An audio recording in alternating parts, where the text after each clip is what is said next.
taken direct hit.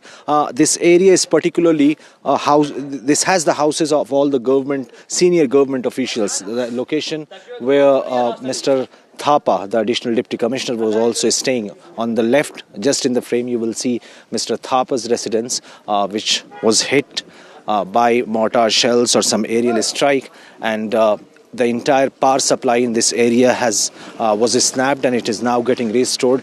Technicians from the civil department are here, and this is the residence of Mr. Thapa. So you see the technicality here, because this particular residence is surrounded by some multi-story building, and yet this splinter, or we don't know the exact cause of the death, but the splinter, maybe the splinters from the mortar shell, maybe an aerial strike, something or the other is the reason that he was killed right here. Multiple shots here on his residence, multiple marks of the shots or the damage which this house has taken, and not just this house but surrounding houses as well. I'll ask my camera person to show you. This in the neighborhood, immediate neighborhood, these are the multi-story buildings which have taken the hit from Pakistani shelling as well. So this is in the center of the city, and yet these areas are not safe. This also has a government accommodation, and since morning, a lot of people we have seen who have started leaving the city, not just migrant laborers, but the residents of Rajouri district. They have started getting into safer zones to other districts in Jammu or even to Punjab and Delhi. Ghazali, where you are, that place looks like Ghazali, where you are, that place obviously looks like completely heavily shelled. You know, pockmarked buildings, quite clearly bearing a testimony to the intensity of the fire that's coming from the Pakistani side. And one can notice that, as you were mentioning, despite being surrounded by, this is a low-lying, this is a the less raised structure, that, so to say, with much less height compared to the building surrounding it. But the directional fire that has come from the Pakistani side, quite clearly firing from a vantage position or a position where they have the advantage of height.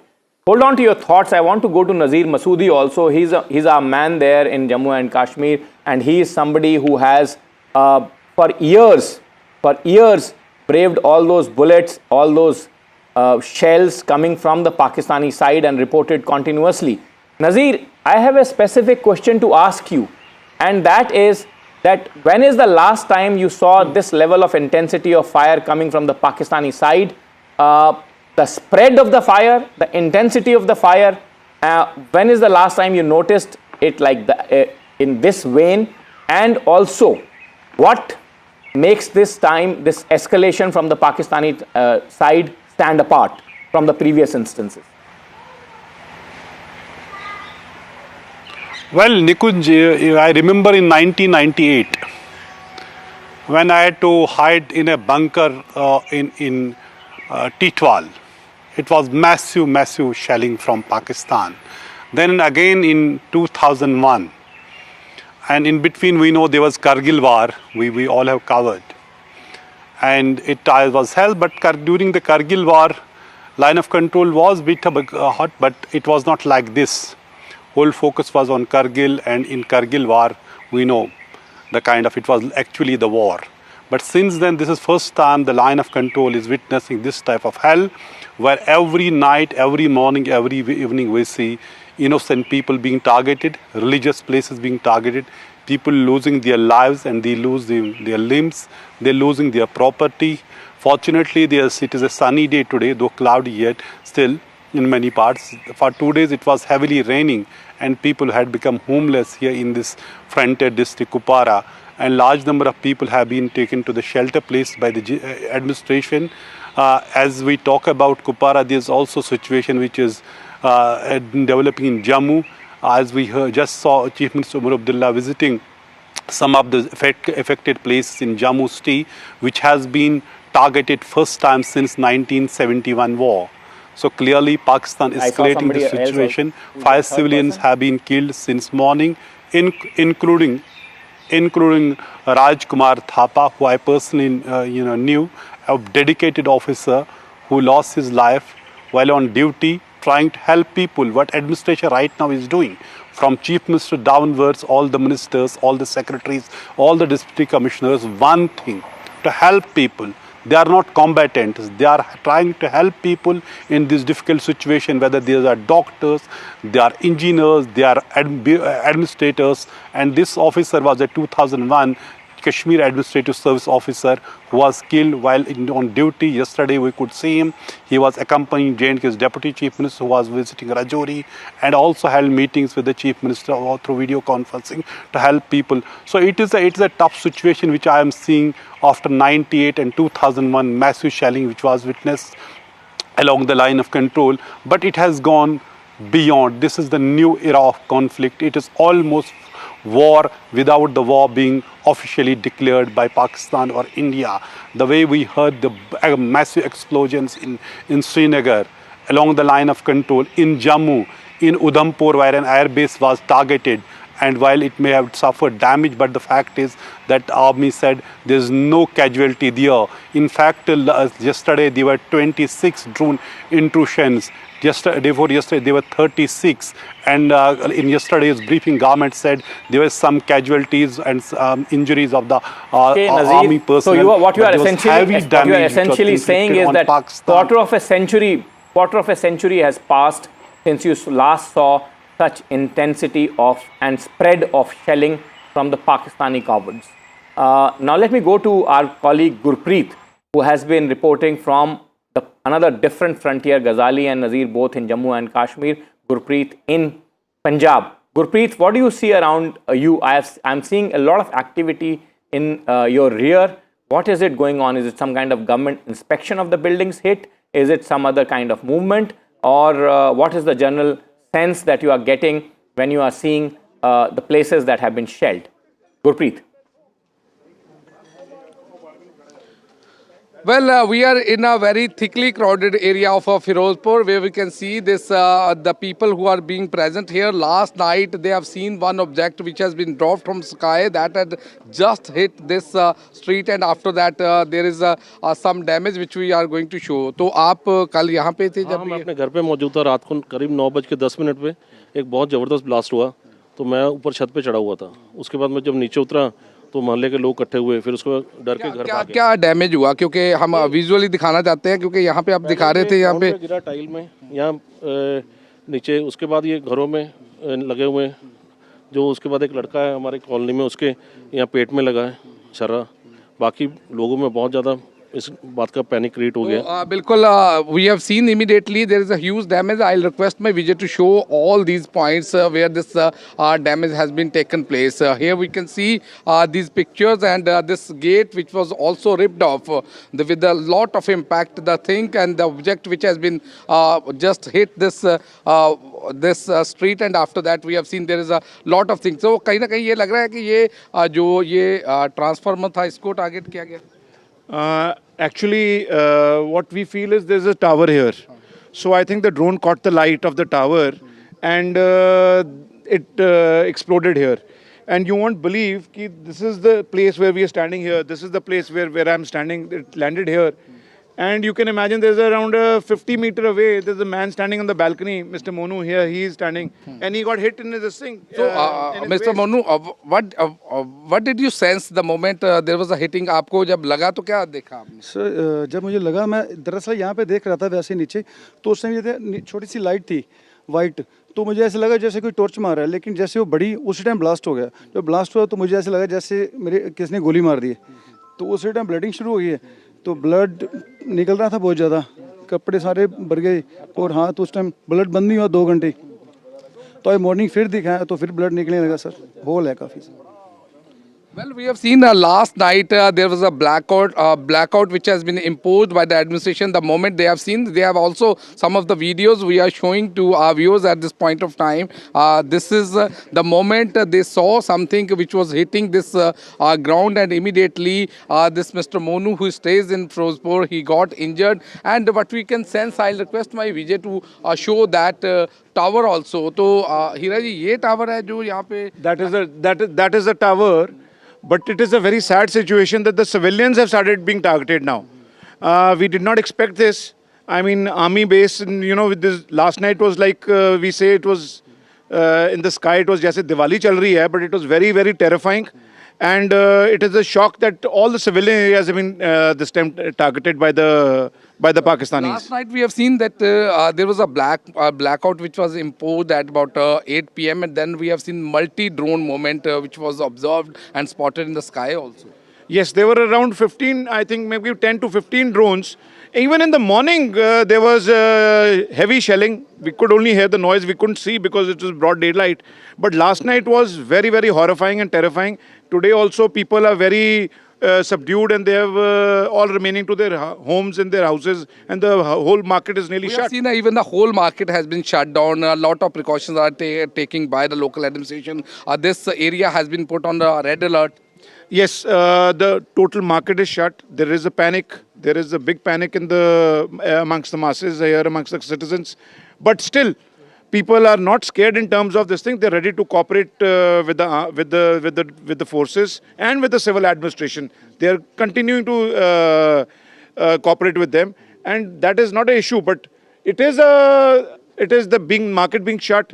Civil supplies have been hit because people were not ready, mentally prepared. There are only few handful who had done, they were kept stocks. But now there is a little panic about the eatables and their food stuff to be stored now. We have seen a lot of restriction have been imposed in this border area of Firozpur. We have seen all the market people and especially the market have been shut down. They have been making a regular announcement to the people that they should remain inside the way they are observing the things across the border, because this is only few kilometers away, this Firozpur city, from Hossainiwala border, from the one of the important border of this Punjab. So what we have seen that multiple precautions have already been taken by the local administration, and this is the report, ground report, which we are showing the object which hit this street first. Immediately that had ripped off some of these parts of this gate, and one guy who was also present here, he got injured into this thing. What we have learned and what we could sense that here is the electricity, the transformer. We can see that if it is going to hit here, there could be more loss. But as of now, what we have seen, multiple precautions are being taken by the local administration. Multiple measures has been taken by the local administration so that they will be able to control the situation on the ground, and they will be able to combat with the situation which is happening at this point of time. Back to studio. All right, Gurpreet, thanks very much for joining us. We're going to take a short break at this stage. We're going to come back with the very latest. Remember, in just about 3 minutes from now or thereabouts, there will be a press conference being addressed by the Armed Forces and the External Affairs Ministry, where we will get first-hand, authentic, official briefings on what has been a dramatic series of hours overnight, with attacks from Pakistan, followed by an Indian repulse of those attacks, and India striking back very, very hard. This is a warlike situation. It's never been as tense as this since 1971. India responding to the Pahalgam terror attack very, very hard indeed. Possibly 3 Pakistani, if not 4 Pakistani air bases have been hit. Those are the images from the National Media Center, where the press briefing will be addressed. Perhaps the Foreign Secretary, as has been the case in the last few days, will be doing that press briefing. Along with him, we expect an officer of the Army and an officer of the Air Force to actually participate in that. There are all sorts of rumors flying right now. Don't believe everything. We'll try and give you accurate information. We'll take this break and I'll be right back.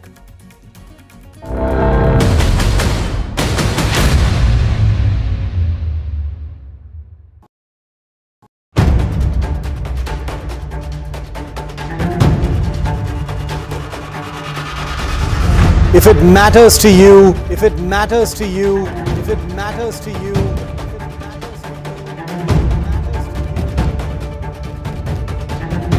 it matters to India, it matters to India, it matters to India, and it matters to me, and it matters to me.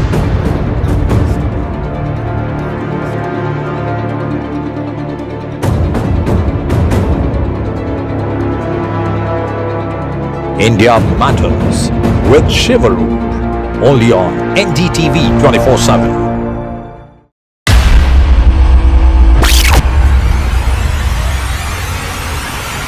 The last 1 month, if you see, the share prices of Denzol Engineering has fallen more than 58%. Why are the rating firms calling the debt payments as default? We have 2 credible credit rating agencies on March 4th coming and downgrading the stock to D. Statements are consistently being proven wrong, and transactions are being taken place which are different from what they were originally pictured to be. The company claimed it would roll out 6,400 electric vehicles. But what it has rolled out is a shocking scam. Funds meant for the project were funneled allegedly back to the promoters, the Jaggi brothers. What did the money buy? Not EVs, of course, but a lavish flat in Gurgaon's luxurious DLF Carmelias.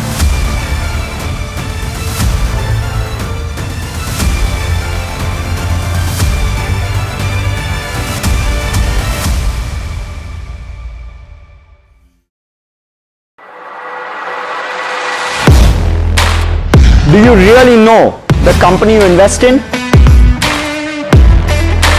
What is the real picture behind presentations and claims?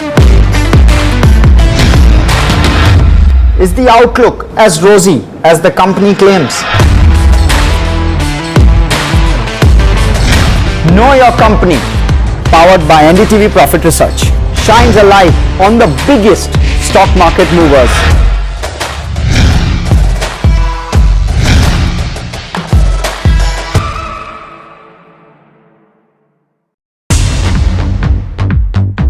More news that matters. Big exclusive, Tulsi Gabbard gunned down by Pakistan-backed cowards. When you interact with people on ground, you're able to reflect their sentiments much better. More debates that shake the system. Hello, Moto. Motorola, India's leading AI smartphone brand.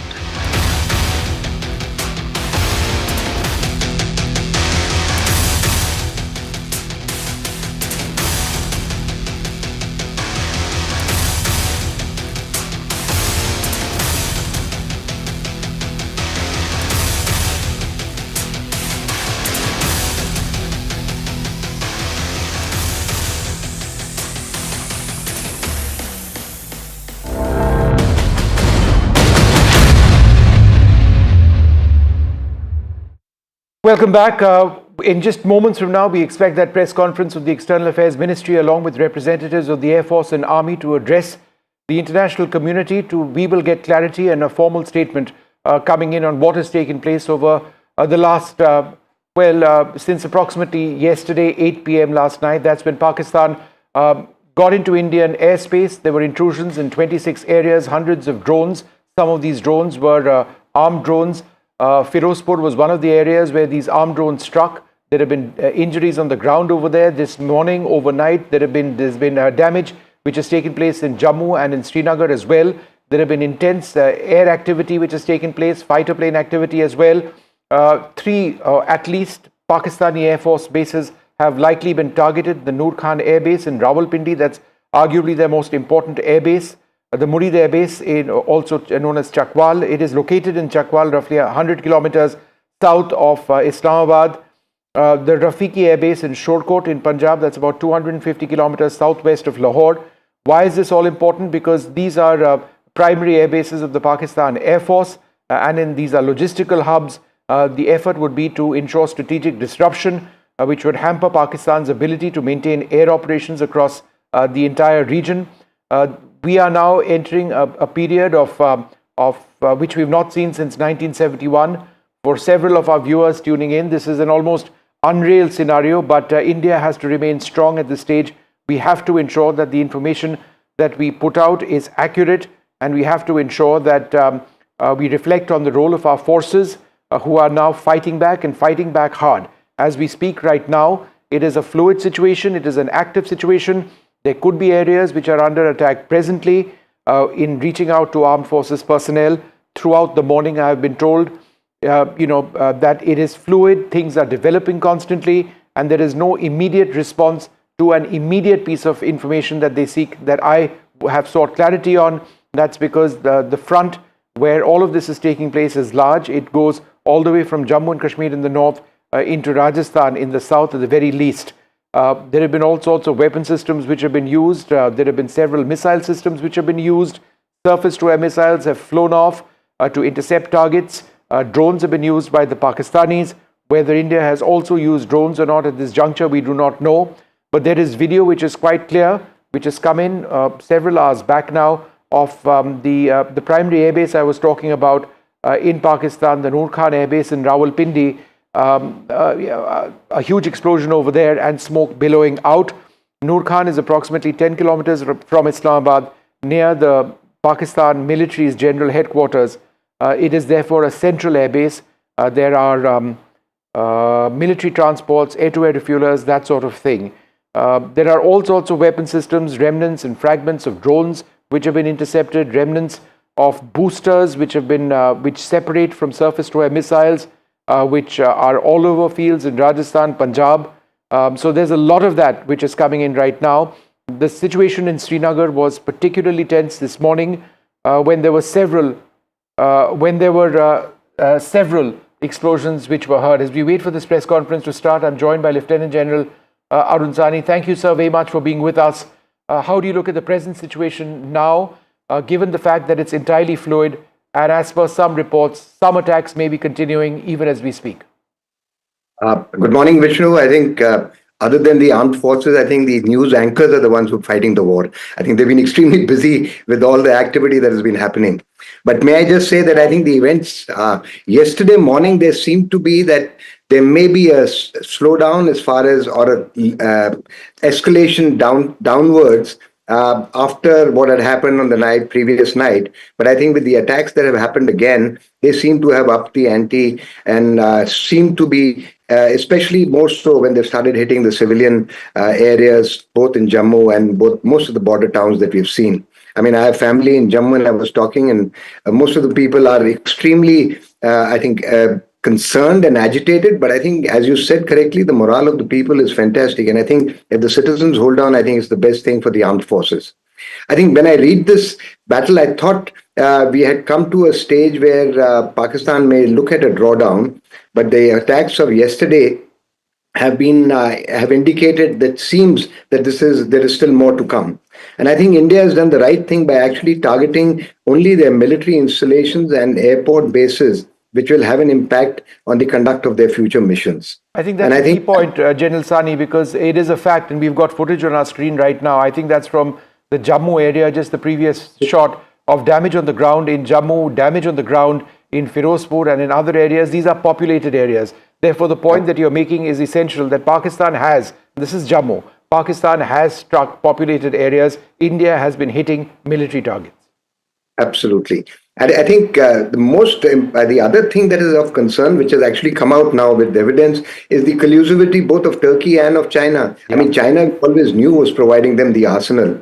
However, I think if I had to look at it as a military man, I think some of the performance of their weapon systems have not been as good as what they have been claiming. So I think that was one aspect. Yes, the coming in of Turkey and providing them these drones, utilizing deception measures of just sending in these cheap drones along with the armed drones or the loiter munitions has actually created a little bit of a pressure on our air defense. But what has come out is that our air defense is extremely robust. They've been able to pick up. And I think most importantly, a CNR system, that is the control and reporting system of the air defense assets along the border, starting all from the S-400 moving down the Akash and other weapons of the Zu-23s and the L-17s. All right, General Sani, just hold that thought for a moment. I'll be interrupting you repeatedly. I do apologize, but there's a lot of stuff coming in. Shiv Arur joins us now from Srinagar. Shiv, it was striking when you were reporting earlier in the day. In the middle of your live reports, we saw, or you saw and heard, loud explosions. I think we picked that up on our cameras as well. What's the situation now? Is it a lull presently? Are the air attacks or assaults or whatever took place over? Any information you can share? Vishnu, we've gotten a confirmation that there was air activity incoming into Srinagar this morning. Much of it was captured on our cameras in terms of the sound while we were reporting. I'm standing right now on the banks of the Dal Lake. I'm not going to show any activity around it because there are security officials and other agencies that are involved in what I'm going to talk about. But we've been given permission to say that there is a search on in the Dal Lake right now for debris of what may be either a missile or a drone or possibly even an aircraft. We've been speaking to people here. There were some eyewitnesses who saw something falling into the Dal Lake during the early morning hours. There was some kind of an engagement, and those two loud explosions that we heard were possibly not very far from where I'm standing, the airspace I mean. So just a short while ago, there were some police boats that were conducting a search here. We understand some debris has been recovered, but there's going to be another search for more. The agencies are tight-lipped, and I don't think anybody should really conjecture or speculate just yet over what exactly that debris is, because remember, there are two strands here. Clearly was a drone strike, because we did see hear those sounds of anti-drone measures engaging over Srinagar. The state authorities have also talked about how there was an air raid attempt by Pakistan here in Srinagar earlier today. It's a little quieter now, but the search for what could possibly be larger assets than drones or aircraft even is currently unclear. We're hoping to get some clarity on that from the MEA-MOD joint press conference. It's about to begin in Delhi, but the latest I have for you from here is that a search is on for that debris. One here in the Dal Lake, the other in a place called Lasjan in Srinagar. It's a kind of a slightly rural outbound area of Srinagar where we've just returned from there. It's been completely cordoned off by the Special Operations Group of the Jammu and Kashmir Police, so we could get nowhere near, but we're told by our sources once again that there was drone debris over there that was recovered and has been sent now for analysis. Vishnu.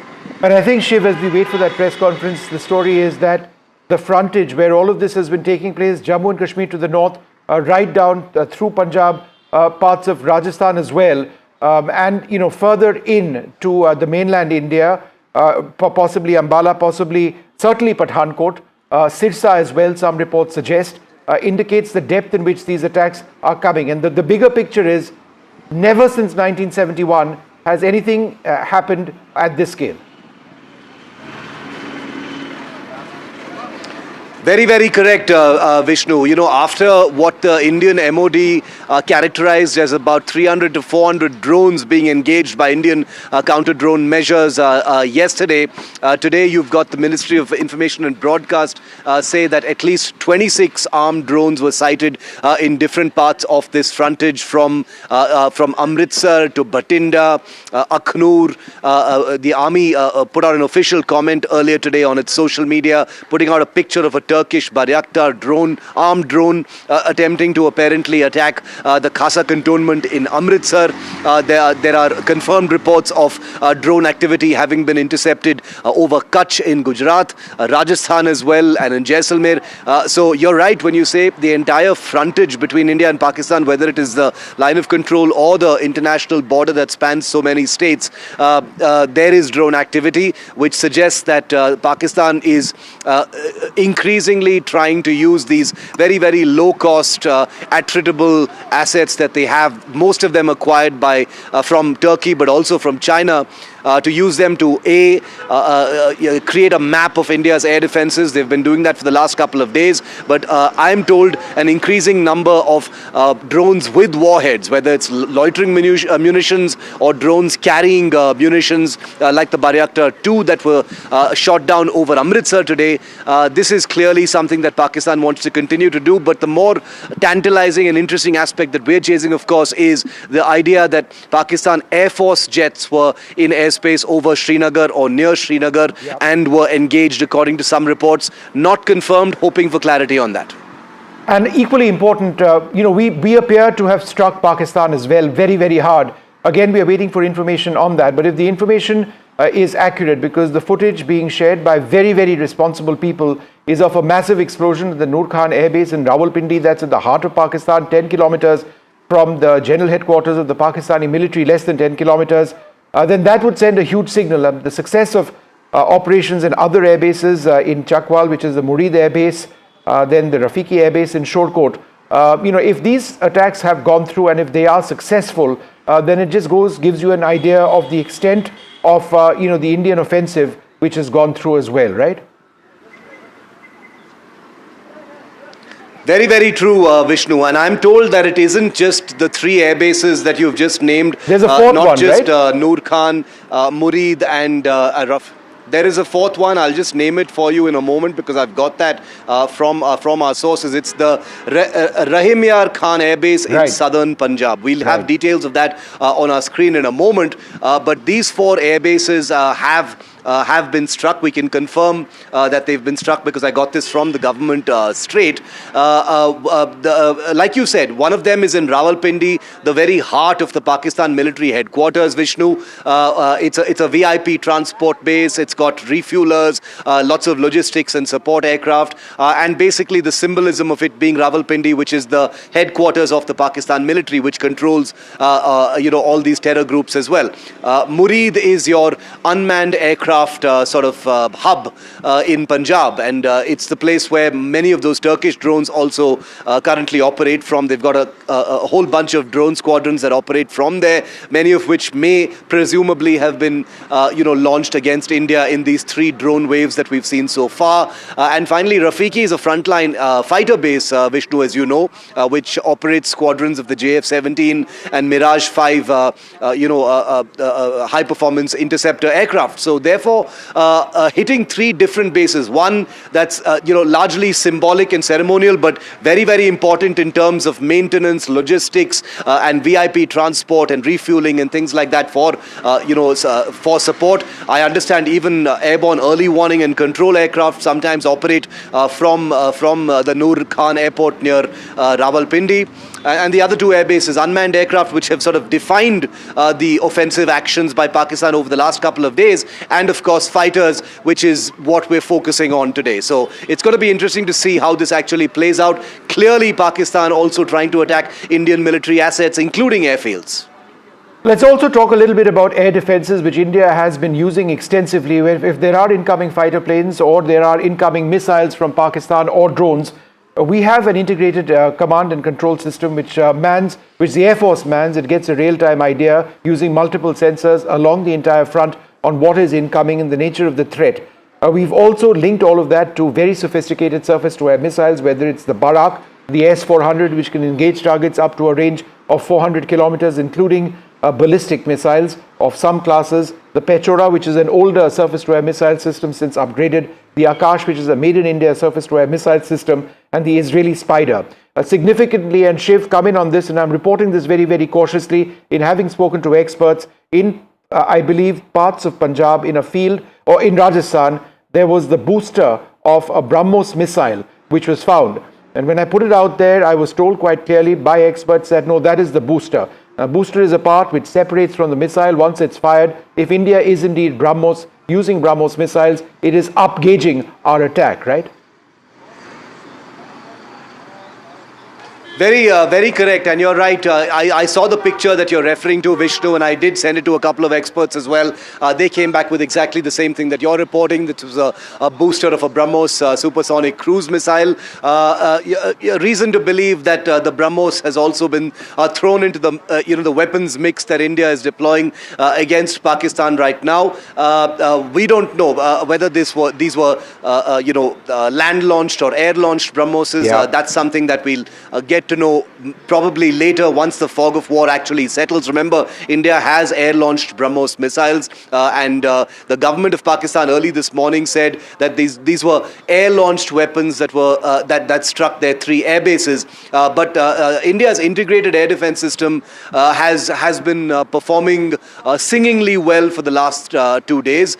It is still under test right now because those air strikes and attempts to penetrate airspace and population centers continues. But all of those systems, from the S-400 to the indigenous Akash to the LRSAM, MRSAM / Barak 8, which is an Indo-Israeli weapon that you're familiar with, Vishnu. The Spider is also an Israeli system, providing that kind of integrated shield over vital assets and population centers of India. Are really seeing a trial by fire. There's nothing classified, of course, about what we're talking about, because these are very well-known open source pieces of weaponry that India deploys for this very purpose. But it is quite clear that they are sort of returning their investment for the last 3 days. And it's not just that. We've got, it stretches from low tech to high tech. So if the S-400 and the Barak are on the higher end of the tech spectrum, relatively low tech solutions are also there. There is a summer system where the Indian Air Force, through a solution, a Jugaad solution, if you will, has used missiles which, such as the R-73 and the R-27, which are ending their life, their shelf life. Those are being used and have been used to take out incoming drones. I'm going to take a short break, come back with a lot more. All right, wait just a moment. We aren't taking a break. We can see action over there. That press conference about to begin. That's the Foreign Secretary, a Colonel of the Army and a Wing Commander. Let's listen in.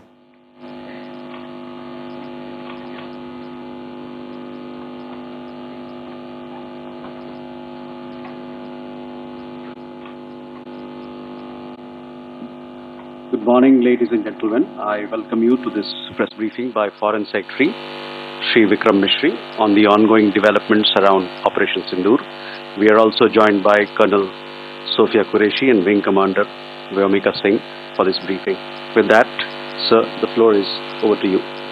Thank you. Indeed, good morning. Namaskar. Sorry to keep you all waiting. जैसा कि हम पिछले 2-3 press briefings में भी बता चुके हैं, ये पाकिस्तानी गतिविधियां हैं पिछले 2-3 दिन से, जो एक एस्केलेटरी तौर पे देखी जा रही हैं और प्रोवोकेटिव तौर पे देखी जा रही हैं. I've said on numerous earlier occasions, it is Pakistani actions that have constituted provocation and escalation. In response, and I repeat, in response, India has defended and reacted in a responsible and measured fashion to these provocations and these escalations by the Pakistani side. Earlier this morning, we saw a repeat of this escalatory and provocative pattern, and I'll invite Colonel Sophia Qureshi and Wing Commander Vyomika Singh to update you on the developments since early this morning. Colonel Qureshi. Thank you, sir. Namaskar. Pakistan सेना ने पूरी पश्चिम मोर्चे पर लगातार आक्रामक गतिविधियां जारी रखी. उसमें UCAV drone, long range weapon, loitering munitions और लड़ाकू विमानों का उपयोग कर भारतीय सैन्य ढांचे को निशाना बनाया. नियंत्रण रेखा पर भी ड्रोन घुसपैठ और भारी कैलिबर हथियारों से गोलाबारी की.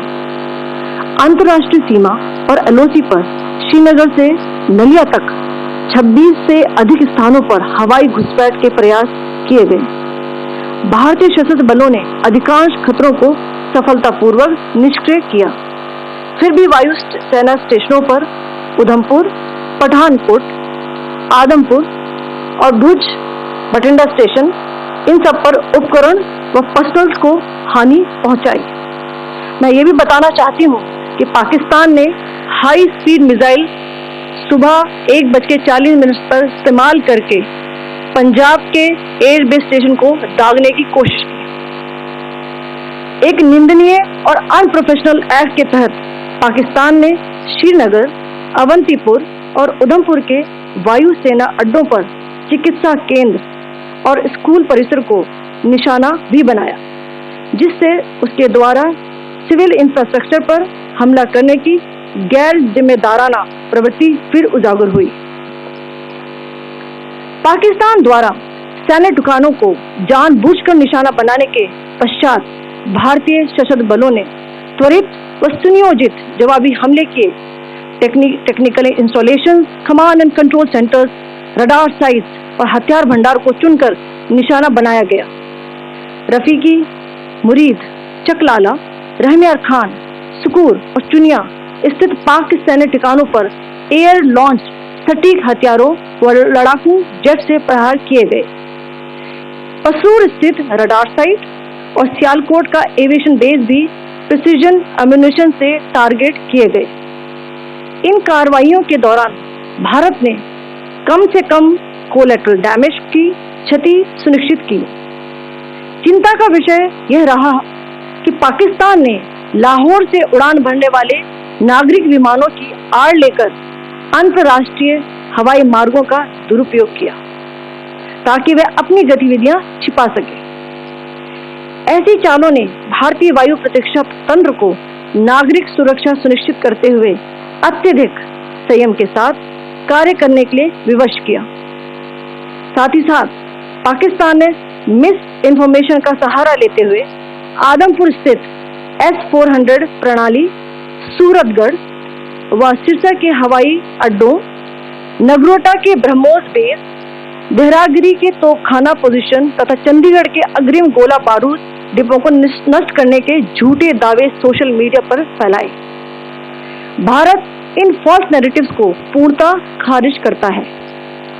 नियंत्रण रेखा पर पाकिस्तान ने ड्रोन घुसपैठ और भारी तोपखाना गोलाबारी के कई प्रयास किए।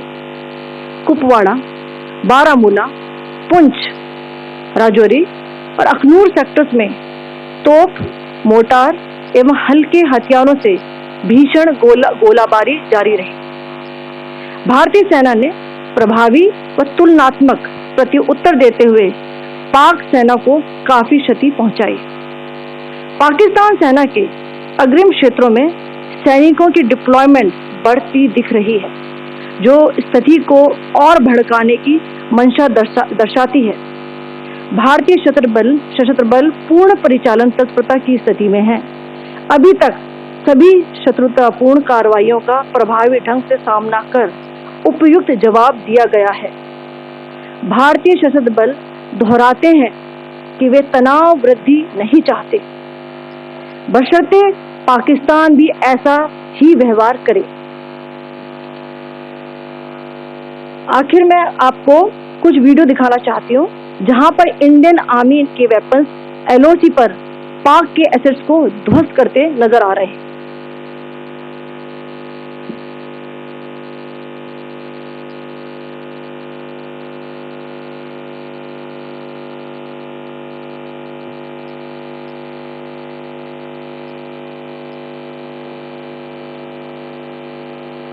स्क्रीन में आप देख सकते हैं इस वीडियो को।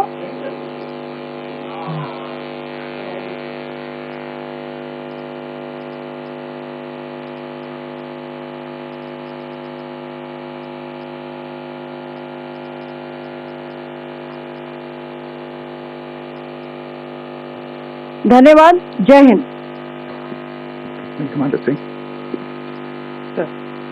Pakistan military continued with its provocations, carrying out aggressive actions employing multiple threat vectors all along the western border. Pakistan employed UCAV, drones, long-range weapons, loitering munitions and fighter aircraft to target civilian areas and military infrastructure. Pakistan military also resorted to air intrusions using drones and firing of heavy caliber weapons along the line of control.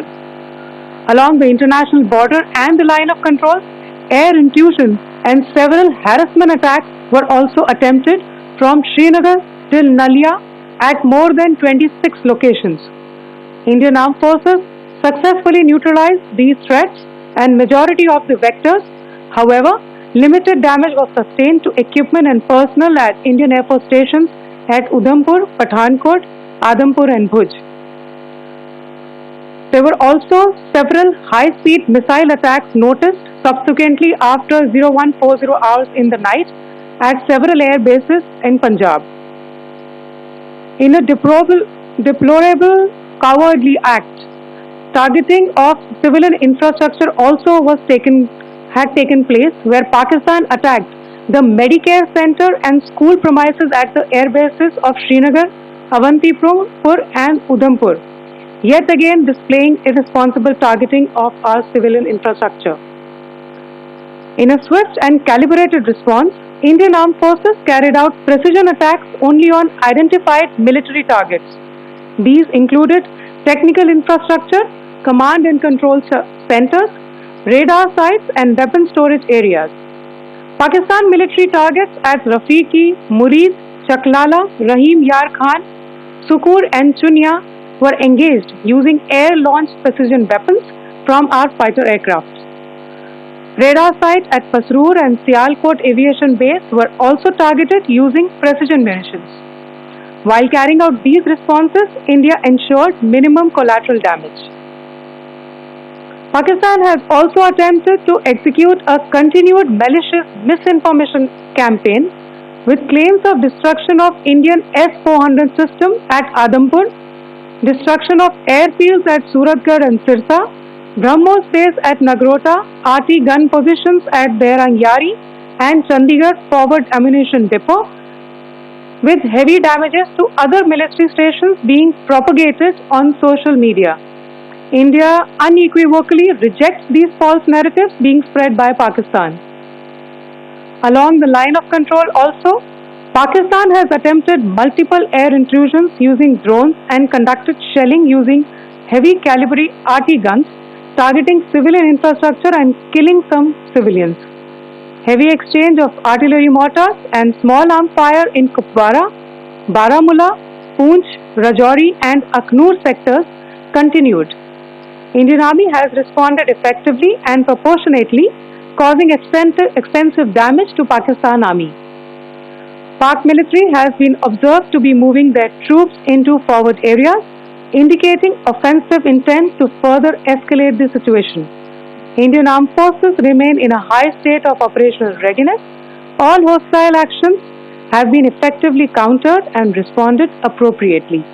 Indian Armed Forces reiterate their commitment to non-escalation, provided it is reciprocated by the Pakistan military. At the end, I would also like to show you a few images of Air Force bases in the Punjab sector and Rajasthan sector, where it is mighty clear that we are debunking the Pakistani claims of causing destruction at these air bases. You can yourself see the normalcy and these air force stations. This is Sirsa, Suratgarh. The runways are intact.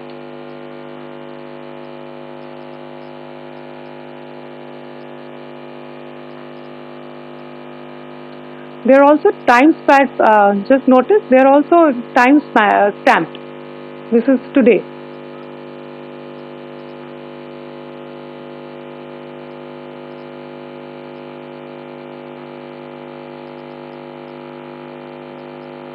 Yes. Thank you very much. Thank you. Thank you, Colonel Qureshi. Thank you, Wing Commander Singh. I just have a few points to make in closing. First of all, as you have seen, Pakistani claims about activities that they have undertaken continue to be heavy on lies, misinformation and propaganda. And on top of that, this is peddled by Pakistani state agencies. The claims that they have made about attacking and destroying various places, various military installations and facilities, as has been pointed out by my colleagues here this morning, are completely false. The claim about the Air Force station in Sirsa being destroyed, completely false, as you've seen. The claim about the Air Force station in Suratgarh being destroyed, completely false again, as you have seen. There's a claim that has been made that the S-400 base at Adampur was destroyed, completely false once again. Claims have been made about large sections of Indian critical infrastructure, power systems, cyber systems, etc. being attacked and destroyed, completely false. I would urge all of you and all those who watch this not to be misled by this tissue of lies that is being peddled by the Pakistani state for obvious purposes. The second point that I wanted to emphasize is that Pakistan continues with its execrable and wanton campaign of targeting civilians and civilian infrastructure, especially in the states of Jammu and Kashmir and Punjab. There is also on its part a consistent attempt to sow discord between communities in India.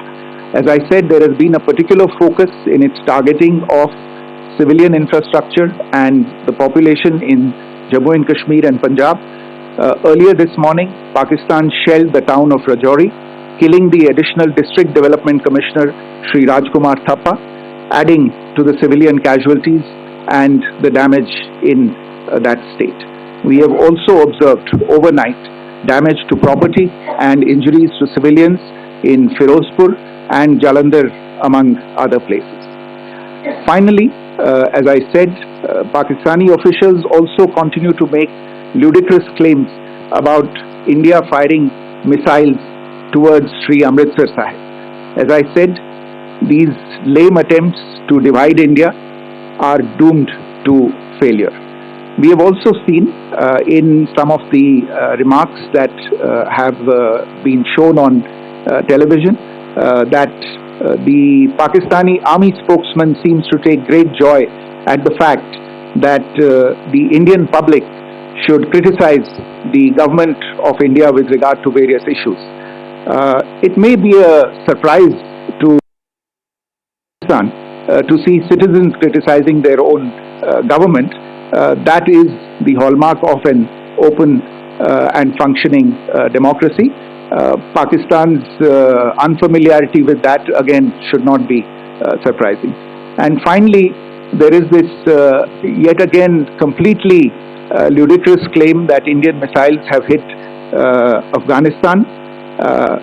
Totally frivolous allegation, and I only want to point out that Afghan people don't need to be reminded about which country it is that has on multiple occasions in just the last 1.5 years targeted civilian populations and civilian infrastructure in Afghanistan.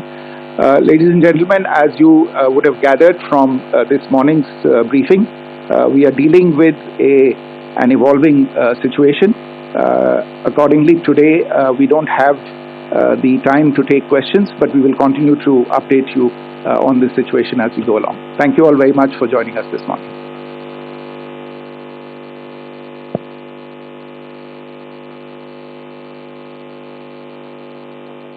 A very important press conference by the External Affairs, the Foreign Secretary and two spokespersons of the armed forces.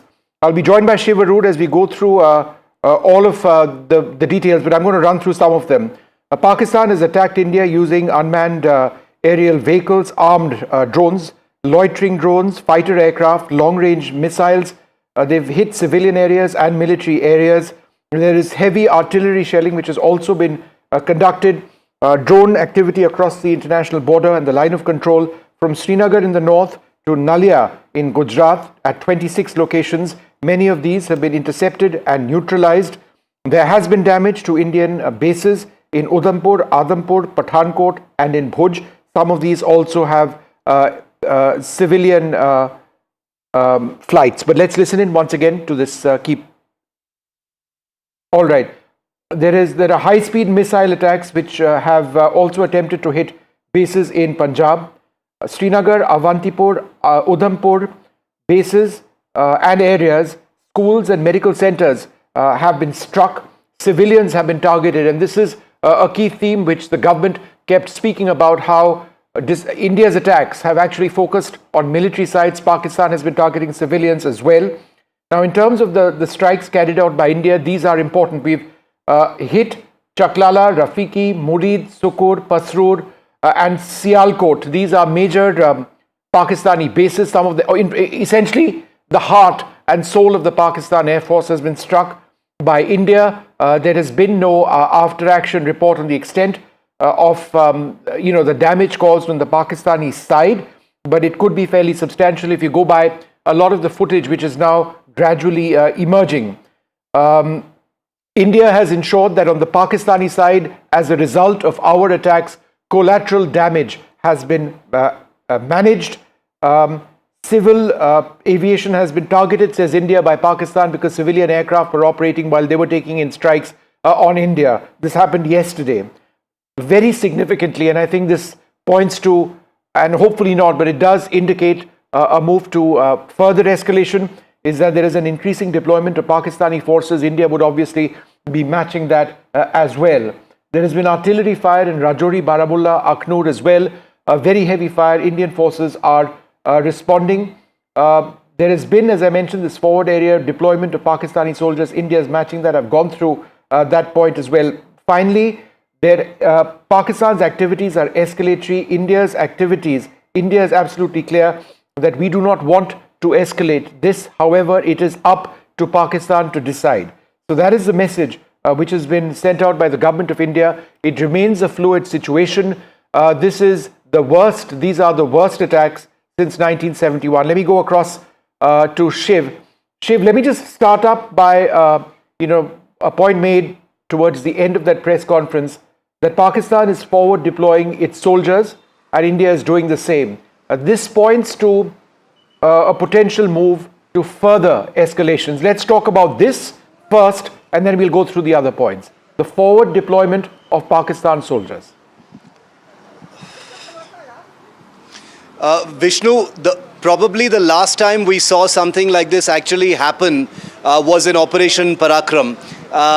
You covered that as well. This was after the terror attack on Parliament. This kind of huge forward deployment. Now, with the Indian government acknowledging that there is a forward deployment of troops on the Pakistan side, and possibly on the Indian side as well, we will not be talking about Indian movements of any kind, confirms what we've been saying yesterday, which is that this is a warlike situation. On NDTV, we are going to be careful about using the word war because there is a technical definition as far as what war is, and Vishnu, you know that better than anyone else. But a warlike situation, this most certainly is. We've seen deployments from different parts of Pakistan towards the line of control and towards the international border since the very beginning of this entire cycle of tensions between India and Pakistan. And therefore, I think for the Indian government, which has so far carefully weighed its words as far as the situation, called it, characterized it as non-escalatory, as restrained, to now indicate very categorically that it is a warlike situation with forward deployments, indicates, and I agree with you, that a big escalation is coming. All right, let's go through some of the other points. India has hit Pakistan at Chaklala, Rafiki, Murid air bases, Sukkur, Pasroor and Sialkot as well. We've struck radar sites, technical areas and command and control facilities. We are only hitting military sites, but it is absolutely huge that these attacks have gone through, including on their biggest airbase, which is the Noor Khan airbase in Chaklala, right? That's in Rawalpindi, just 10 kilometers away from Pakistan's military headquarters. India has struck back and struck back hard.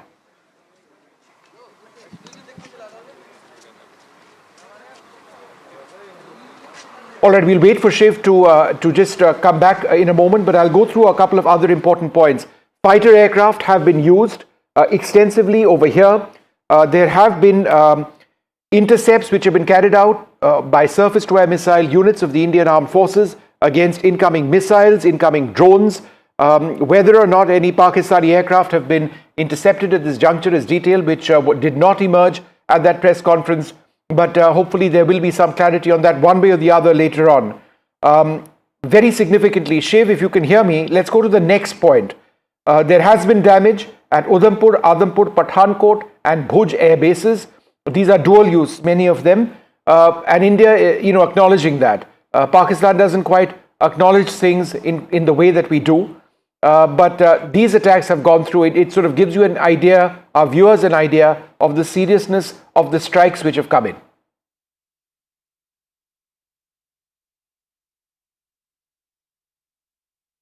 All right, we'll get that line back with Shiv in a moment from now.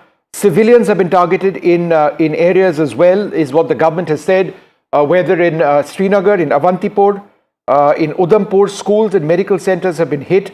Sialkot has been targeted. Collateral damage, India has ensured, has been managed in our attacks, which have taken place in the areas I mentioned: Chaklala, Rafiki, Murid, Sukkur, Pasroor, Sialkot. All of these were areas which became the names. All of these names became familiar to citizens across this country way back in 1971, when the Indian Air Force carried out audacious attacks. This time as well, there have been attacks, different ones, possibly using long-range missiles. There is evidence to suggest that India has used the BrahMos missile as well. Pakistan has been using civil aviation as some sort of a shield. We've got something coming up. All right, we're going to listen in on the points I've made through the words of the wing commander at that press conference. Listen in.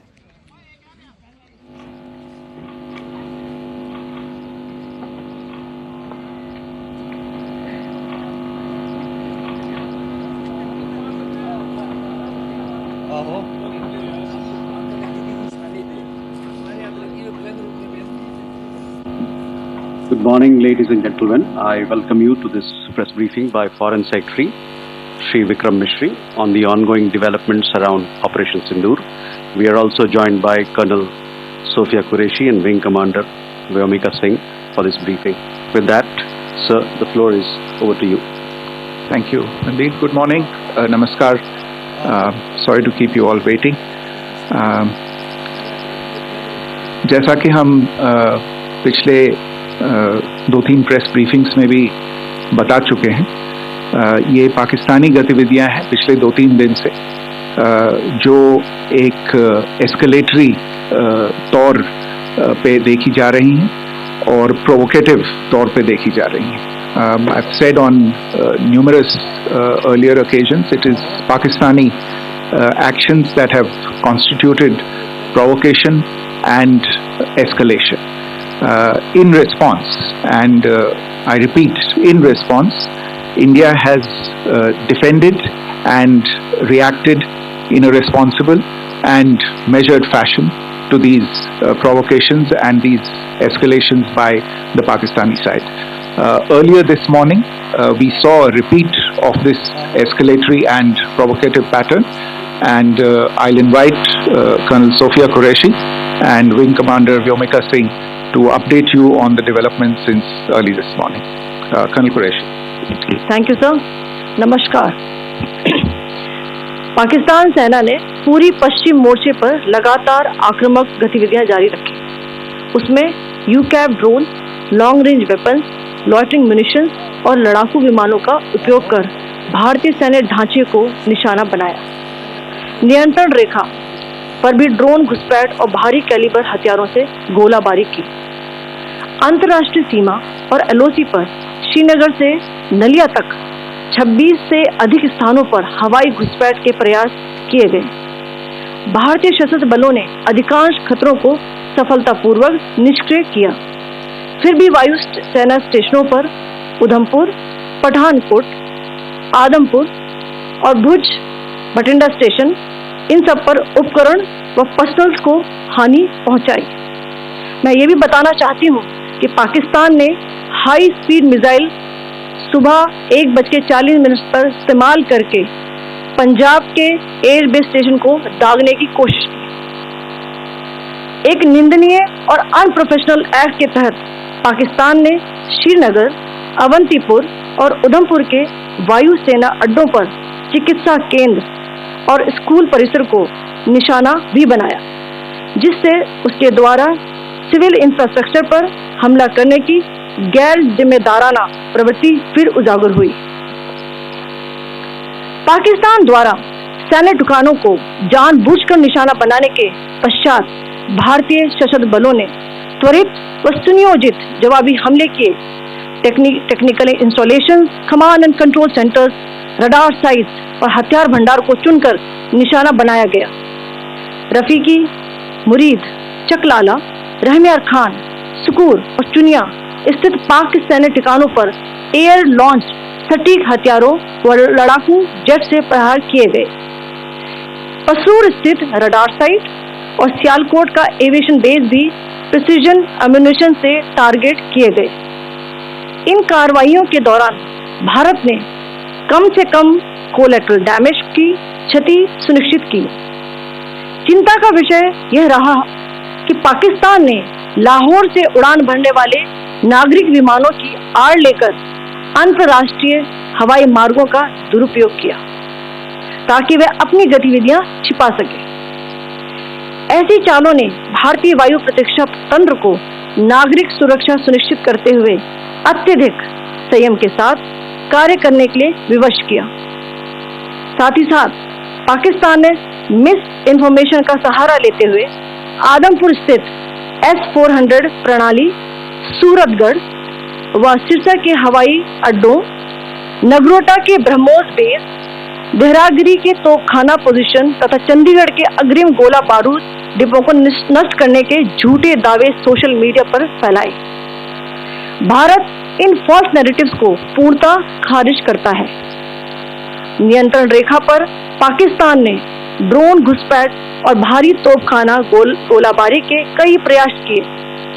Kupwara, Baramulla, Poonch, Rajouri और Akhnoor sectors में तोप, mortar एवं हल्के हथियारों से भीषण गोलाबारी जारी रही। भारतीय सेना ने प्रभावी व तुलनात्मक प्रत्युत्तर देते हुए पाक सेना को काफी क्षति पहुंचाई। पाकिस्तान सेना के अग्रिम क्षेत्रों में सैनिकों की डिप्लॉयमेंट बढ़ती दिख रही है, जो स्थिति को और भड़काने की मंशा दर्शाती है। भारतीय सशस्त्र बल पूर्ण परिचालन तत्परता की स्थिति में है। अभी तक सभी शत्रुतापूर्ण कार्रवाइयों का प्रभावी ढंग से सामना कर उपयुक्त जवाब दिया गया है। भारतीय सशस्त्र बल दोहराते हैं कि वे तनाव वृद्धि नहीं चाहते, बशर्ते पाकिस्तान भी ऐसा ही व्यवहार करे। आखिर मैं आपको कुछ वीडियो दिखाना चाहती हूँ जहां पर इंडियन आर्मी के वेपन्स LOC पर पाक के एसेट्स को ध्वस्त करते नजर आ रहे हैं।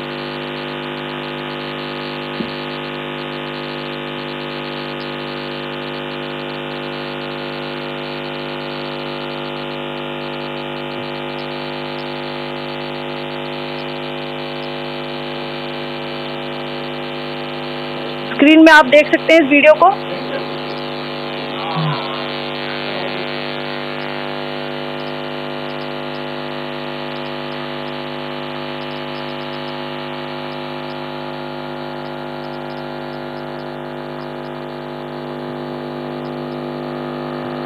धन्यवाद। जय Hind.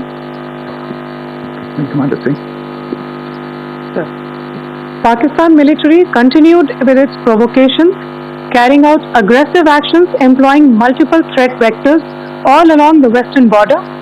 Pakistan employed UCAV, drones, long-range weapons, loitering munitions and fighter aircraft to target civilian areas and military infrastructure. Pakistan military also resorted to air intrusions using drones and firing of heavy caliber weapons along the line of control. Along the international border and the line of control, air intrusion and several harassment attacks were also attempted from Srinagar till Nalia at more than 26 locations. Indian Armed Forces successfully neutralized these threats and majority of the vectors. However, limited damage.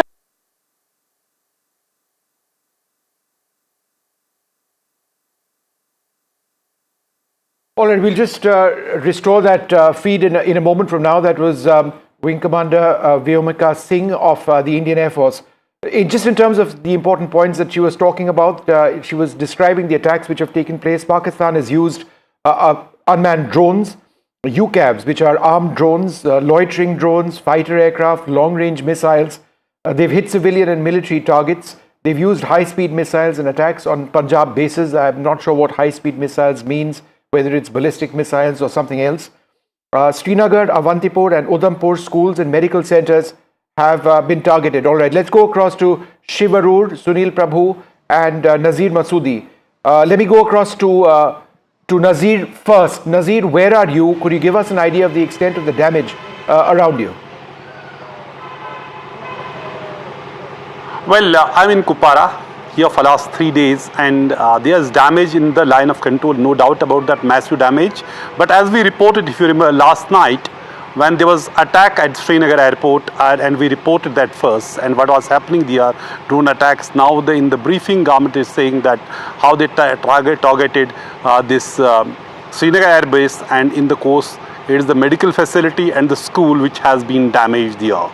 And the other air bases, which includes Udhampur air base, which have already reported, Adampur, and they have been damaged, and also Avantipura. In Avantipura also a medical facility and the school has been damaged in Pakistan. While the fact is that we saw massive explosions this morning in Srinagar from this Hyderpura bypass up to Srinagar airport. Whole area was cordoned off, that was sealed by the security forces after this damage and after this violation by Pakistan. So it is not only there, but in the line of control what we have seen, it was in Uri, it was in Tangdar, it was in Keren and Machal sectors, where there was massive shelling throughout the night. And now what in our press briefing we say, the government has clearly said that there was some damage, acknowledging damage in the air bases of infrastructure and the men as well. But India has hit very hard on Pakistan's air bases and military facilities. Well, Pakistan appears to be on a denial mode as usual, but India this time has very made it clear that while Pakistan is trying to mobilize its forces near the border, India doesn't want further escalation, but provided Pakistan doesn't escalate the things further. So that is the condition. So on the other side, we see Pakistan's propaganda, which they had said, the S-14 station that being targeted, and all those things in the press briefing that was made very, very clear.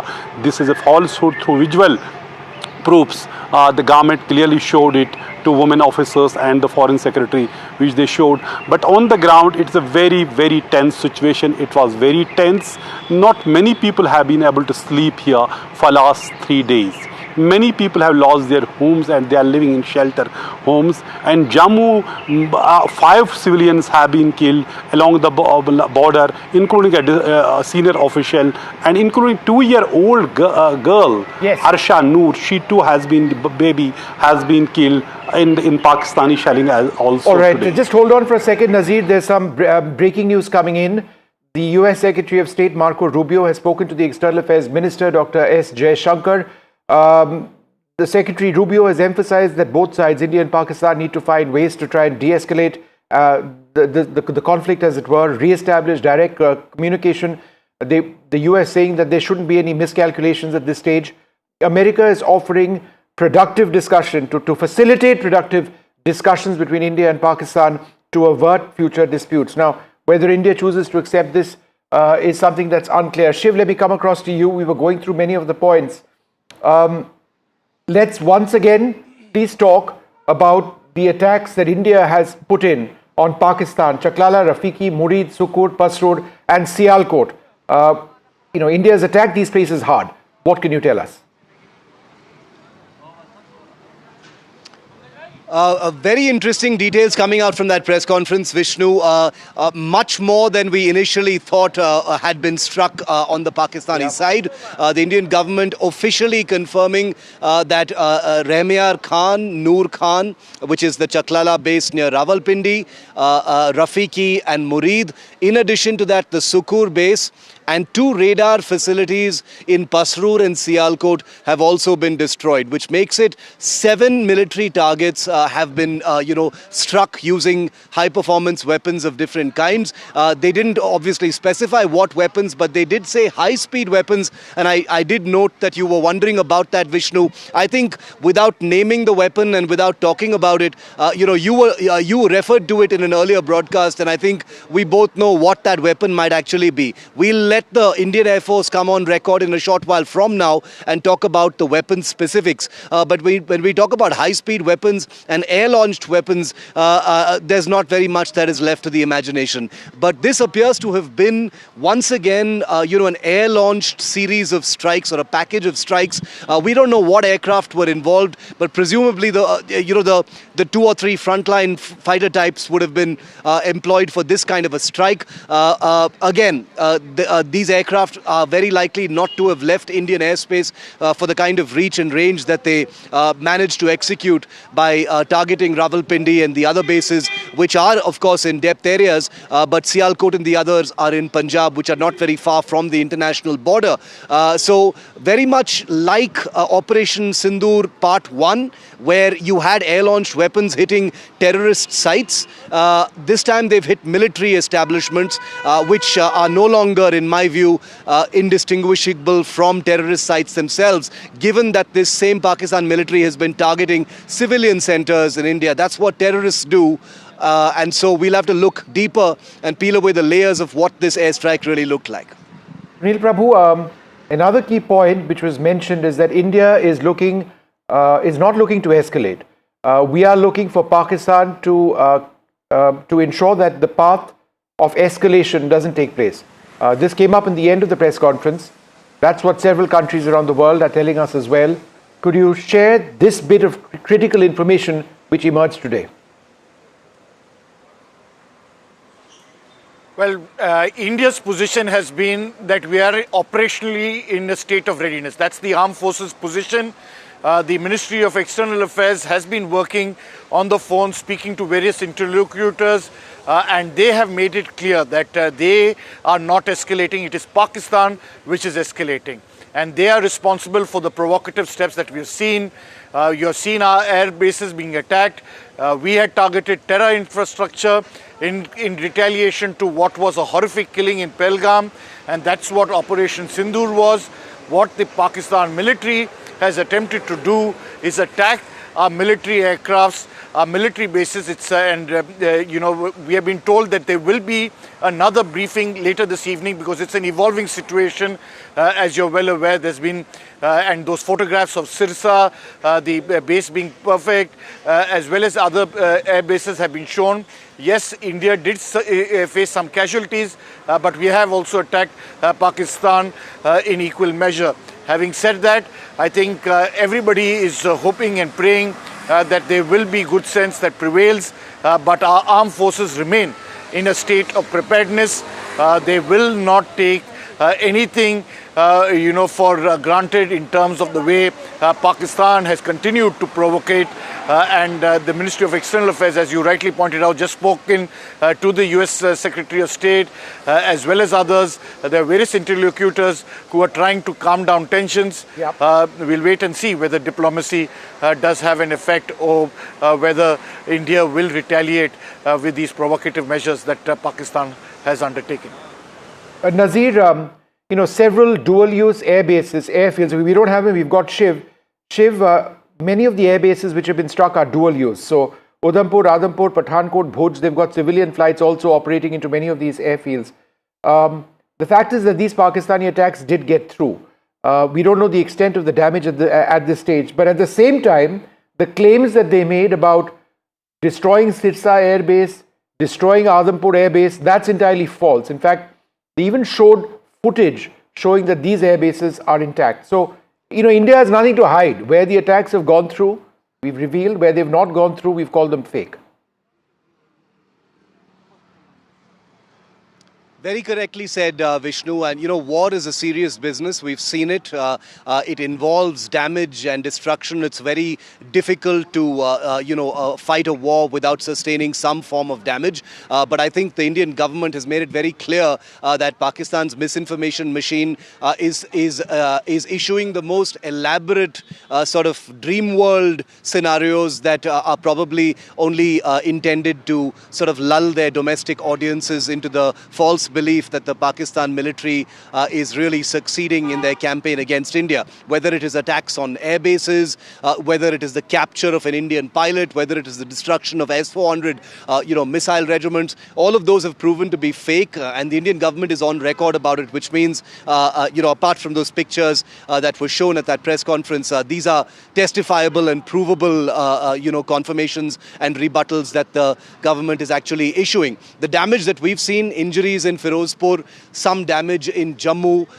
There is word about possible drone damage, in peripheral areas of some of the bases. We won't name them, but this is to be expected. We have to be realistic. When there is such a sustained attempt to strike at different places, there is always going to be that chance, Vishnu, and you understand this better, of some of those munitions slipping through and executing some form of damage. Now, we don't know precisely where these have happened as far as India's military establishments are concerned, but the fact that many of these airfields are dual use, like you rightly said, where civil aircraft actually operate from, whether it is Amritsar, whether it is Pathankot, whether it is Adhampur and many others, Pakistan has in its own way escalated once again. Talking about targeting military airfields, but knowing fully well that these are places where hundreds of thousands of civil passengers also pass through on each passing day. Of course, the context now is different because airports are shut in many places. But I think the idea that Pakistan does not care for civilians is writ large. No, Pakistan doesn't care for civilians. They've hit schools and medical centers as well. I don't think we can expect them to care for civilians given the history of terrorism, Shiv. But I think for me, and I'll just go back to that one point and then perhaps look at some other things. The takeaway from that press conference was right at the end when they said that there's been a forward deployment of Pakistani soldiers. That's very significant because, again, without getting into specifics, that could mean the forward deployment of armor to their launch pads. That presumably would be backed by what India does. We don't know if they're talking about armor, they're talking about the forward deployment of soldiers. So are we getting into a situation where a ground offensive is next? That's what the big worry is. This is a warlike situation. If there is a ground offensive, if it is larger, then it would be war. We need to think about that. We'll take a short break at this stage and come back with more.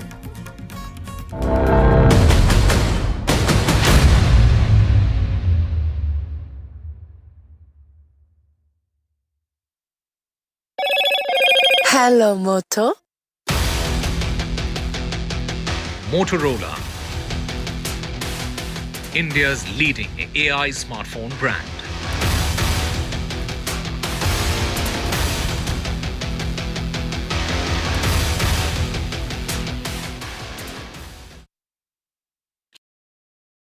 I've been reporting on all issues big and small from Andhra Pradesh, Telangana, rest of South India, bringing you all the action, all that you need to know, all that you want to know. The energy of maximum city is infectious. I'm bringing that energy in our news coverage from financial capital Mumbai. Covering from the southernmost part of India over the last 23 years, I bring in-depth and 360-degree coverage from the Dravidian heartland. The land of Mishti, also known for its bitter politics. I have seen much water flow under the Howrah Bridge, covering Bengal in all its vivid colors. India's IT capital is always bustling, a city full of startups, stories and surprises. And I keep you ahead on all the Bengaluru buzz.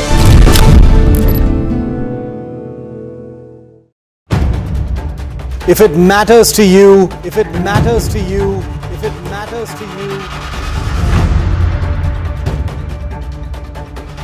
it matters to India. It matters to India. And it matters to me. And it matters to me. India Matters with Shivaru. Only on NDTV 24/7. In today's interconnected world, India's voice is more crucial than ever. When India speaks, the world listens. At NDTV World, we are that voice, bringing you intelligent and insightful news from India and beyond. From geopolitics and diplomacy to economic shifts, migrations, tech disruptions, and the stories of our diaspora. We cover the news that shapes our global future. NDTV World, your new home for global news is here.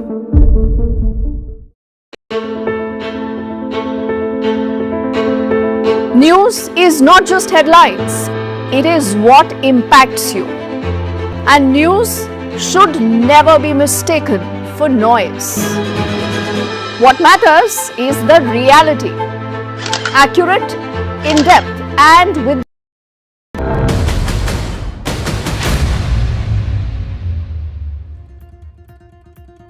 All right, we'll try and bring in a couple of important reactions now to the points covered in that expansive press conference. General Sudhakarji and Colonel Rajiv Agarwal with us. Colonel Sudhakarji, let me come to you first. India has struck Pakistani bases in Chaklara, Rafiki, Murid, Sukhur, Pastur, Sialkot and Noor Khan, number one. Number two, we have only hit military facilities over here, which includes radar tech, command and control centers. Pakistan has been hitting civilian areas as well. But just in terms of the importance of India's attacks into these Pakistan air bases, how would you characterize them? Well, Vishnu, firstly, thank you so much. Good morning for inviting me to your channel. And I am presently in Greece. Time difference is 2.5 hours. I have been in touch with a couple of think tanks and meeting people around here in Europe. It's a great move by our country and must compliment the leadership as also the Indian Armed Forces. First and foremost thing I wish to highlight is the press release which was released, which is making rounds in almost all the social media in the world, is after the operations were conducted on 7th of May, there was a very comprehensive and integrated press release, I would say, wherein you have the the Ministry of External Affairs, you have the Defense Ministry, you have the economic yeah, but sir, in terms of the significance, everything was appearing as if it is. The significance of the strikes, Lala Rafiqi, Murid, Sukut, Pas Road, what is the significance of that? The significance is that India has made it amply clear that it is a considered, calibrated, non-escalatory response to Pahalgam carnage. That means, what does it mean? It means that we are targeting the terrorists, the terrorist infrastructure, the logistics, the supply chain. Leadership may or may not. It has not come to light so far, except for one or two. And so this is the paradigm on which the Indian strike is being actually targeted. So if the conceptual framework is based. Okay, we've lost that line with General. Okay, so go ahead, sir. Go ahead. Basically to target. So we are not looking out for an all-out war. We have our exit policy inbuilt in that particular press release, and thereafter we'll continue to target. So how long are you going to target? So my recommendation is India must continue to follow the practice or the principle of mow the grass, which the Israelis, they have adopted very, very effectively. It has to be done. One Balakot, one such operation is not good enough. It must be continued for 10 to 15 days, because by then the global pressure will be mounting against India. Give a break and collect your intelligence, have very accurate surgical strikes, and go for another one after 2 months or 3 months, and repeat the cycle periodically so that the grass is mowed from time to time and they are made to play very well and are not able to sustain financially as also from the infrastructure point of view. Back to you, Vishnu. They are an unpredictable state actor, and they don't seem to have any aversion towards resorting to using their military. So how often can we keep hitting them? Because when they hit us back, it can end up being a zero-sum game. Excellent. Fantastic question you have asked. So therefore, what I have been saying that India needs to have its matrix of response very, very crystallized in a calibrated manner. Contingencies have to be identified. It is, must focus on the following things. First, command, control, communication, coordination, and intelligence and surveillance network. Apart from these, also, India must focus on the financial verticals which are supporting, and overall there is an ecosystem which is actually supporting and sustaining the extension of the terrorism across border against India. So that complete ecosystem, meaning the tap of terrorism, must be shut permanently. What is that tap? The tap is nothing but the deep state of Pakistan. Does it mean that the army headquarters has to be hit? No. In army headquarters, there are agencies who are responsible to coordinate. They coordinate with the terrorist organization. They facilitate. The army is facilitating the transit movement. They stage forward to the staging points, cross the line of control, come into India, and there is a communication network, mind you, Vishnu. It is all encrypted. Whether quantum computing systems are being applied or not, that is for the specialists and the domain experts to comment. But my take is, because they have switched over to a different method of communication, maybe the internet is being used extensively, maybe encrypted form of platforms are being used. We are unable to detect timely intelligence from the technical intelligence, that the signal in the network. So therefore, there is a requirement to actually address all these in a systematic manner, calibrated manner. Not only we decimate them, but also find out the roots of each of these.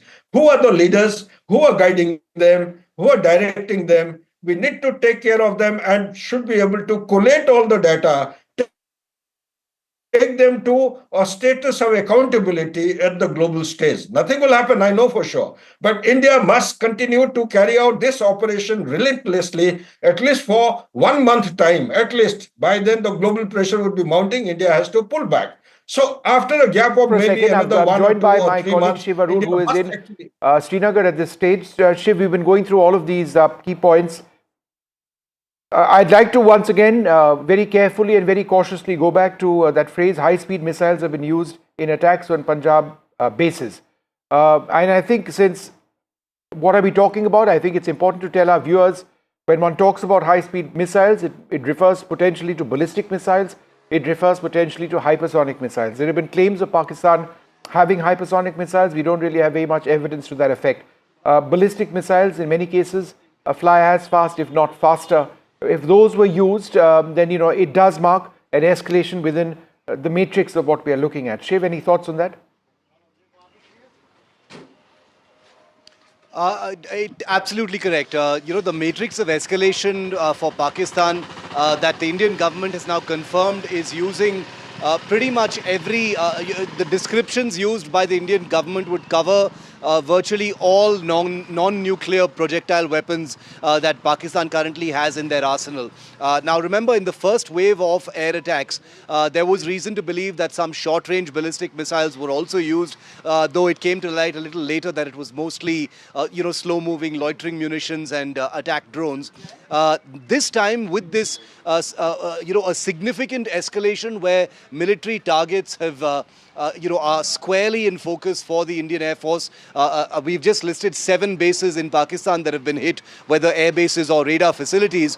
I think it would be reasonable to expect that high performance weapons like either ballistic missiles or possibly even cruise missiles will be used in either the current cycle of tensions or what's coming next, because this is after all a very volatile country that is cornered.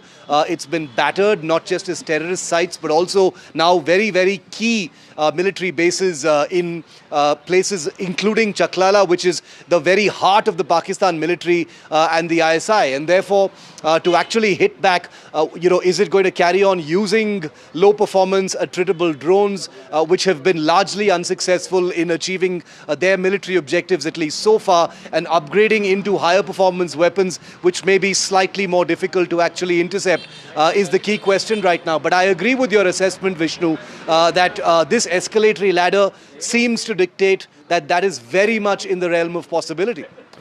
Shiv, you just sent back some startling footage which I was looking at, and I think it's important to reflect on the fact that debris from, whether it's missiles, drones or aircraft, we don't know, fell into Dal Lake. That's in the heart of Srinagar, right? That's how real things have been getting. That's how real it is.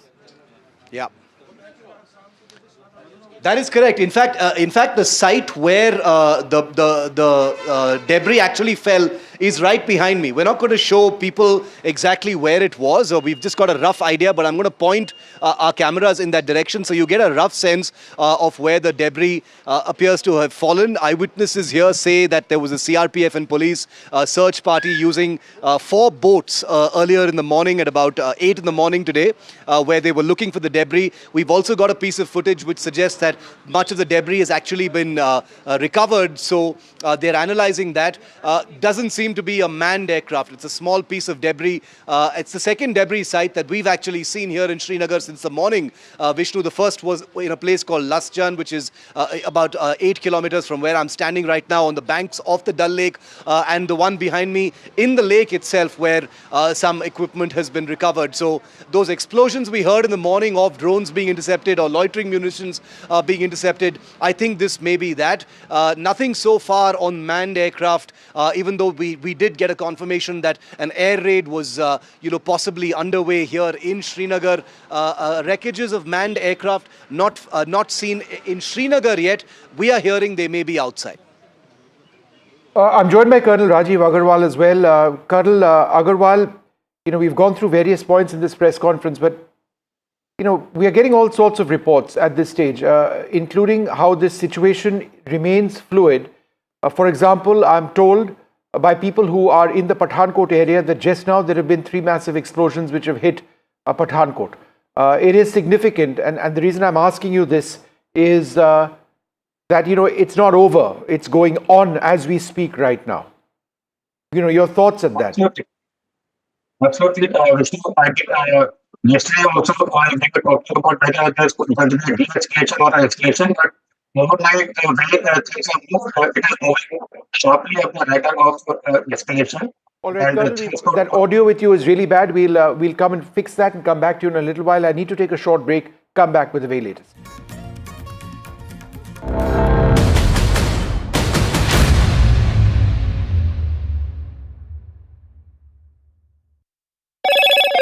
Hello, Moto. Motorola. India's leading AI smartphone brand.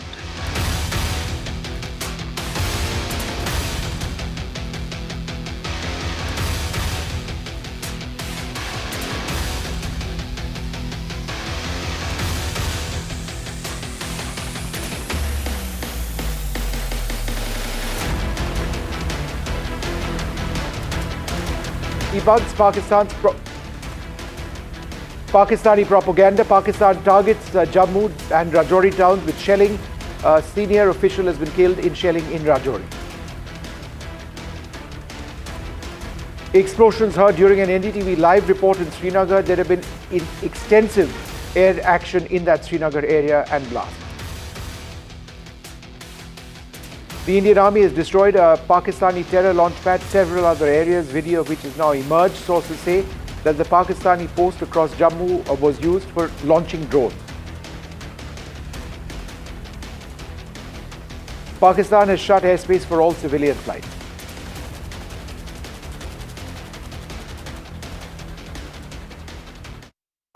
How often have you turned away from debates that descend into endless fights? We bring you a show where every question is answered, where every debate finds its resolution, where every story finds its conclusion, where opinions collide but facts prevail, where stories unfold with insights and trust. When the noise ends, the last word begins.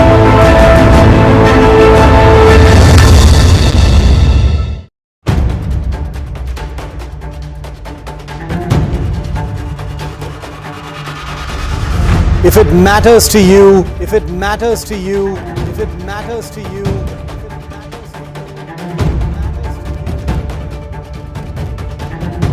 it matters to India. It matters to India. It matters to India.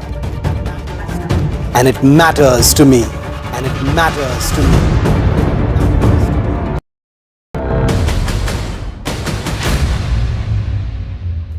Well, the big breaking news coming in right now as we speak is that there is another explosion which has been heard in Srinagar, and there have been at least a couple of major explosions which have been heard in the last little while in Pathankot. We are waiting to get Shivarur back on the line, but this is, if it is the case, then the situation remains very volatile. The attacks haven't ended. There is no lull per se. If this is another round of air attacks, that's something that we would need to see. The Indian Air Force would be responding very heavily. Explosions can also be surface-to-air missiles being launched. They sound like explosions, just the takeoff itself, the blast off of the missiles, whether these are interceptions or whether these are strikes on targets in or places in Srinagar. That's something that we're going to have to wait for very, very closely. I'm also told by very reliable sources of a series of explosions that he heard in Pathankot right now. So it's again all over, some in Punjab and some over here in Jammu and Kashmir. We try to get some more details on this, but I'm just going to remind our viewers of what's been taking place. There have been several attacks which have been going on. Udhampur, Adhampur, Pathankot and Bhuj have seen Pakistani attacks. Srinagar, Avantipur, Udhampur have seen attacks which have hit schools and medical centers, civilians being targeted as well. I can tell you that there have been intense air defense activities in Srinagar. There have been surface-to-air missiles which have been launched as well in the day. Let's go across to Shiv. Shiv, go ahead.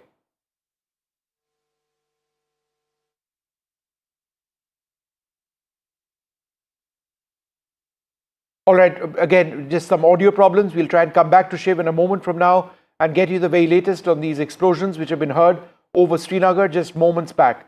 But as I was mentioning, there has been Srinagar, Avantipur, Udhampur, where schools and medical centers have been hit. Civilians have been targeted in these areas. Military bases in Udhampur, Adhampur, Pathankot and Bhuj have been hit by the Pakistanis. But as significantly, and I would like to reiterate this, India has hit 7 Pakistani air bases or radar facilities, tech facilities, command and control centers. The attacks which have been taking place since the morning have struck in 26 locations in India, between Srinagar to the north, Nalia and Gujarat, to the southwest. There is also very heavy artillery shelling which has been taking place. The use of drones. Pakistan has been attacking India using unmanned aerial vehicles, loitering drones, fighter aircraft, long-range missiles. They've been targeting both civilian and military areas. Let's go across to Shiv. Go ahead, Shiv. Vishnu, while we were reporting just now, we just heard two, dull, yet no official information certainly of what this was. We're going to go ahead and assume that this is a continuation of what we were hearing in the morning of interceptions of possible munitions or drones. Like I said, I've been reporting for the last hour from here near the Dal Lake in Srinagar, where at least one of those munitions debris had fallen after its interception very close from here. We're getting more information also that the possibility of interceptions are continuing either near the Srinagar airport, which is about a half-hour drive from where I'm standing, in addition to the outskirts of Srinagar, Budgam and other places. This seems to align with what we've been reporting since today, Vishnu, which is that there appears to be a concerted effort to strike some targets here in Srinagar with the loitering munitions or drones, possibly even missiles. There was talk of manned aircraft also being part of the entire mix. We have no word on it. Importantly, there was no confirmation or verification on manned aircraft or otherwise at the press conference that's just gotten over by the Ministry of External Affairs and the Ministry of Defense. So we're still trying to get more information here. Like I said, the munition that fell in this patch of the Dal Lake behind me has gone for analysis, but those two explosions confirm that this wave, if I can call it that, isn't over yet. No, it's not over. Even in Pathankot, there have been moments back, multiple blasts, very loud ones. We'll come back to all of these developing sort of scenarios now taking place across our India. We'll come back. India striking back hard, but there is a warlike scenario in the country.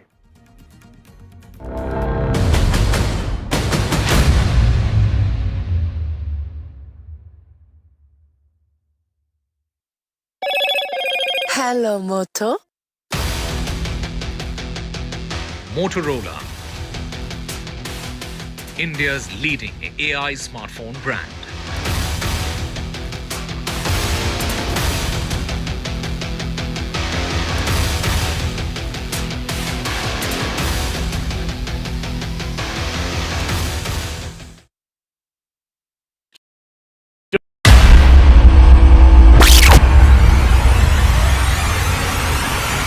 The last 1 month, if you see, the share prices of Genzol Engineering has fallen more than 58%. Why are the rating firms calling the debt payments as default? We have two credible credit rating agencies on March 4th coming and downgrading the stock to D. Statements are consistently being proven wrong, and transactions are being taken place which are different from what they were originally pictured to be. The company claimed it would roll out 6,400 electric vehicles.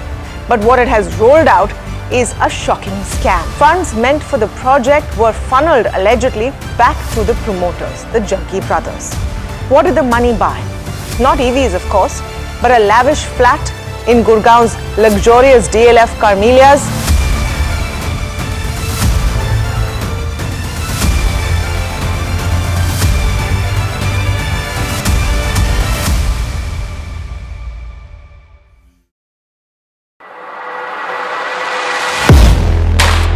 Do you really know the company you invest in?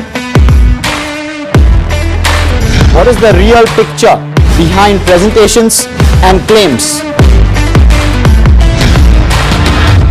Is the outlook as rosy as the company claims?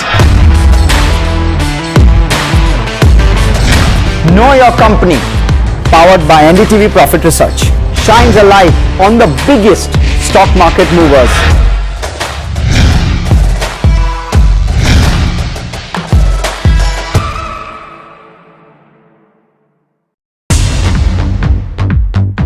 More news that matters. Big exclusive. Tulsi Gabbard gunned down by Pakistan-backed cowards. When you interact with people on ground, you're able to reflect their sentiments much better. More debates that shake the system. More exclusives you won't find anywhere else. Not just another prime time. It's a prime time that's unmissable.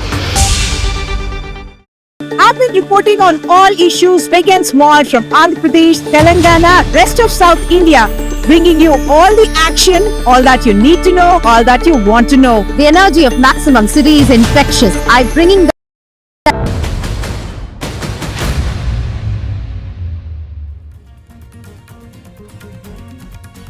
Good afternoon to what is one of the most tense days that we've seen in India. It's a warlike situation in the country. India has hit several Pakistani bases. Several Indian bases have been hit.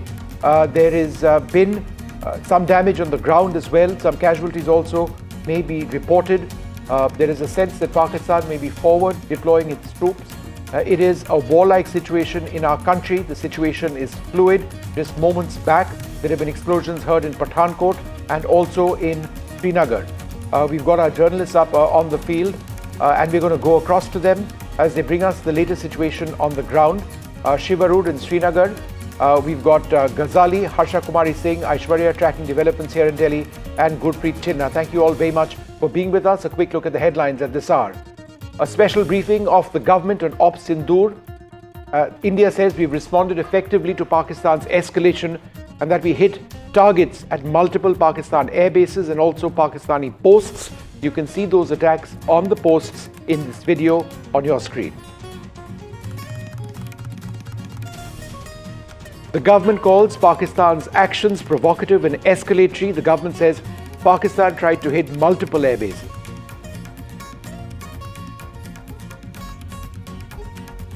The government debunks claims of Pakistan's propaganda and says that Pakistan attacked 26 locations.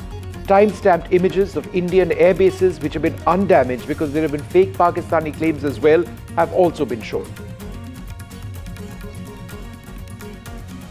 The US Secretary of State Marco Rubio speaks to External Affairs Minister Dr. Jaishankar. Rubio says India and Pakistan must de-escalate. The US proposes to support discussions. The External Affairs Minister says India's approach has always been measured and responsible.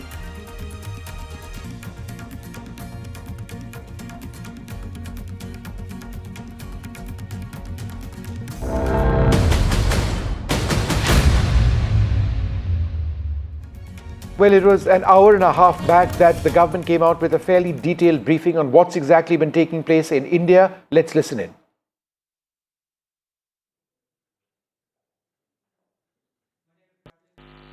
Pakistan military continued with its provocations, carrying out aggressive actions employing multiple threat vectors all along the western border. Pakistan employed UCAV, drones, long-range weapons, loitering munitions and fighter aircraft to target civilian areas and military infrastructure.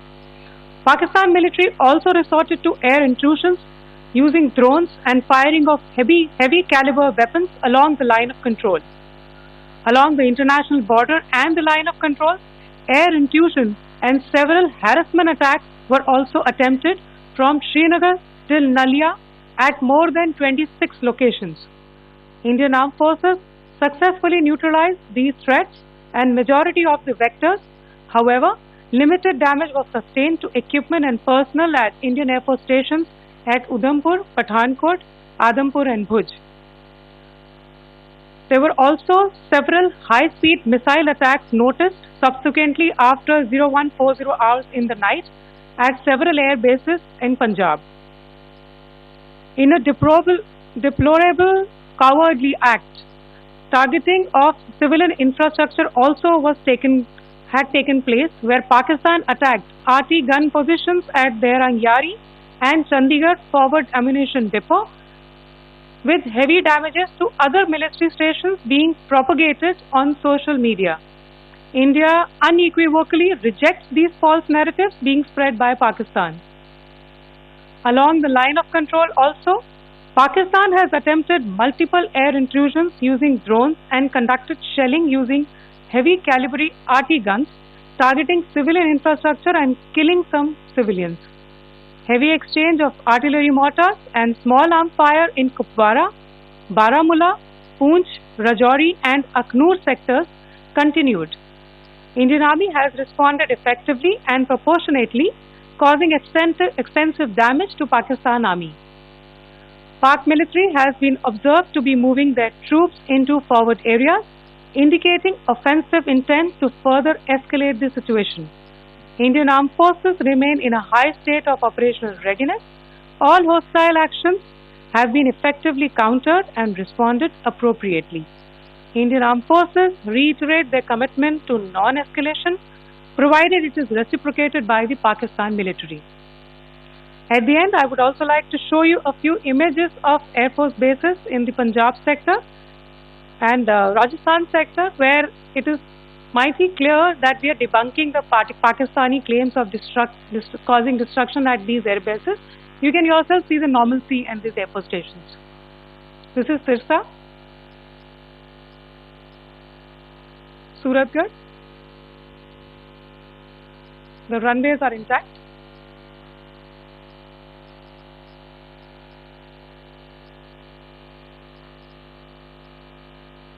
There are also time stamps, just notice, they are also time stamped.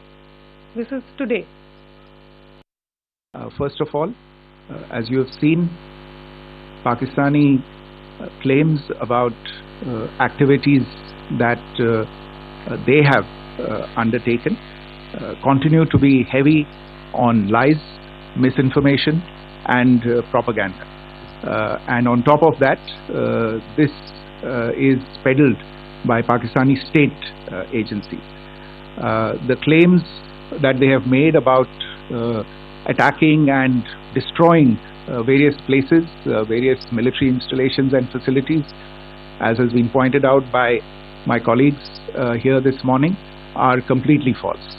The claim about the Air Force station in Sirsa being destroyed, completely false, as you've seen.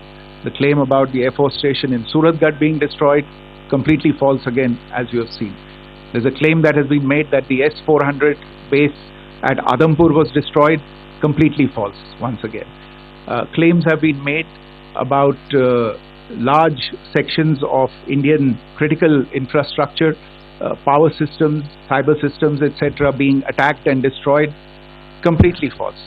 I would urge all of you and all those who watch this not to be misled by this tissue of lies that is being peddled by the Pakistani state for obvious purposes. The second point that I wanted to emphasize is that Pakistan continues with its execrable and wanton campaign of targeting civilians and civilian infrastructure, especially in the states of Jammu and Kashmir and Punjab. There is also on its part a consistent attempt to sow discord between communities in India.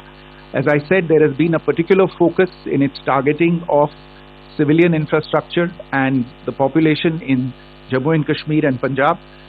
Earlier this morning, Pakistan shelled the town of Rajouri, killing the additional District Development Commissioner Shri Rajkumar Thappa, adding to the civilian casualties and the damage in that state. We have also observed overnight damage to property and injuries to civilians in Firozpur and Jalandhar, among other places. Finally, as I said, Pakistani officials also continue to make ludicrous claims about India firing missiles towards Sri Amritsar Sahib. As I said, these lame attempts to divide India are doomed to failure. We have also seen in some of the remarks that have been shown on television that the Pakistani army spokesman seems to take great joy at the fact that the Indian public should criticize the government of India with regard to various issues. It may be a surprise to Pakistan to see citizens criticizing their own government. That is the hallmark of an open and functioning democracy. Pakistan's unfamiliarity with that, again, should not be surprising. And finally, there is this yet again completely ludicrous claim that Indian missiles have hit Afghanistan. Totally frivolous allegation. And I only want to point out that Afghan people don't need to be reminded about which country it is that has on multiple occasions in just the last 1.5 years targeted civilian populations and civilian infrastructure in Afghanistan. Pakistan military continued with its provocations, carrying out aggressive actions employing multiple threat vectors all along the western border. Pakistan employed UCAV, drones, long-range weapons, loitering munitions and fighter aircrafts to target civilian areas and military infrastructure. Pakistan military also resorted to air intrusions using drones and firing of heavy caliber weapons along the line of control. Along the international border and the line of controls, air intrusion and several harassment attacks were also attempted from Srinagar till Nalia at more than 26 locations. Indian Armed Forces successfully neutralized these threats and majority of the vectors.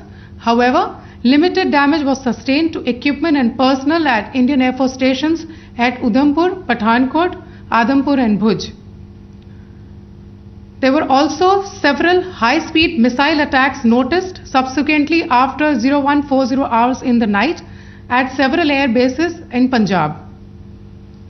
In a deplorable cowardly act, targeting of civilian infrastructure also had taken place, where Pakistan attacked the Medicare center and school premises at the air bases of Srinagar, Avantipur and Udhampur, yet again displaying irresponsible targeting of our civilian infrastructure. In a swift and calibrated response, Indian Armed Forces carried out precision attacks only on identified military targets. These included technical infrastructure, command and control centers, radar sites and weapon storage areas.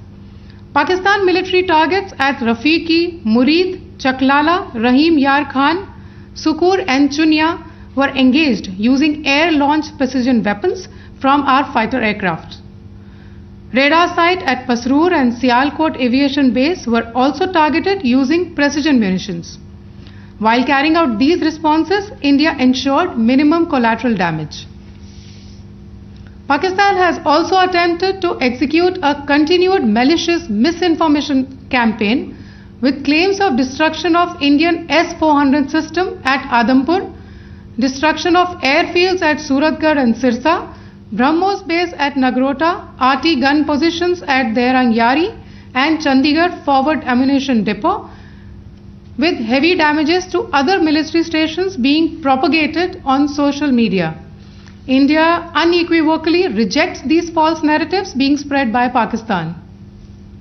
Along the line of control also, Pakistan has attempted multiple air intrusions using drones and conducted shelling using heavy caliber RT guns, targeting civilian infrastructure and killing some civilians.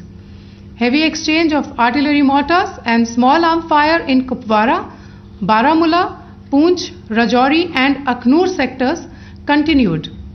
Indian Army has responded effectively and proportionately, causing extensive damage to Pakistan Army. Pak military has been observed to be moving their troops into forward areas, indicating offensive intent to further escalate the situation. Indian Armed Forces remain in a high state of operational readiness. All hostile actions have been effectively countered and responded appropriately. Indian Armed Forces reiterate their commitment to non-escalation, provided it is reciprocated by the Pakistan military. At the end, I would also like to show you a few images of Air Force bases in the Punjab sector and Rajasthan sector, where it is mighty clear that we are debunking the Pakistani claims of causing destruction at these air bases. You can yourself see the normalcy in these Air Force stations. This is Sirsa, Suratgarh. The runways are intact.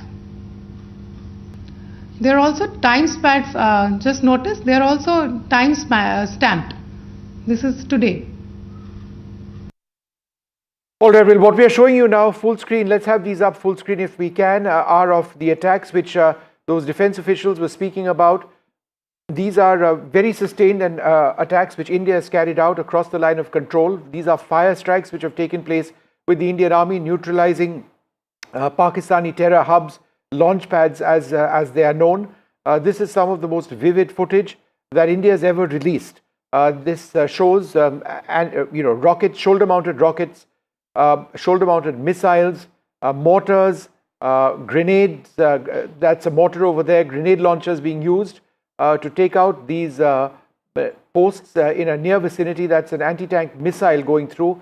Can be used against semi-hardened targets as well. Those are missile strikes over there. That's another missile strike going ahead. You note how the missile tracks the target, maneuvers to it. That's mortar, which is being used. I think that's medium mortar being used over there. This is across the line of control. Fire strikes being carried out by the Indian Army as well.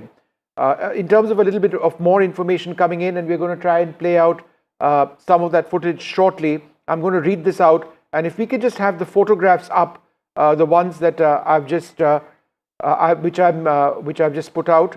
In the early hours this morning, at approximately 5 this morning, Pakistani forces, this is coming from official sources, Pakistani forces launched multiple Bikert Jihad-3 kamikaze drones across the international border towards Amritsar in a blatant attempt to strike densely populated residential areas.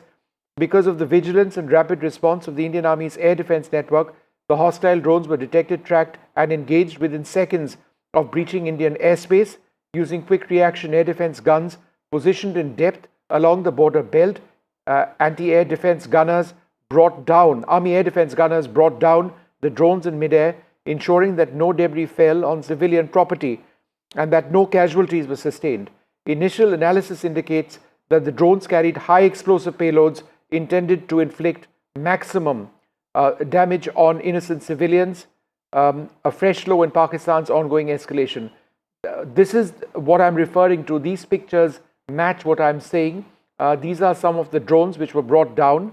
The prompt neutralization of this threat underscores the effectiveness of India's layered air defense grid, which integrates ground-based radars, electro-optical sensors, and automated command and control systems. Let's go back to Shivarur, keep these images on the screen. Shiv, we keep talking about fighter aircraft, we keep talking about missiles, we talk about the BrahMos all the time, but it's the, for want of a better word, it's the lowly air defense gunner using an old L-70 system, which increasingly may be radar guided, who has played an incredible role in taking out drones. 400 drones, 300 drones, the numbers are huge. And now, unlike day one, when they weren't armed drones, they didn't have bomblets, these are armed drones. Without these, we would have suffered huge casualties.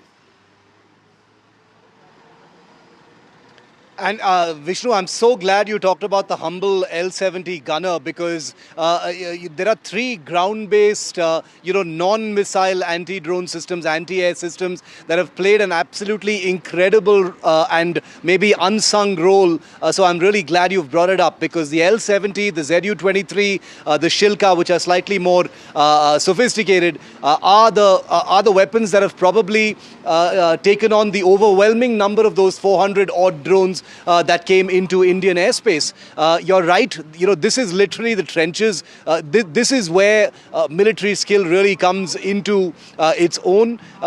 These are weapons that never get the kind of limelight that more sophisticated weapons that you named actually do. Also, that the video that's just come out from the Indian Army, Vishnu, that you were referring to a short moment ago, those are the trenches. Those are the first images from the line of control trenches, depicting in vivid detail the Indian Army. First pictures in this wave of conflict between India and Pakistan. The first pictures of forward posts along the line of control, absolutely obliterating launch pads and Pakistan Army posts, which, as I've been saying in our coverage, have become very, very difficult to differentiate apart.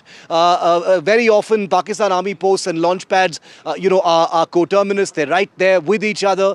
And therefore, these pictures depicting mortars, I'm guessing also artillery, I didn't see the whole video, but also rocket-propelled grenades and possibly even anti-tank guided missiles being used at close range to absolutely decimate some of this infrastructure. Now, when I've been reporting from the line of control, the information that we we got, especially in the Kupwara and Uri sector, is that as many as 40 to 45 major launch pads continue to exist. So I'm very curious after watching this video, how many of those launch pads, are still breathing free air, because this video is about a minute and 25 seconds long, and I counted as many as 7 or 8 launch pads being absolutely obliterated. So it's going to be interesting to see if that data will ever become available. But clearly, Shiv, hold on for half a second. I'm just going to, I'm going to have that up full screen. Not this. Let's play that video. Yeah, Shiv, go ahead. Talk us through this video. Yeah, so this is the video that the Indian Army has put out just a short while ago on its social media handles. Very, very vivid imagery, obviously filmed at forward posts along the line of control in an eyeball. When you say eyeball to eyeball situation, this is what it means. From where these Jawans and officers are standing, you can see the Pakistan Army posts and the launch pads right there. So it's a mix of real life camera, daylight camera, as well as thermal imaging or infrared camera, capturing the destruction and decimation of a series of launch pads and Pakistan Army posts, which are usually adjacent to each other in some sectors off the line of control. I counted at least 6 or 7 such terror launch pads being destroyed. You can see ammunition being cooked off in some of those videos as well, Vishnu. Also, look at the weapons being used. You've got everything from mortars to anti-tank guided missiles, rocket-propelled grenades, possibly some other weapons, machine guns as well, being used against those launch pads. So very interesting, and I always insist on marking these things in any cycle of conflict. These are the first images of this particular conflict on the front lines. These are the men fighting those forward posts from Pakistan. And they'd be facing significant attacks themselves. So, I mean, let's not forget that for a moment. This is the front line. Yeah. These are the people who hit the hardest sometimes, but face the brunt of attacks. These are our Jawans defending and protecting us and hitting terrorist launch pads in just the last little while. I'm going to go across to our colleagues Nazir Masoodi and Aishwarya Jain. Aishwarya, let me come across to you first. There have been a series of meetings which have taken place already today. Aishwarya, can you give us an idea of what's happening today by way of top leaders meeting? Is there going to be a press conference again later this evening, Aishwarya?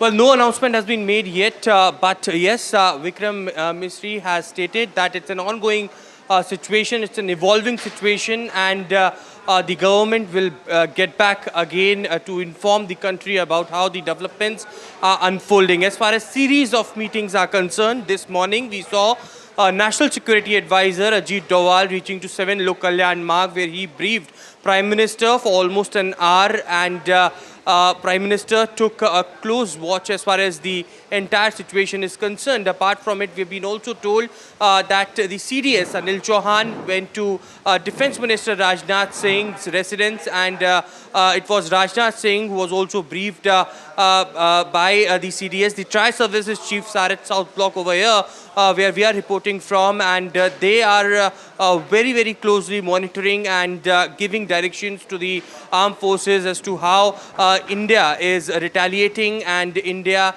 is taking actions against the Pakistani violation of the troops. But yes, once again, we have got confirmation from the Indian Army. Yesterday, there were visual proofs that were given by the Border Security Force as well, that in a continuous operation, there are terrorists which had been neutralized, who were tried to infiltrate in the Indian territory. Today, there were several such posts which were also completely destroyed in an action by the Indian Army.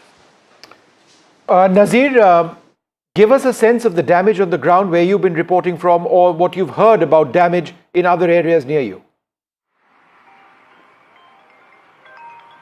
Well, there have been targets, attacks and targets on defense installations, Avantipura and Srinagar Airport, or the Udhampur, which government has said it in its briefing clearly. There is damage to the infrastructure, soldiers also. And on the ground, which you see, there was heavy shelling through the night, here in Kupara also, army clearly targeted Pakistani posts across the line of control here. But here on Pakistani side, targeted both civilians as well as this innocent army installations. So this is something which is going on. The army has hit them hard. Pakistan has been trying to target innocent civilians. Many civilians have been killed. Many have lost their homes. I have been to some of those places where these people have lost their homes. They got injured, and all that has happened. This is something which nobody would want, that innocent people are targeted, but that is happening here in Jammu and Kashmir. We see people facing the brunt of Pakistani shelling here in Jammu and Kashmir in the border areas. But one thing important, while we have been covering this, we have never shown any troop movement or troop deployment. That we have been careful about to ensure that there is nothing when it comes to the operational secrecy of the forces, that is never compromised. And here on the ground, we saw in Srinagar, there were 3 loud explosions were heard. Nature of explosions is not known. What is the reason? What is the cause? But in the situation it has been happening, there was also sirens were sounded in parts of Srinagar. So fingers crossed what has happened. But the way we have been seeing situation unfolding in Srinagar, where we saw in Avantipura Airbase that they tried to target it, and there were 2 medical facilities and schools in both the places. Yeah, Nazir, hold on a second. Let's quickly go across to Gurpreet Chinna as well. Gurpreet needs to move from that location, which is why I'm interrupting you, Nazir. Gurpreet, go ahead where you are. Tell us what's happening. Well, we are reporting from one of the villages from district Firozpur. This is the Burj Makkan Singh village. Last night we are showing that how our forces, they are neutralizing missiles or drones in the air, and we have seen the one portion of some object has been seen here. तो क्या देखा आपने यहाँ पे? हम देख रहे हैं ट्रांसफार्मर के पास, आप हमारे साथ भी चलो अगर वहाँ पे। ਇਹ ਨਾ ਤਕਰੀਬਨ ਰਾਤ ਟਾਈਮ ਹੈਗਾ ਸੀ 1:30 ਵਜੇ ਦਾ ਜੀ, ਤੇ ਇਹਨਾਂ ਇੱਕ ਵਾਰੀ ਬਲਾਸਟ ਹੋਇਆ ਬਹੁਤ ਜ਼ਿਆਦਾ। ਬਲਾਸਟ ਹੋਣ ਕਾਰਨ ਅਸੀਂ ਬਾਹਰ ਸੀ, ਤੇ ਬਾਅਦ ਵਿੱਚ ਚਾਚਾ ਜੀ ਨੇ ਦੱਸਿਆ ਮੈਨੂੰ, ਕਹਿੰਦੇ ਵੀ ਆਪਣੇ ਨਾ ਬਲਾਸਟ ਹੋਇਆ, ਤੇ ਜੋ ਦਰਵਾਜ਼ੇ ਖਿੜਕੀਆਂ ਨਾ ਉਹ ਇੱਕਦਮ ਕੰਬਣੇ ਲੱਗੀ। ਤੇ ਫਿਰ ਅਸੀਂ ਬਾਹਰ ਜਦੋਂ ਆਣ ਕੇ ਦੇਖਿਆ ਤਾਰ ਟੁੱਟੀ ਹੋਈ ਸੀ ट्रांसफार्मर की, लाइट ऑफ थी उदों, तो तार टूटी हुई थी। तो जब देखा आने तो पैरों में अड़ा थे, ठुड्डा आया, तो देखा नीचे इतना सारा पंखे की तरह था जो यहाँ पर पड़ा था। बिल्कुल यहाँ पे पड़ा हुआ था, हम देख सकते हैं। ये मैं अपने कैमरामैन साथी को कहूँगा तस्वीर दिखाई जाए तो क्या था वो, मतलब कोई यहाँ पे डैमेज हुआ, कुछ हुआ ऐसा कुछ? नहीं, इतने डैमेज हवा च ही डैमेज हो गया, इतने खाली खोखला आन के डिगा जी, क्योंकि साथ में ट्रांसफार्मर था। कल हमने देखा कि 8 बजे के बाद पूरे शहर में ब्लैकआउट किया गया था। कहीं ना कहीं लगता है कि अगर यहाँ पे टारगेट किया जाता तो शायद ज़्यादा नुकसान होता गाँव का। बिल्कुल जी बिल्कुल। ये अगर ये लाइट होती तो फिर, क्योंकि तार 3-4 घरों में जाती है, ये टूट के नीचे गिरी। अगर ये लाइट होती तो ये ब्लास्ट करती बहुत ज़्यादा। एक नौजवान है हमारे साथ, आपने वीडियो भी बनाई, आप दिखा रहे थे कैसे ऊपर से आया, क्या हुआ क्या? एक्चुअली क्या है कि जैसे ही ड्रोन आया तो हवा में ही वो डिफ्यूज़ हो गया होगा, और जो उसका लास्ट पार्ट था छोटा सा, वैसे केजी में तो आई थिंक 15 से 20 केजी का होगा वो, और सीधा यहाँ पे आगे गिरा।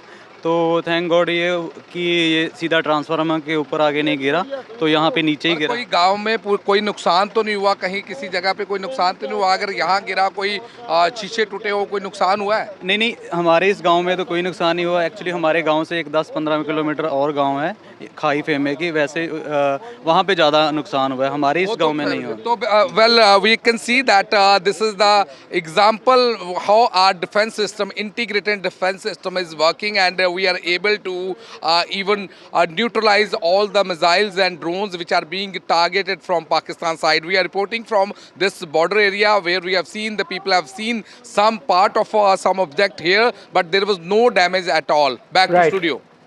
All right, we leave it over there. Gurpreet, keep coming back to all of you in a moment. India striking back hard, but there has been damage in India as well. There is a lot more information coming in what is clearly a very, very fluid situation.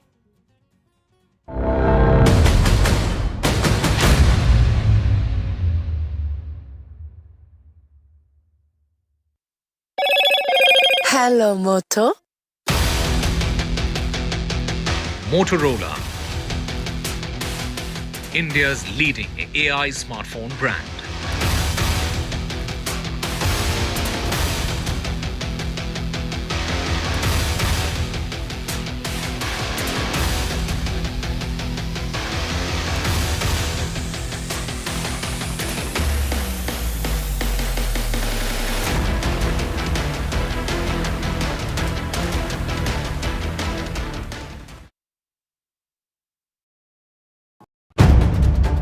If it matters to you, if it matters to you, if it matters to you, it matters to India, it matters to India, and it matters to me, and it matters to me. India Matters with Shivaru, only on NDTV 24/7. In today's interconnected world, India's voice is more crucial than ever. When India speaks, the world listens. At NDTV World, we are that voice, bringing you intelligent and insightful news from India and beyond. From geopolitics and diplomacy to economic shifts, migrations, tech disruptions, and the stories of our diaspora. We cover the news that shapes our global future. NDTV World, your new home for global news is here.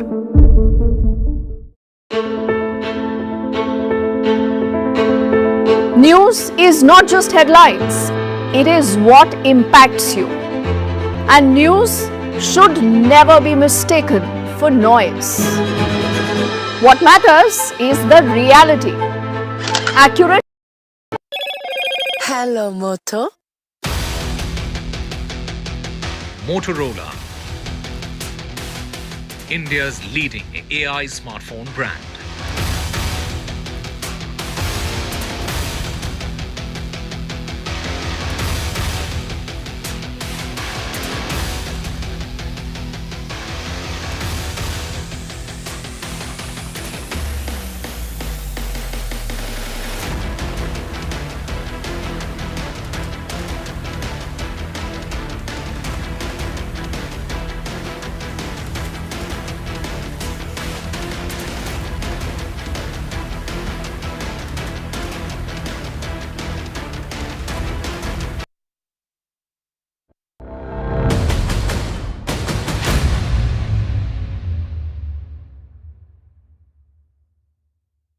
Pakistan continues to provoke India through aggressive actions along our western border. Pakistan has used unmanned combat aerial vehicles, long-range weapons, loitering munitions and fighter jets to target civilian areas, and military infrastructure, hitting back hard after Pakistan's drone attacks across the western sector. India has carried out precision airstrikes on 6 Pakistan Air Force bases, which includes Murid Rahim Yar Khan and Pakistani military installations at Shukur and Chunia. A radar site at Pasroor and Saikot have also been targeted. Pakistan has been carrying out, remember, heavy shelling along the line of control and targeting civilian areas. Indian Army has effectively and proportionately responded. India's response has been swift and calibrated, is what the government is reiterating. Joining me on this broadcast is Nikunj Garg, our senior managing editor. Also in the studio is Lieutenant General Sanjay Kulkarni. Vice Admiral Anil Chawla is joining us, and also Wing Commander Gitanjali Singh. General Kulkarni, we were having a discussion prior to the broadcast. Let me take that forward for our viewers' understanding also. Today, for the first time in that official briefing, the participants led by the Foreign Secretary mentioned that Pakistani army is mobilizing and mobilizing to the forward area. Absolutely. What does that mean, sir? How would you put it in context for our viewers' understanding? So, mostly speak for the viewers. Yeah.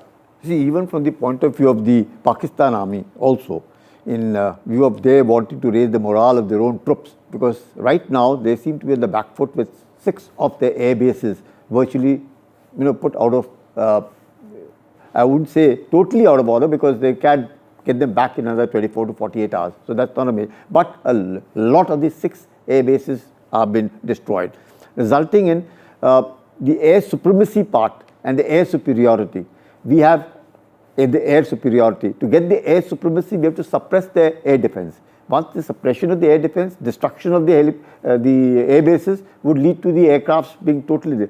Now the Pakistanis are worried that should that happen anytime, say next 24 hours or whatever that be so, then the defenses all along the LOC are going to get compromised. So might as well move in and occupy the defenses, because mobilization also takes for them 2 to 3 days, 4 days. So it might as well get into the defenses. Firing along from the LOC has been heavy. Pakistanis have been firing heavy. They were, for the first 10 days, they were with small arms, graduated to mortars and graduated to heavy artillery fire. We are also correspondingly increased our RT and mortar. Therefore, now is the thing to occupy the bases and look for an opportunity. Because at this point of time, Pakistan wants to raise the morale of their troops that they're not on the back foot. Don't worry, we are at it. So A, this is a morale raising exercise for their troops. Yeah. But B, as you are saying that they are covering their flanks, and C, but then it obviously raises the temperatures, because then it becomes a position where they are mobilized and we have not yet mobilized. No. Even if we have not mobilized the troops all along the LOC, should they find weaknesses and just march in, the Pakistanis will be caught on the back foot. They wouldn't know what has happened to them, because rear areas are being destroyed.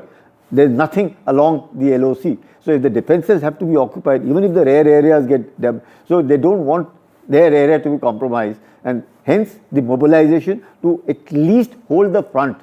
If the front is also gone and the rear is also gone, then Pakistan collapses.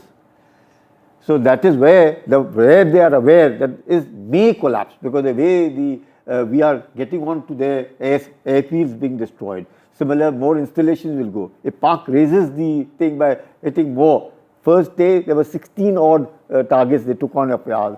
Second day they took 36. The third day 26.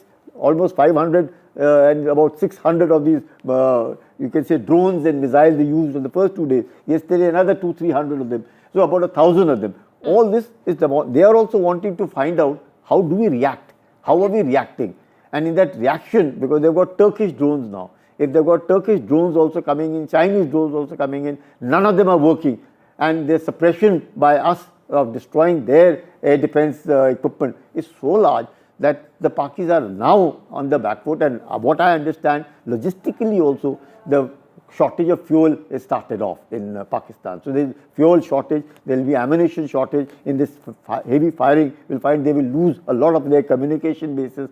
So plus cyber, they will be also now a victim of a cyber warfare. So if cyber, the air defense being destroyed, the air bases being destroyed, there's a lot that is now happening in Pakistan, and Munir now would want to hit back. And therefore, the troops might be also questioning, if we are losing, what about the front? Okay. The Indians might just go through the front. It will just happen like Bangladesh, just move in and occupy Dhaka. So that shouldn't be happening with the Karachi that they're looking at. Rahim Yar Khan has been destroyed today. So Rahim Yar Khan is not very far. So they know that the Indians can do it, and therefore they're worried.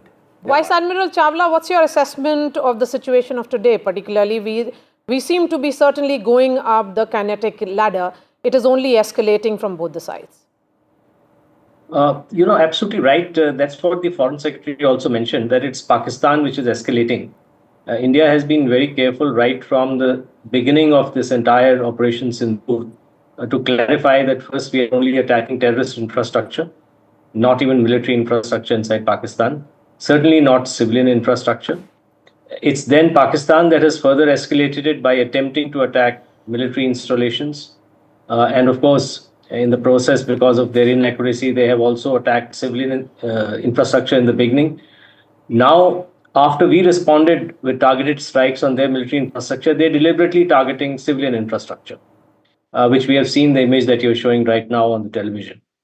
So, the fact is that they are the ones who are escalating, and they are the ones who need to de-escalate. And I think, as I mentioned earlier in your program, they need to come to their senses, because the Indian state has only used a fraction of its force against Pakistan right now.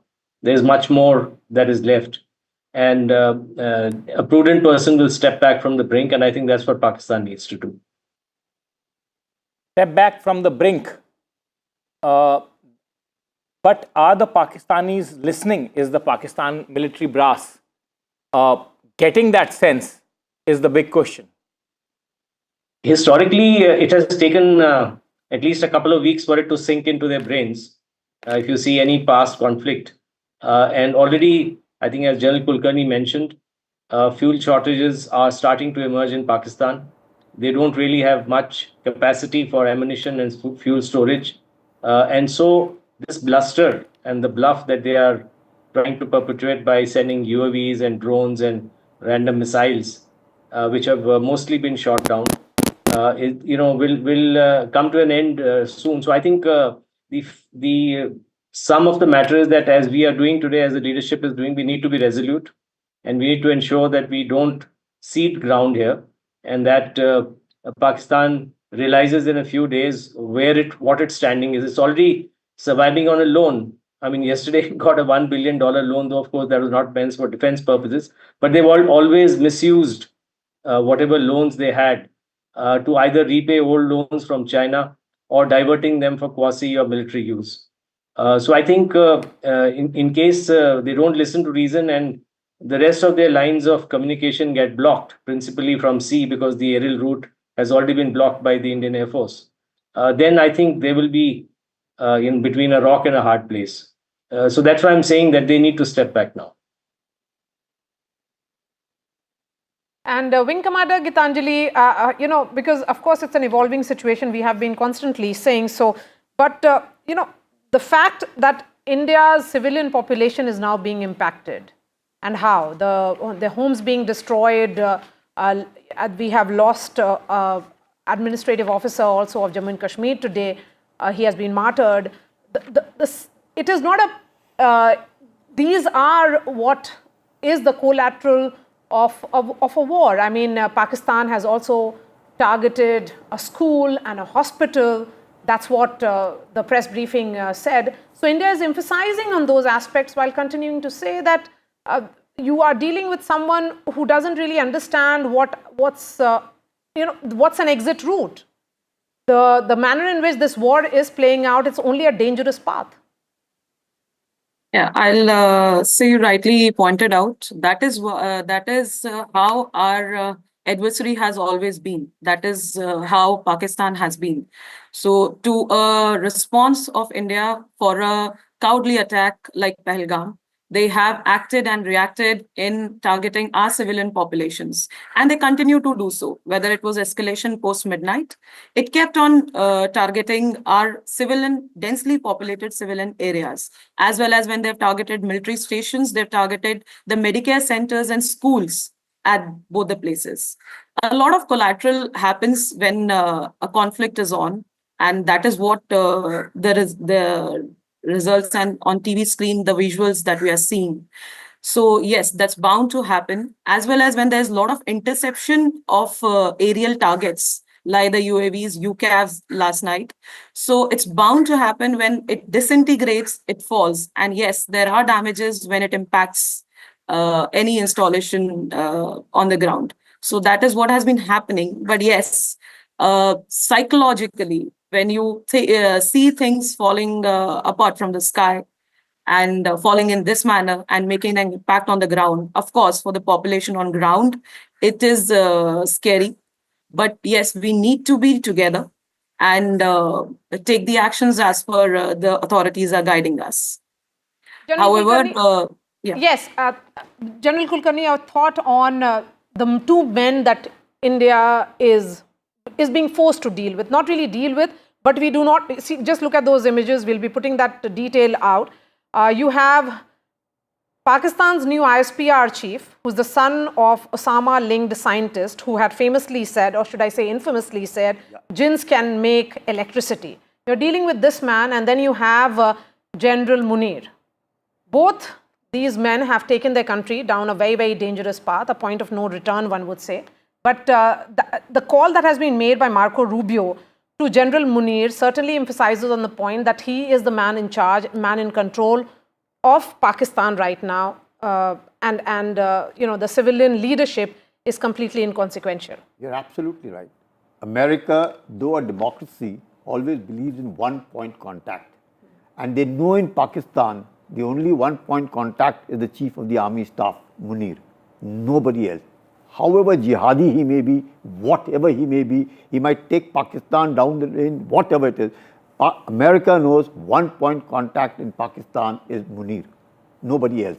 We can say democracy, whatever. Yeah, I mean, this is a point that many are emphasizing, and I've been trying to discuss this point while we discuss the credentials or the backgrounds of these men. Yeah. Of course, the ISI chief is General Munir's close aide. He is his man. He has put him in that chair. Look, General Asim Munir is a professional soldier. At the end of the day, you can call him a jihadi, you can call him whatever you wish to, you can call him a hardliner, a radical, but he's a professional soldier with obviously over 3 decades plus of soldiering experience, right? Definitely. So at the end of the day, he knows the consequences of his actions. He also knows the strength and the weaknesses of the establishment that he leads, which is the Pakistani military. Absolutely. He would also be acutely aware of the morale of his men and the wherewithal that he can actually bring to counter India's offense if there were to be one. Now, under such a situation, what our co-panelist was rightly pointing out at this point in time, that it would take some time for the reality to sink in, but it would sink in. He's a professional soldier. At the end of the day, he knows the difference between a defeat and a win. And he also knows at what cost a victory and at what cost a defeat. So, do you think that this is, till now, this is buccaneering, brinkmanship that he has started some time back with his rather infamous speech about Balochistan? And he will go thus far and not any further from there on. Do you think that, or do you think, that he will continue this dangerous escalatory game come what may? What is your sense as a professional soldier? Make an assessment of General Munir. See, Munir has sent his family abroad. So he is now all alone, knowing fully well what Pakistan can do and what Pakistan can't. He is addressing his, and they get impressed, influenced, their morale gets raised by their religious indoctrination, be whatsoever. That's their way of doing things. Munir knows it, how far can he go? And all this brinkmanship that he's attempting to do, he also at this point of time knows that his reserves are very low. Bajwa, when he handed over the command to him, told him very clearly he doesn't have fuel for the tanks. So he knows exactly where it is. Ever since Bajwa has left, the economic conditions of Pakistan have further gone down south. So they haven't gone up. Much that they may have got the IMF loan, $1 billion yesterday. Yeah, but they will not come to their account tomorrow, right? Even the $390 million given by Trump to upgrade, maintain F-16s will also take 2 to 3 years. So it's not easy. The aircraft that he has are of the older block. The JF-17s are older block. The JF-10s are the new ones, but he doesn't have that much. The maintenance, the number of aircrafts that he has, which he can actually fly, are not even 50%. So he knows all his thing, but he cannot now come up and say he's put his country into a real problem. Now, like General Musharraf in Kargil? See, General Musharraf in Kargil was another, he used that commando brinkmanship, ki I can do it, not realizing that he did achieve surprise. I will accept that Musharraf did achieve surprise, but he couldn't sustain the momentum, neither could he carry forward, and therefore the defeat. So just maintain, to begin with a surprise, thereafter you have to maintain that momentum. That he couldn't. And that is why Nawaz Sharif had to go to Clinton on the 4th of July and seek, almost surrender, please help. Similarly here, Rubio has already rung up Munir to tell him, partner, this is what we assess about you. Choice is yours. You break, don't come back to us. Are you of the opinion then the Chinese have no role here? See, 65 war, 71 war, Kargil war, the Americans' equipment is what the Pakistanis are using, and they were quite effective. Even in 65 war, the Sabre jets, the tanks, the pattern tanks that came, the man behind the machine mattered. The equipment came, brand new, the state of the art, but the men couldn't adjust. Similarly now, the drones are coming, the missiles are coming from China and Turkey, but it takes a long time for troops to get adjusted to that. So they aren't as yet adapting to it. But he thought that yes, the Pak army is fully trained, not knowing that the Pak army has taken a back seat in Balochistan. Every day losing even 10 men is a huge thing in war, almost at war. When that Fazlur Rahman is saying again and again that there are 5 to 6 provinces in Balochistan, they don't fly the Pakistani flag. He's saying that in National Assembly. So there's a lot that is happening, back foot in Balochistan, back foot with Tehreek-e-Taliban Pakistan, in Khyber Pakhtunkhwa, here along, a lot of their own resentment within, a lot of officers, men not wanting to come back. So he knows his weakness, but he's showing that. Bluster. Yeah, let me take that question that Maria actually raised to Vice Admiral Kumar. Vice Admiral, Maria raises a very important point. What role do the Chinese have here? Many would say, many neutral observers would say that today the Chinese influence on Pakistan is far greater, far more significant than Americans on the present day and age. Would you agree with that assessment, and would you agree that if Chinese were to be a willing party, a truce can come faster? Firstly, I don't think India wants China to be any sort of a mediator. I don't think that is setting the cat amongst the pigeons. So that's the point number one. Secondly, as far as China is concerned, as far as the Pakistani armed forces are concerned, 83% of their arms were imported from China over the last 5 years. This is as per the SIPRI, the Stockholm Institute, which is a fact, including major arms systems, and many of them are on the way. One might ask, and I've done a paper on this, as to where does the money to pay all this comes from? And the answer really is the fact that the China-Pakistan economic corridor, in which China has invested over $60 billion, is one of the conduits in which the Pakistani state, read the Pakistani military, is giving several concessions to China. For example, running the Gwadar port is one of them, and many others, in order to finance their war machinery and get this investment from China. So as far as China is concerned, the role that China is today playing is principally, it is a principal supplier of arms and ammunition to Pakistan. Pakistan's reliance or dependence on the West has decreased considerably, as is evident from the current conflict as well. But China is very careful. Even in previous conflicts, China has never interfered or intervened directly on behalf of Pakistan. It's quite possible that they might be sharing intelligence or satellite imagery or things like that. My question, Admiral, was slightly different. My question, Admiral, was slightly different, but let me take that question to Wing Commander Gitanjali. My question is not about mediation, or my question is not about China's overt participation. What I'm trying to say is that China probably today wields far more or greater influence than it ever wielded in the past on the Pakistani military establishment, because if you go by the Times of India of today, they have seen how the Pakistanis have been completely rearmed to teeth by the Chinese.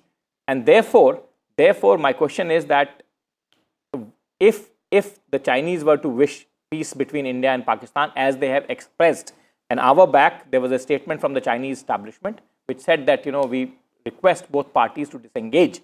Do you think a peace would be possible faster, and particularly with the joint effort of the Americans and the Chinese, Pakistan could be made to see the reason? Of course, the might of the Indian armed forces would make them see the reason in some time to come for sure, as pointed out by Vice Admiral. But do you think that collaborative process can probably make them see the reason quicker? Yeah, Nikunj, you've correctly pointed out that the Chinese influence has been increasing and has been more on Pakistan. And the exit route to all the escalation and all the ongoing scenario is actually diplomacy and continued effort and a common ground, which has to be offered by a third party, of course, whether it be US or China. But as you're saying, yes, the Chinese influence has been there. Providing a common dialogue or persuading for a common dialogue, of course, can be said that they can work out, because as Sir also pointed out, the ongoing inventory as well as the joint programs that Pakistan has been continuing with China is actually making it more confident into these conflicts, to enter into these conflicts, and thinking about that backing they might have. So a common ground, of course, and the dialogue if pressurized and routed through China, could maybe work out. But however, I would say that the prudence still lies on the man leading the missions. So in Pakistan, the scenario is not seeming to be dealt in a very prudent manner and a very thoughtful manner. They're already sitting on brink of their reserves and on the lookout of their inventories. So that needs to be reconciled and rethought about. The leadership there needs to Wing Commander, really appreciate your time. Thank you so much for joining us, Lieutenant General Sanjay Kulkarni here and Vice Admiral Chawla. Shifting focus to all the international reactions. Remember, in the last couple of hours, there have been series of phone calls that have happened. U.S. Secretary of State has spoken to Foreign Minister Dr. S. Jaishankar, and Marco Rubio has said that India and Pakistan need to de-escalate. In fact, Dr. S. Jaishankar has put out a tweet as well regarding that phone call, and he has said that India's approach is always measured. And there is another meeting, or in fact a phone call again, which has happened between the Pakistanis and the Saudi foreign minister. What does all of these mean? Will it actually mean some kind of diplomatic outreach for de-escalation? We have Vishal joining us from the newsroom, and Global Times, Vishal is also reporting of what the Chinese are saying. So in terms of calls, what are you picking up? What has been the larger essence of those calls? Well, while both the countries' military, repeatedly engage almost every day, and that is mostly prompted by attacks from the other side of the border from Pakistan, there have been a lot of backdoor diplomacy talks going on, a lot of direct phone calls between leaders of these nations involved, especially between US and both the parties. US Secretary of State Marco Rubio has spoken to both S. Jaishankar and the Pak Army Chief Asif Munir in the last 24 hours. The latest one was with S. Jaishankar, and as you rightly mentioned, India has clearly stated that India's response has always been measured and quite responsible. It all depends on how Pakistan retaliates, whether it wants to escalate or not. India has never been someone to escalate. India has made it quite clear. And as you also mentioned, that there have been other nations who are trying to allay some kind of reprieve in these desperate times. That Saudi foreign minister has spoken to the deputy prime minister of Pakistan and tried to de-escalate this tension. And also the fact that there was a visit by the Ministry of the Foreign Ministry of Saudi Arabia's top official was on a visit to both Pakistan and India in the last 48 hours. So that shows that countries across the world, Middle East, they're trying to address this situation and trying to de-escalate the tensions. But it all boils down to Pakistan right now, how it responds, because the escalation has clearly been from that side. Yes, absolutely. I mean, the de-escalation has to happen, and it has to begin from the Pakistani side. They are the aggressors in this war-like situation that India and Pakistan are at present. Thank you so much, Vishal, for joining us. We are slipping into a short break, and we'll be back in just a few seconds with all the news and updates. In fact, there's a piece of news that is also coming in from Pokhran. We'll get details of that in just a bit. Stay with us.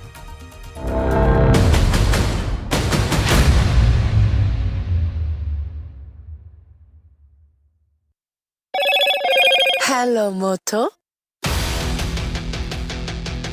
Motorola, India's leading AI smartphone brand.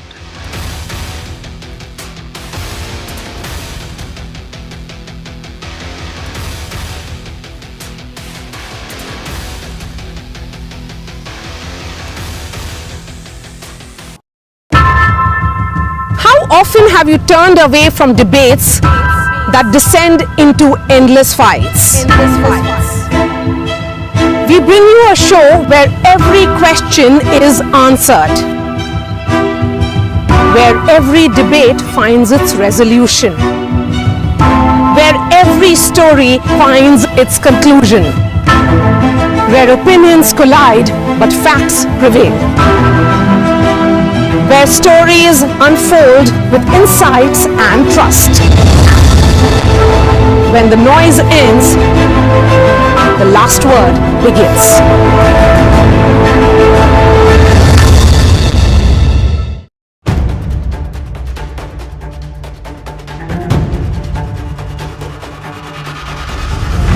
matters to you, if it matters to you, if it matters to you,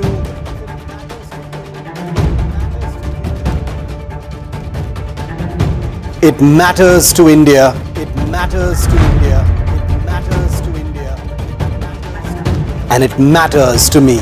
And it matters to me.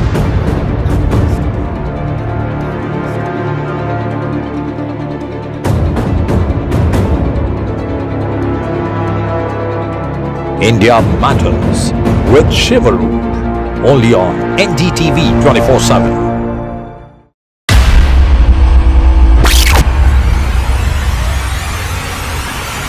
The last 1 month, if you see, the share prices of Genzol Engineering has fallen more than 58%. Why are the rating firms calling the debt payments as default? We have two credible credit rating agencies on March 4th coming and downgrading the stock to D. Statements are consistently being proven wrong, and transactions are being taken place which are different from what they were originally pictured to be. The company claimed it would roll out 6,400 electric vehicles.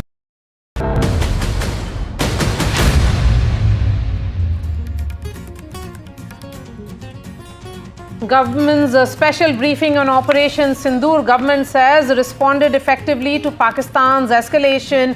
India hit targets at multiple Pakistan air bases is what the government has said.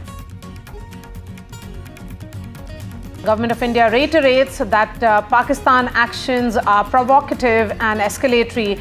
Pakistan is trying hard to hit multiple air bases in India. India successfully debunks claims of Pakistani propaganda. Government says that Pakistan attacked 26 locations.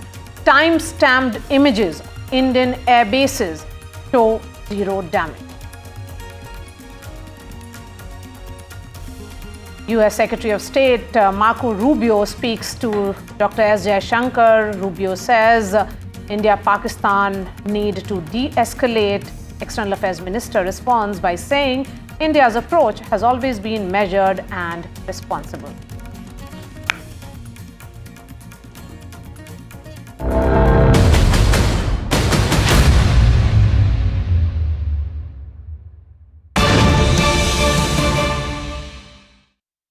In fact, news just coming in that Pakistan appears to be firing drones in the range of Jaisalmer, Falodi and Pokhran. Explosions have been reported from Pokhran. These appear to be some activity. In fact, there is appearing to be some activity now near Jaisalmer and Pokhran. Red alert has been sounded in this entire range. People have been asked to stay indoors. So escalation certainly happening now in Rajasthan. Remember, there were explosions which were heard this morning, but now it is in the range of Pokhran. Pokhran, the significance of that place, Nikunj? Can't be lost. That is India's nuclear testing site, and that's where the India has successfully tested its last nuclear device under the charge of Prime Minister Atal Bihari Vajpayee. And therefore, Pakistan knows that. Pakistan knows that, and that's why these drones are near to Pokhran and in the larger area of Jaisalmer.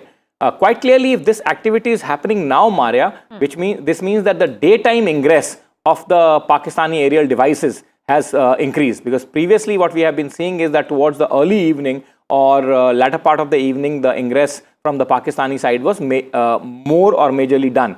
Now, if you are seeing daytime activity of the drones, either they are probing drones which are probing our defenses and our reactions, or Pakistan is upping the ante and making it a 24-hour cycle of aggression. Okay, let's bring in Harsha, who's joining us from Ground Zero.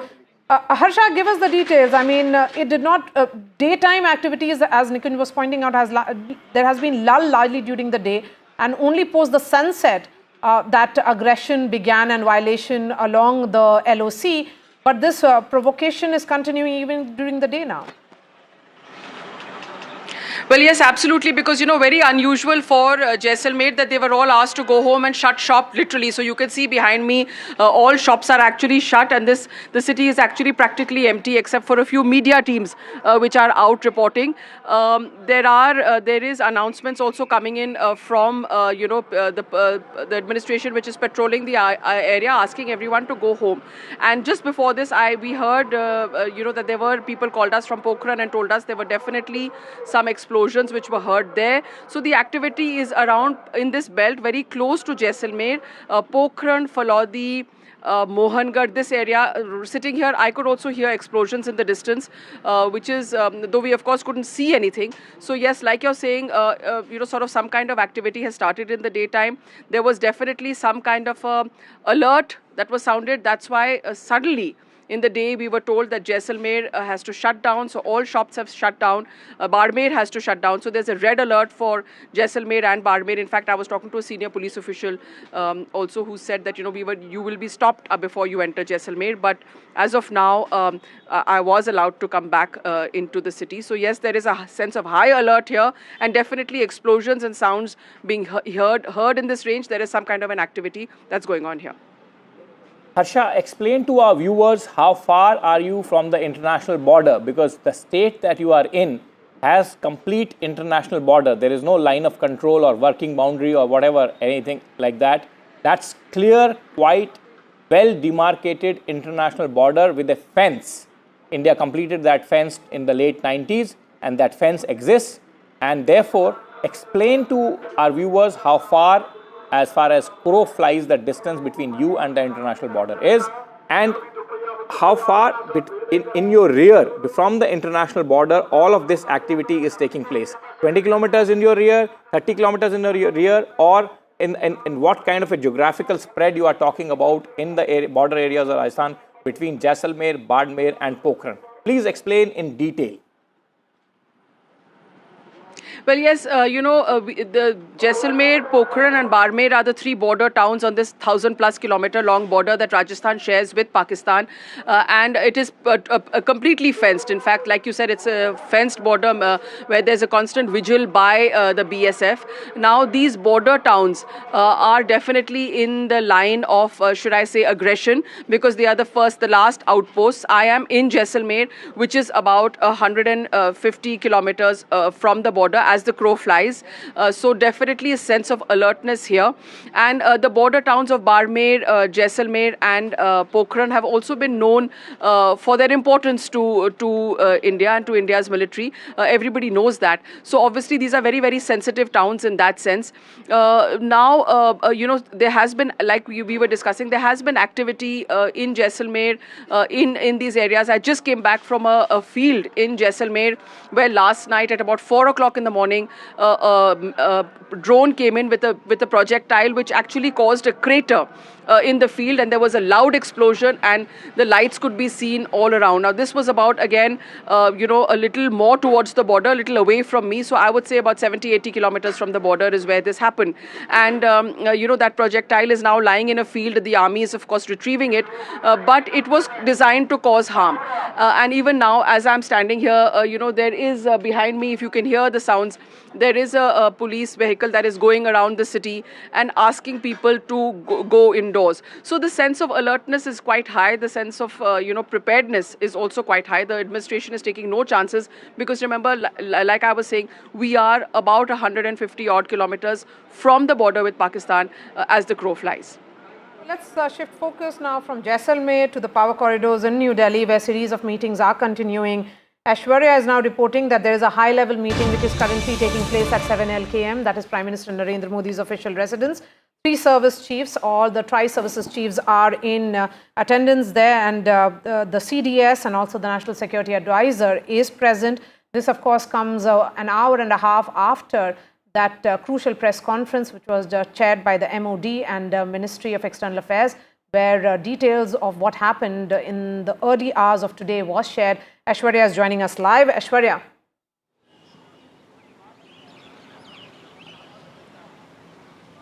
Well, multiple meetings are going since morning, and these are strategic in nature. What we have been told this morning was a National Security Advisor, Ajit Doval, briefed Defence Minister Rajnath Singh at his residence for almost 1 hour. Post that, we have seen the 3 service chiefs in a huddle at the South Block at Ministry of Defence.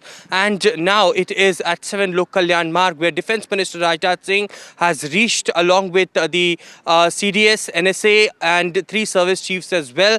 A high-level meeting is underway. A press conference was done, and a brief details of how India is retaliating to the attack on India's air bases by Pakistani, and the proofs had been given as well. The Border Security Force also giving the visual evidences and proofs that clearly states that how there is, in all likelihood, possibility of infiltration bid as well. All the armed forces have been kept on alert, and certainly a high-level meeting currently underway at Prime Minister Narendra Modi's residence, where NSA Ajit Doval, it is CDS Anil Chauhan, and all three service chiefs are also present. Defence Minister Rajnath Singh was briefed by the NSA this morning, and now all are briefing Prime Minister Narendra Modi about current situation and how India is going to take further actions against the Pakistani establishment. Aishwarya, I know it's a tough situation to report on and from. I also know that these meetings are highly secretive in nature, but after each meeting, are you getting some sense of what are the discussions inside? What is the government planning to do?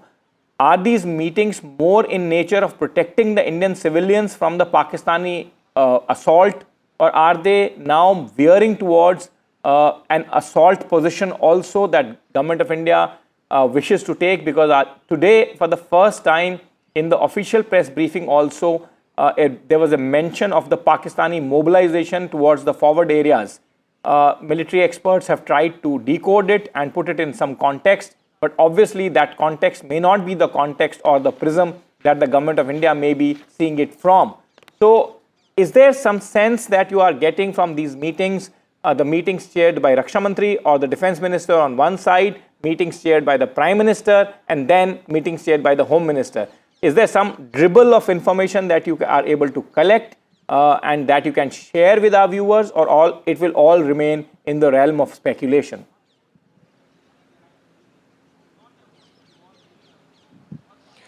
Well, these meetings are very secretive in nature, of course, strategic as well.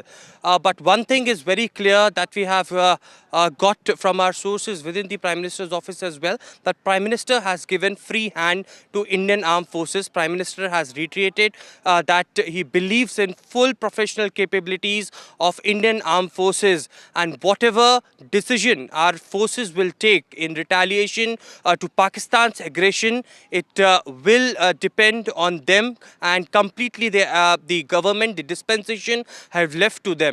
Of course, it is because the leadership plays a very important role at such situations. We are witnessing on a daily basis, and now this is a regular,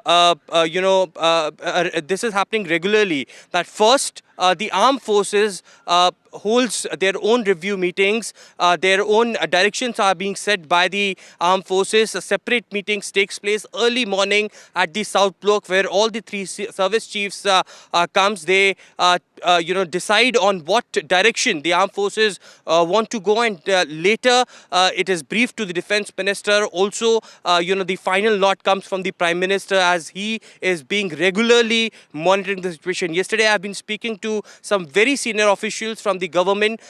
They have categorically stated that the Home Minister, Defence Minister and Prime Minister is very, very closely monitoring every situation day and night. And after the nod being given from the top leadership, it is the action that is being taken on the part. But India is very clear on their side that India will not be on an aggression mode. They are completely defending our territory, the sovereignty of the country, and for that, whatever they wanted to do, Indian Armed Forces have given free hand, and therefore the reason perhaps early up in the morning at the South Block when the meeting concluded, now we are witnessing this high-level meeting at 7 Lok Kalyan Marg, which is Prime Minister Narendra Modi's official residence. All right, Ash, thank you so much for joining us. Shifting focus now to Jammu and Kashmir. That's where Shivarur and Nazir Masoodi are joining us from. Shiv, just minutes ago, we heard you were reporting that there were explosions heard in Srinagar. You were reporting from right near the Dal Lake. Has the situation changed in the last 45 minutes? Just hold on to your thoughts. Let me introduce other reporters Maria, it as actually well. hasn't changed. Shiv, Because, I can see Nazir Masoodi joining us, also Ghazali at this juncture. Please go ahead, Shiv. The situation hasn't changed, Maria. We heard a couple of explosions just about 45 minutes ago. We've learned from our contacts in the security agencies that this was, like we'd heard in the morning, another air defense engagement of what could be some kind of a projectile. We don't really know, a loitering munition or a drone of some kind, possibly over Budgam airspace or beyond, or near the Srinagar airport.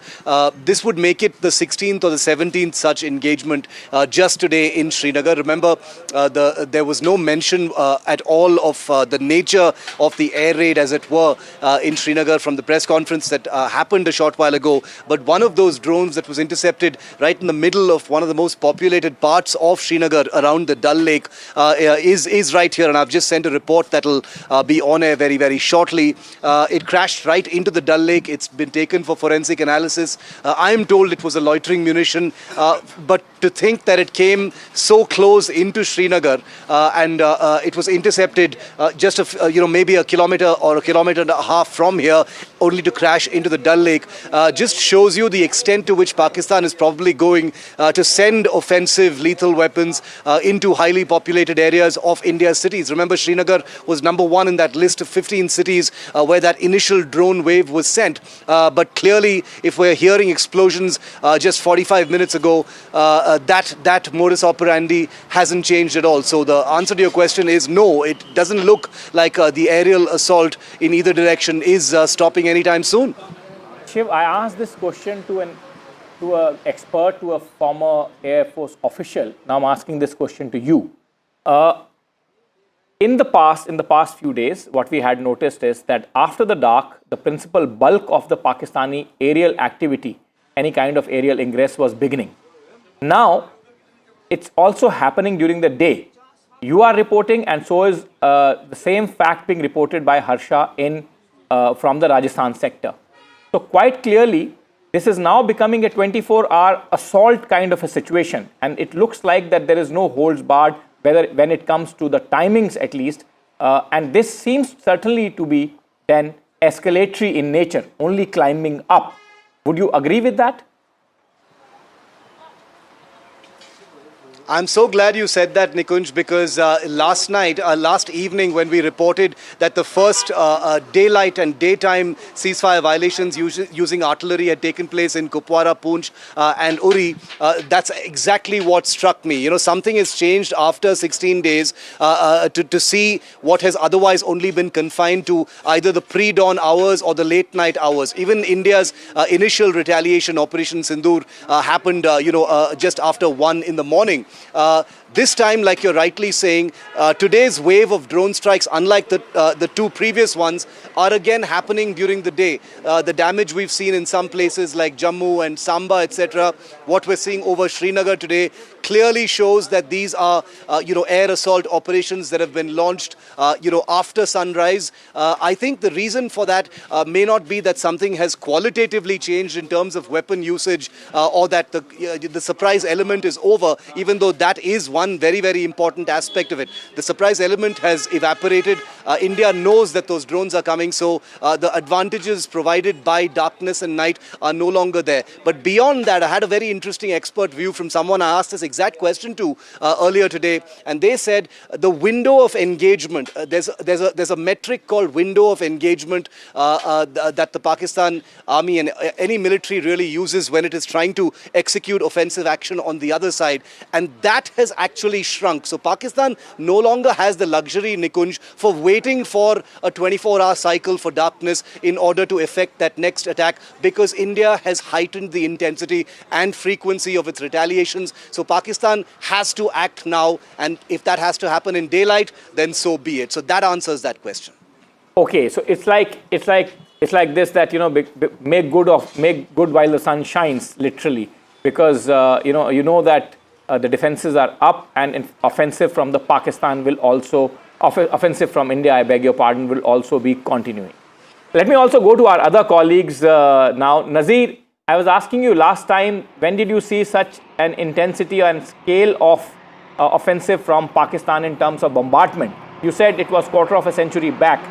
What is qualitatively changed from that time to this time? Are you seeing more civilian areas being targeted, larger populations being impacted, or are you seeing a more robust response from Indian side? And on the screens are also the visuals of people abandoning their homes and moving to safer areas. Very, very, disturbing images coming in. People forced to leave their homes as this shelling continues. Please go ahead, Nazir. I was just speaking on the visuals. Well, Nikunj, as we I was talking earlier, that it was in 98 or 2001 when I saw this type of magnitude of this artillery shelling along the line of control. But this is essentially a war without it being declared as a war. When you have the main military installation or the air bases being targeted here in Srinagar, in less than 24 hours, you have 3 attempts on Srinagar Air Base or the Avantipur Air Base. Just as Nikunj was mentioning, a while back there were at least 2 to 3 explosions. Nature of explosion is not known. We'll wait for the official information and the confirmation. But there were loud explosions, and if we see the two earlier instances, they were targeted at the Srinagar Air Base. And what government has said in its briefing, there was a damage not only just to the air base but also school there for children. Healthcare facility at both Avantipura Air Base and Srinagar Air Base, they have been targeted, they have suffered damages. And then we talk about, Udhampur, there was a damage and the government has admitted there's some damage to it. It comes life, soldiers also, number of soldiers who may have sacrificed their life is not known. But Pakistan clearly has suffered a great deal of damage. It air bases, its military infrastructure, it is posts across the line of control, which army has, actually released videos showing how their bunkers, how their positions, how terror, launch pads have been targeted by the army, by the forward posts, and all they have been captured on camera to show what extent of damage. But also it has to be seen what would be the response of Pakistan if the attacks would again start from those bases. That would show the extent of the damage which they have suffered in Indian, retaliatory, action. But over the last 3 days, we have been seeing it is only escalating. India has today clearly said that they don't want any further escalation, but it would provided Pakistan doesn't escalate things, they want things to settle. So first thing India had said, the first escalation was attack on innocent tourists on April 22nd, when 26 innocent people were killed. What followed was a retaliation against a person on terror sites, and then on military installations when Pakistan tried to target our military installations. But the way things are unfolding, whether it is Jammu, where civilian areas are being targeted, where it is Poonch, Rajouri, well, innocent people, including an officer who was on duty, he died in the line of duty, sacrificed his life. Or the people living in Tangdar, Uri, Machil, Keren, all have become the victim or the target of Pakistani shelling. So it is just going on. People living here in these areas are hoping things calm down. But the way things are going, I'll tell you, yesterday I spoke to the person who lost his home to a Pakistani shelling. But he was saying he's more pained when innocent people were killed in Pahalgam. And he said house may again be built. So that is the sentiment on the ground which we have seen from April 22nd by the people in Kashmir here. But the fact is, the way things are going today, it has never been seen before. It is in many ways worse than 1971, because in 1971, Srinagar airport, they could not target it like this. But the way India's integrated air defense system has worked, it has neutralized most of the target attempts by Pakistan. That is something they must have understood what it means. And then there's a lot of propaganda, what they have done this thing. And if you see what Pakistani media is spreading and how they want to create communal discord in India, that is most horrible thing to see. That's why when they actually targeted Gurdwara, they targeted Madrasa, they targeted a temple in Poonch, yet they have all to say, India has itself targeted this Gurdwara. So, but will they answer who killed Maulana Muhammad Iqbal and who targeted Madrasa when their shells hit in Gurdwara, in Poonch, therefore yesterday. So it is something, and today 5 innocent people, among them just 2-year-old baby Arsha Noor was killed in Pakistani shelling in Poonch. So that is the kind of, barbarism and the shelling which is actually killing innocent people in Jammu and Kashmir. They continue to bear the brunt, but this time there's escalation and the military targets, particularly the air bases from Pathankot right up to Srinagar, Avantipora, even in Leh, they have been targeted in last 24 hours. Yes, and lots of details now coming in of the detail of terrorists that have been killed in the Indian strikes on 7th of May. Remember, 7th of May is when Operation Sindoor began, and we have been saying that this is an ongoing operation. We'll be breaking those details in just a bit, but a word from Ghazali, who's joining us from Poonch. Ghazali, the district administration has issued advisories. What all does it include? See, both in Poonch, in Kathua, in Rajouri, from where I'm reporting, the district administration has issued advisories to people, generally because these three districts are in the firing line from shelling by the Pakistani side. So people have been advised to stay indoors. They have been advised, the low-story buildings have been advised to put sandbags in front of on their windows, on their top of the rooftop, because most of these houses are taking the hit from the Pakistani side. And you see behind me all these vehicles moving. These are the people who are leaving the city area from Rajouri district and are moving to safer places in Jammu or even towards Punjab, the districts which are located far away from the either line of control or the international border. So right now, all the hospitals, all the other commercial establishments are closed across these three districts and other districts which are located near the LOC or near the international border, and people are migrating from here expecting that perhaps Pakistan will, or both sides will de-escalate, or the situation returns to normal.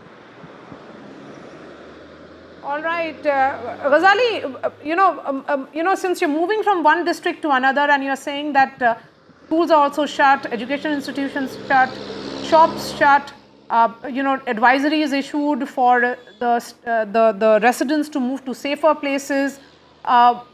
Is there a sense that, as we have been asking other reporters also, that daytime ingress is continuing, that is only going up? What you saw 24 hours ago to now, earlier it was during the night or post sunset.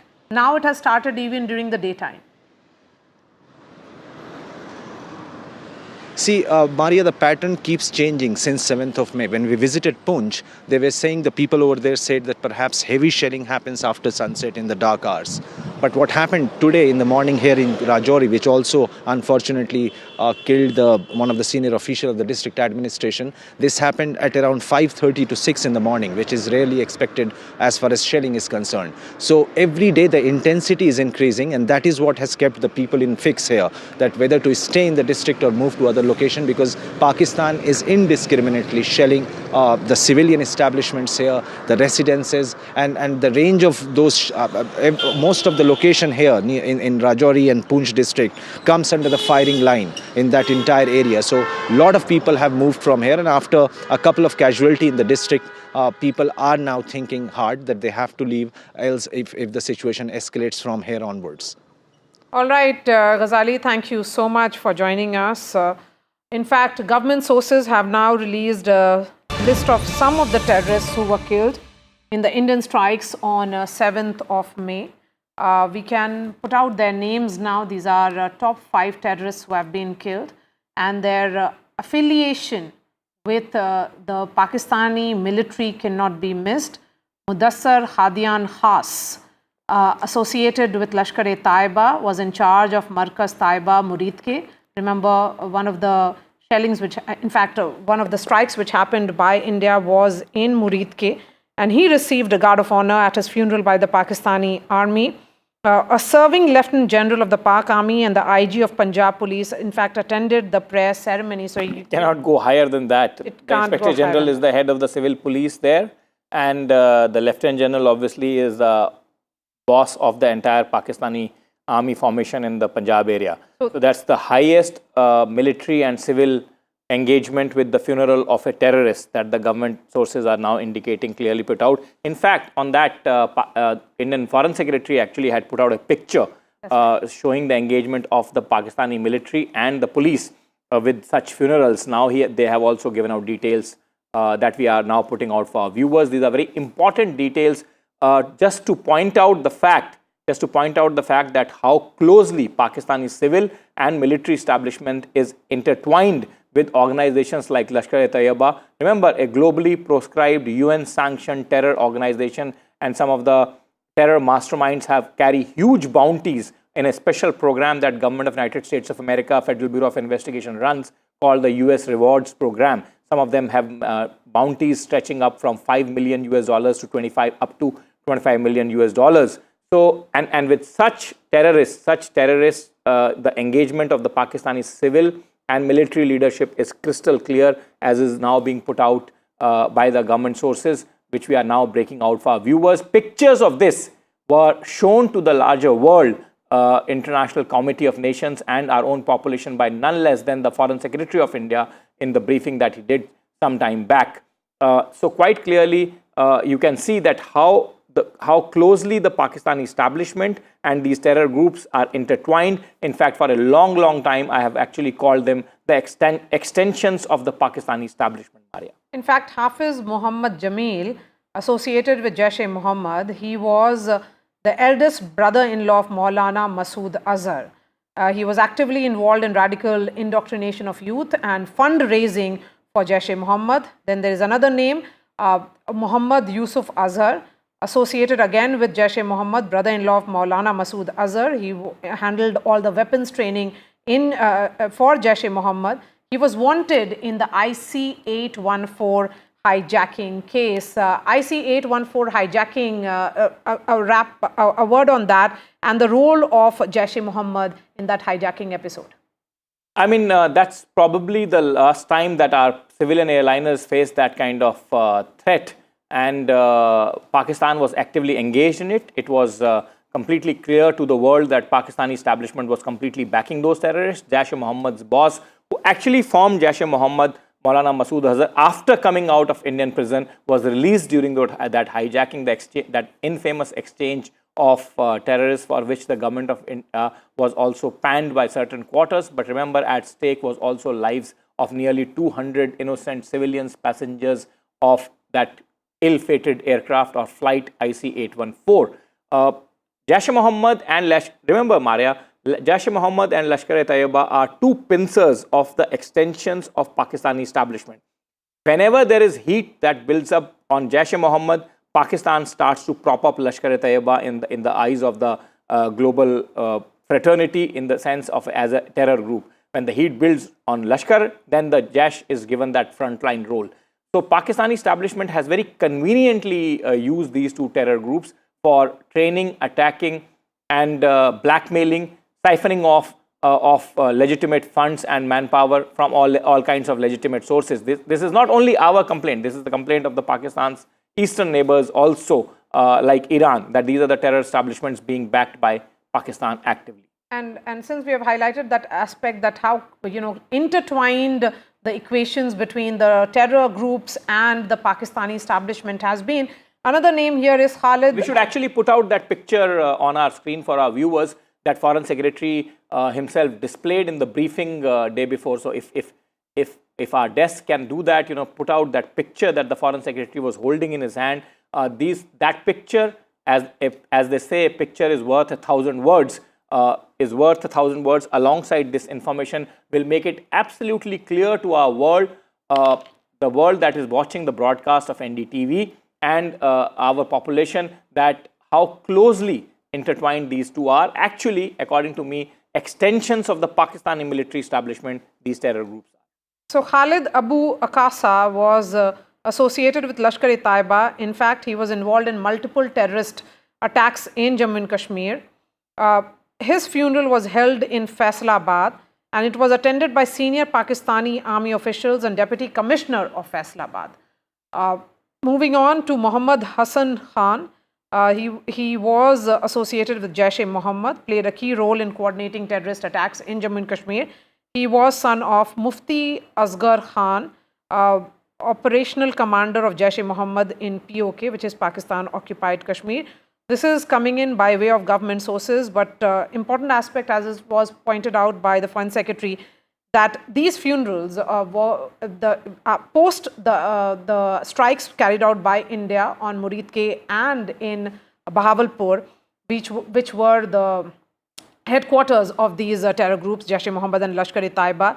When the funerals happened, it was attended by top officials of the Pakistan Army and also the IG of these range. This happened in Punjab, so it was IG of Punjab Police who attended the prayer ceremony.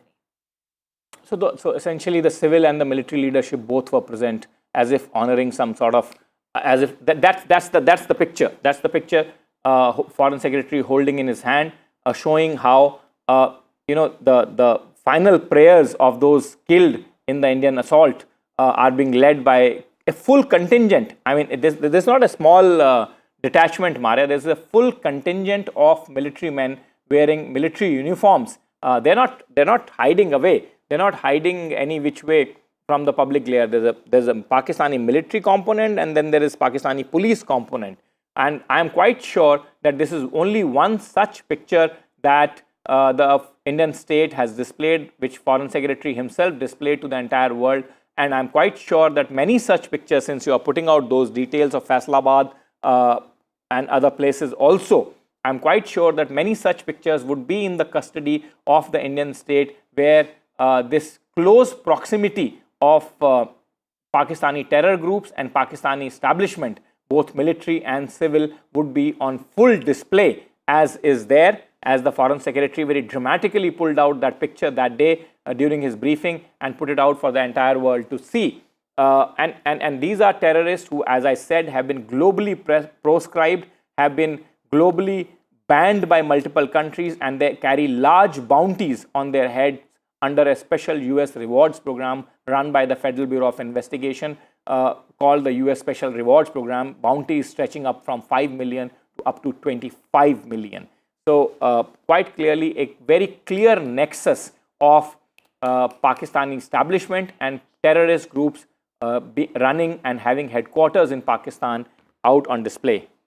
Air Marshal Ahluwalia, former Chief of Western Air Command, is joining us. Air Marshal Ahluwalia, details coming in, and what is becoming increasingly clear, as Nikunj was saying, that these terror groups were essentially an extension of Pakistani military, and the fact that during their funeral, senior officials of generals and IGs are in attendance means a lot. I mean, as they say, a picture is worth 1,000 words. We are looking at those visuals as well.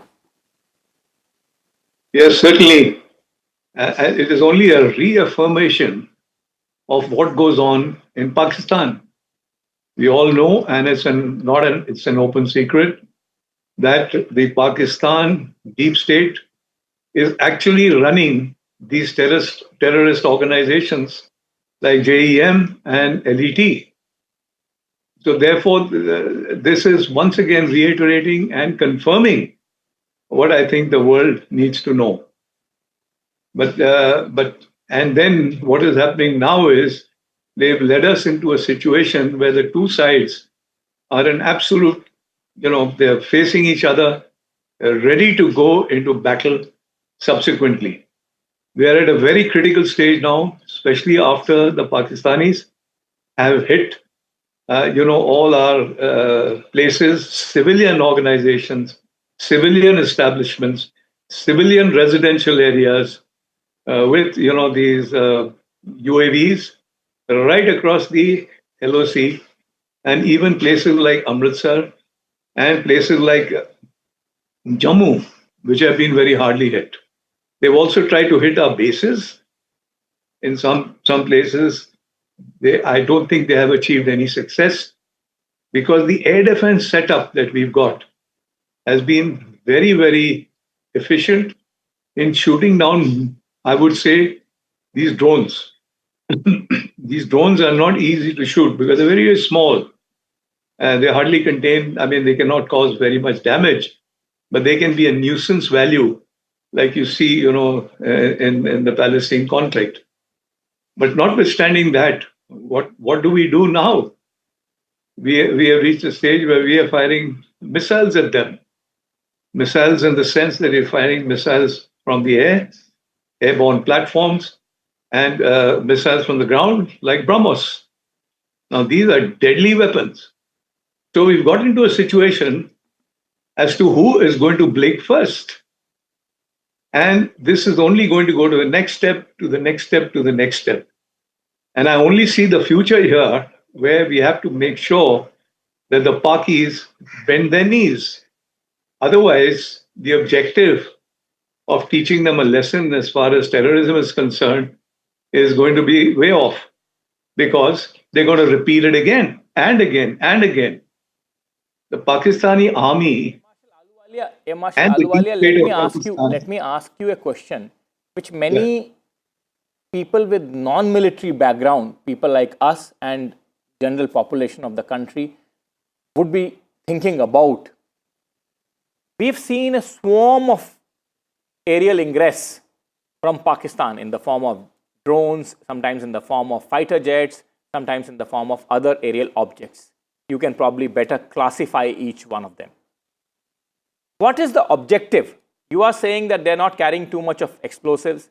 Are these swarms of aerial objects trying to test our defenses?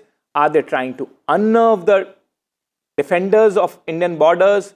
Are they preparing for something bigger? If you can explain for my viewer, if you can explain for our viewer, NDTV's viewers, as to what is the objective of this entire exercise. Is it to carry large-scale damage? Is it to demotivate the local populations? What is the principal objective? And if you can elaborate on that, sir. All this is basically a retaliation of what we did after 22nd April at Pahalgam. When we struck them, you know, the 5 terrorist launch pads across the POK, excuse me, and 4 in the heartland of Pakistan. Now that was the starting point. Firstly, of course, the starting point was 22nd April, Pahalgam. But over here, we were able to use the kamikaze drones like the Heron and the Herpes, which actually delivered devastating damage to the infrastructure, the training areas, the habitats of all these terrorist organizations like the JEM and the LAT. Now they have to react to that because much of it is political. The very existence of the deep state of Pakistan vis-a-vis the Pakistan ISI and the Pakistan Army is based on anti-India stance. Now, if they do not react, then they're finished politically. They're not going to let this happen. So all this is nibbling at the moment. The question is, how far are they going to nibble and irritate? I think this is mostly more than anything else, irritation. Notwithstanding, unfortunately, a few people on our side losing their lives. And what's more, they are actually breaking the rules of engagement by hitting civilian areas. Very unfortunate, especially those people who are living on the borders, on the line of or close to the LOC. They are suffering tremendously in terms of their infrastructure, their buildings, their habitats, but very importantly, their lives as well. So therefore, this has been a retaliation, which they had to do some sort of retaliation. Now the big question is, are they going to leave it at this? Are we going to leave it at this? Are we going to use our platforms, aircraft, to fire missiles with devastating effect? Or are we going to use our UAVs with devastating effect? And if this continues, if the Pakistani army gets into it, I don't think they'll do anything in the LOC because the terrain is terrible. The terrain is no good for offensive action. But down the plains of Punjab, onto the desert areas, it can be tricky. And if they get into that, then it will become an all-out war. And slowly, I think we have to be very careful. These guys, now they're putting out that they're ready to use the nukes if required. Or they're still contemplating how to position their nukes. They had that meeting or they announced that the meeting of their command center, the command committee that is in charge of pressing the trigger, they are meeting and they're going to decide. So notwithstanding all that, it's going to be murky as we go into the future. How far we go is, I think, nobody's guess. It's neither Pakistan nor India that will be able to dictate how far and what to do. So let's see what goes on now. And let's see if the Pakistani army ventures out, because they're going to suffer a very bloody nose. And I think... Marshal Ahluwalia, I really appreciate your time here on NDTV. We're slipping into a short break. We'll get you more aspects of this developing story in just a bit. Stay tuned.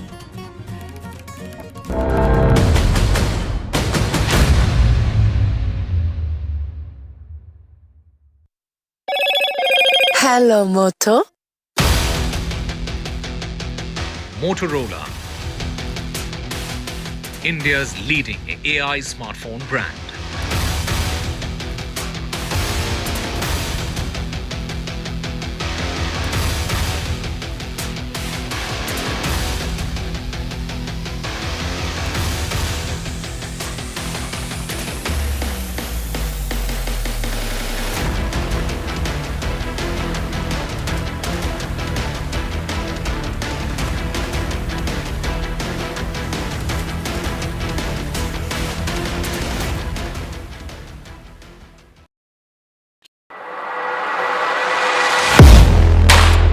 Do you really know the company you invest in?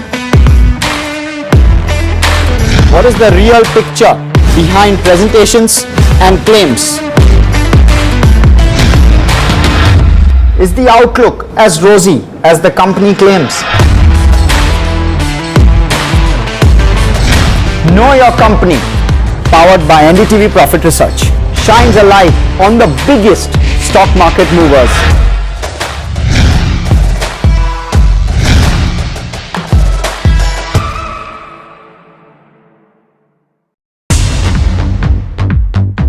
More news that matters. Big exclusive. Tulsi Gabbard gunned down by Pakistan-backed cowards. When you interact with people on ground, you're able to reflect their sentiments much better. More debates that shake the system.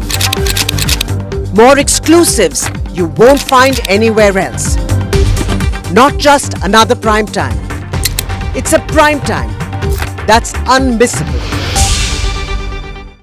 I've been reporting on all issues big and small from Andhra Pradesh, Telangana, rest of South India, bringing you all the action, all that you need to know, all that you want to know. The energy of maximum city is infectious. I'm bringing that energy in our news coverage from financial capital Mumbai. Covering from the southernmost part of India over the last 23 years. I bring in-depth and 360-degree coverage from the Dravidian heartland. The land of Mishti, also known for its bitter politics. I have seen much water flow under the Howrah Bridge, covering Bengal in all its vivid colors. India's IT capital is always bustling, a city full of startups, stories and surprises. And I keep you ahead on all the Bengaluru buzz.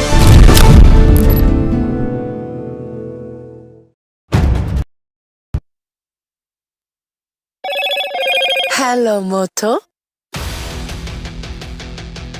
Motorola, India's leading AI smartphone brand.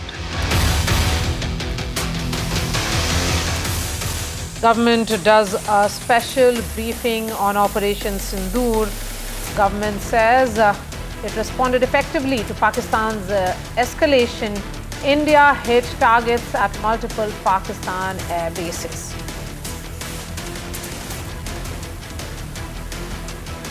Government says Pakistan actions are provocative and escalatory in nature. It reiterates that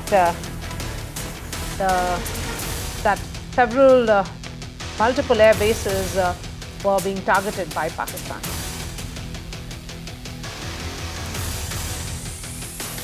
Government debunks claims of Pakistani propaganda. Pakistan attacked 26 locations. Time-stamped images of Indian air bases undamaged shown. United States Secretary of State speaks to Dr. S. Jaishankar. Marco Rubio says that India and Pakistan must de-escalate. External Affairs Minister responds by saying that India's approach has always been measured and responsible.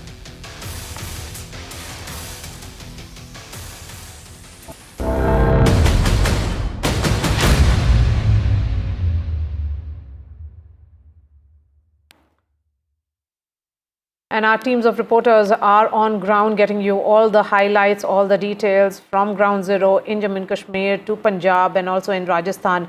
Here's a report by Shivarur from Dal Lake.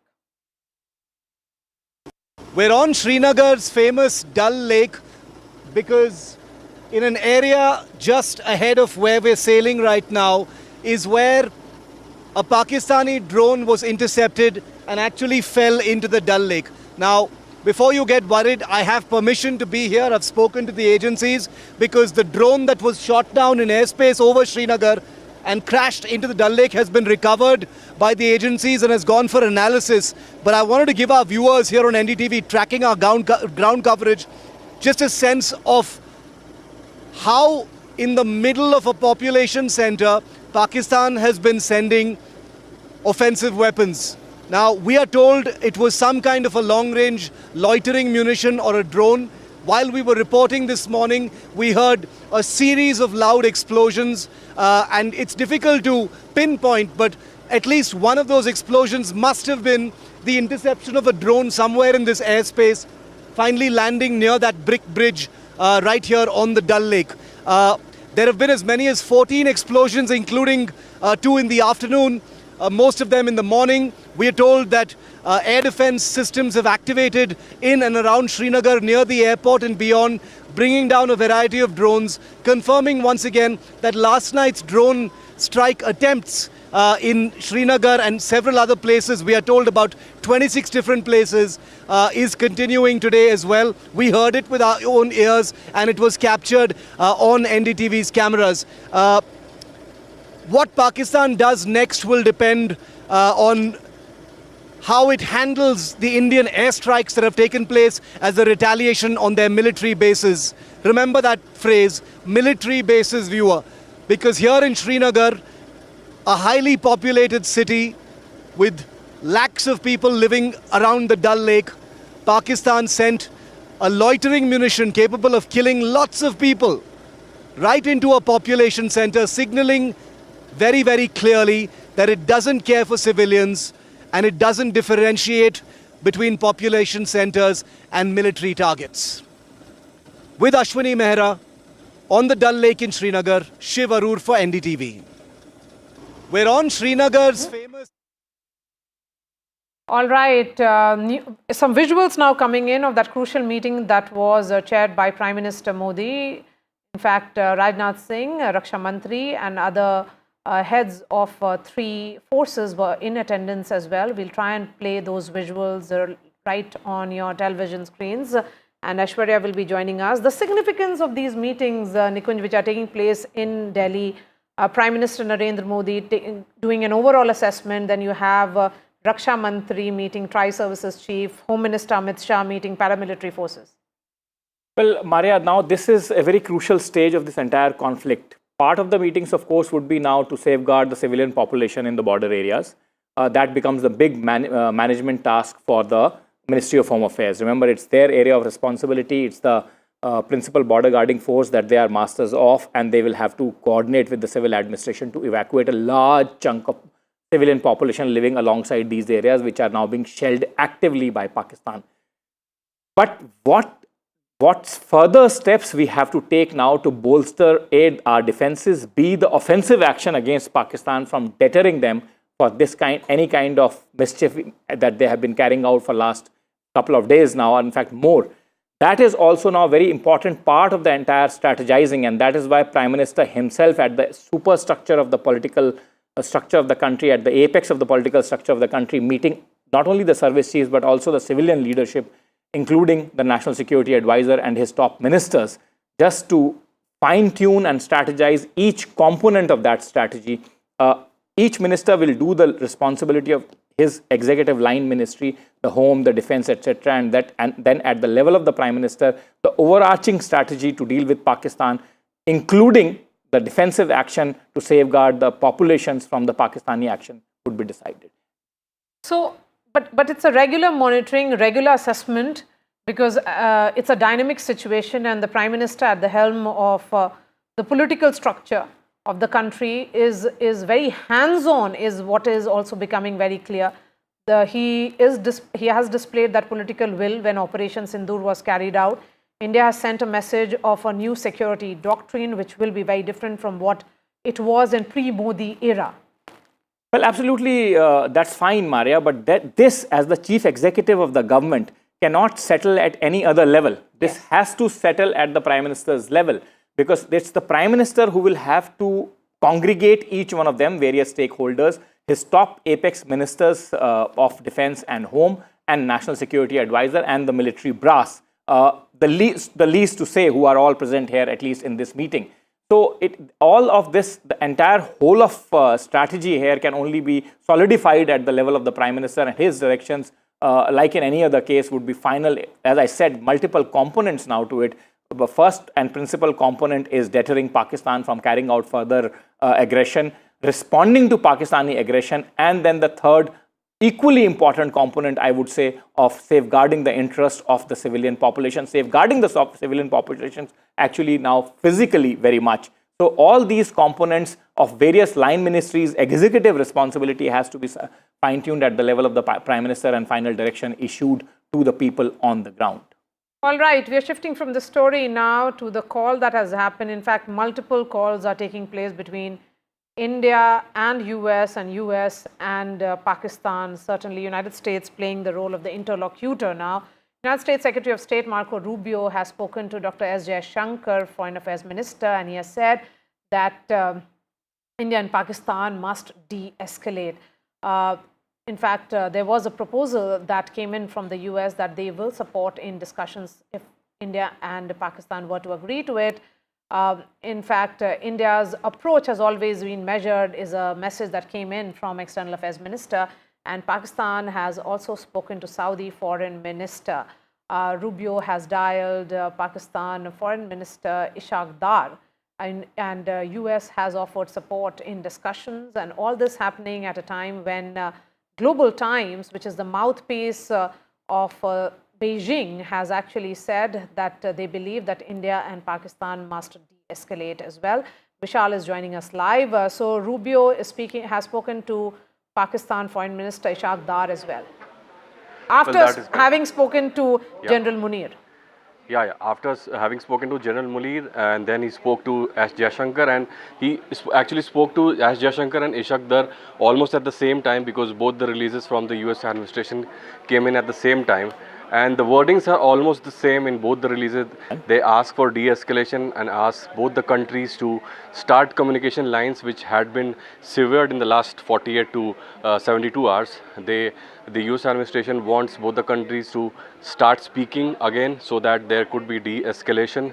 And as we've been reporting, there have been several nations in the Middle East, rest of the world, that have been trying really hard to de-escalate the situation. The Iranian foreign minister visited both the countries in the last 3 days. Saudi Arabia's top official from the foreign ministry was also here and also visited Pakistan. That was almost like an unannounced visit. So there have been a lot of these meetings, these backdoor diplomacy meetings that are trying to allay tensions. But the ball is quite frankly in Pakistan's court, as we've been reporting that the escalation has always been from that side. India has proven that it has only targeted military installations, and that has also been only because of provocations from across the border. So that has been the gist of the story so far, but it also remains to be seen what Trump says now. All right, Vishal, thank you so much for joining us. That's all from me. News and updates will continue on the other side with Vishnu and Aarti.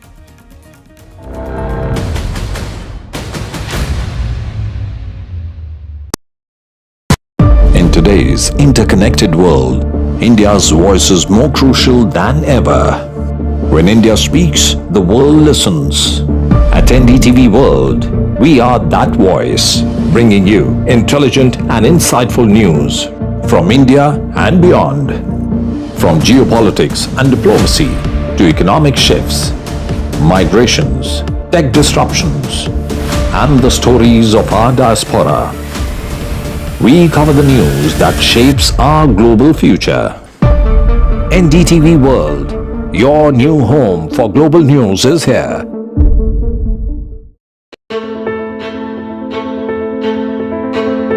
News is not just headlines, it is what impacts you. And news should never be mistaken for noise. What matters is the reality. Accurate, in-depth, and with the right perspective. For over 20 years, I have been a journalist, and never has clarity mattered more than now. At Newsnight, we go beyond the surface.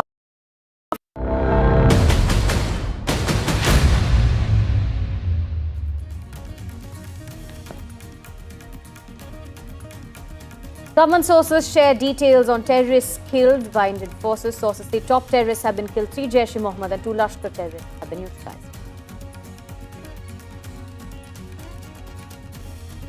There's been a high-level meeting underway at the residence of the Prime Minister. The 3 service chiefs have met Prime Minister Modi.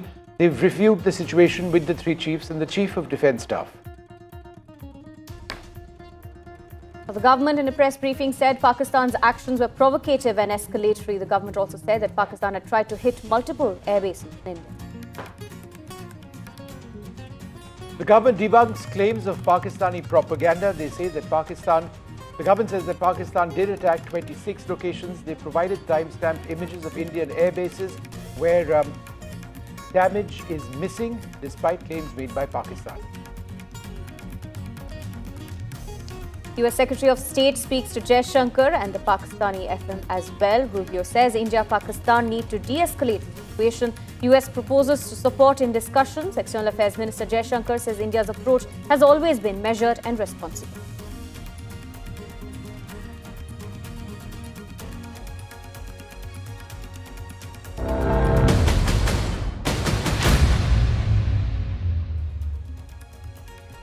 Good afternoon. We continue to bring you our non-stop coverage of what is a warlike situation between India and Pakistan with multiple attacks which have been underway now for the last couple of days.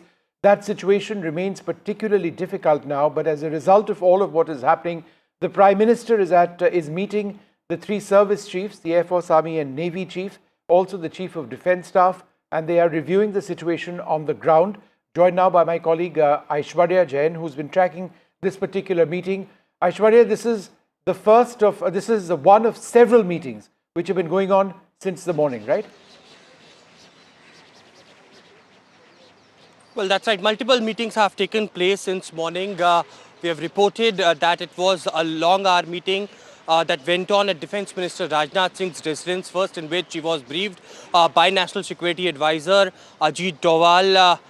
It was CDS who also went on to meet Defence Minister, a separate meeting in a huddle of the 3 service chiefs at South Block that went on for almost 2 hours. And after those briefings, it was all who have now arrived at 7 Lok Kalyan Marg, which is Prime Minister's residence. Let me quickly show you these visuals of Prime Minister's residence over here, where a high-level meeting is still underway as far as Defence Minister Rajnath Singh, CDS Ajit Doval, CDS Anil Chauhan, NSA Ajit Doval, and all the 3 service chiefs all are present inside 7 Lok Kalyan Marg, and there we can see the visuals as well of the meeting. Prime Minister is currently chairing on the ongoing tensions between India and Pakistan. Of course, there are certain actions that the Indian armed forces are regularly doing, and they have been updating on a regular basis as far as the visual proofs or how there has been attempt of infiltration bid and how Pakistani forces are indulged in hitting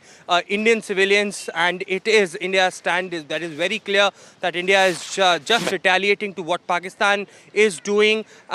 they are hitting our civilians, and we are defending our territory, and standing instructions from the Prime Minister. Of course, the sources earlier stated that Prime Minister has stated that it is Indian Armed Forces which are being given complete free hand. Prime Minister believes in the professional capabilities of the Indian Armed Forces, and certainly the final lot comes from the top dispensation, the top leadership of the country. But of course, after those briefings, Prime Minister currently chairing this high-level meeting, which has started almost half an hour ago. That's right, Aishwarya, and this meeting also comes at a crucial time because we've seen that in the past couple of days there's been a lot of escalation, especially this morning, and we've also had an unprecedented briefing from the government in the morning as well, talking about how India's action in Pakistan. Well, Pakistan launched coordinated attacks from drones and missiles on the Indian territory. It was interjected by the air defense systems, and the most important thing to note is on a daily basis, as we are witnessing these ceasefire violations, the artillery gunfires across the line of control and international border, and how Pakistani army is up to attack the Indian civilians as well. And because of these ceasefire violations, there have been several casualties that have been reported since the engagements had begun between India and Pakistan. There has been visual proofs that had come out, and on a daily basis, it is, of course, the Indian army which is releasing these visual evidences of how Pakistani troops are indulged in hitting the Indian territory. So, it is, of course, the top leadership in the government, which has also stated that, the Indian Armed Forces are taking every action possible, but the top leadership, Prime Minister, Home Minister and Defense Minister, very, very closely monitoring every situation day and night. All right, half a second, Aishwarya. We're going to move on now to the other big story that we are tracking today. The government has released details of terrorists killed in Indian operations. Why is this significant? Because remember, all of what we are seeing right now is because of Pakistan's terror attack in Pahalgam. Now, after that, India did attack Pakistan. We attacked Murid, we attacked Bahawalpur, several other areas where top terrorists of the Pakistani terrorist groups, the Lashkar-e-Toiba and the Jaish-e-Mohammed, have been trained. These were particular sites which facilitated attacks, including 26/11 against India. We now have details on who the terrorists were who have been eliminated as a result of India's actions. This is critical because ultimately all of this is post that Indian operation to get rid of terrorists. My colleague Maria Shakil with us at this stage. Maria, would you like to run us through some of the key names which have now emerged? Yes. So let's start with this list, and Vishnu, we have been saying that, and that's what the Indian establishment here also has been emphasizing on, that the terrorists who have been killed are linked to Jaish-e-Mohammed and Lashkar-e-Taiba. These terror outfits have been carrying out attacks on Indian soil not once but multiple occasions in the past. Remember, IC-814 hijack which happened. In fact, someone who carried out that hijack was wanted in that case, has also been killed, Muhammad Yusuf Azhar. He is brother-in-law of Maulana Masood Azhar. He handled, in fact, weapons training for Jaish-e-Mohammed, and was responsible for multiple terrorist attacks which took place in Jammu and Kashmir. Besides that, other names which includes Mudassar Khadian Khas, who was in charge of the Mazkar Taiba in Murid Ke. His funeral, as was pointed out by Foreign Secretary, was attended by the serving Lieutenant General of Pakistani Army and also the IG of Punjab Punjab Police in Pakistan. So the emphasis being made here by the government sources, Vishnu, is that they have worked closely with the Pakistani military and the entire Pakistani establishment in carrying out those terror attacks on Indian soil from across the border. It was cross-border terrorism, and the planning and was carried out, it was done on the Pakistani soil. More names that have been released by way of government sources, of course, is of Muhammad Hassan Khan, who is associated with Jaish-e-Mohammed. He played a key role in carrying out multiple terrorist attacks in Jammu and Kashmir. Another important name again would be Khalid with Abu Akhasa, who was associated with Lashkar-e-Taiba, and his funeral was held in Faisalabad. Again, that funeral was attended by senior Pakistani army officials and the Deputy Commissioner of Faisalabad. So this is the list of some of the terrorists, the names of which have now come out by way of government sources. Aarti? Right, thank you, Maria, for joining us and bringing us those details. Vishnu, since the morning, we have been tracking developments coming in from Jammu, and we had seen how a top senior official has been killed in the shelling in Rajouri as well. Now, CMO has issued a statement. They've also announced ex gratia relief of 10 lakh rupees. We're also learning that Umar Abdullah has visited some areas, Rehari and Roopnagar, we're learning in Jammu today. Yeah, so that would likely take place. Omar Abdullah has since yesterday been sending out a bunch of tweets urging citizens to be careful. He did know this particular official who sadly lost his life. So there was a great deal that he said over there about this official and the tragedy which has befallen him. But he's also spoken about the situation in Jammu. There has been substantial damage in some areas of Jammu as well. Let me just bring in Shiv Arur, who joins us at the stage. Shiv, we've been chatting throughout the morning. One of the interesting and important developments now taking place, several reports of further attacks, possibly Indian attacks on other air bases, including Sargodha. So that is an important addition. I don't think India's offensive is done by any means. Number one. And number two, Shiv, I've just learned that there will be another briefing of the government today, this evening, the time not yet clear. You're right, Vishnu. It looks like, considering how rapidly things are evolving in India's actions in Pakistan, I wouldn't be surprised at all if there is an update later today as to the strike targets that have been hit by Indian missiles in that that air action that was carried out early this morning.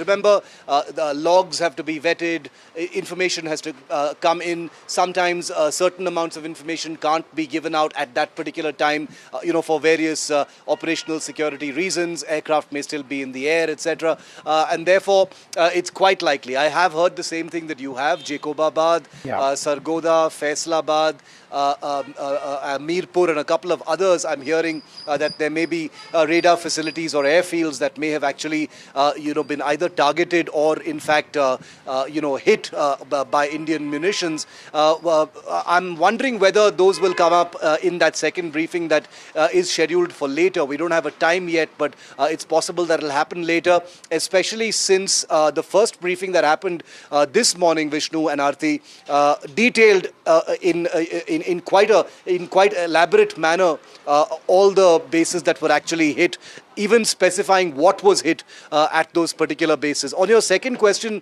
on that briefing, very, very possible that it'll happen. Remember, as we speak, the Prime Minister is meeting with his top security men, the three armed forces chief, the CDS, the National Security Advisor, Mr. Doval, and the Defence Minister, Rajnath Singh. And they must be taking stock, obviously, of what has been the most escalatory of the last 3 days since Operation Sindoor began. Given that Indian military bases, including military installations here in Srinagar, where I'm reporting from, have been under target for the last 72 hours in wave after mini wave of Pakistani drones, manned aircraft possibly, which was confirmed in today's press conference, loitering munitions, long-range weapons, etc. It seems likely that another briefing will be necessary, Vishnu and Aarti, because things are the updates are coming thick and fast from different areas. And I think if there was an information vacuum for the first few days and weeks after Pahalgam, it certainly looks like the Indian government has jumped onto the information wagon and is trying to put out as much information as possible. You can even see the alacrity with which they're busting fake news and misinformation coming in from Pakistan. So that's a good sign, I feel. Absolutely. And that was one of the main focuses, right, Vishnu, in the press conference that we had earlier as well, where they had focused on debunking what Pakistan was saying and the claims that they made as well. Yeah, so the government, the Pakistanis made all sorts of bizarre claims. They said that an S-400 surface-to-air missile site had been destroyed. The government said no. The Pakistanis said that infrastructure in India was attacked. We've said no. Sirsa Airbase being destroyed, that never took place. Adhampur Airbase having been destroyed, that never took place. So there's been a lot of rubbish which has come in, frankly, from the Pakistani side, and that has been debunked quite categorically. I do suspect that in that press briefing, the timing of which we don't know as yet. There would be a lot more that comes out simply because there have been many more attacks, which I believe India has now been carrying out. It's not over as yet. It's been going on throughout the day. The situation is extremely fluid. Let me go across to my colleague Ghazali, who joins us. Ghazali, give us a sense of, where you are at this stage. What are some of the things that you've seen? What are people around you saying? See, Vishnu, since morning we are seeing people here through visuals. I'll show you. A lot of people are just moving from here, migrating to other safer locations. There are cars behind me which are coming from higher areas, from the higher altitude areas of Rajouri district. And every car is coming with people who are moving with lock, stock and barrel from this particular area because they're uncertain that by when Pakistan will stop the shelling near the line of control, because all these villages towards this hilltop are closely located to the line of control, and for the last 4 days, at least since 7th of May, there has been heavy shelling by Pakistan, and the pattern keeps changing. Earlier it was expected that it will only be after sunset or in the evening hours, dark hours, but today with the death of one of the senior officials who was killed in shelling early morning at around 5:30 to 6 has certainly created a kind of panic among the residents here who are moving towards the safer areas. The Deputy Commissioner and the administration of Kathua district, Rajouri district and Poonch, which is closer to the line of control, most of the people have been advised to stay indoors and keep sandbags and all for their safety, because heavy shelling is now targeting deeper into the city areas of Rajouri and Poonch and Jammu area. That's right, Ghazali. Rajouri, Poonch and Jammu were perhaps the worst hit this morning, at least when it comes to Pakistani shelling. Our colleague Gurpreet also joins us. Gurpreet, now from Firozpur, we're also saying, like Ghazali was mentioning, there are people who have now started to leave the area. Well, here in Firozpur, we have seen last night there was a huge moment of drones, and we have seen so many times, multiple times, the siren had been given by the local administration. A few seconds earlier, we have seen this siren has been started just at this moment of time. I'll request my VJ to try to catch this siren voice, if we can just catch it and tell to our viewers what we have learned. This whole border area, whether it's a district of Firozpur, Gurdaspur, Amritsar, even Pathankot as well as Fazilka. This whole border area, it's already on red alert. Some moments had been learnt early in the morning. We have seen at 5 o'clock there was a siren which has been given by the local administration so that they will be make people aware of the situation, ground situation here from where we are reporting at this point of time, very a few kilometers away from that border, and we have seen a huge number of villagers who are staying near the border. They have already migrated and shifted their children and women to the safer place, but as of now we have seen no panic has been seen in this city. The life is calm, life is as usual, but they are also trying to plan and chalk out a strategy to save their families. We have been traveling from one village to another village, and last night we have seen the multi-drone had been thrown from Pakistan side, and what we have seen, one family which was able to save itself, but they got severe injury. They had already been admitted in the hospital. They are already getting the treatment, and what we have learned, one woman was... Gurpreet, sound down for a moment. We've got breaking news now that entire meeting which was being held with the Prime Minister, the Chief of Defence Staff, the Armed Forces Chiefs, that is now over. We're joined by NDTV's Aishwarya Jain. Aishwarya, any details that you can share? How long was this meeting? Well, the meeting lasted for almost an hour. It was Prime Minister who was briefed about the ongoing operations along with the line of control and international border of the Indian Armed Forces. It was, of course, all three tri-service chiefs along with the CDS, NSA and Defence Minister Rajnath Singh all were present in this meeting. Almost 1 hour was something that the meeting took place. It was, of course, a louder message that had come out that entire country is together with our armed forces, and as the message has been given loud and clear by Prime Minister time and again that free hand has been given to the Indian Armed Forces. The next step and the next sort of action, if there is a possible attack from the Pakistani side on Indian civilians, and what sort of action Indian armed forces can take are some of the crucial points certainly would be discussed. These are strategic and very secretive meetings in nature, and therefore, much details do not come out. But of course, Prime Minister yet again cheering within 12 hours another meeting with the top officials, the top security officials of the country. Right, Ashwarya, stay on with us. We're also being joined by our colleague Nazir as well.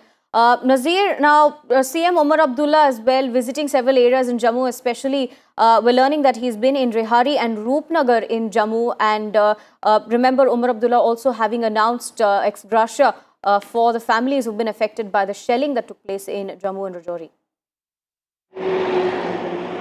Well, it's again a tough time for the elected government to reach out to the people, and perhaps same thing is being done by Umar Abdullah. He's trying to reach out to people. Therefore, yesterday when there was huge, projectiles were fired towards Jammu city, he reached there early in the morning, Jammu, and since then he has been meeting people, affected people, particularly those who have either been hit by Pakistani shelling or those who have been displaced are living in the shelter camps which have been set up by the government. And many other ministers have gone to different areas, whether it is North Kashmir or other places, or Poonch, Rajouri as well. And it is the duty of the government to reach out to people and ensure they get shelter, they get food, and they get basic facilities in these trying times. Because it's not they're doing, Pakistan is shelling innocent, people, villages. Innocent people are getting killed, their houses are being destroyed. I have seen several such houses which have been damaged in Pakistani shelling. So it is the administration's responsibility to reach out to those people. In fact, one officer lost his life in the line of duty, Rajkumar Thapa. He was in a additional deputy commissioner, Rajouri. He died after Pakistani shell from Pakistan hit his official residence. So that is the officials, people in the government. They're trying their best, and actually even that he paid a price with his life, but did not abandon his duty. And I could see pictures also, Chief Minister visiting his family also in Jammu. Right. And also this ex gratia relief, this compensation, some compensation has also been announced for the victim families by the government. But having said that, it's a very, very tough time. Nazir, half a second. We just need to quickly, move on with all of these developments. Let's just go back to some of the footage that we've been playing out in the last little while. Now, this is some of the first footage which was released earlier on this morning, showing the Indian Army carrying out its attacks. So let's play out that footage of the Indian Army carrying out. This is the footage. Let's have that up full screen if we can. And let me describe this. This is across the line of control in parts of Jammu and Kashmir, where, as you will see over here, several Pakistani terrorist camps have been taken out. There are anti-tank guided missiles which have been fired over here against hardened targets. There are mortars which are being used. There are grenades which are being fired as well. That is an anti-tank guided missile, two of them in fact, which home into a certain target, which, as you can see over there, these buildings being completely demolished. There have been several rounds which have been fired over here, and a lot of this video has been showcased by the Army earlier today in that press conference. There was other footage as well. We'll try and have that out on nighttime strikes. If we can pull out that earlier footage a little while later on and show that as well in a while from now. But this is some of the most clear footage of a huge fire strike by the Indian Army on posts right across the line of control, which have inflicted a substantial hit on Pakistani infrastructure. What you see on that right-hand side of your screen briefly was a grenade launcher. Now, this is footage which was shown earlier on today. This was at night, infrared vision, again showing hits on Pakistani bases. It's unclear what weapon system was used, but again, these are Pakistani posts which have been taken out. There's a third bit of footage as well, which has emerged of a particular site where drones were being launched by the Pakistani Army. That particular site across the Jammu front in Pakistan was also taken out by the Army quite clearly. So these are small examples of the Army carrying out attacks. Now, these are the quote-unquote, the relatively smaller attacks, important nonetheless.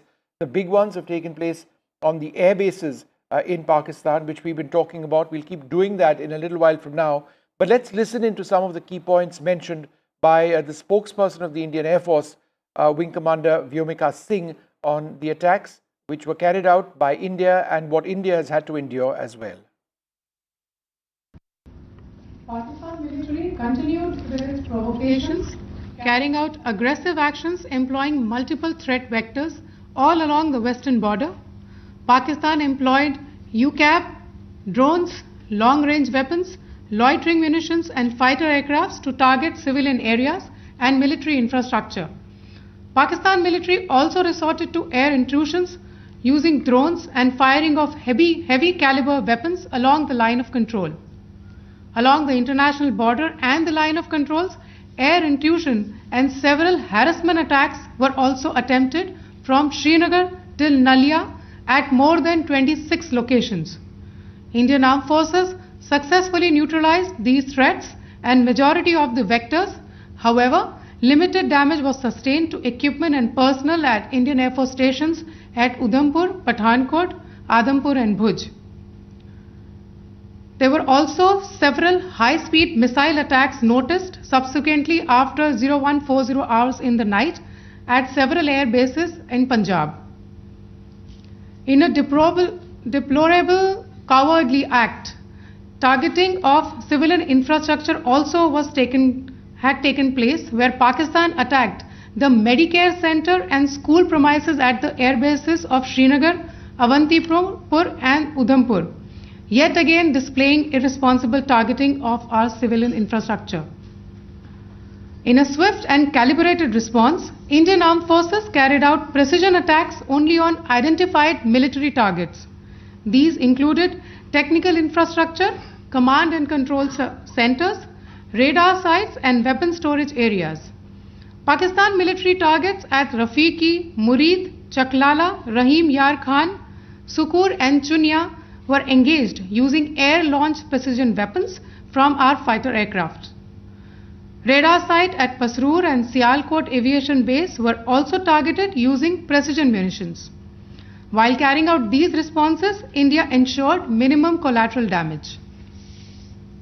Pakistan has also attempted to execute a continued malicious misinformation campaign with claims of destruction of Indian S-400 system at Adampur, destruction of airfields at Suratgarh and Sirsa, BrahMos base at Nagrota, RT gun positions at Derang Yari and Chandigarh forward ammunition depot, with heavy damages to other military stations being propagated on social media. India unequivocally rejects these false narratives being spread by Pakistan. Along the line of control also, Pakistan has attempted multiple air intrusions using drones and conducted shelling using heavy caliber RT guns, targeting civilian infrastructure and killing some civilians. Heavy exchange of artillery mortars and small arm fire in Kupwara, Baramulla, Poonch, Rajouri and Akhnur sectors continued. Indian Army has responded effectively and proportionately, causing extensive damage to Pakistan Army. Pak military has been observed to be moving their troops into forward areas, indicating offensive intent to further escalate the situation. Indian Armed Forces remain in a high state of operational readiness. All hostile actions have been effectively countered and responded appropriately. Indian Armed Forces reiterate their commitment to non-escalation, provided it is reciprocated by the Pakistan military. At the end, I would also like to show you a few images of Air Force bases in the Punjab sector and Rajasthan sector, where it is mighty clear that we are debunking the Pakistani claims of causing destruction at these air bases. You can yourself see the normalcy in these Air Force stations. This is Sirsa, Suratgarh. The runways are intact. There are also time stamped. Just notice there are also time stamped. This is today. First of all, as you have seen, Pakistani claims about activities that they have undertaken continue to be heavy on lies, misinformation and propaganda. And on top of that, this is peddled by Pakistani state agencies. The claims that they have made about attacking and destroying various places, various military installations and facilities, as has been pointed out by my colleagues here this morning, are completely false. The claim about the Air Force station in Sirsa being destroyed, completely false, as you've seen. The claim about the Air Force station in Suratgarh being destroyed, completely false again, as you have seen. There's a claim that has been made that the S-400 base at Adampur was destroyed, completely false once again. Claims have been made about large sections of Indian critical infrastructure, power systems, cyber systems, etc. being attacked and destroyed, completely false. I would urge all of you and all those who watch this not to be misled by this tissue of lies that is being peddled by the Pakistani state for obvious purposes. The second point that I wanted to emphasize is that Pakistan continues with its execrable and wanton campaign of targeting civilians and civilian infrastructure, especially in the states of Jammu and Kashmir and Punjab. There is also on its part a consistent attempt to sow discord between communities in India. As I said, there has been a particular focus in its targeting of civilian infrastructure and the population in Jammu and Kashmir and Punjab. Earlier this morning, Pakistan shelled the town of Rajouri, killing the additional District Development Commissioner Shri Rajkumar Thappa, adding to the civilian casualties and the damage in that state. We have also observed overnight damage to property and injuries to civilians in Firozpur and Jalandhar, among other places. Finally, as I said, Pakistani officials also continue to make ludicrous claims about India firing missiles towards Sri Amritsar Sahib. As I said, these lame attempts to divide India are doomed to failure. We have also seen in some of the remarks that have been shown on television that the Pakistani army spokesman seems to take great joy at the fact that the Indian public should criticize the government of India with regard to various issues. It may be a surprise to Pakistan to see citizens criticizing their own government. That is the hallmark of an open and functioning democracy. Pakistan's unfamiliarity with that, again, should not be surprising. And finally, there is this yet again completely ludicrous claim that Indian missiles have hit Afghanistan.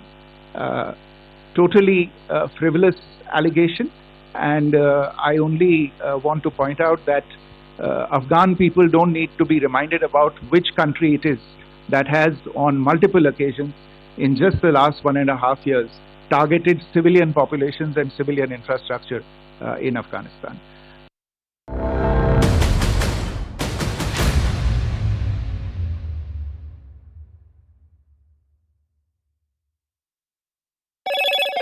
Hello, Moto. Motorola, India's leading AI smartphone brand.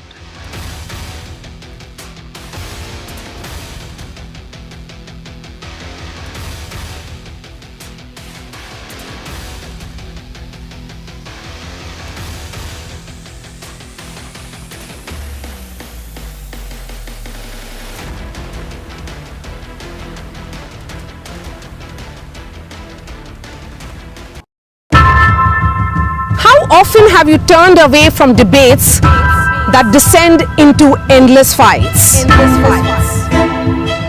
We bring you a show where every question is answered, where every debate finds its resolution, where every story finds its conclusion, where opinions collide but facts prevail. where stories unfold with insights and trust. When the noise ends, the last word begins.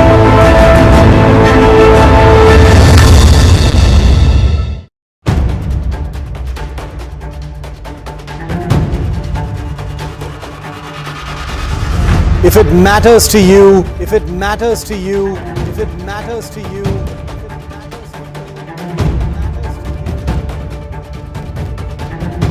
it matters to India, it matters to India, it matters to India, and it matters to me, and it matters to me.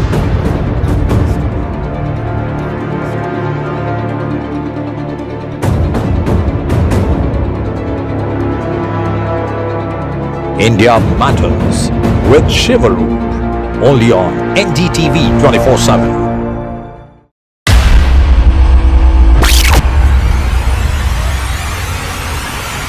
The last 1 month, if you see, the share prices of Denzol Engineering has fallen more than 58%. Why are the rating firms calling the debt payments as default? We have two credible credit rating agencies on March 4th coming and downgrading the stock to D. Statements are consistently being proven wrong, and transactions are being taken place which are different from what they were originally pictured to be. The company claimed it would roll out 6,400 electric vehicles. But what it has rolled out is a shocking scam. Funds meant for the project were funneled allegedly back to the promoters, the Junkie brothers. What did the money buy? Not EVs, of course, but a lavish flat in.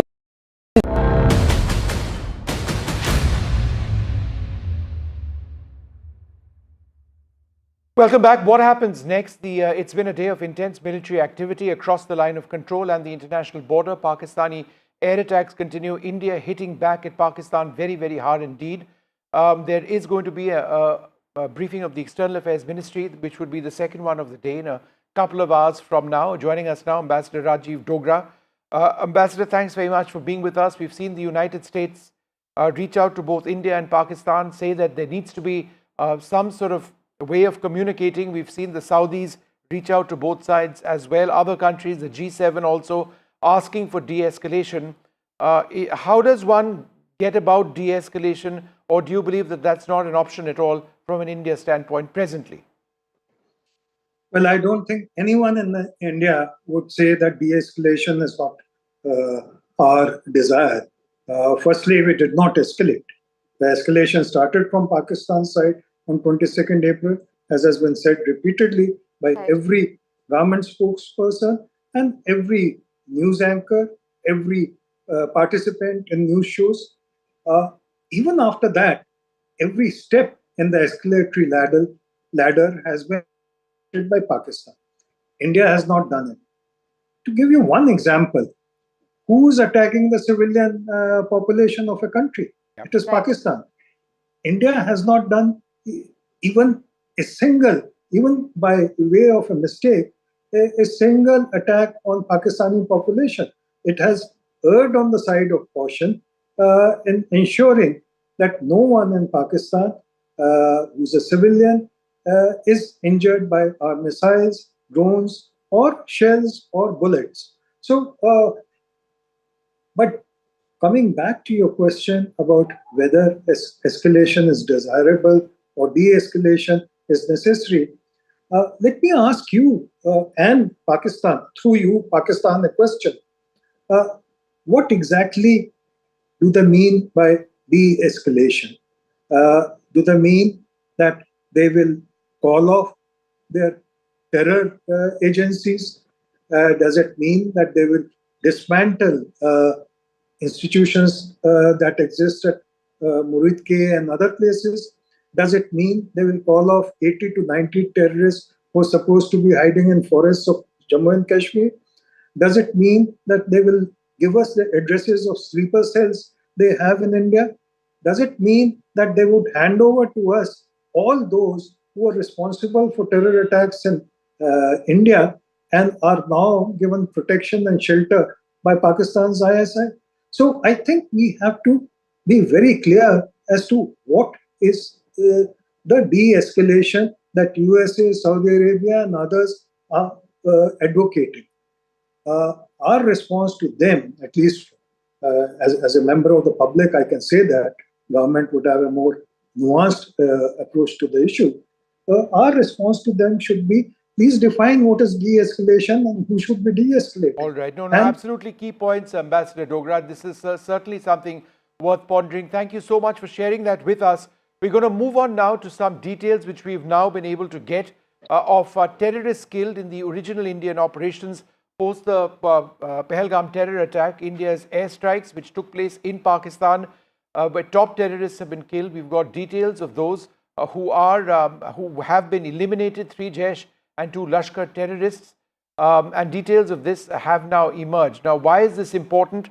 This is important because at the end of the day, India has made it absolutely clear that our targets have been terror in Pakistan.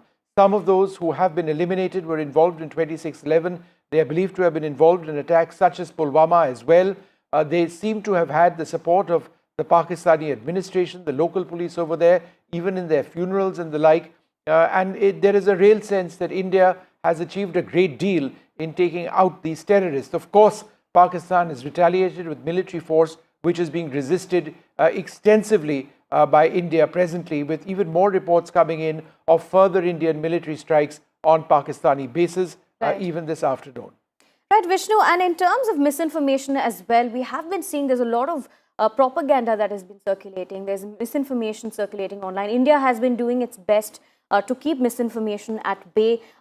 Just earlier in the press conference as well, India had debunked several of the claims that Pakistan had put forward. We're being joined by Nikunj Garg as well to bring us more details about this.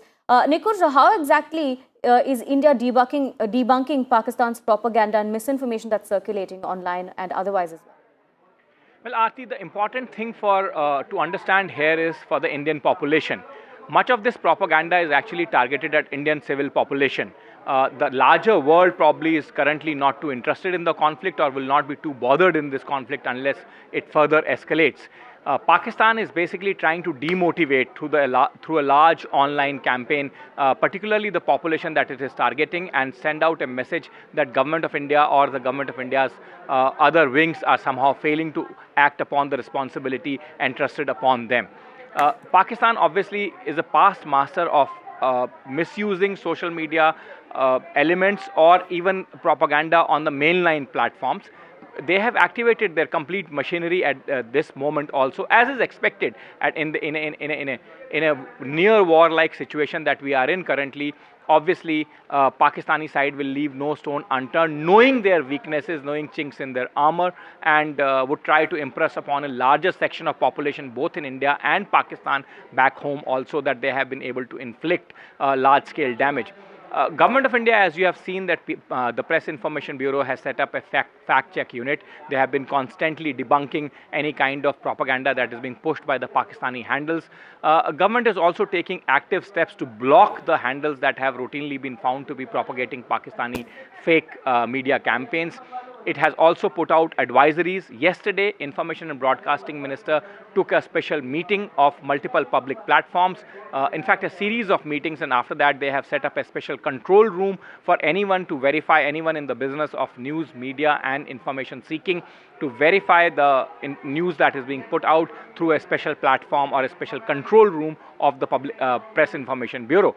So multiple steps are being taken, but the best step against any kind of fakery on social media is not to fall for any kind of propaganda material being pushed by unverified handles or handles that do not have any reliable followers. And that's a general advisory for general people in any time. And mostly in the times of wars and situation of any contingency, people should very closely follow it. In fact, Foreign Secretary himself today appealed to the people not to fall for the kind Pakistani propaganda that is being pushed. And that was after he said that Pakistan is actually trying to sow the seeds of discord between communities in India. So that's how important this information warfare has become at this stage, Aarti.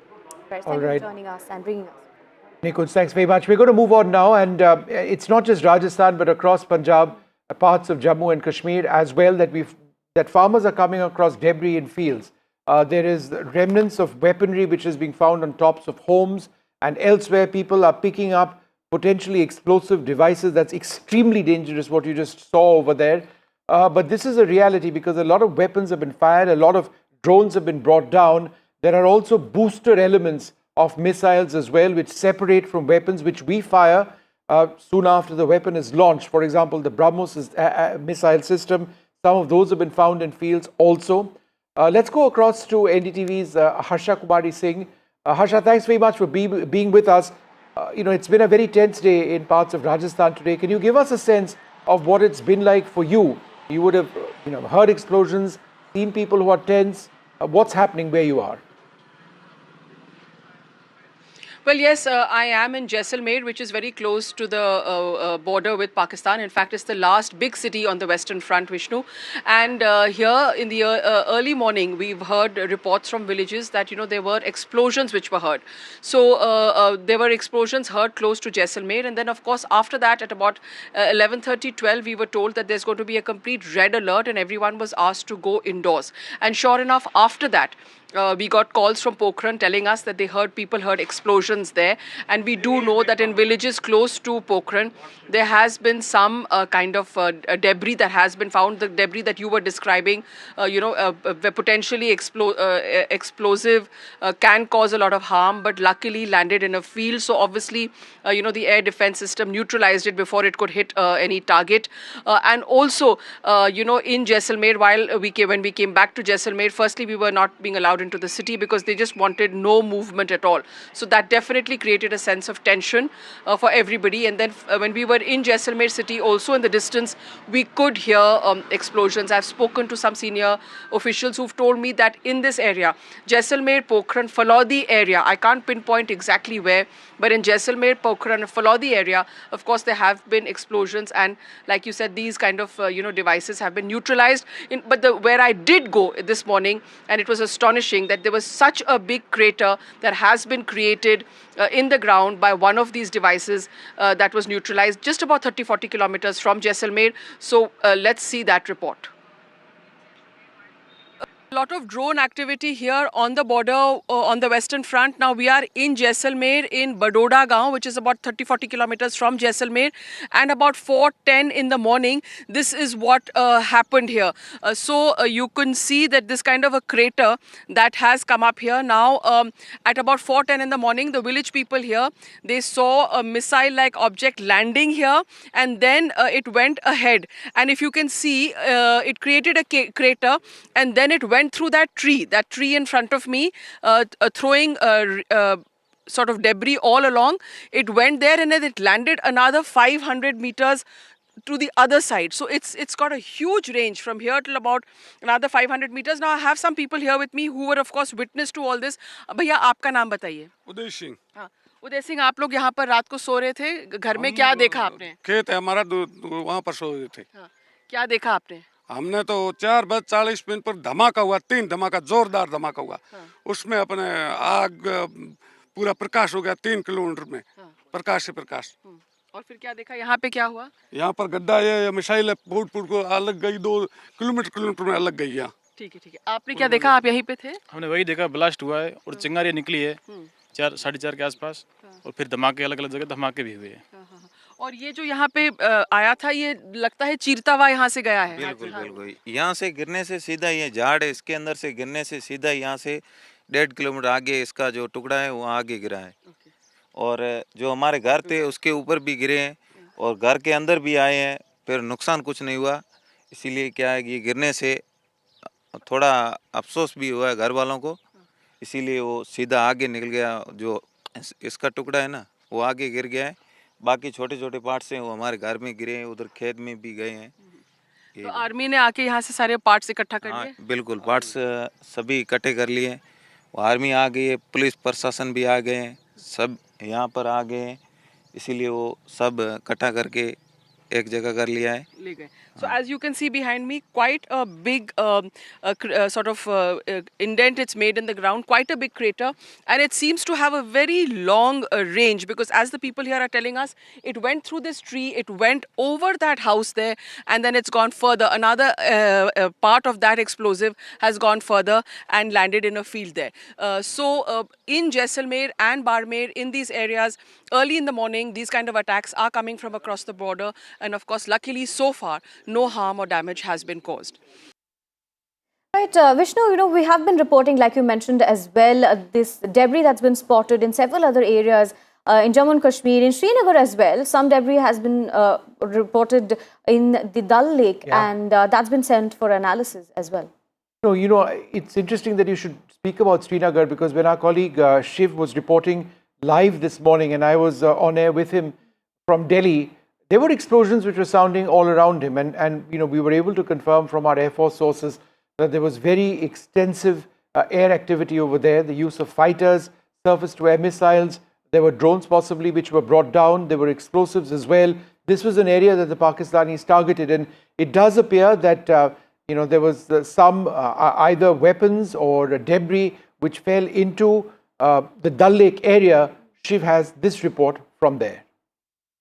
We're on Srinagar's famous Dal Lake, because in an area just ahead of where we're sailing right now is where a Pakistani drone was intercepted and actually fell into the Dal Lake. Now, before you get worried, I have permission to be here. I've spoken to the agencies, because the drone that was shot down in airspace over Srinagar and crashed into the Dal Lake has been recovered by the agencies and has gone for analysis. But I wanted to give our viewers here on NDTV tracking our ground coverage just a sense of how in the middle of a population center, Pakistan has been sending offensive weapons.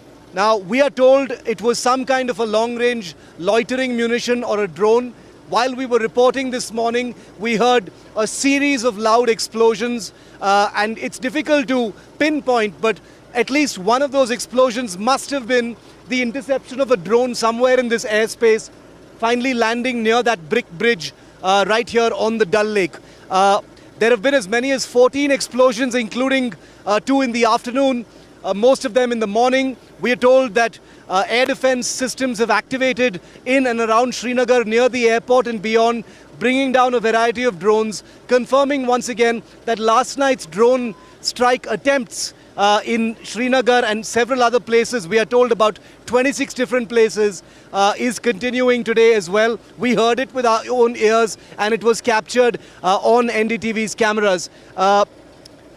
What Pakistan does next will depend on how it handles the Indian airstrikes that have taken place as a retaliation on their military bases. Remember that phrase, military bases, viewer, because here in Srinagar, a highly populated city with lakhs of people living around the Dal Lake, Pakistan sent a loitering munition capable of killing lots of people right into a population center, signaling very, very clearly that it doesn't care for civilians and it doesn't differentiate between population centers and military targets.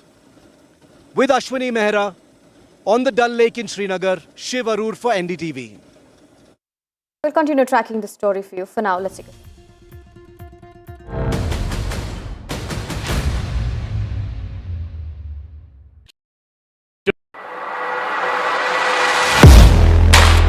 Do you really know the company you invest in? What is the real picture behind presentations and claims? Is the outlook as rosy as the company claims? Know Your Company, powered by NDTV Profit Research, shines a light on the biggest stock market movers.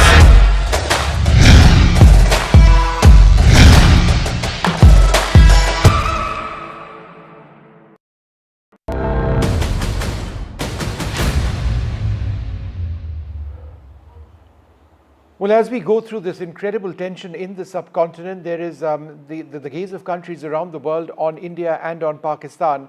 The US Secretary of State, Marco Rubio, has spoken to our External Affairs Minister, Dr. S. Jaishankar, just one of several leaders who are calling for de-escalation. But how is that going to take place? Is India communicating at Pakistan at all? Should we be doing that, considering how it is Pakistan that's escalating? These are important questions. It's something that my colleague Vishal has been tracking throughout the day. Vishal, there was that one very interesting interview given by Pakistan's foreign minister where he seemed to suggest that if India were to sort of not do anything further, they could consider de-escalation. Could you tell us about that statement, number one? And what about this conversation between America and India?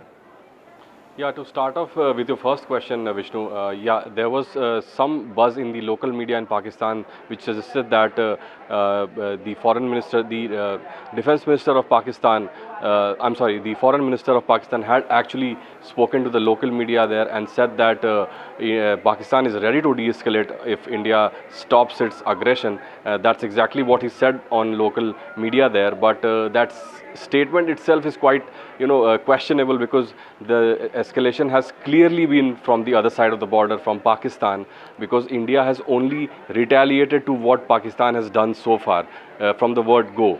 So that statement itself is quite false. To move on to the second question of yours, which talked about Marco Rubio's interaction with leaders of both the countries.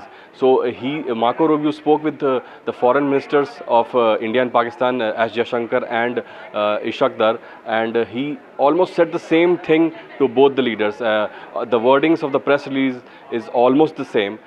They say that there needs to be a formal communication between India and Pakistan, which had been severed in the last 48 hours. So US wants India and Pakistan to be again on the table talking to each other, so that there is no miscalculation, because the tensions are running high, the escalations are going to next levels each day. So that is what US is saying, and also that US is ready to step in and help in any kind of help in any way that it can, so that the tensions are allayed and this situation is brought under control as soon as possible. That is what the US has been saying. But so far, when it comes to the top leader, Donald Trump, he has been relatively mum on the matter. He has had some statements from the White House released, but when it comes to really talking about the matter, he has had some few comments here and there, but he is yet to really take up the matter quite seriously. Right. Probably only then we'll have some concrete answer from the US.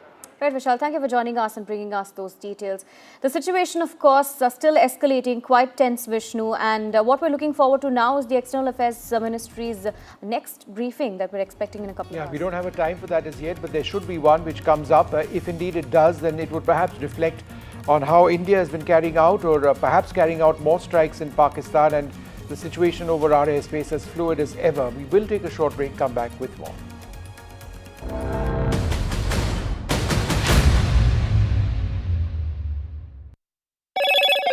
Hello, Moto.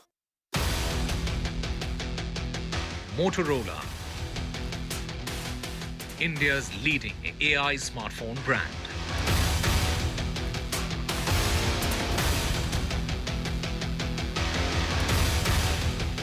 Camp organized in Katwa and Jammu and Kashmir, where the youth have shown solidarity with the Indian Armed Forces.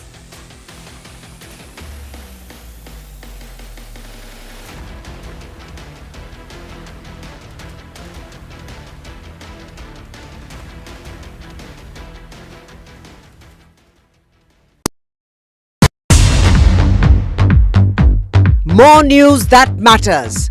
Big exclusive. Tulsi Gabbard gunned down by Pakistan-backed cowards. When you interact with people on ground, you're able to reflect their sentiments much better. More debates that shake the system. More exclusives you won't find anywhere else. Not just another prime time. It's a prime time that's unmissable. I've been reporting on all issues big and small from Andhra Pradesh, Telangana, rest of South India, bringing you all the action, all that you need to know, all that you want to know. The energy of maximum city is infectious. I'm bringing that energy in our news coverage from financial capital Mumbai. Covering from the southernmost part of India over the last 23 years. I bring in-depth and 360-degree coverage from the Dravidian heartland. The land of Mishti, also known for its bitter politics. I have seen much water flow under the Howrah Bridge, covering Bengal in all its vivid colors. India's IT capital is always bustling, a city full of startups, stories and surprises. And I keep you ahead on all the Bengaluru buzz.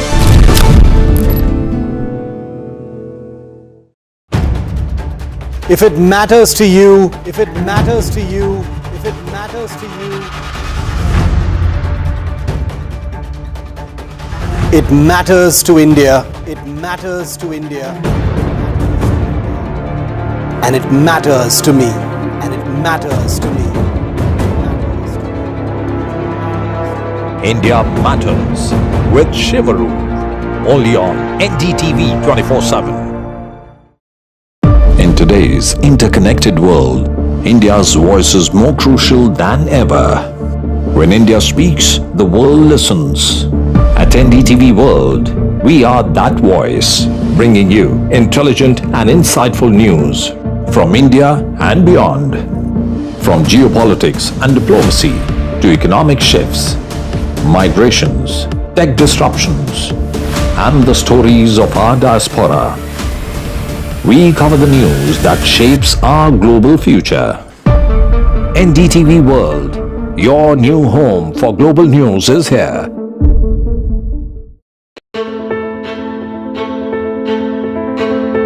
News is not just headlines, it is what impacts you. And news should never be mistaken for noise.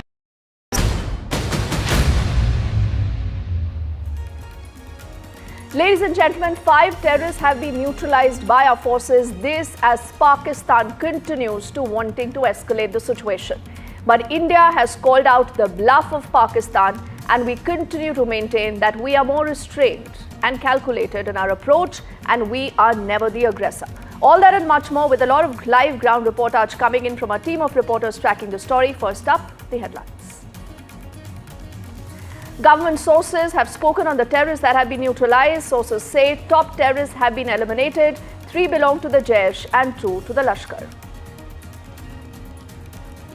The Prime Minister earlier has shared a high-level meet. 3 service chiefs have met with the Prime Minister. The tri-service chiefs, CDS, NSA and the Raksha Mantri were all a part of that big meet. The government is calling out the bluff of Pakistan. They say Pak actions are provocative and escalatory, and it is Pakistan that tried to hit multiple air bases. The government also debunking claims of a Pak propaganda. The government says it is Pakistan that has attacked 26 of our locations. Timestamp images of the Indian air bases undamaged is also out. The US Secretary of State has spoken to the External Affairs Minister. Also, the Pakistani Minister Rubio also says that India and Pak need to de-escalate now. The US is proposing support in discussions. The External Affairs Minister very blunt in his reply, and he says India's approach always has been measured and responsible.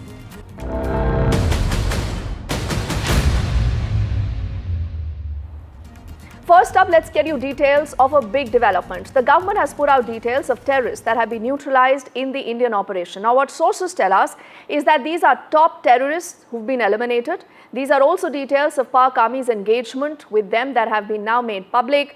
Their names, the affiliations are all now in the public domain. On your screens, you're reading more details of what we know about the story so far. These are 3 individuals, 3 terrorists that belong to the Jaish, 2 to the Lashkar.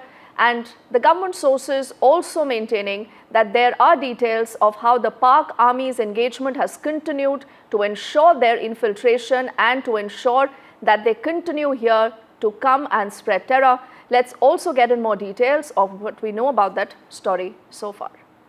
We have been saying that, and that's what the Indian establishment here also has been emphasizing on, that the terrorists who have been killed are linked to Jaish-e-Mohammed and Lashkar-e-Taiba. These terror outfits have been carrying out attacks on Indian soil not once but multiple occasions in the past. Remember, IC-814 hijack which happened. In fact, someone who carried out that hijack was wanted in that case, has also been killed, Muhammad Yusuf Azhar. He is brother-in-law of Maulana Masood Azhar. He handled, in fact, weapons training for Jaish-e-Mohammed and was responsible for multiple terrorist attacks which took place in Jammu and Kashmir. Besides that, other names which includes Mudassar Khadian Khas, who was in charge of the Mazkar Taiba in Murid Ke. His funeral, as was pointed out by Foreign Secretary, was attended by the serving Lieutenant General of Pakistani Army and also the IG of Punjab Punjab Police in Pakistan. So the emphasis being made here by the government sources, Vishnu, is that they have worked closely with the Pakistani military and the entire Pakistani establishment in carrying out those terror attacks on Indian soil from across the border. It was cross-border terrorism and the planning and was carried out, it was done on the Pakistani soil. More names that have been released by way of government sources, of course, is of Muhammad Hassan Khan, who is associated with Jaish-e-Mohammed. He played a key role in carrying out multiple terrorist attacks in Jammu and Kashmir. Another important name again would be Khalid Abu Akhasa, who was associated with Lashkar-e-Taiba, and his funeral was held in Faisalabad. Again, that funeral was attended by senior Pakistani army officials and the Deputy Commissioner of Faisalabad. So this is the list of some of the terrorists, the names of which have now come out by way of government sources. So those, remember, are also big details of Operation Sindoor now that have been made public. But let's take this story ahead, tell you more about the all-important meetings that we have seen. On your screens, we'll put our images of Prime Minister earlier chairing that high-level meet where you had the Tri-Services Chief, along with the CDS, the NSA and the Raksha Mantri, all present as the current situation was being deliberated upon. Aishwarya is live with us and he's been tracking all developments. Aishwarya, absolutely any word on what possibly, our agencies, the Prime Minister right now is mulling, because clearly what you see from Pakistan is not a de-escalation, whether in their intent or whether in their action.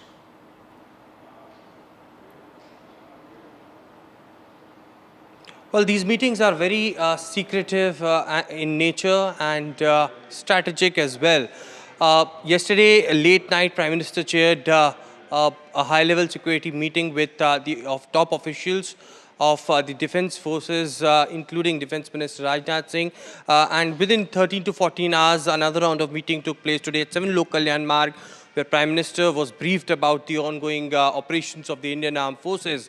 The Indian government and the top dispensation of Indian establishment is in view that India is only retaliating to what Pakistani troops are doing as far as hitting our civilians and also engaging in the infiltration bid. There has been cover fires being given by the Pakistani troops from their bunkers, and it is, of course, the border security force, clearly stopping this kind of infiltration bid. All of them had come into, the visual evidences that Indian armed forces are collecting, but certainly it is the Prime Minister who had a view that Indian armed forces should be given a free hand and the entire country is united together in support with the Indian armed forces. Prime Minister had stated that he believes in full professional capabilities of our armed forces, and therefore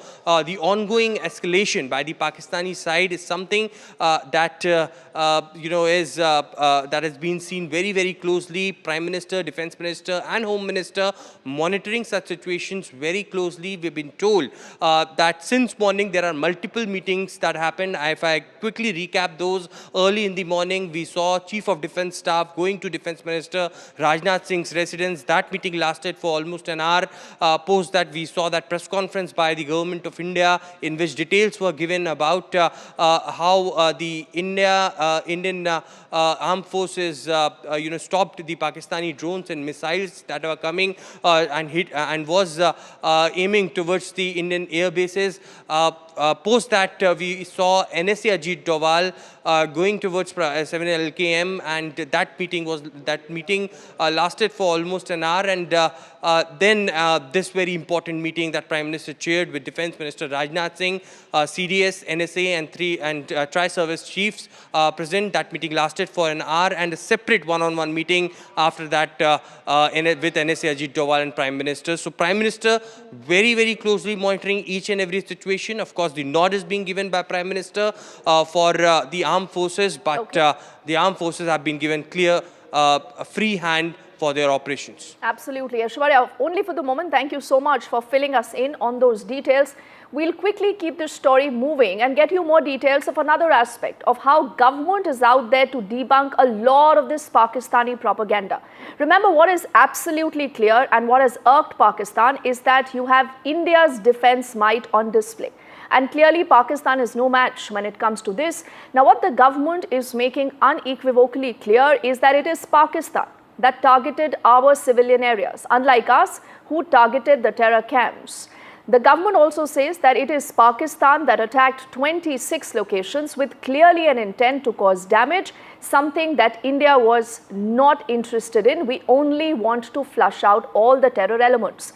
There has been Pak shelling in the Rajouri sector, where the government has also confirmed that Pakistani air bases have been hit. They also say that it is Pakistan that is trying to divide the country, also reiterating that it is Pakistan that is making false claims. In fact, Colonel Sophia Qureshi and Wing Commander Vyomika Singh have also spoken more about how civilians, the infrastructure was the real target in Jammu and Kashmir in Punjab. And do remember, Pakistan and a lot of their media outlets have been claiming that there were attacks on Sirsa and the Adhampur airbase, but all this is absolutely false, and we shouldn't be surprised, because that is the modus operandi of Pakistan. And it is Pakistan that also, in fact, hit medical center and school. So clearly you understand that there is a lot more information right now that is also being put out by Pakistan that is completely false, which is not true.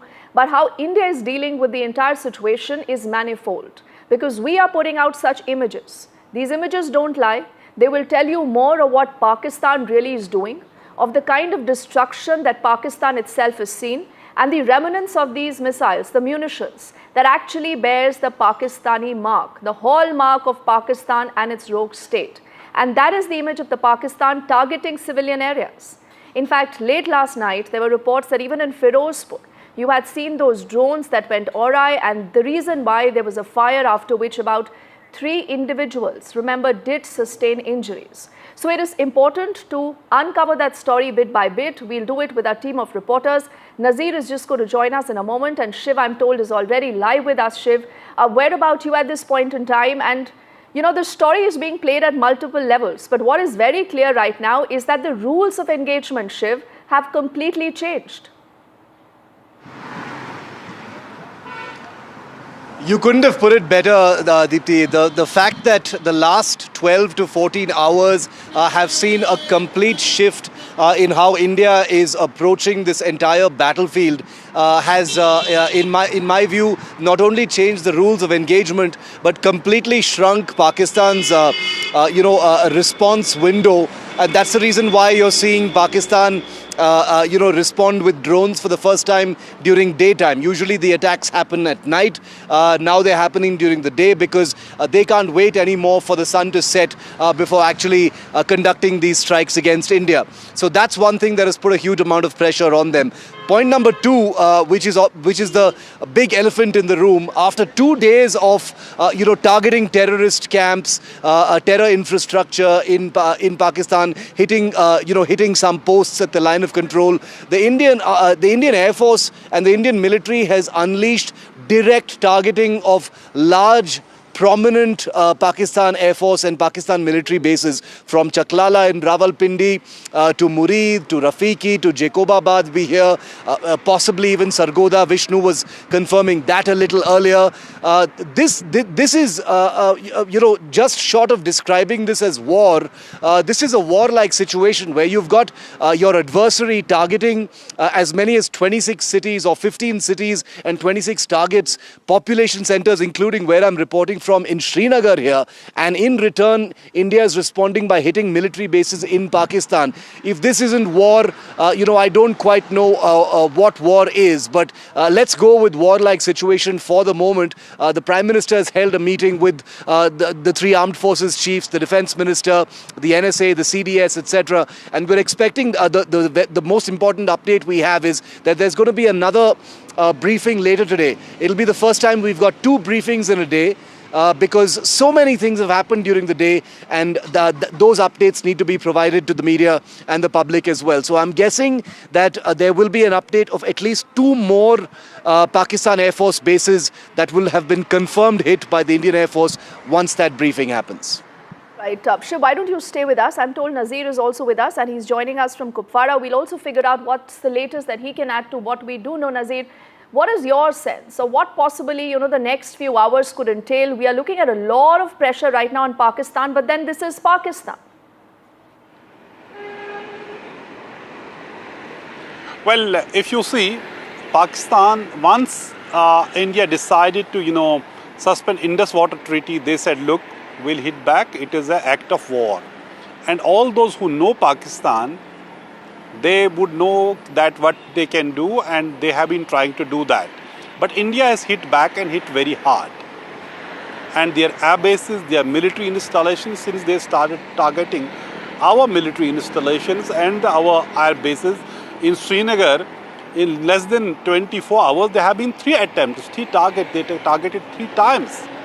And even schools and medical facilities at the Srinagar Air Base and Awantipora Air Base have been damaged in their attacks, in their targets, after they were targeted.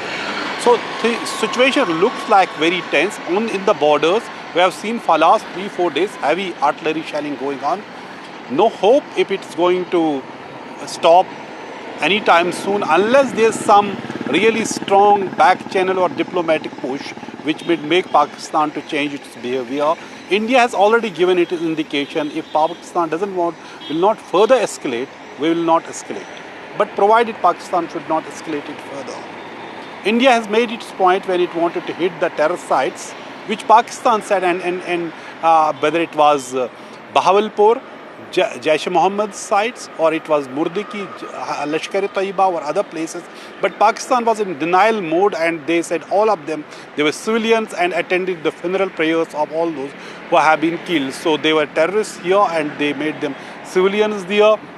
So they are actually they try to brazen it out and tell the world, look, civilians have been killed. Then they targeted the military establishments here, and we have seen, as I said, 3 times there was an attempt, or these air bases were targeted in Srinagar and Awantipora, also Jammu Air Base, they tried to target it.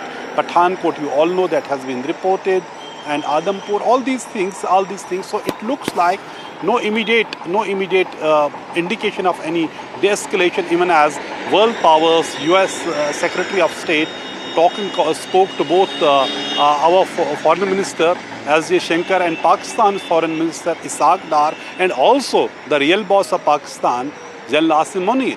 What would happen yesterday? We know the Saudi junior foreign minister he was in India, then he visited Pakistan, met Shahbaz Sharif and other Pakistani leadership. Iranian foreign minister was in both countries also, and we have to see how things are playing out in next 24 hours will be really crucial. If this night would be bit calmer, maybe then there would be some sensibility, some sense may prevail. But we have never seen such type of things happening. Srinagar airport coming to attack like this. Even in 1971, that was the story of Pakistani surrender in Bangladesh, in Dhaka. That was not a story what they were doing here. But it's after first time we see such a thing happening. And in fact, 2 hours back, there was in less than 2 hours back, there was again explosions there. We still don't know the nature of those explosions, but it appears to be part of ongoing conflict or this war-like situation which we have been witnessing. There's very less traffic across, Kashmir. In many places, shops are still closed. In Jammu region, we have seen people have been targeted, although it is across the line of control. But as we saw in Rajouri, senior official was hit, he was killed, and so are innocent people, including a 2-year-old baby. So Chief Minister Umar Abdullah is there meeting the affected people, trying to reach out to them, and government is trying to reach out to people, taking them to safer locations. Many people had to flee from their homes because innocent people and innocents and civilians are being targeted from across the border. All right, we do have our best eyes and ears on the ground, and that is the reason why a lot of you, as in the viewers, are tuning into the NDTV coverage. Shiv and Nazir, I'm just requesting a moment from you, as I want to take this also to our colleague Gurpreet, who's joining us from Firozpur, and he's also been tracking a lot of these details. In fact, he was the first to get us those very worrying images that came in of that huge fire, that was caused after that drone went awry there, and this did harm the civilians. Gurpreet, what is the latest? What is it that you can tell us?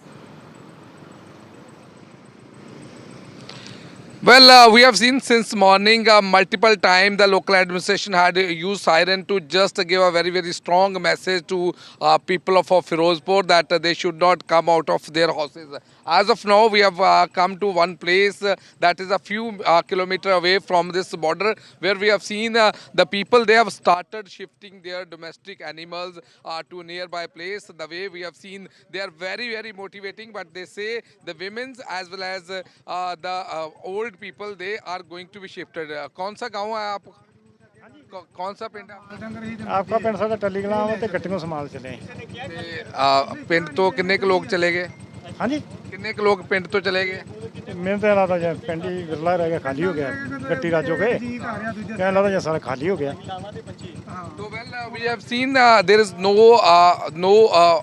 even what we have seen, administration has not given any notice to anyone, but these people, they are just shifting their women as well as the children along with these domestic animals, so that if there will be war-like situation, they will not face a lot of problem. But if we can talk about this border area, we have seen most of the border area in Punjab, they have already been on red alert, whether it's Gurdaspur, Amritsar or Firozpur or Pathankot or Fazilka. We have seen the multiple precautions are being taken, and since morning, if we can talk about Firozpur, specifically this border, we were able to move from one village to another village. The people have seen a lot of drone movement. Last night, they had observed multiple drone movement, and we have seen from the drones a lot of objects had been thrown, bombs had been thrown also. We have been reporting from the various locations, but we have seen our forces, and specifically the police was conducting multiple patrolling. They were holding mock drills to guide the people how they are going to react, and multiple times the siren had been used by the local administration to make the people aware of the ground situation. Back to studio. All right, Gurpreet is also, getting us a sense of the other aspect to almost shiv a war-like situation where people obviously need to be better prepared, and that is the idea, to move your livestock, your family members to places of safety. But Shiv, in your assessment, you've been on ground zero interacting with a lot of people. I do realize a lot of information is classified that we cannot put out on air. But the point is, how far is Pakistan willing to go this time, and how far would India go to ensure that never again we have a Pahalgam-like situation?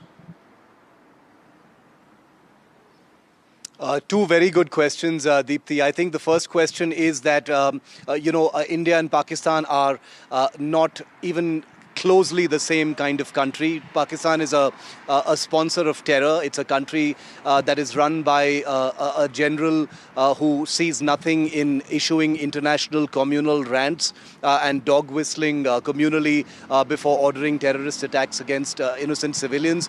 So we are not dealing with an equal nation. This is a country that cannot be trusted in terms of the uncertainties. We have to live with the fact that it is a nuclear armed country that is also helped by China and does China's bidding. And putting all those geopolitical realities in place, it is very, very clear that there's a India has options of punitive actions against Pakistan, but at the end of the day, the escalations that India conducts have to be calibrated in a way that can only be seen as not pushing that nuclear threshold. It's always there, it's always on the horizon, and this is not a country that is seen to be equal. Could you remind me of your second question? I'm sorry, Deepthi. Yes, Shiv, I wanted to know how far is India going to go this time, because we clearly need to ensure that what has happened post, the attack does not repeat itself, because we've given multiple, I think, windows to Pakistan to move Your out. question was about deterrence, and I think that's a very, very good question on deterrence, because, I have the same sentiment as you when you ask that question, Deepthi, which is that, how many more times are we going to see the cycle of violence? A terror attack, then, large-scale actions that continue for a few weeks, and then a few years pass, and we think that the deterrent has happened, and then another terror attack happens. You're right.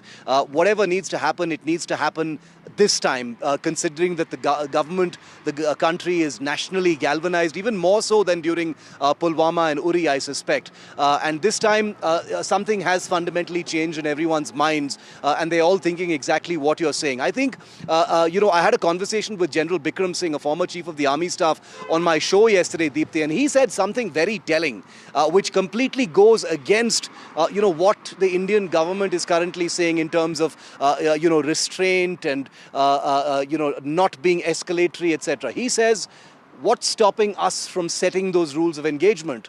Why not escalate? Because the point of punitive action has to be deterrence. Anything less than deterrence for the foreseeable future is not punitive action. I think those are very provocative, evocative words that seem to answer a question. There are those who believe, and I'm not saying that about the military now, but there are many who believe that we have our hands tied in some ways because we take a moral high ground in terms of not targeting certain things in another country. But for a country like Pakistan, India should say all bets are off. If you hit us once, we'll hit you 10 times until you beg for mercy. And maybe it's time to really get around to doing that. And I think we may actually be witnessing some of that becoming a reality. And like you said, Shiv, there is that basic difference between India and Pakistan. No matter what Pakistan wants to do, there is just no equivalence. And that is why, the change in the kind of responses, the measured tone, and India again and again saying, Nazir, even the External Affairs Minister today, being very curt in his response, he's made it very clear that we've all along been very measured. But we will have to respond to what Pakistan is doing after a limit, after we reach that threshold.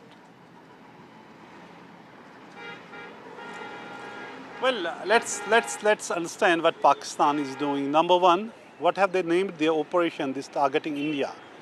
They have named it as Bunyanum Marsus. It is a word from Holy Quran, but they have forgotten one thing.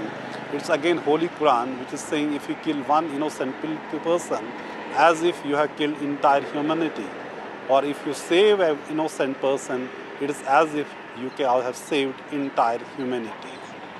So having said this, there is clear attempt to give a religious color to this targeting India. And then if you see it through their propaganda, the state TV and the social media handlers, they are trying to use it as a religious war, and then they are also trying to divide here. And perhaps that was the reason from day one when Pahalgam happened, when men were separated from women and children and killed in the name of the religion who they were.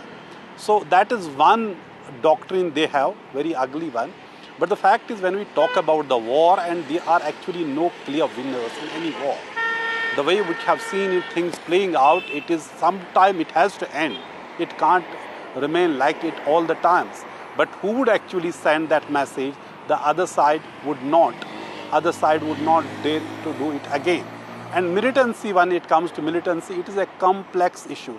Yes, Pakistan, origin is in Pakistan, problem is still in Kashmir. So that people had given a resounding their view after Pahalgam massacre that it is not acceptable We don't want this thing, and that also needs to be built where we fight Pakistan and ensure that it doesn't emanate from there. So people's mood here is also very important when it comes and people's participation in this sport to ending terrorism. But this time, if it is not officially declared war, as she was talking about, it is essentially, when we call it war-like situation, that is terminology that we should use careful what we talk. But the way it is happening, military establishments are being targeted, air bases are being targeted, there is damage to the infrastructure, and also soldiers, which in the briefing today government said there's also casualties also. They said they're damaged, men also, and there have been injuries also. Camps have been targeted. There is a damage, nobody is denying that, but there's greater damage to Pakistani side also.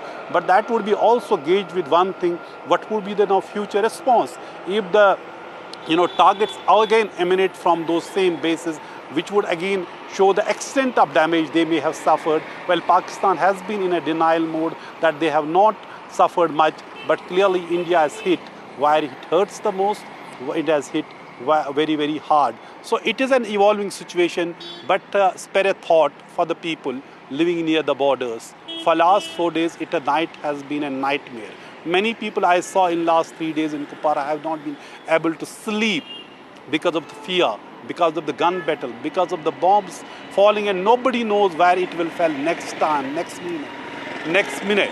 So it is a tough situation. War may look beautiful from a distance, but when you see from close and see the people who suffer, you feel the pain, you feel what it means actually on the ground. But clearly the things, how it has started, what India clearly said, the real and the original escalation was Pahalgam massacre, and what started is the follow-up that to end that, and it should never happen again. But as I said, that Pakistan has its own view. World leaders have been trying to de-escalate the situation, but perhaps there has not been any categoric one statement from country which would tell Pakistan to just stop. Yes, I think what Nazir has said, Shiv, is such a powerful, strong commentary on how the Aam Aadmi who's bearing the brunt of this feels. But then there would also be those, Shiv, who would say that you cannot have this as a normal practice now. We cannot be waiting for Pakistan to strike and then, you respond. The cycle continues. But Shiv, very quickly, there's a lot of conversation about the role of the US. How far is US willing to go? But I'm a little curious. Is US a part of the problem or US is part of the solution now? It's an interesting question because of how many different noises we've heard from the United States since the beginning of this cycle of tension, Deepthi. You had Tulsi Gabbard, the so-called Director of National Intelligence of the US, seem like she completely supports Indian action in Pakistan. Then you had Trump saying he's very good friends with both sides. Then you had J.D. Vance come to India and shortly after say Pakistan should cooperate to the extent that it is responsible. Now you've got Marco Rubio, who's actually very, very pro-India, similarly playing that kind of equidistant, both of you should calm down kind of role. Going back to the earlier point that you and I were chatting about, Deepthi, about India and Pakistan not being equal, this kind of equidistance, talking about India and Pakistan in the same breath, saying both of you should cooperate and calm down and restrain yourselves, as if it was India who played a part in this tension, is of great annoyance to India diplomatically. India doesn't appreciate and deeply resents any diplomatic messaging, especially from the United States, where India and Pakistan are projected as hyphenated or having some kind of an equal part to play in this huge escalation that has taken place between them. There are very few who've actually acknowledged that it is Pakistan that is, as a terror state, directly triggered what has happened here. So the reality of it, of course, is that we need to go beyond the optics, stop chest beating about not having optical or cosmetic support from growing allies like the United States, and get used to and live with the fact that ultimately when it comes to big measures that are in our self-interest, it's very, very lonely. It's going to be lonely geopolitically, diplomatically, and otherwise. We will always have our friends who will stand by and watch us do our work. But ultimately, when India needs to up the ante, set the rules of engagement as far as Pakistan is concerned, hit them 10 times when they hit us once, it's going to have to be without anyone's validation. That's the bitter reality of what's happened post-Pahalgam. And sometimes I think you need to swallow a bitter pill, you know. We might agree to disagree, Shiv, but there is a larger sentiment that encompasses what Nazir has said, what you've been saying. But yes, we as a country, again and again reiterate, we are never the aggressor. Only for the moment, Shiv, I'm just letting you go, but do stay safe and continue to get us all that ground reportage. As I'm requesting Nazir to stay with us, because we'll also get you details of the other aspect of this story. There are reports of a Jammu and Kashmir official who's lost his life in shelling. The Chief Minister Omar Abdullah and the LG earlier have also shared their condolences. An ex gratia has also been announced and 10 lakh for the families of those who are deceased. The Chief Minister earlier has met with the late Thapa's family. The ADC Rajkumar Thapa actually lost his life in Rajouri and he was accompanying the Deputy Chief Minister. And do remember, this is where civilians were targeted by Pakistan. Nazir, powerful pictures, but these are pictures that, you know, we as a country and you as someone who's been on ground zero have seen time and again. And clearly, these are not pictures that, you know, should be normalized or should be acceptable for us as a country.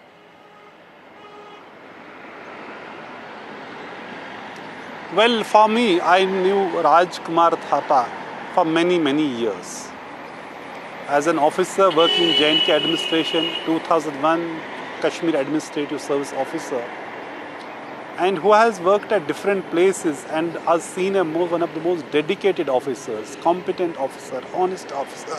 And perhaps it is his dedication, commitment to his job that when people needed him the most, he was there with the people when shells were raining, Rajouri, and his official residence was hit. He is a resident of Jammu, he could have lived there, been there. But when there was call of duty, then when people need this administration the most, he was there and who was hit by the shell and he was taken to hospital where he was declared broad dead. Chief Minister in his first response on social media says he is devastated after learning about this tragic death of this officer. And then Governor has also condoled his death, Lieutenant Governor.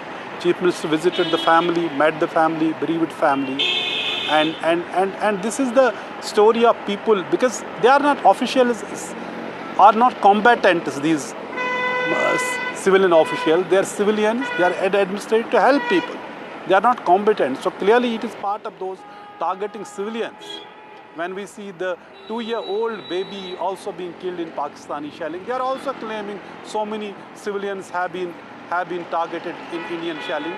But India has made it very clear we only target this military installation, or earlier we targeted terror sites only. That has been India's stated position. But as we have been talking about the larger problem, what is happening? India wanted to see the world to this problem, this escalation, as problem which has emanated from a terror attack. And Pakistan wanted this problem to see as Kashmir and their water issue, Indus Water Treaty, and both are trying to show the world like that. And that's what we have been dealing with when we say diplomatic pressure or diplomatic, intervention. India has always said there cannot be a third-party intervention. Even on now bilateral issue, since the abrogation of Article 370 and J&K making as a union territory, even that bilateral thing is also ended. And Kashmir, India has now since then made it clear that Kashmir is now a closed chapter. But Pakistan, after this situation, is trying to make Kashmir again as a flashpoint, and also water as their survival thing. And they say they cannot rest in peace till the time this problem with their water share through Indus Water Treaty, what they say, which has been suspended by India after Pahalgam terror attack. Yes, and Nazir, that is why maybe they say that when it comes to Pakistan, the more things change, the more they remain the same. That is the irony. I thank you just for the moment for getting us the latest. You also please take very good care of yourself. And we also extend our condolences, our thoughts right now with the families that are grieving. But clearly, There needs to be a larger message that needs to be sent out. Let's take this story ahead and tell you more about another sinister plot of Pakistan. That is their Pak propaganda. You know, putting out information that is completely false, targeting people and creating a new narrative of yourself which no one is wanting to believe. Now, do remember the Indian Army for the longest time has been trying to shoot down Pakistani lies. What they are doing is that they are countering all this Pak fiction, all these Pak lies with facts, only plain simple facts. And the Pak fake news of the Indian Army damages, in fact, has also been called out, and the government makes it very, very clear that we are keeping a record of every action and every proof of Pakistan's treachery. And again that propaganda is being called out. Our colleague Nikunj is adding more to what we know about this story. Much of this propaganda is actually targeted at Indian civil population. The larger world probably is currently not too interested in the conflict or will not be too bothered in this conflict unless it further escalates. Pakistan is basically trying to demotivate through a large online campaign, particularly the population that it is targeting, and send out a message that Government of India or the Government of India's other wings are somehow failing to act upon the responsibility entrusted upon them. Pakistan obviously is a past master of misusing social media elements or even propaganda on the mainline platforms. They have activated their complete machinery at this moment also, as is expected in a near war-like situation that we are in currently. Obviously, Pakistani side will leave no stone unturned, knowing their weaknesses, knowing chinks in their armor, and would try to impress upon a larger section of population, both in India and Pakistan back home also, that they have been able to inflict large-scale damage. Government of India, as you have seen, that the Press Information Bureau has set up a fact-check unit. They have been constantly debunking any kind of propaganda that is being pushed by the Pakistani handles. Government is also taking active steps to block the handles that have routinely been found to be propagating Pakistani fake media campaigns. It has also put out advisories. Yesterday, Information and Broadcasting Minister took a special meeting of multiple public platforms. In fact, a series of meetings, and after that, they have set up a special control room for anyone to verify, anyone in the business of news, media, and information seeking, to verify the news that is being put out through a special platform or a special control room of the Press Information Bureau. So multiple steps are being taken, but the best step against any kind of fakery on social media is not to fall for any kind of propaganda material being pushed by unverified handles or handles that do not have any reliable followers. And that's a general advisory for general people in any time, and mostly in the times of wars and situation of any contingency, people should very closely follow it. In fact, Foreign Secretary himself today appealed to the people not to fall for the kind Pakistani propaganda that is being pushed, and that was after he said that Pakistan is actually trying to sow the seeds of discord between communities in India. So like you just heard Nikunj mentioning, you know, there have been multiple news points of this briefing that we have seen being led by the Foreign Secretary Vikram Misri, where he's also taking down the Pak army and their false propaganda, and also putting out details of the kind of action that India has initiated vis-a-vis Pakistan. Sit back and watch the highlights. Pakistan military continued with its provocations, carrying out aggressive actions employing multiple threat vectors all along the western border. Pakistan employed UCAV, drones, long-range weapons, loitering munitions and fighter aircrafts to target civilian areas and military infrastructure. Pakistan military also resorted to air intrusions using drones and firing of heavy caliber weapons along the line of control.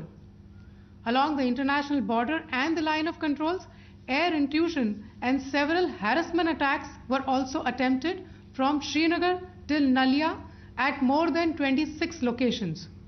Indian Armed Forces successfully neutralized these threats and majority of the vectors. However, limited damage was sustained to equipment and personnel at Indian Air Force stations at Udhampur, Pathankot, Adhampur and Bhuj. There were also several high-speed missile attacks noticed subsequently after 0140 hours in the night at several air bases in Punjab. In a deplorable cowardly act, targeting of civilian infrastructure also was taken had taken place where Pakistan attacked the Medicare center and school premises at the air bases of Srinagar, Avantipur and Udhampur, yet again displaying irresponsible targeting of our civilian infrastructure. In a swift and calibrated response, Indian Armed Forces carried out precision attacks only on identified military targets. These included technical infrastructure, command and control centers, radar sites and weapon storage areas. Pakistan military targets at Rafiqi, Murid, Chaklala, Rahim Yar Khan, Sukur and Chunya were engaged using air-launched precision weapons from our fighter aircraft. Radar site at Pasroor and Sialkot Aviation Base were also targeted using precision munitions. While carrying out these responses, India ensured minimum collateral damage. Pakistan has also attempted to execute a continued malicious misinformation campaign with claims of destruction of Indian S-400 system at Adampur, destruction of airfields at Suratgarh and Sirsa, BrahMos base at Nagrota, RT gun positions at Derangyari and Chandigarh forward ammunition depot, with heavy damages to other military stations being propagated on social media. India unequivocally rejects these false narratives being spread by Pakistan. Along the line of control also, Pakistan has attempted multiple air intrusions using drones and conducted shelling using heavy caliber RT guns, targeting civilian infrastructure and killing some civilians. Heavy exchange of artillery mortars and small arm fire in Kupwara, Baramulla, Poonch, Rajouri and Akhnur sectors continued. Indian Army has responded effectively and proportionately, causing extensive damage to Pakistan Army. Pak military has been observed to be moving their troops into forward areas, indicating offensive intent to further escalate the situation. Indian Armed Forces remain in a high state of operational readiness. All hostile actions have been effectively countered and responded appropriately. Indian Armed Forces reiterate their commitment to non-escalation, provided it is reciprocated by the Pakistan military. At the end, I would also like to show you a few images of Air Force bases in the Punjab sector and Rajasthan sector, where it is mighty clear that we are debunking the Pakistani claims of causing destruction at these air bases. You can yourself see the normalcy in these Air Force stations. This is Sirsa, Suratgarh. The runways are intact. There are also time stamped. Just notice they are also time stamped. This is today.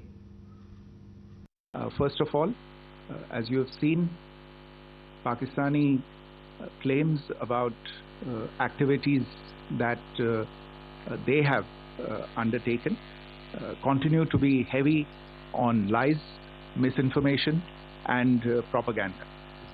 And on top of that, this is peddled by Pakistani state agencies. The claims that they have made about attacking and destroying various places, various military installations and facilities, as has been pointed out by my colleagues here this morning, are completely false. The claim about the Air Force station in Sirsa being destroyed, completely false, as you've seen. The claim about the Air Force station in Suratgarh being destroyed, completely false again, as you have seen. There's a claim that has been made that the S-400 base at Adampur was destroyed, completely false once again. Claims have been made about large sections of Indian critical infrastructure, power systems, cyber systems, etc. being attacked and destroyed, completely false. I would urge all of you and all those who watch this not to be misled by this tissue of lies that is being peddled by the Pakistani state for obvious purposes. The second point that I wanted to emphasize is that Pakistan continues with its execrable and wanton campaign of targeting civilians and civilian infrastructure, especially in the states of Jammu and Kashmir and Punjab. there is also on its part a consistent attempt to sow discord between communities in India. As I said, there has been a particular focus in its targeting of civilian infrastructure and the population in Jammu and Kashmir and Punjab. Earlier this morning, Pakistan shelled the town of Rajouri, killing the additional District Development Commissioner Sri Rajkumar Thappa, adding to the civilian casualties and the damage in that state. We have also observed overnight damage to property and injuries to civilians in Firozpur and Jalandhar, among other places. Finally, as I said, Pakistani officials also continue to make ludicrous claims about India firing missiles towards Sri Amritsar Sahib. As I said, these lame attempts to divide India are doomed to failure. We have also seen in some of the remarks that have been shown on television that the Pakistani army spokesman seems to take great joy at the fact that the Indian public should criticize the government of India with regard to various issues. It may be a surprise to Pakistan to see citizens criticizing their own government. That is the hallmark of an open and functioning democracy. Pakistan's unfamiliarity with that, again, should not be surprising. And finally, there is this yet again completely ludicrous claim that Indian missiles have hit Afghanistan. Totally frivolous allegation, and I only want to point out that Afghan people don't need to be reminded about which country it is that has on multiple occasions in just the last 1.5 years targeted civilian populations and civilian infrastructure in Afghanistan. So remember, we just heard the Foreign Secretary speaking of this Spark misinformation campaign. Who's the man behind this? What is his connection to terror? We tell you more. Pakistan military's media megaphone is in the hands of a general with bloodlines tied to terror. ISPR Chief Major General Ahmad Sharif is the son of a UN-sanctioned scientist who in fact met Osama bin Laden and also plotted with extremists. His father, nuclear scientist Sultan Bashiruddin Mahmood, was listed on the Al-Qaeda sanctions list by the UN Security Council on December 24, 2001. He allegedly met Osama bin Laden and shared knowledge of nuclear weapons and infrastructure. Mahmood co-founded a group called the Umma Tamir-e-Nu, suspected of aiding jihadists in Afghanistan. A UN report said that he tried to fund a nuclear college in Taliban-held Kandahar. His son, now the army's top PR man, was briefly investigated but cleared of any links. In fact, US intelligence called the ISPR chief's father Bashiruddin Muhammad brilliant but delusional. Terror ties, fringe science and nuclear dreams. The ISPR's voice carries the shadow of a legacy once tied to bin Laden himself. A legacy of the general, the scientist, and the shadow of terror.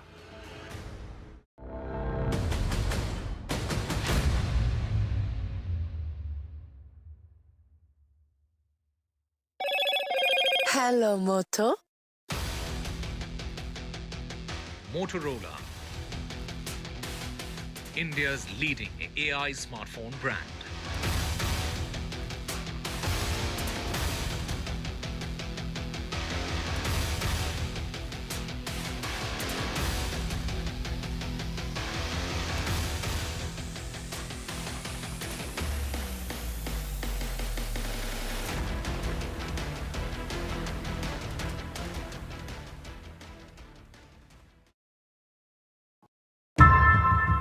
How often have you turned away from debates that descend into endless fights? We bring you a show where every question is answered, where every debate finds its resolution, where every story finds its conclusion, where opinions collide but facts prevail. where stories unfold with insights and trust. When the noise ends, the last word begins.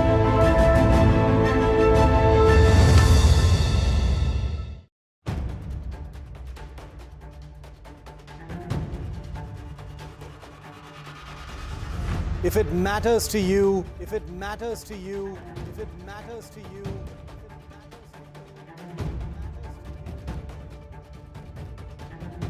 it matters to India. It matters to India.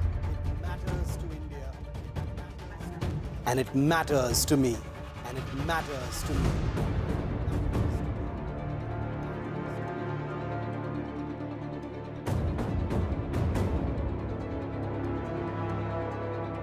India Matters with Shivaru, only on NDTV 24/7.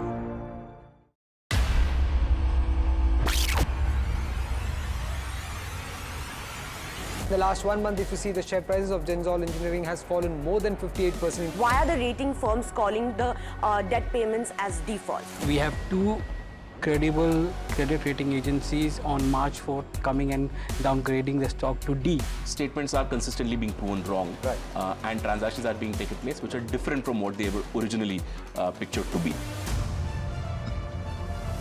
The company claimed it would roll out 6,400 electric vehicles. But what it has rolled out is a shocking scam. Funds meant for the project were funneled allegedly back to the promoters, the Junkie brothers. What did the money buy? Not EVs, of course, but a lavish flat in Gurgaon's luxurious DLF Carmelias.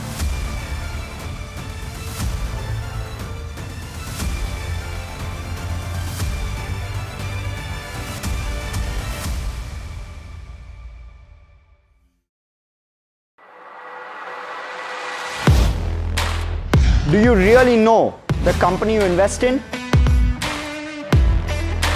What is the real picture behind presentations and claims?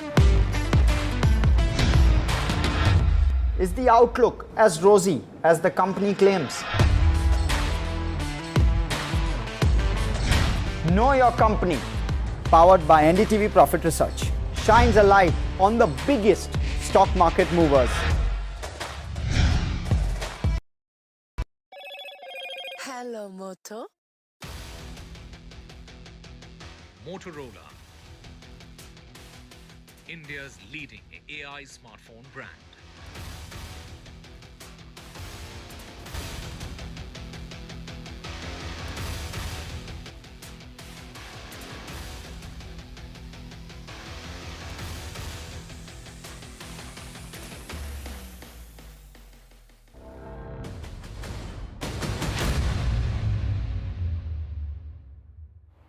Welcome back. Let's also get you details of how the world today is responding to what's happening between India and Pakistan. Remember, multiple times India has reiterated its position that we are well within its right to respond in case Pakistan attacks our military installations or our civilians.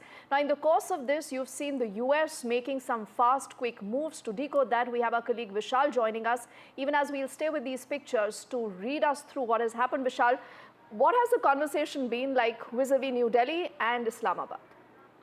Well, if you look at the press releases of both the conversations that Secretary of State of the US, Marco Rubio, had with his colleagues of both the nations, S. Jaishankar and Ishaq Dar, it's the almost exact text that has been released. It sheds light on the fact that US wants both the countries to re-establish the communication path that had been severed in the last 48 hours. There has been no communication between India and Pakistan in the last 48 hours. So what the US is saying is that could lead to some kind of miscalculation, and that is what it needs to be avoided, is what the US is saying. And it's also offering some assistance in the form of some diplomacy if it's needed. So it's sort of saying to both the nations that there needs to be a de-escalation, and at the same time there have been other examples as well that nations have come to India, such as the foreign ministers of such as top officials of the foreign ministries of Iran and Saudi Arabia, both visited India in the last 48 to 72 hours and asked both the countries to de-escalate. But the ball actually lies in the court of Pakistan, because that is the aggressor, the main aggressor, and that is where the fire has been coming from. India is just responding to that aggression. So the ball lies in Pakistan's court, but all eyes are also on US President Donald Trump. He has commented on the conflict in the recent 3-4 days, but it's not been, to an extended comment. So that will have to be seen. All right, so would that call make any difference, or will Pakistan continue to be what it is? Vishal, that is what the world today wants to see. For the moment, thank you for decoding that big story for us. With this is also time for us to quickly wrap things in this edition of the news. On the other side, Gauri joins you with more updates.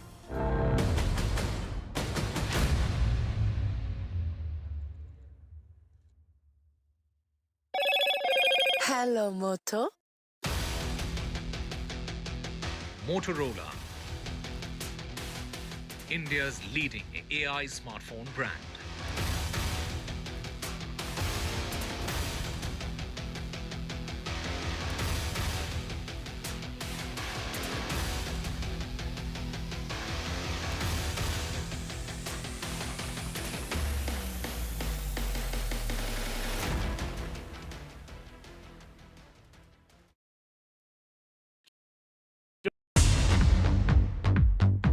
More news that matters.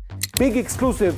Tulsi Gabbard gunned down by Pakistan-backed cowards. When you interact with people on ground, you're able to reflect their sentiments much better. More debates that shake the system. More exclusives you won't find anywhere else. Not just another prime time. It's a prime time that's unmissable.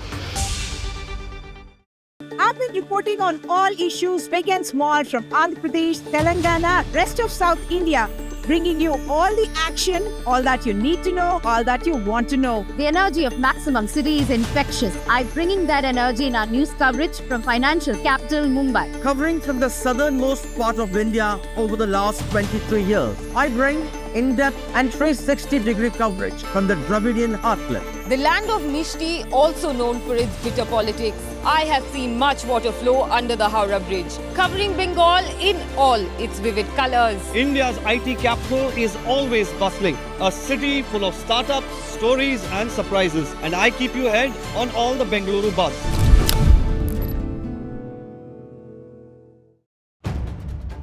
If it matters to you, if it matters to you, if it matters to you, it matters to India. It matters to India. And it matters to me. And it matters to me. India Matters with Shivaru. Only on NDTV 24/7. In today's interconnected world, India's voice is more crucial than ever. When India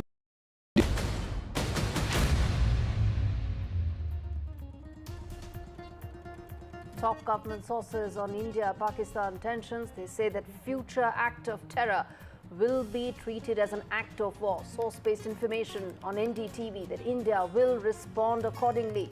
India has decided that any future act of terror will be considered an act of war.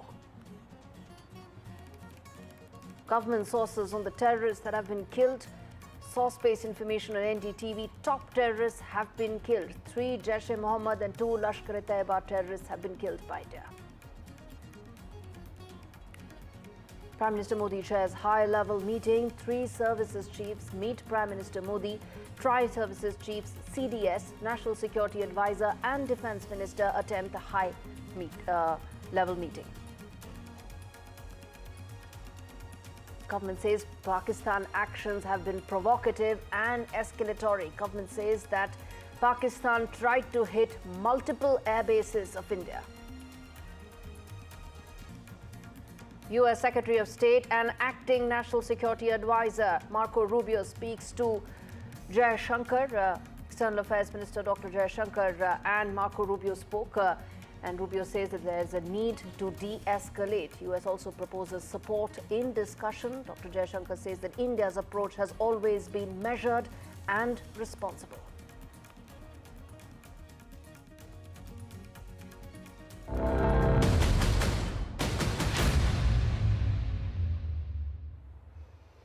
Good afternoon, viewers. We are starting this show with the breaking news that's coming in on the broadcast. Latest updates on Operation Sindoor. Top government sources tell NDTV that any act of terror in future will be treated as an act of war. That's the way now the government has set the red line going forward. And let me get in my colleague Aishwarya Jain to really fill us in with the details on this. Is a very important posturing and view that has been taken by the government, isn't it, Aishwarya, in terms of how future terror attacks, if any, the government will view them as an act of war?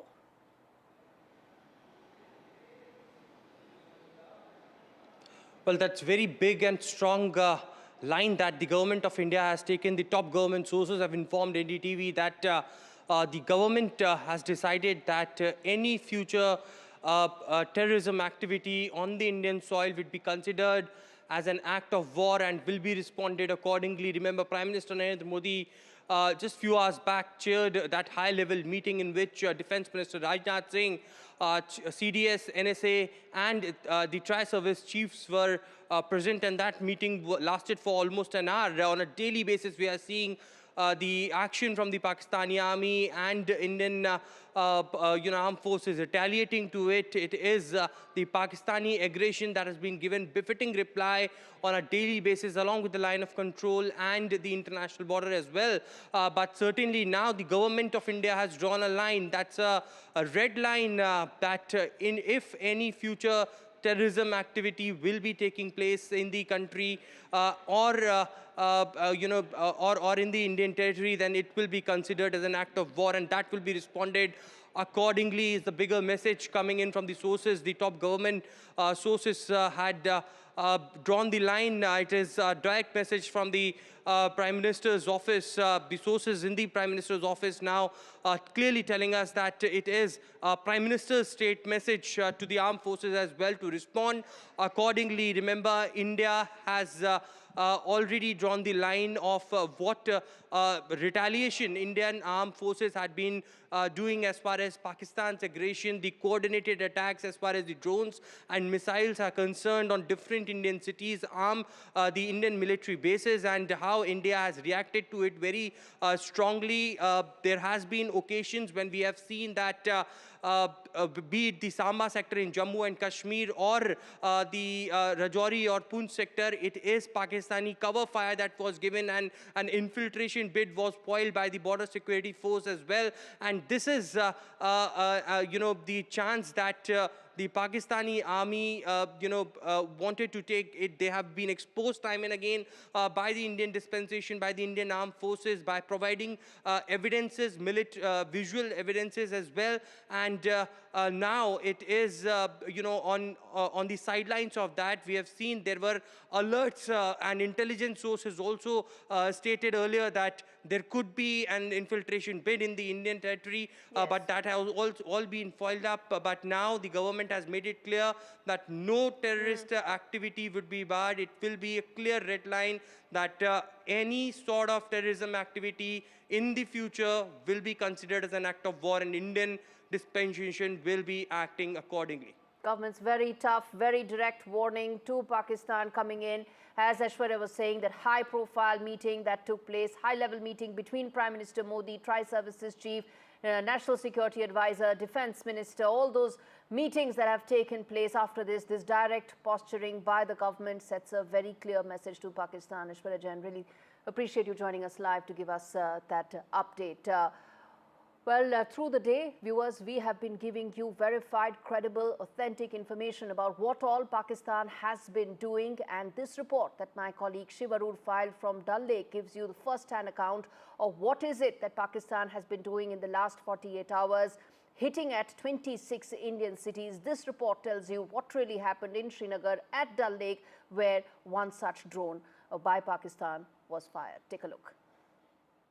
We're on Srinagar's famous Dal Lake because in an area just ahead of where we're sailing right now is where a Pakistani drone was intercepted and actually fell into the Dal Lake. Now, before you get worried, I have permission to be here. I've spoken to the agencies because the drone that was shot down in airspace over Srinagar and crashed into the Dal Lake has been recovered by the agencies and has gone for analysis.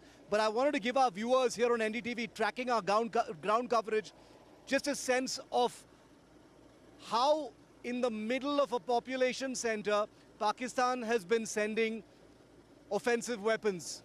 Now, we are told it was some kind of a long-range loitering munition or a drone. While we were reporting this morning, we heard a series of loud explosions, and it's difficult to pinpoint, but at least one of those explosions must have been the interception of a drone somewhere in this airspace, finally landing near that brick bridge right here on the Dal Lake. There have been as many as 14 explosions, including 2 in the afternoon, most of them in the morning. We are told that air defense systems have activated in and around Srinagar near the airport and beyond, bringing down a variety of drones, confirming once again that last night's drone strike attempts in Srinagar and several other places, we are told about 26 different places, is continuing today as well. We heard it with our own ears and it was captured on NDTV's cameras. What Pakistan does next will depend on how it handles the Indian airstrikes that have taken place as a retaliation on their military bases. Remember that phrase, military bases, viewer, because here in Srinagar, a highly populated city with lakhs of people living around the Dal Lake, Pakistan sent a loitering munition capable of killing lots of people right into a population center. See very clearly there's and it doesn't differentiate between population centers and military targets. With Ashwini Mehra on the Dal Lake in Srinagar, Shiv Arur for NDTV. Pakistan has been hitting at civilian areas, population centers. And in fact, now from Srinagar, we're going to turn attention to Rajasthan, where another projectile debris has been found. And this has been found in a field, and that area has been cordoned off. And this is in Jaisalmer, in Barmer, where nearby towns have now been put on lockdown. And this ground report that's been filed by Harsha Kumari Singh, my colleague from Jaisalmer, tells you yet again what exactly NDTV has been saying all along. Pakistani drones that have been intercepted, this time in Pokhran, where people have been asked to stay indoors. Take a look. A lot of drone activity here on the border, on the western front. Now we are in Jaisalmer in Badoda Gaon, which is about 30-40 kilometers from Jaisalmer, and about 4:10 in the morning, this is what happened here. So you can see that this kind of a crater that has come up here. Now at about 4:10 in the morning, the village people here, they saw a missile-like object landing here, and then it went ahead. And if you can see, it created a crater, and then it went through that tree in front of me, throwing sort of debris all along. It went there and then it landed another 500 meters to the other side. So it's got a huge range from here till about another 500 meters. Now I have some people here with me who were of course witness to all this.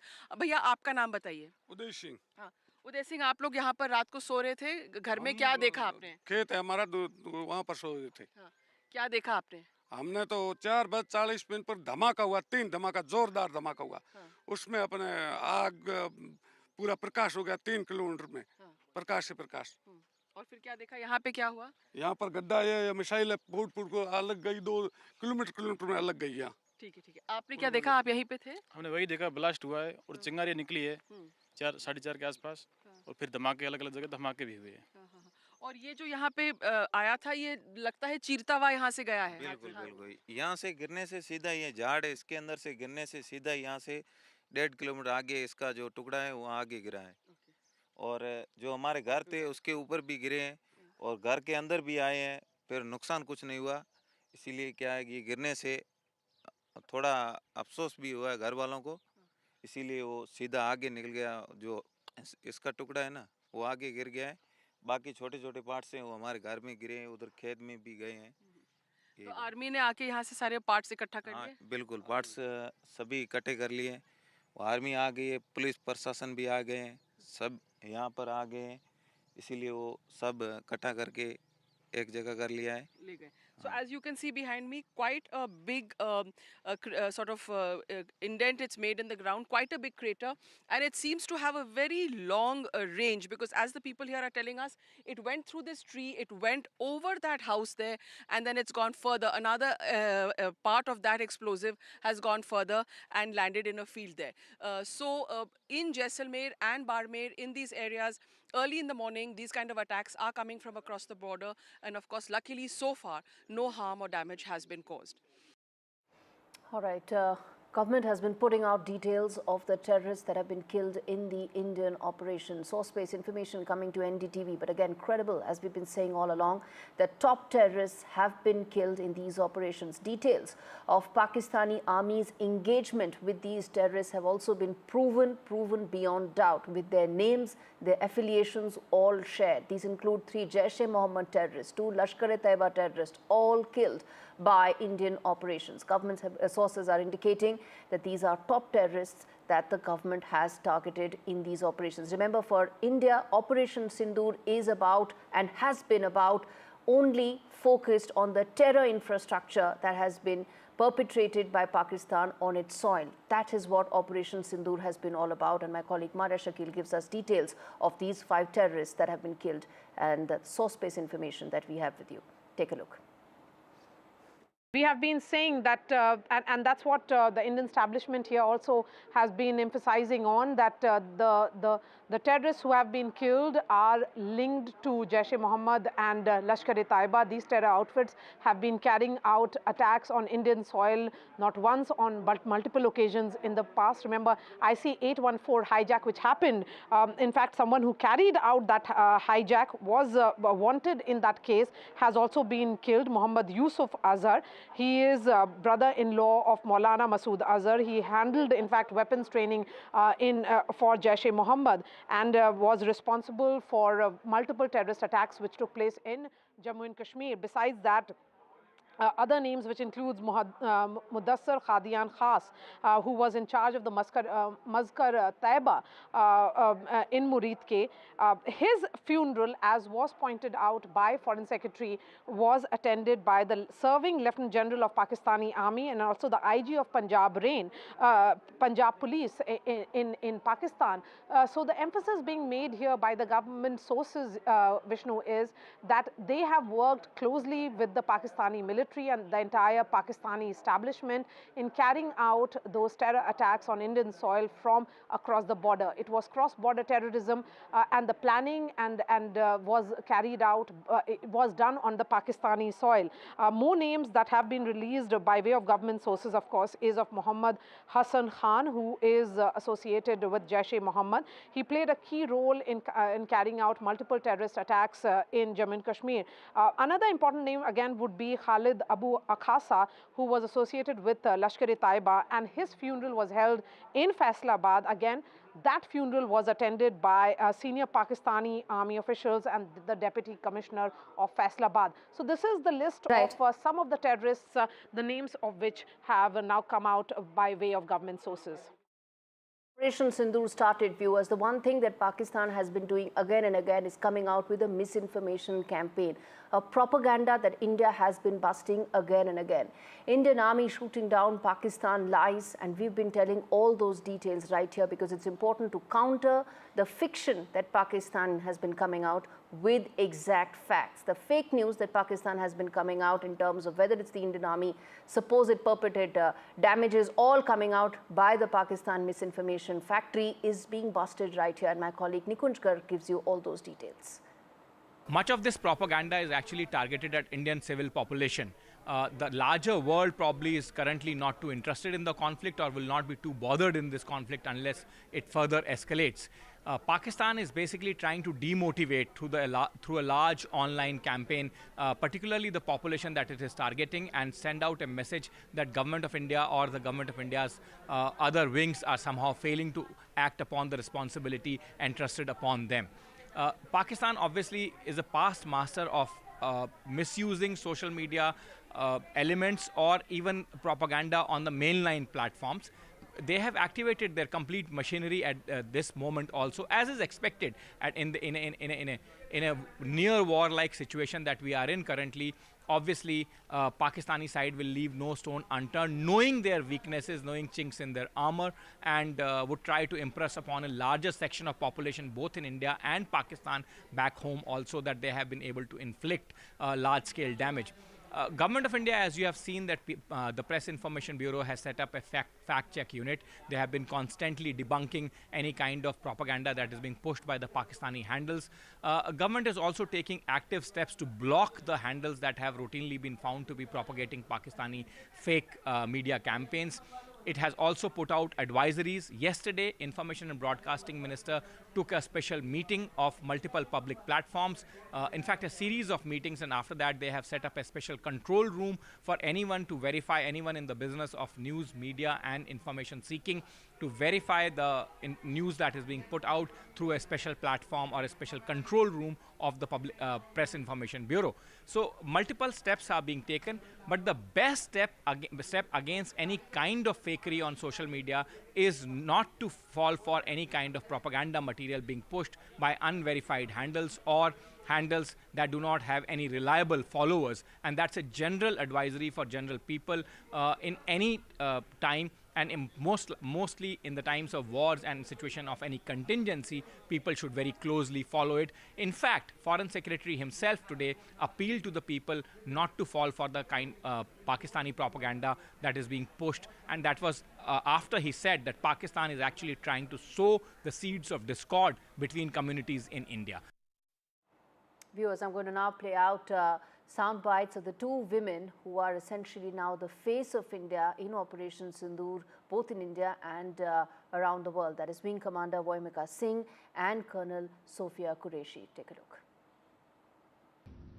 Pakistan military continued with its provocations, carrying out aggressive actions employing multiple threat vectors all along the western border.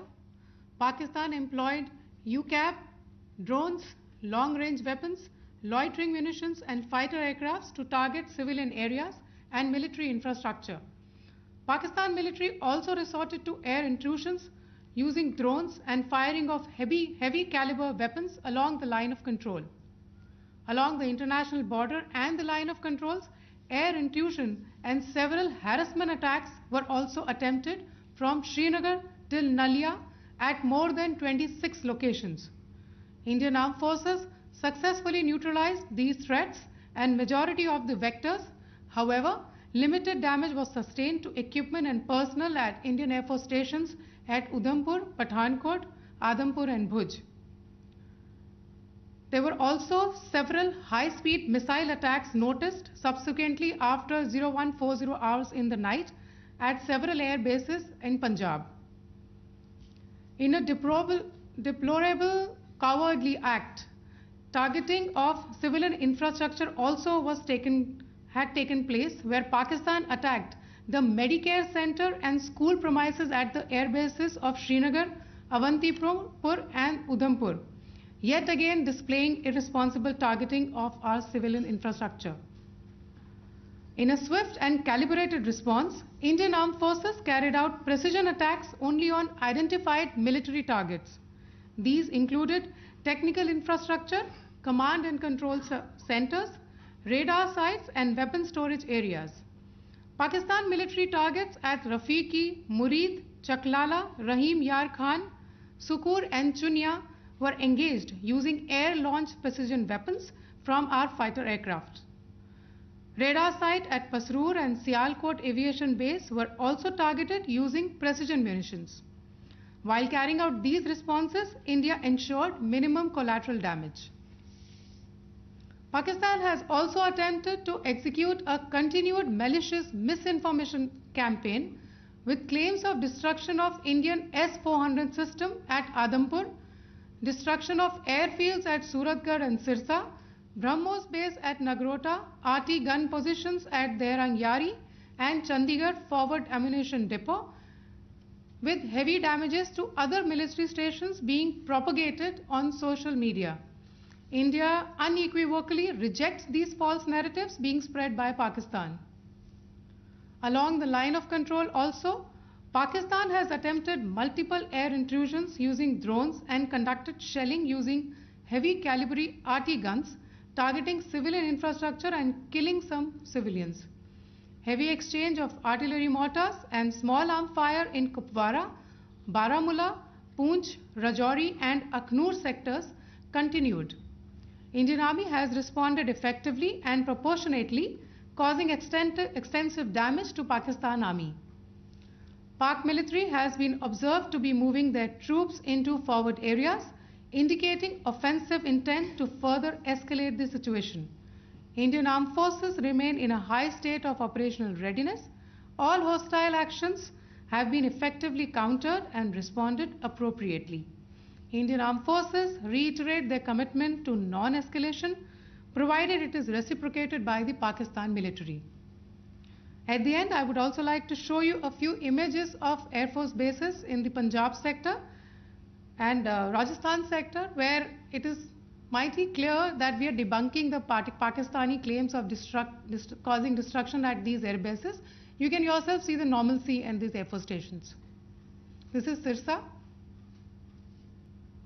Suratgarh. The runways are intact. There are also time stamped. Just notice they are also time stamped. This is today.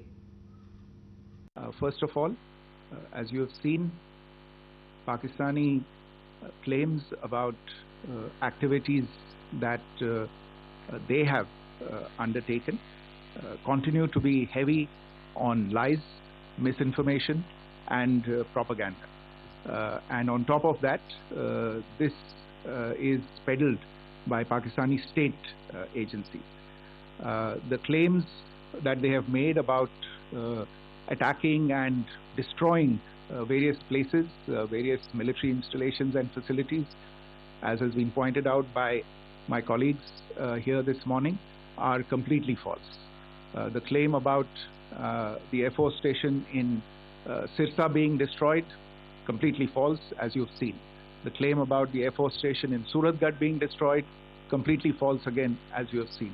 There's a claim that has been made that the S-400 base at Adampur was destroyed, completely false once again. Claims have been made about large sections of Indian critical infrastructure, power systems, cyber systems, etc. being attacked and destroyed, completely false. I would urge all of you and all those who watch this not to be misled by this tissue of lies that is being peddled by the Pakistani state for obvious purposes. The second point that I wanted to emphasize is that Pakistan continues with its execrable and wanton campaign of targeting civilians and civilian infrastructure, especially in the states of Jammu and Kashmir and Punjab. There is also on its part a consistent attempt to sow discord between communities in India. As I said, there has been a particular focus in its targeting of civilian infrastructure and the population in Jammu and Kashmir and Punjab. Earlier this morning, Pakistan shelled the town of Rajouri, killing the additional District Development Commissioner, Sri Rajkumar Thappa, adding to the civilian casualties and the damage in that state. We have also observed overnight damage to property and injuries to civilians in Firozpur and Jalandhar, among other places. Finally, as I said, Pakistani officials also continue to make ludicrous claims about India firing missiles towards Sri Amritsar Sahib. As I said, these lame attempts to divide India are doomed to failure. We have also seen in some of the remarks that have been shown on television that the Pakistani army spokesman seems to take great joy at the fact that the Indian public should criticize the government of India with regard to various issues. It may be a surprise to Pakistan to see citizens criticizing their own government. That is the hallmark of an open and functioning democracy. Pakistan's unfamiliarity with that, again, should not be surprising. And finally, there is this yet again completely ludicrous claim that Indian missiles have hit Afghanistan. Totally frivolous allegation. And I only want to point out that Afghan people don't need to be reminded about which country it is that has, on multiple occasions, in just the last 1.5 years, targeted civilian populations and civilian infrastructure in Afghanistan. All right, Major General Asif Pardi joins me more to talk more on this story that continues to develop. So thank you so much for joining me on NDTV today. We talk at a time when the government has been busting Pakistan's lies and fiction that it has been coming out with through the day actively. All narratives that Pakistan is trying to build are being very actively busted, and it has been doing so not just in India, around the world as well. And that, I think, is an extremely important aspect of Operation Sindoor, isn't it? Yes, Pakistan USP is always telling lies. Initially they said that Osama bin Laden is not there, and subsequently even US found out that Osama bin Laden was staying in Pakistan. So propaganda, telling lies is the hallmark of Pakistan governance, and because they are weak militarily, so they've been doing all this kind of propaganda work. And also, we also understand that the propaganda war and selling, spreading false news, fake news is part of the information warfare games. But we are also equally competent, and we have got enough measures to check all those fake news and factories. And that is what we have been also doing. Everything, whatever is coming in the social media is being monitored. The TV channels, they are behaving very responsibly. They are telling the correct information to the public. And the public in India are also quite well aware. And very rightly, our Foreign Secretary has pointed out that India is a mature democracy in which criticism to the government is acceptable. Whereas in Pakistan, there is no democracy and nobody can criticize the government. So basically, whatever comes, it is from the government sources. But in India, everything is very transparent. So that is why once the transparency is there, so there is no way we can be misled by the misinformation. If something comes, some misinformation comes, we always cross-check with others, and then we always find out the truth, which is not there in the Pakistan. So we need not be worried about these type of things, and particularly in a war-like situation, it is expected. But the most important thing is that the Pakistan is now responsible in for the responses which they are doing and the escalation of the conflict. So now they have attacked some of our military installations. They are attacking our religious structures like temples, your churches, gurudwaras, which is not acceptable. Casualties. Absolutely. Absolutely. And in fact, the response that has come in from the Indian side also very measured, but at the same time, very clear in terms of the fact that if Pakistan moves up the escalation matrix, if it moves up the escalation ladder, India will respond proportionately. And at this beginning, when the conflict is at the initial stage, they're talking about utilizing their nuclear resources. So immature is the Pakistan governance. That means they have got no will to fight. They just want to terrorize the whole world. They want to threat the whole world that, okay, you use the nuclear weapon system, and that is why you come and ensure that the India government buckles out and they don't escalate. But escalation is from Pakistan side. And we have been very clear in our mind that we have to destroy the terrorist infrastructure which is there in the Pakistan. And the Pakistan army and the terrorists, they train together. That is the main source. The terrorism comes from the Pakistan army. So terrorists and terrorism, these three things are the integral part of the Pakistan military. So we have only, so far, we could destroy some of the terrorist infrastructure, but in the long run, definitely, we are going to dismantle the entire whole thing, and that the terrorism concept in Pakistan, that also has to be erased. And terrorism is not only against India. They have terrorized the Talibanis, they have terrorized the Baluchistanis. So within the country also, they have terrorized their own people. And sir, terrorism is a scourge, it's a global scourge. That is what it is. That is something that is very clear, and that's one of the reasons, core reasons why the world is backing India all along. Ever since the Pahalgam terror attack, the dastardly Pahalgam terror attack took place, the Committee of Nations have stood very strongly and firmly behind India. I want to quickly now get in Commodore G.J. Singh also to talk more about Operation Sindoor in its present state right now, where we are, the information that has been coming in. And sir, at NDTV, we've been very clear and very focused about only bringing credible, authentic information, even if it means late. That is not the point. Authenticity is most important in these times, in these challenging times for us. And here we've been putting out all those verified information which tells you what all Pakistan has done in terms of climbing up the escalation ladder and proportionate retaliatory action that has come in from India's side. Where do you see this now, sir, the next 12 to 24 hours, given all that has happened and what all the government has informed India today about? Thank you for having me on your show, and I must congratulate you that you are only giving what is, I call it verified news, because you make sure that there is all authentic news. Coming back to the subject is that at the moment we are in the mode where the escalatory ladder is going up.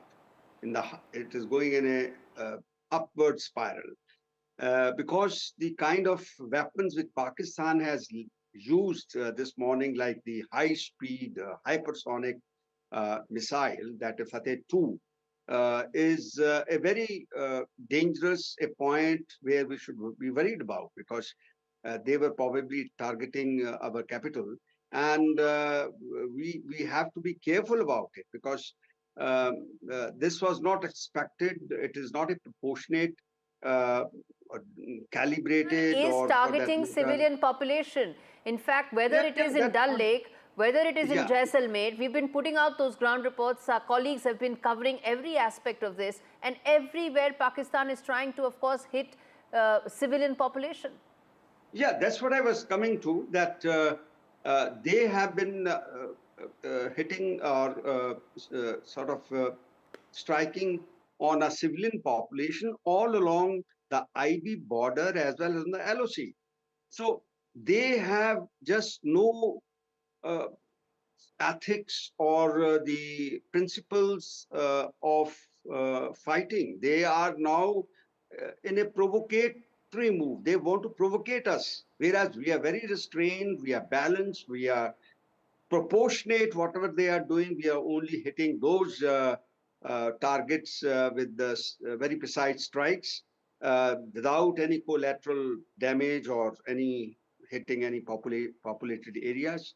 But the kind of answer that we are getting from Pakistan is not the same. It is not expected of a professional army or a professional air force.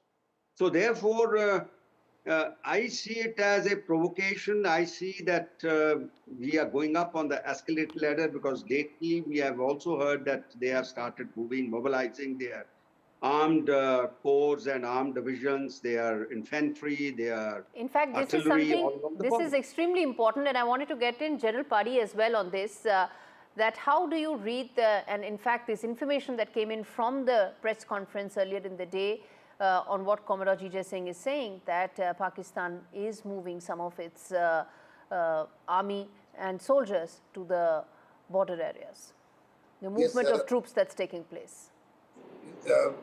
I agree with what Commodore Singh has said, but I would like to tell you that because they don't have any targeted targets in India, because we don't have any terrorist infrastructure. So, and the initial stages, when we demonstrated that we have got a much better integrated air defense system, and we could do anything inside that territory, and we could hit our target very accurately, precisely. So now they are in a state of panic. So they want to escalate. So in escalation, if they move their ground forces or do any kinetic action, so the thing is that they are probably want to get into inside India, and they will definitely get killed, because we are fully prepared to for any challenges which is coming or any hostile activities from the Pakistan side, whether it is from the air or from the ground or at sea. All the three services are fully active, and we have got enough resources, enough measures, operational plans, everything is there. So those activities, maybe they are trying to threaten that, okay, we'll escalate to the next level. So we are ready for that. Any level of escalation, it will be responded precisely and with responsibly, because we are very clear that our objectives are to dismantle the terrorist infrastructure, and we don't want to go for any collateral damage. We don't want to do any damage to the civilian population.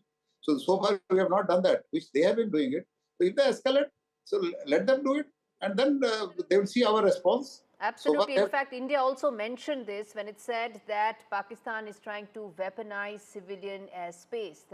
The government of India has said that because that's exactly what Pakistan is trying to do when it comes to the civilian airspace. Thank you so much, Commodore G.J. Singh and General Padi, for joining me on the NDTV right now. And in fact, speaking about high-level preparedness, Prime Minister Modi chaired a meeting with three service chiefs to discuss the next course of action. I'm assuming preparedness, and that review also included the Chief of Defence Services and Chief of Defence Staff, as well as the National Security Advisor and the Defence Minister, in terms of the next level of preparedness as Operation Sindoor is still underway. My colleague Aishwarya Jain, who's been tracking these high-level meetings all along, gives us an update on what transpired, what could be the possible next course of action for the government from a preparedness point of view. Take a look.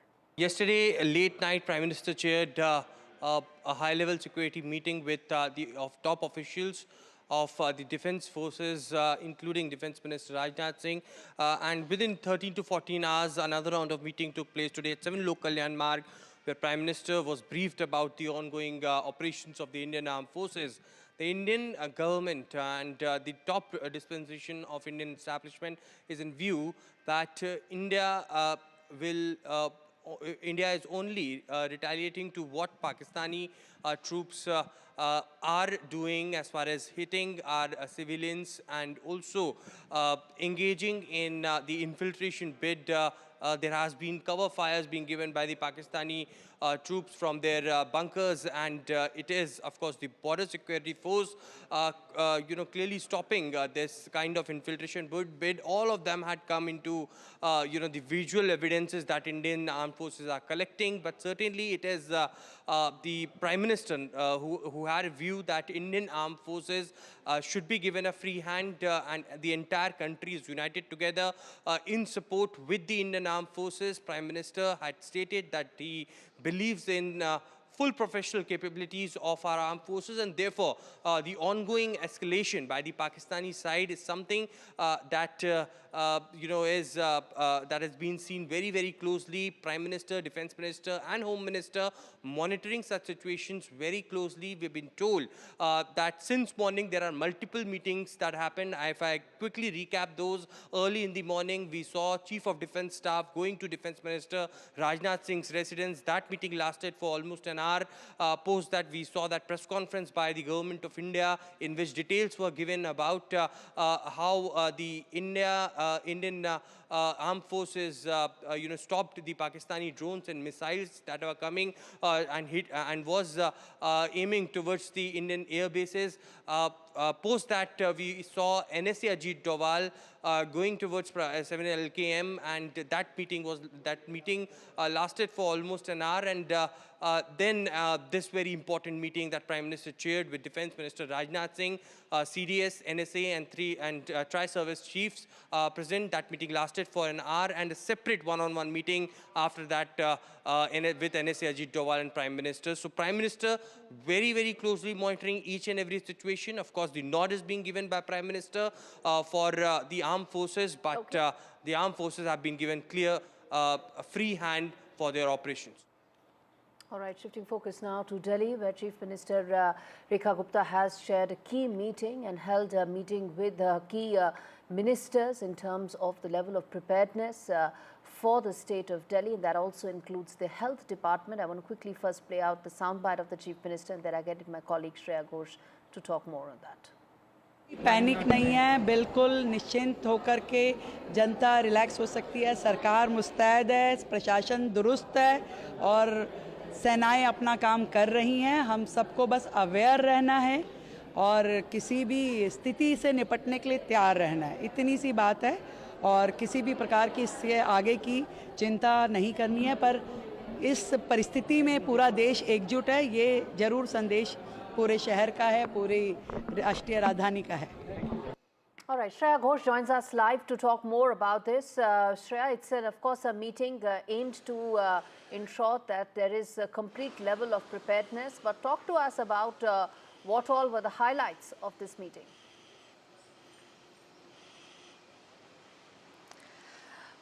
Well, of course, today Delhi Chief Minister Rekha Gupta chaired a very high-octane review meeting with all the department heads at the Delhi Secretariat to ensure that the capital is battle-ready.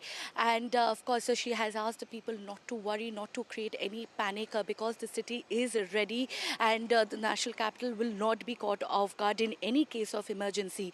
The health department has been given clear directives. Medicines should be stocked up. All hospitals are on standby. Ambulances are fueled up. There shouldn't be any, a case of lack of power backup for ICUs. So there should be proper backup supply of power, and all the leaves of medical staff have been cancelled. The revenue department has been asked to activate the disaster management authorities to scour all the shelter sites and also to rally the civil defence volunteers. Remember that the revenue department and the civil defence volunteers, they are in sync with the armed forces, the railways, airports, so that the city is well connected. The fire department is also put on red alert so that it can leap into action if there is any case of any disaster. The other departments such as the home and police department, most importantly, have been ordered to keep the security airtight, especially around the city's hydroelectric grids. And if we talk about the other infrastructure agencies like PWD, MCD, NDMC, they have also been instructed to line up all contractors and the heavy machinery so that we can strike back if any disaster occurs.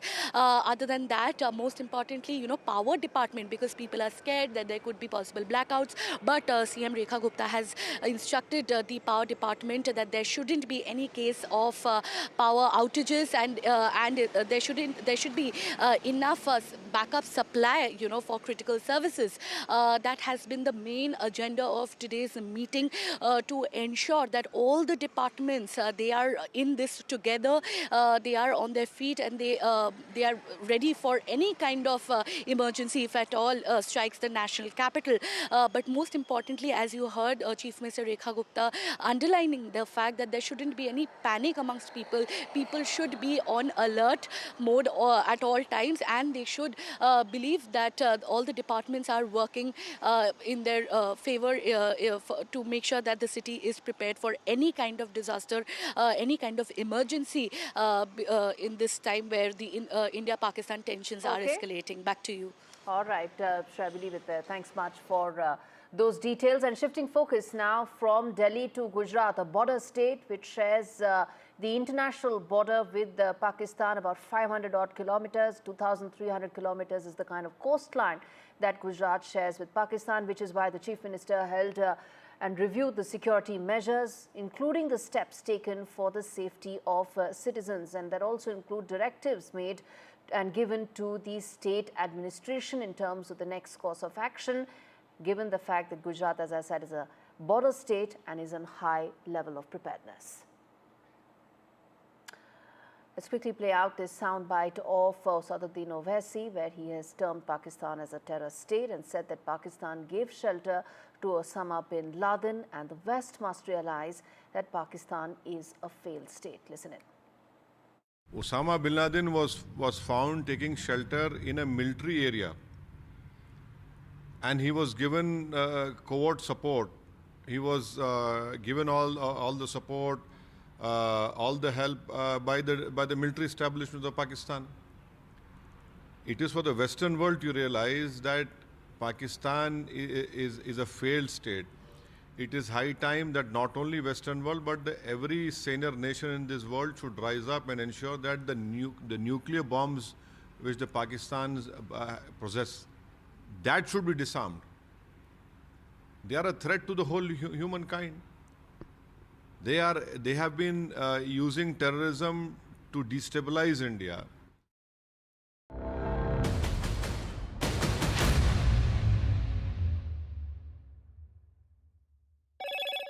Hello, Moto. Motorola, India's leading AI smartphone brand.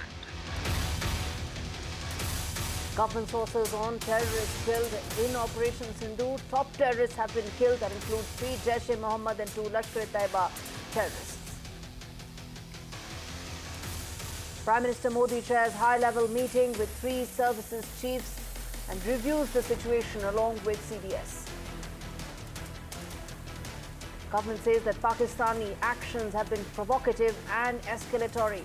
Government says that Pakistan has tried to hit multiple air bases. U.S. Secretary of State speaks to External Affairs Minister Dr. Jaishankar. Marco Rubio says India and Pakistan need to de-escalate. U.S. proposes support in any possible discussions. External Affairs Minister says India's approach has always been measured and responsible.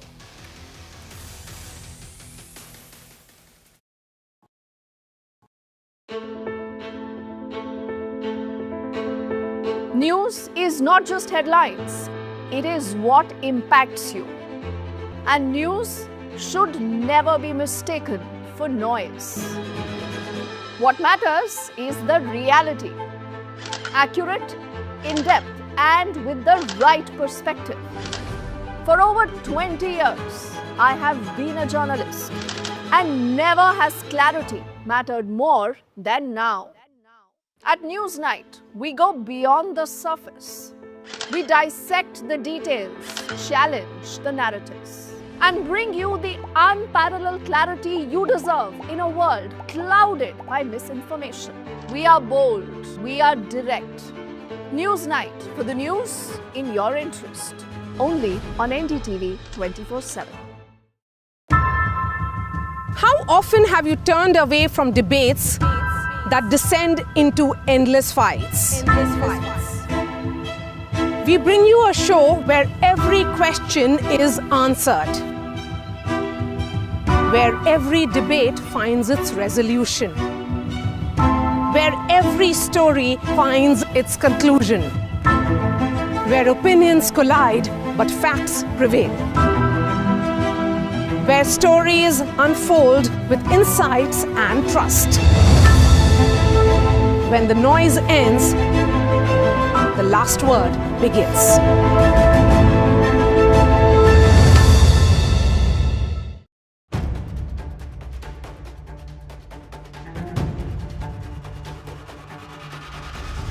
If it matters to you, if it matters to you, if it matters to you,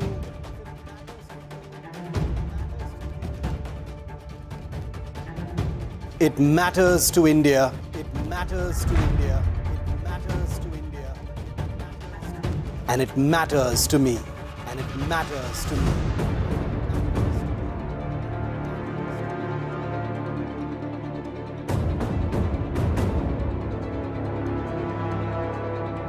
India Matters with Shivaroop. Only on NDTV 24/7.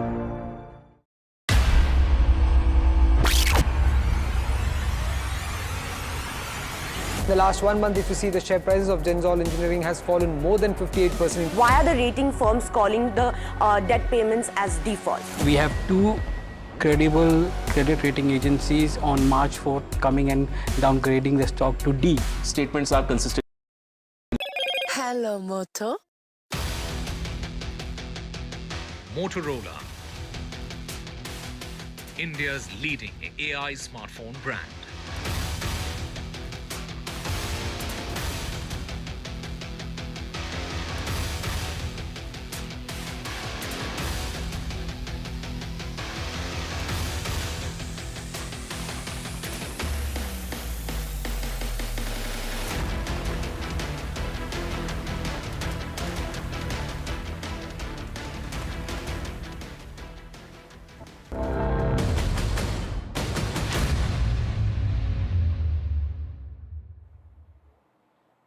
Viewers, it's now time to turn attention to Punjab, another border state, and we've got you this ground report from Firozpur village, which is on high alert. And NDTV has been reporting from Punjab border, where it has spoken to locals after those drone attacks that have come in from Pakistan. Take a look at this report that tells you how Firozpur residents are feeling and remain on the edge after those escalatory moves made by Pakistan. We have been reporting from district Firozpur, and we are going from one village to another village in border area. Today we have reached at Burj Makhan Singh village, from where we are reporting at this point of time. We have seen last night multiple drone movement had been spotted in district Firozpur, and we have seen through the drones when one bomb had been thrown with the help of drone, one family which has already been severely injured, and now we have come to this village where we are going to show all these pictures. Here they were able to find out some explosive which was blasted from here, and the people of this area, they have witnessed a lot of activity last night. This was a transformer. I request my Vijay to show all these things, but fortunately there was a total blackout in district Firozpur. But what had happened in this village, we are going to talk to the villagers also who've been present here. तो ये कौन सा गांव है? ये जी गांव बुर्ज मक्खर Singh district Firozpur है। तो क्या देखा, क्योंकि आप दिखा रहे हो कि यहाँ पे कोई चीज़ गिरी, क्या चीज़ गिरी और कितने बजे गिरी? ਇਹ ਤਕਰੀਬਨ ਜੀ 1:30 ਵਜੇ ਦਾ ਟਾਈਮ ਸੀ ਰਾਤ, ਤੇ ਇੱਕਦਮ ਨਾ ਰੋਸ਼ਨੀ ਬਹੁਤ ਜ਼ਿਆਦਾ ਹੋਈ, ਤੇ ਅਸੀਂ ਅਚਾਨਕ ਬਾਹਰ ਉੱਠੇ ਸੀ ਤੇ ਦੇਖਿਆ ਤੇ ਧਮਕ ਬਹੁਤ ਜ਼ਿਆਦਾ ਪਈ, ਤੇ ਫਿਰ ਚਾਚੇ ਨੇ ਮੈਨੂੰ ਫੋਨ ਕਰਿਆ, ਕਹਿੰਦੇ ਵੀ ਲੱਗਦਾ ਕੋਈ ਚੀਜ਼ ਆਪਣੇ ਡਿੱਗੀ ਆ ਬਾਹਰ ਮੂਰੇ, ਤੇ ਅਸੀਂ ਉੱਠ ਕੇ ਆਏ ਤੇ ਆਣ ਕੇ ਦੇਖਿਆ ਤੇ ਇੱਥੇ ਤਾਰ ਵੀ ਟੁੱਟੀ ਪਈ ਸੀ ਟਰਾਂਸਫਾਰਮਰ ਦੀ, ਤੇ ਇੱਥੇ ਪੱਖੇ ਦੀ ਤਰ੍ਹਾਂ ਦਾ ਨਾ ਇੱਕ 3 ਪਰ ਬਣੇ ਸੀ, ਉਹਦੇ ਅੰਦਾਜ਼ਾ ਉਹਦਾ weight ਹੈਗਾ ਸੀ 20 ਕਿਲੋ, ਤੇ ਉਹ ਚੀਜ਼ ਇੱਥੇ ਪਈ ਸੀ। ਤੁਹਾਡੇ ਕੋਲ ਵੀਡੀਓ ਵੀ ਹੈ, यू हैव वीडियोस आल्सो, ਤੁਹਾਡੇ ਕੋਲ ਵੀਡੀਓ की वीडियो थोड़ी दिखाओगे वीडियो अगर दिखा सकते हैं तो? क्या डैमेज हुआ, कोई नुकसान हुआ यहाँ पे? वैसे नुकसान नहीं हुआ जी, बिल्कुल आवाज़ बहुत ज़्यादा ही तबाका हुआ है। कोई शीशे टूटे हों, कोई किसी तरह का इम्पैक्ट? नहीं जी नहीं, ऊपर तार टूटे। तो बिल्कुल मैं कैमरामैन साथी कहूँगा ये तस्वीर दिखाई जाए, क्योंकि ये कहाँ गया, ये इसको कौन लेके गया यहाँ से? ਇਹ SHO ਸਾਹਿਬ ਆਏ ਸੀ, ਥਾਣੇ ਨੂੰ ਕੰਟੈਕਟ ਕੀਤਾ ਜੀ। ਹਾਂ, ਉਹ ਥਾਣੇ ਵਾਲੇ ਆਏ ਸੀ ਤੇ ਉਹ SHO ਸਾਹਿਬ ਤੁਹਾਨੂੰ ਤਕਰੀਬਨ 3 ਵਜੇ ਇਹ ਚੀਜ਼ ਤੁਹਾਨੂੰ ਲੈ ਕੇ ਗਏ ਨੇ, ਤੇ ਉਸ ਤੋਂ ਬਾਅਦ ਅਸੀਂ ਬਿਜਲੀ ਵਾਲੇ ਨੂੰ ਫੋਨ ਕੀਤਾ ਵੀ ਤੁਸੀਂ ਲਾਈਟ ਨਹੀਂ ਲਾਉਣੀ, ਵੀ ਤਾਰ ਟੁੱਟ ਗਈ ਆ ਤੇ ਨੁਕਸਾਨ ਹੋਏਗਾ ਕਿਸੇ ਦਾ, ਤੇ ਉਹਨਾਂ ਨੇ ਲਾਈਟ ਦਾ ਫਿਰ ਨਹੀਂ ਲਾਈ, ਫਿਰ ਆਣ ਕੇ ਸਵੇਰ ਉਹਨਾਂ ਗੰਢ ਕੇ ਤਾਰ ਤੇ ਫਿਰ ਲਾਈਟ ਚਾलू ਕੀਤੀ ਆ। बॉर्डर एरिया का गांव है, बॉर्डर एरिया का गांव है, यहाँ पे क्या लोगों में अभी पूरा है जो स्थिति बनने जा रही है, कोई लोकल, क्योंकि लगातार ब्लैकआउट किया जा रहा है। डर तो है जी लोगों में, डर तो ਹੁਣ ਜ਼ਿਆਦਾ ਹੋ ਗਿਆ। ਕੱਲ ਤੋਂ ਬਾਅਦ ਹੋ ਗਿਆ ਜੀ, ਪਹਿਲਾਂ ਤਾਂ ਇੰਨਾ ਨਹੀਂ ਹੈ ਸੀ, ਹੁਣ ਕੱਲ ਤੋਂ ਬਾਅਦ ਤਾਂ ਹੋਣਾ ਹੈ ਵੀ ਕਦੇ ਵੀ ਕੁਝ ਵੀ ਹੋ ਸਕਦਾ ਜੀ। क्योंकि कल रात को देखा है काफ़ी ज़्यादा मूवमेंट देखी गई, आपके भी इस एरिया में पूरी मूवमेंट देखी? हाँ जी बिल्कुल जी बिल्कुल। Turning attention now to US Secretary of State and the acting National Security Advisor Marco Rubio, who spoke to External Affairs Minister Dr. Jaishankar. And Marco Rubio said that India and Pakistan need to de-escalate. The top diplomat of US, Marco Rubio, dialed Dr. Jaishankar and also proposed support of America in any possible discussions between India and Pakistan. The reply and response from India has been that New Delhi's approach has always been that of being extremely measured, and meanwhile there have been more back-channel lines of communication. Pakistan has been trying to speak to the Saudis and has spoken to the Saudi foreign minister, even as Rubio dialed Pakistan foreign minister and earlier spoke with the Pakistani army chief Asim Munir.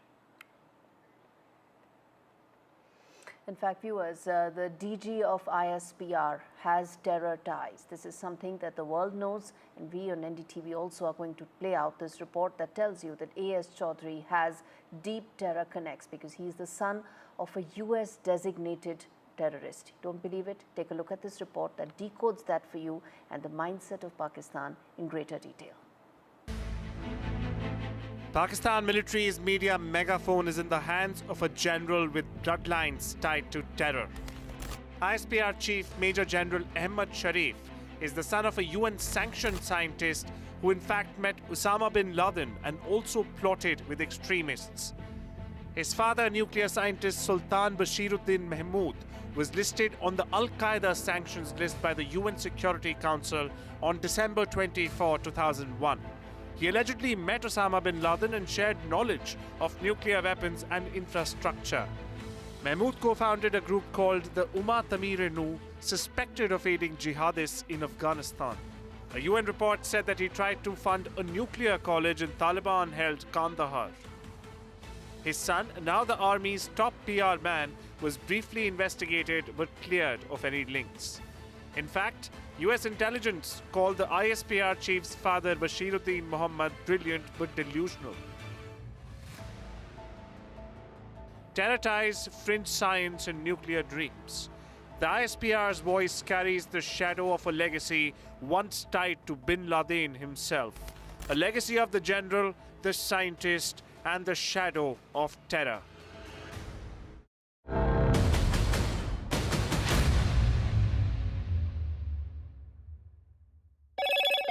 Hello, Moto. Motorola, India's leading AI smartphone brand.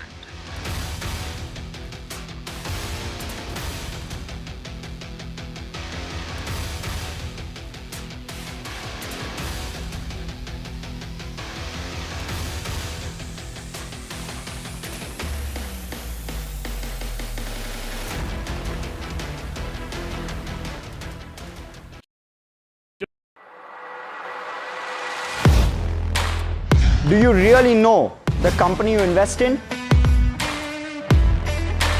What is the real picture behind presentations and claims? Is the outlook as rosy as the company claims?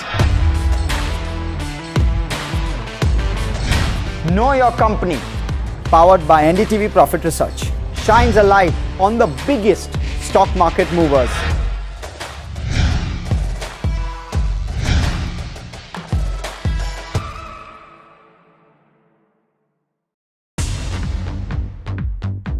More news that matters. Big exclusive. Tulsi Gabbard gunned down by Pakistan-backed cowards. When you interact with people on ground, you're able to reflect their sentiments much better. More debates that shake the system. More exclusives you won't find anywhere else. Not just another prime time. It's a prime time that's unmissable. I've been reporting on all issues big and small from Andhra Pradesh, Telangana, rest of South India, bringing you all the action, all that you need to know, all that you want to know. The energy of maximum city is infectious. I'm bringing that energy in our news coverage from financial capital Mumbai. Covering from the southernmost part of India over the last 23 years, I bring in-depth and 360-degree coverage from the Dravidian heartland. The land of Mishti, also known for its bitter politics. I have seen much water flow under the Howrah Bridge, covering Bengal in all its vivid colors. India's IT capital is always bustling, a city full of startups, stories and surprises. And I keep you ahead on all the Bengaluru buzz.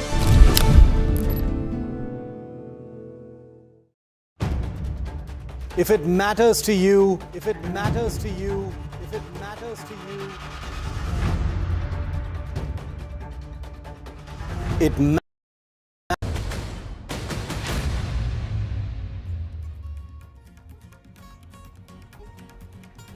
Gujarat Chief Minister chairs a security review meeting. On the agenda is the safety of citizens in Gujarat. Ensuring availability of all essential items is a priority in the review meeting. Government sources tell NDTV that top terrorists have been killed by India's actions. That includes 3 Jaish-e-Mohammed and 2 Lashkar terrorists who've been killed in Operation Sindoor. Prime Minister Modi chairs a high-level meeting with 3 services chiefs along with CDS, National Security Advisor and Defence Minister. Government says that Pakistani actions have been both provocative and escalatory. Government says that Pakistan tried to hit multiple Indian air bases. U.S. Secretary of State Marco Rubio speaks to External Affairs Minister Dr. Jaishankar. Rubio says that India and Pakistan need to de-escalate and proposes support in any possible discussions. External Affairs Minister says that India's approach has always been that of being measured and responsible.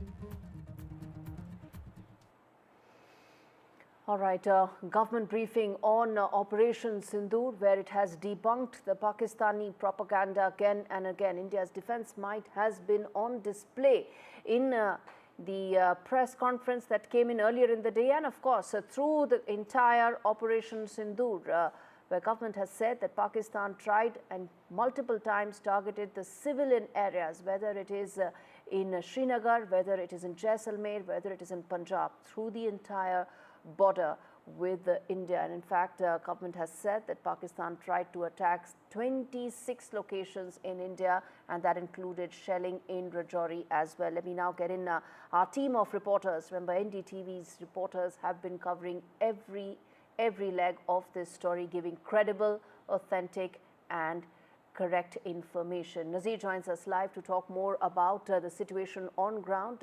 Nazir, you've been bringing us all details, all updates, minute by minute. Talk to us about what's happening right now on ground. Tell us where you are exactly, what's happening behind you in the wake of those latest Pakistani provocations that took place late last night and early today morning. Well, there was provocation which was responded to by India early in the morning and last night.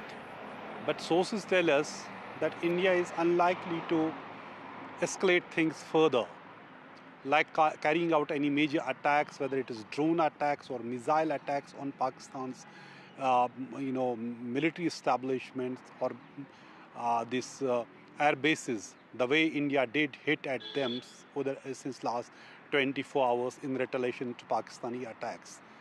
But at the LOC, it's unlikely that things may settle anytime soon, because the way we have seen civilians being targeted at the line of control, and and innocent people being targeted, houses being targeted. But this whole India not escalating things, not target, would all depend on Pakistan's behavior. If they try to target, use drones or missiles, clearly there would be a response, and what sources say, it would be very harsh response the way it was over the last 24 hours. So that is one important information I'm getting, that India doesn't want to escalate things further. They have done what they did after targeting terror sites few days back, and then over the last 24 hours when Pakistan tried to hit our military establishments, civilian areas, so there was a response, and a befitting response. And what government has said in their briefing, that there was a huge damage to Pakistani military establishment, particularly the air bases, including Noor Khan base and other sites which Pakistan is trying to downplay. Here also, India also suffered the damage at the air bases, for example, Srinagar Air Base, Udhampur or Avantipora, and also here we saw medical facility at Srinagar Air Base, and also Avantipora Air Base, and also schools there have been targeted, have been hit. So this is essentially a civilian infrastructure for the people there who are working there. The children of the forces, armed force personnel, they go there. So that health facility and the schools have been hit. There has not been any casualty, particularly when we talk about the Udhampur Air Base. What sources say, there was no casualty, though there was some damage.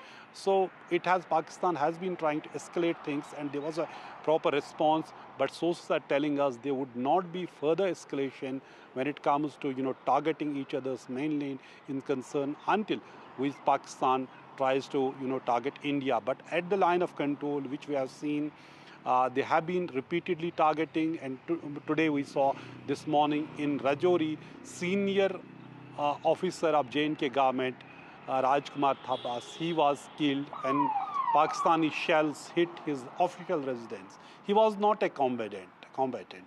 like 4 others innocent civilians who were killed in today's shelling. So among them is 2-year-old, Arsha Noor. She was also killed, baby. She was also killed. Yes. There's other people who have also been killed. So clearly, there have been civilian casualties. Thousands of people have been displaced. They have to flee from their homes, and large number of houses have been damaged in Pakistani shelling. Indeed, and stay with us, Nazir, because I'm going to come back to that very important aspect that you just mentioned about the government's next course of action. It will climb up and in fact, it's because Pakistan climbed up the escalation matrix that India responded both in a measured and responsible manner. Let me now get in Harsha Kumari Singh, my colleague joining us from Jaisalmer. We played out your ground reports, Harsha, a while back, which talked about the kind of shelling that took place from the Pakistani side in Jaisalmer, in Barmer. Talk to us about what it's like right now. You've been speaking to local population there through the course of the day. Talk to us about what it's like right now at this moment, how things are unfolding. Well, yes, in Jaisalmer, Barmer, and in this area, Pokhran, where we are actually in Jaisalmer city.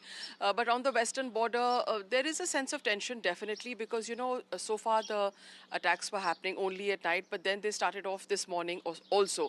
So we showed you that ground report from the village close to Jaisalmer, where that explosive had fallen. Then similar instance reported, one from Balotra in Barmer early in the morning, and then later today, it's been reported from near Pokhran. So there is a sense of uneasy calm. In fact, everything has shut down now in Jaisalmer. There are hardly any cars on the road. Everybody's been asked to go home and stay indoors. So even outside, there is very little movement except for government vehicles. People are prepared. People are quite resilient. People are quite sturdy, because remember, the border from here is just about 100 and some kilometers, as the crow flies. They've faced a lot of sort of incursions in the past also. There have been 2 wars with Pakistan, 65, 71. They've been at the front lines. They've been at the receiving end in many ways. So in that sense, they are quite sturdy, calm. But and there's a lot of cooperation, actually, because as soon as at about 11 o'clock, they said they need to shut down the city because they were anticipating this kind of activity from across the border. They immediately, people moved out, and it's absolutely quiet in Jaisalmer now. Also, the state of Rajasthan on a high alertness. Of course, the cities of Barmer and Jaisalmer are what comes under red alert, but other cities also on a state of heightened alertness. Bikaner and Ganganagar are under green alert, and this means that medical and emergency services will continue, but everything else is closed down. They've moved extra doctors into the border districts. They've also moved extra RAC platoons here, and generally there's an overall sense of preparedness here on the border. All right, there's an overall sense of preparedness, and as Nazir was pointing out earlier, that the government sources that he's been talking to are very clear that no climbing up the escalation ladder or matrix till they are forced to respond to from the Pakistani side. You got the 2 sides, both from Srinagar as well as Jaisalmer. Our reporters giving us credible, authentic, on-ground information about how things are panning out right now. I want to quickly now play out 2 important sound bites. First off, Wing Commander Vamika Singh explaining to us what all Pakistan did, and in response, India retaliated in a measured and responsible manner. And then we can also play out a soundbite of Foreign Secretary Vikram Misri explaining India's stance and position in Operation Sindoor. Listen in. Pakistan military continued with its provocations, carrying out aggressive actions employing multiple threat vectors all along the western border. Pakistan employed UCAV, drones, long-range weapons, loitering munitions and fighter aircrafts to target civilian areas and military infrastructure. Pakistan military also resorted to air intrusions using drones and firing of heavy caliber weapons along the line of control. Along the international border and the line of controls, air intrusion and several harassment attacks were also attempted from Srinagar till Nalia at more than 26 locations. Indian Armed Forces successfully neutralized these threats and majority of the vectors. However, limited damage was sustained to equipment and personnel at Indian Air Force stations at Udhampur, Pathankot, Adampur and Bhuj. There were also several high-speed missile attacks noticed subsequently after 0140 hours in the night at several air bases in Punjab. In a deplorable cowardly act, targeting of civilian infrastructure also had taken place, where Pakistan attacked the Medicare center and school premises at the air bases of Srinagar, Avantipur and Udhampur, yet again displaying irresponsible targeting of our civilian infrastructure. In a swift and calibrated response, Indian Armed Forces carried out precision attacks only on identified military targets. These included technical infrastructure, command and control centers, radar sites and weapon storage areas. Pakistan military targets at Rafiqi, Murid, Chaklala, Rahim Yar Khan, Sukur and Chunya were engaged using air-launched precision weapons from our fighter aircraft. Radar site at Pasroor and Sialkot Aviation Base were also targeted using precision munitions. While carrying out these responses, India ensured minimum collateral damage. Pakistan has also attempted to execute a continued malicious misinformation campaign with claims of destruction of Indian S-400 system at Adampur, destruction of airfields at Suratgarh and Sirsa, BrahMos base at Nagrota, RT gun positions at Derang Yari and Chandigarh forward ammunition depot, with heavy damages to other military stations being propagated on social media. India unequivocally rejects these false narratives being spread by Pakistan. Along the line of control also, Pakistan has attempted multiple air intrusions using drones and conducted shelling using heavy caliber RT guns, targeting civilian infrastructure and killing some civilians. Heavy exchange of artillery mortars and small arm fire in Kupwara, Baramulla, Poonch, Rajouri and Akhnur sectors continued. Indian Army has responded effectively and proportionately, causing extensive damage to Pakistan Army.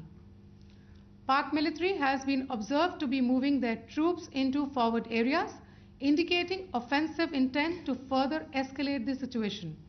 Indian Armed Forces remain in a high state of operational readiness. All hostile actions have been effectively countered and responded appropriately. Indian Armed Forces reiterate their commitment to non-escalation, provided it is reciprocated by the Pakistan military. At the end, I would also like to show you a few images of Air Force bases in the Punjab sector and Rajasthan sector, where it is mighty clear that we are debunking the Pakistani claims of causing destruction at these air bases. You can yourself see the normalcy in these Air Force stations. This is Sirsa, Suratgarh. The runways are intact. There are also time stamped. Just notice, they are also time stamped.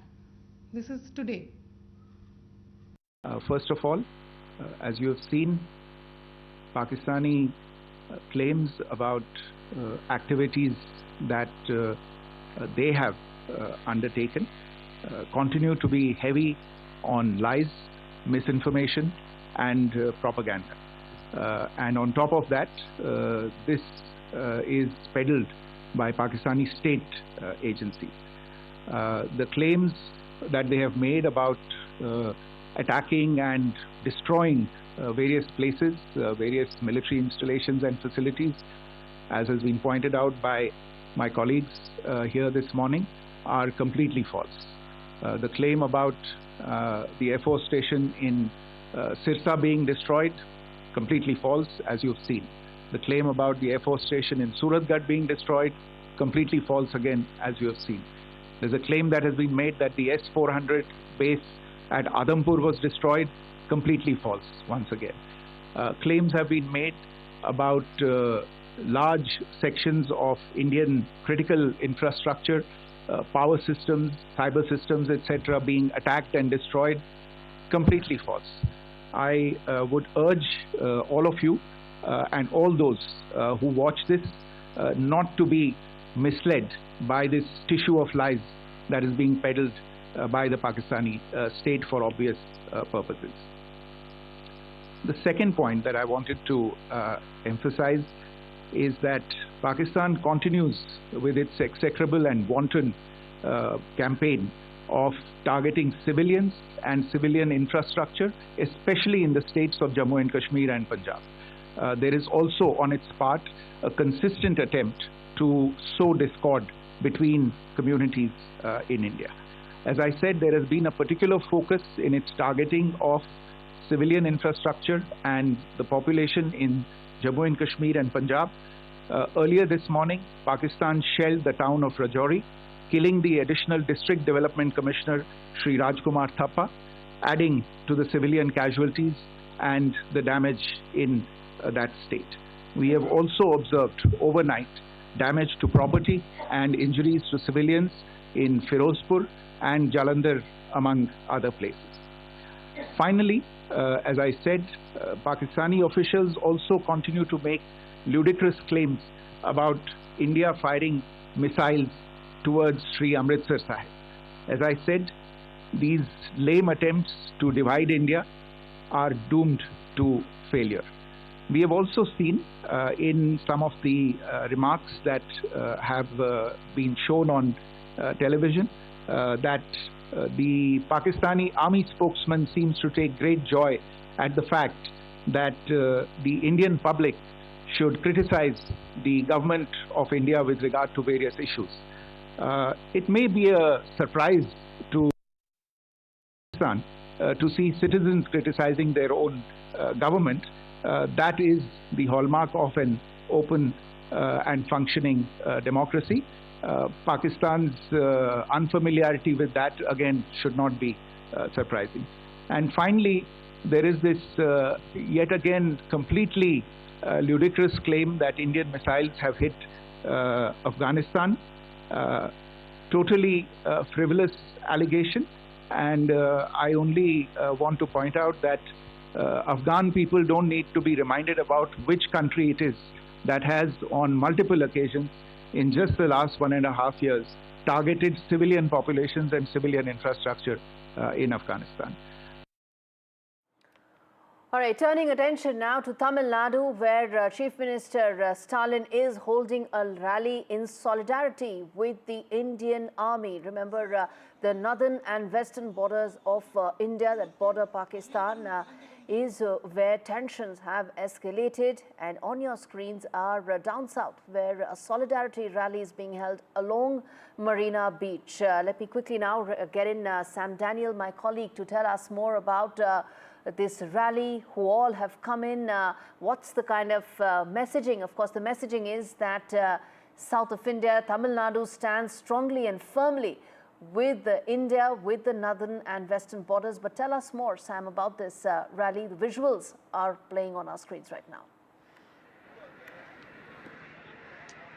Well, as we speak now, Chief Minister M.K. Stalin is leading a march from the DGP office, where I am right now, till the War Memorial, around 4 kilometers on my right, along the Marina Beach.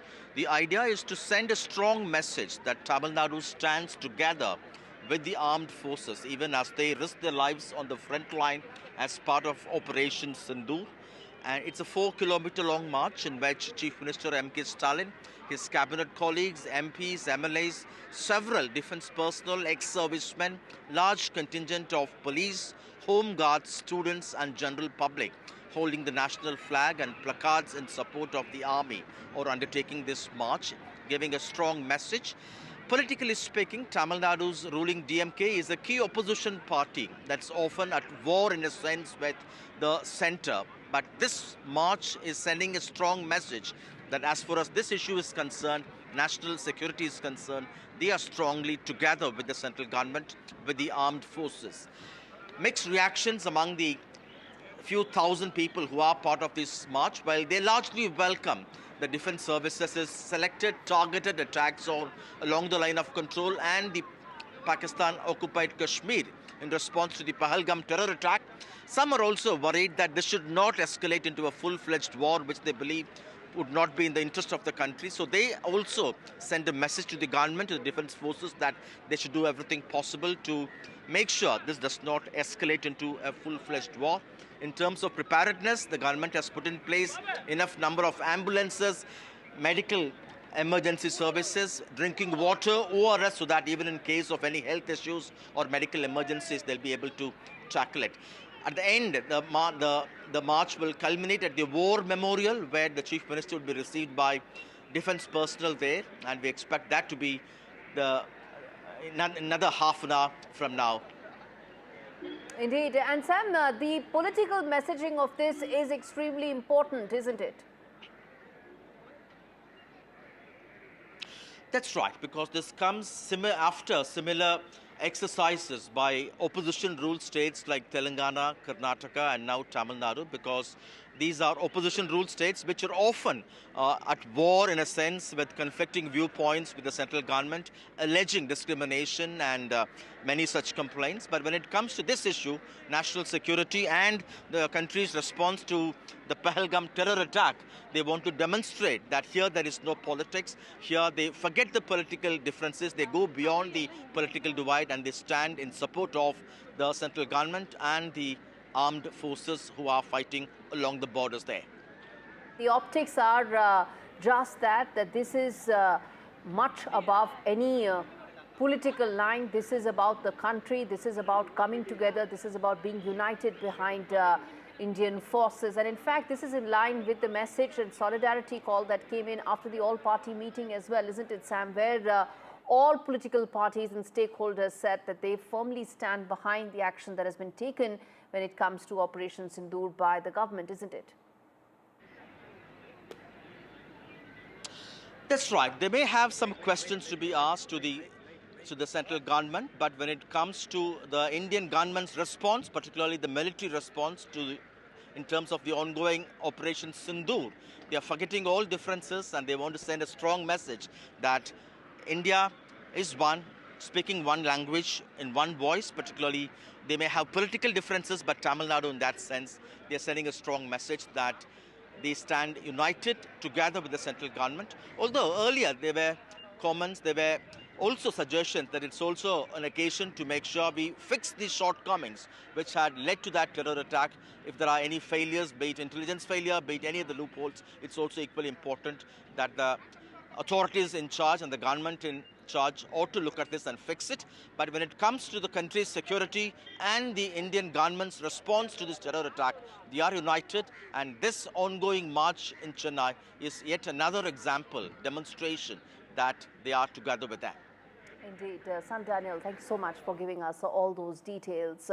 The solidarity rally that's taking place in Tamil Nadu on Marina Beach. Visuals right here on your screens. The political message loud and clear. India stands united when it comes to fight against terror. And Operation Sindoor still underway, viewers. There is no petty politics here. There is just one call of unity, of solidarity. All right, let's now get in Air Marshal Vinod Bhatia joining me live on the show, along with Brahmachalani, strategic affairs expert, to talk more about how things are unfolding. Operation Sindoor, gentlemen, is still underway. A government press conference is expected in about 40 minutes from now, and a fresh update that will come in from the government to talk more about how things are unfolding. There have been important developments through the day, including the conversation between Marco Rubio as well as Dr. Jaishankar. He also, of course, dialed the Pakistani army chief. Brahmachalani, let me start with you. How do you see the developments in the last couple of hours, and how do you see what is likely to unfold going forward? Pakistan appears to be desperate. It's desperate in terms of the kind of actions it's undertaking. It has climbed up 3 steps on the escalation ladder. He doesn't know how to climb down without losing face. The Pakistani military generals, their sole objective is to save face.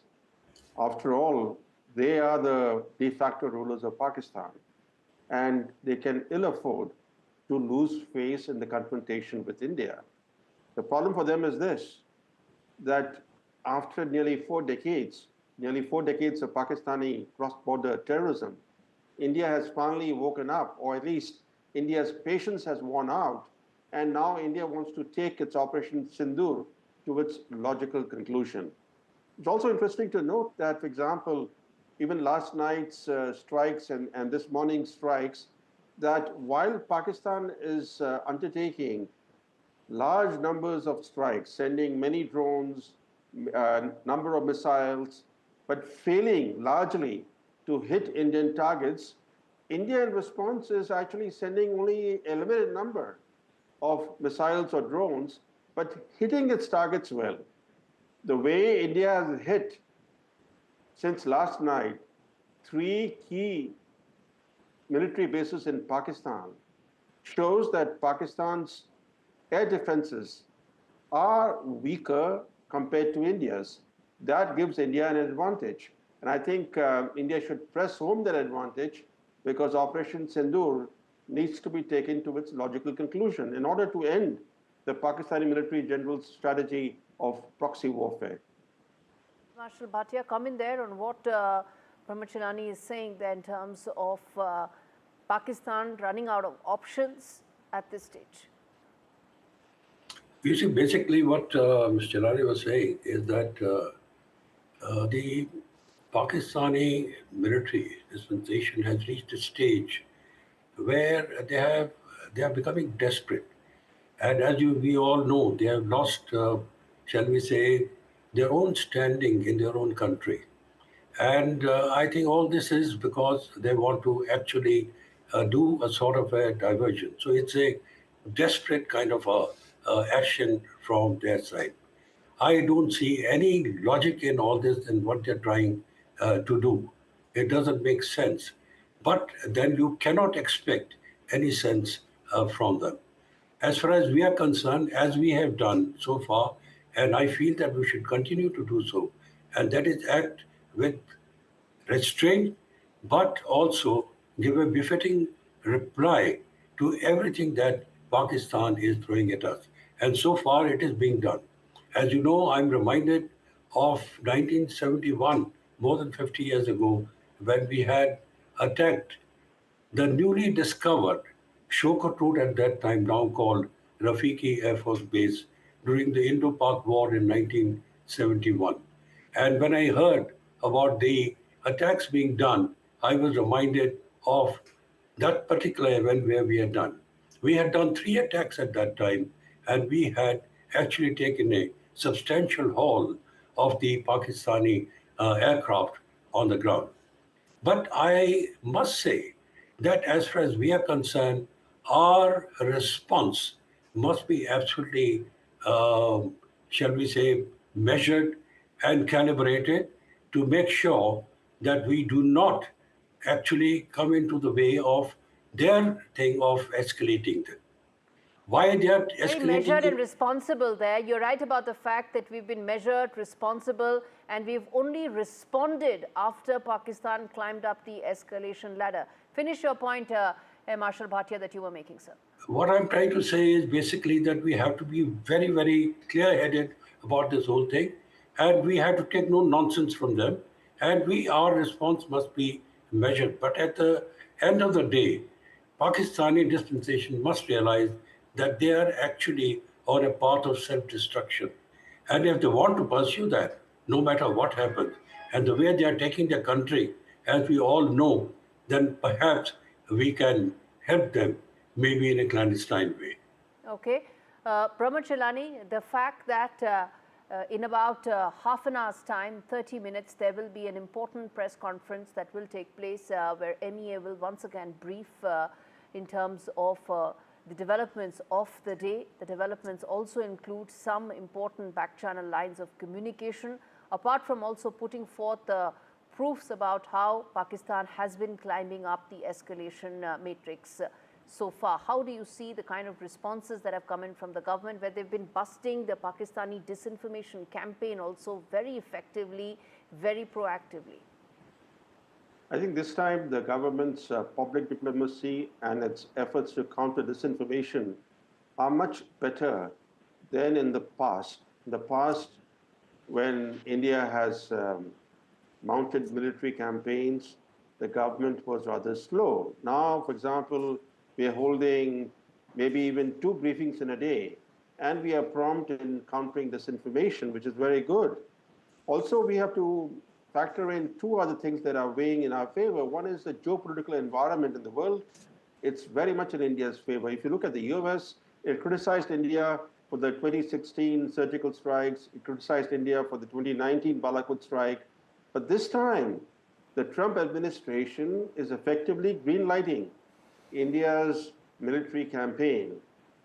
Look at what J.D. Vance said openly. He said, we don't want to interfere in this conflict. He has left the field open for India. And no major power, other than China, which is a close ally of Pakistan, no major power has criticized India's military strikes. And then on top of that, we have, fortunately, national unity and national consensus in India that Pakistan needs to be taught a lesson. So it's very important for India to take its Operation Sindoor to its logical conclusion.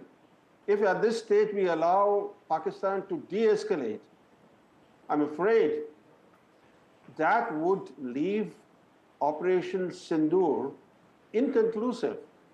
If we don't press advantage now, we will not get such an opportunity later. It's time for India. After all, we have finally taken action after nearly 4 decades. So it's very important for us to be clear about what our end objective is. Our end objective should be to humiliate the Pakistani military establishment. That establishment has been oppressing its own people. If we leave it humiliated, it will face the wrath of the Pakistani people. Okay. But I guess one of the core objectives has been, and all along for Operation Sindoor, about dismantling the terror infrastructure, something the government has been very clear about all along, that in Pakistan and Pakistan-occupied Kashmir, it has been about the terror infrastructures that operated, and they systematically focused only on those strikes. And to that extent, Marshal Bhatia, do you think the government's core objectives have been met in terms of Operation Sindoor? And now it is just about a measured and responsible response to what Pakistan is trying to do when it is the one who's escalating and going up the escalation ladder? Exactly. You see, it is for Pakistan to realize that they are on a path of self-destruction, as I said earlier. They have to think about it and take necessary action. It is madness for them to carry on like this. As far as India is concerned, our aim is very, very clear, that we shall not be victims of terrorism, and we should go after it. And as far as terrorism is concerned, we will not accept it. And it should be made very clear to Pakistan that enough is enough. We are not taking it anymore. At the same time, we must be absolutely clear in our minds that we do not want to get into a situation where we don't give them a little maneuvering space for them to back out. So if they want to back out or they want to be good neighbors, we can accept that. But at the same time, we must be very clear in our minds and tell them that we shall not accept any nuisance from them anymore in terms of terrorism attacks that come from their side. I think India has been very, very clear in terms of its message, intent, and that's the reason why some of the press conference that took place today as well as yesterday, the government came out and gave all important proofs. Wing Commander Voyamika Singh as well as Colonel Qureshi have been very clear, giving out all those details. The pictures were also date stamped, pointing out not only was it busting Pakistani misinformation campaign, but also telling exactly what India has been doing and what Pakistan has been trying to do in terms of escalating this further. And all along, Operation Sindoor has been about avenging Pahalgam and destroying and dismantling the terror infrastructure and the terror apparatus that has been on Pakistan and Pakistan-occupied Kashmir. All right, on that note, I'm shifting focus and turning attention to some very important breaking news that's coming in right now as we speak.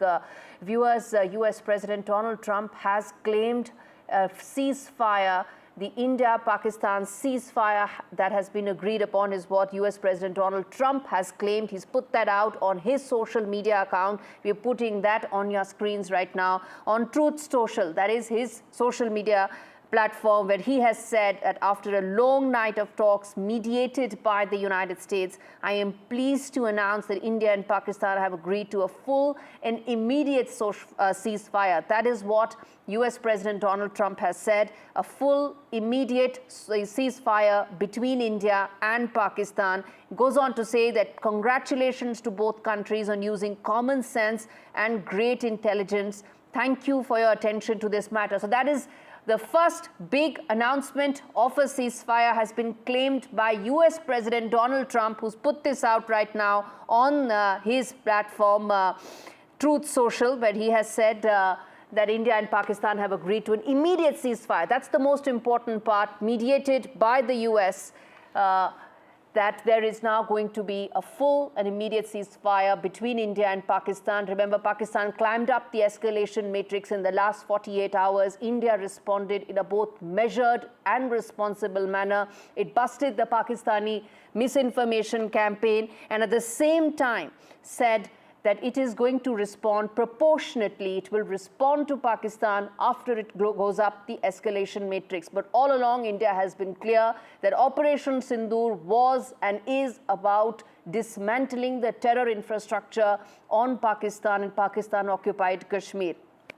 But now, as it climbed up the escalation matrix, India responded in a measured and responsible manner. But right now, the big breaking news that's coming in on your screens right now, viewers, if you're just tuning in, US President Donald Trump has claimed on his social media account that there is an immediate and full ceasefire between India and Pakistan. Remember, a couple of hours earlier, there was Marco Rubio, US Secretary of State, and acting National Security Advisor, who dialed up External Affairs Minister Dr. Jaishankar. Let me quickly now get in my colleague Vishal Vivek, who's joining us live for this big news coming in as we speak. Vishal, extremely important, significant. Donald Trump announcing and claiming on his account immediate and full ceasefire.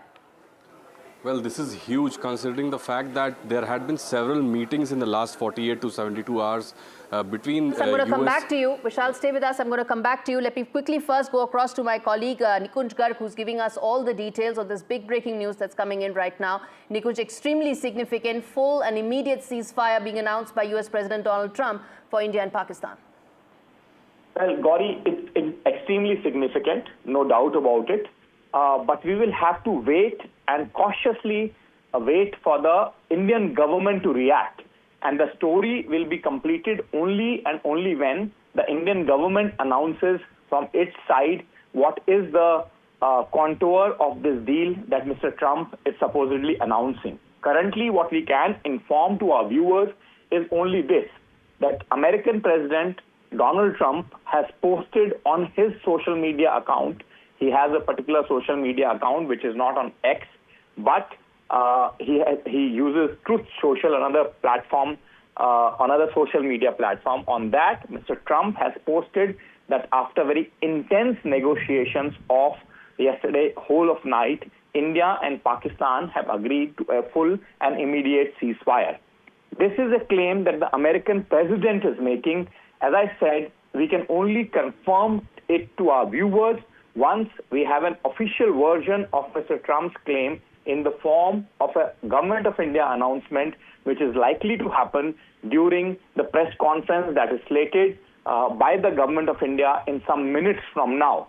So in some minutes from now, probably around 20 odd minutes, if it all goes on time, we can have an announcement from the Government of India to this nature. However, for the want of that, we will continue to caution our viewers that Mr. Trump, the American president, has maintained on a social media account that he routinely uses that India and Pakistan have both agreed to a full and immediate ceasefire.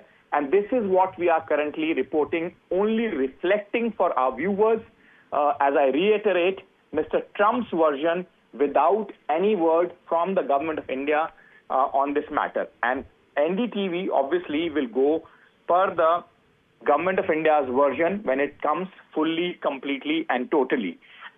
Therefore, as of now, the only piece of information that we can put out for our viewers under the given set of circumstances is that American President Mr. Donald Trump, in a sudden in a sudden move, has announced on his social media handle that India and Pakistan, due to intense negotiations, we are also not saying due to American negotiations, but due to intense negotiations overnight, have decided that there will be a full and immediate ceasefire. And therefore, what we can say and what we can do at this point in time is to reflect the news as it comes in, and that is what we are doing at NDTV. Gauri? Absolutely, Nikunj. This is what we've been saying and reflecting as well, that this is a claim that has been made by US President Donald Trump about an immediate and full ceasefire. Details of this, contours of that are awaited and will be given by Government of India, that NDTV will continue to give to our viewers. And at this stage, that's all that we have right now, a claim by US President Donald Trump. He put out on his social media account, Truth Social. But in fact, there are also now updates coming in from several other US government handles, including that from Secretary of State as well. In fact, Marco Rubio's statement also coming in on platform X after the announcement that has been made by President Trump. You're right about the fact that it's a sudden announcement that's come in with no details, no contours whatsoever. But there's also an update that's come in from Secretary Marco Rubio, further to what President Trump has said, and we can put that out as well, which says that over the past 48 hours, Vice President Vance and I have engaged with senior Indian and Pakistani officials, including Prime Minister Modi and Shahbaz Sharif, External Affairs Minister Dr. Jaishankar, Chief of Army Staff Asim Munir, and NSA Najib Doval and Asim Malik. And he says, Marco Rubio's account says that I'm pleased to announce the governments of India and Pakistan have agreed to an immediate ceasefire and to start talks on a broad set of issues at a neutral site. This is what is being said by Secretary of State, US Secretary of State Marco Rubio, and then he goes on to say, we commend Prime Minister Modi and Sharif on their wisdom, prudence and statesmanship in choosing the path of peace. Again, this is an announcement made by the US, first the US President Donald Trump, and now, of course, further to that, the Secretary of State Marco Rubio. My colleague Vishnu Som also joins me on this. Gauri, and just like that, it appears that this might just be the beginning of the end. It's almost unbelievable the manner in which it escalated, and it is almost as unbelievable if it de-escalates in quite the manner that it has. For the benefit of our viewers who are just joining us, an entirely unexpected message on Truth Social, which is Donald Trump's social media site, where he said that, look, they have negotiated throughout the night, and on the basis of those negotiations, there will be an immediate ceasefire which takes place.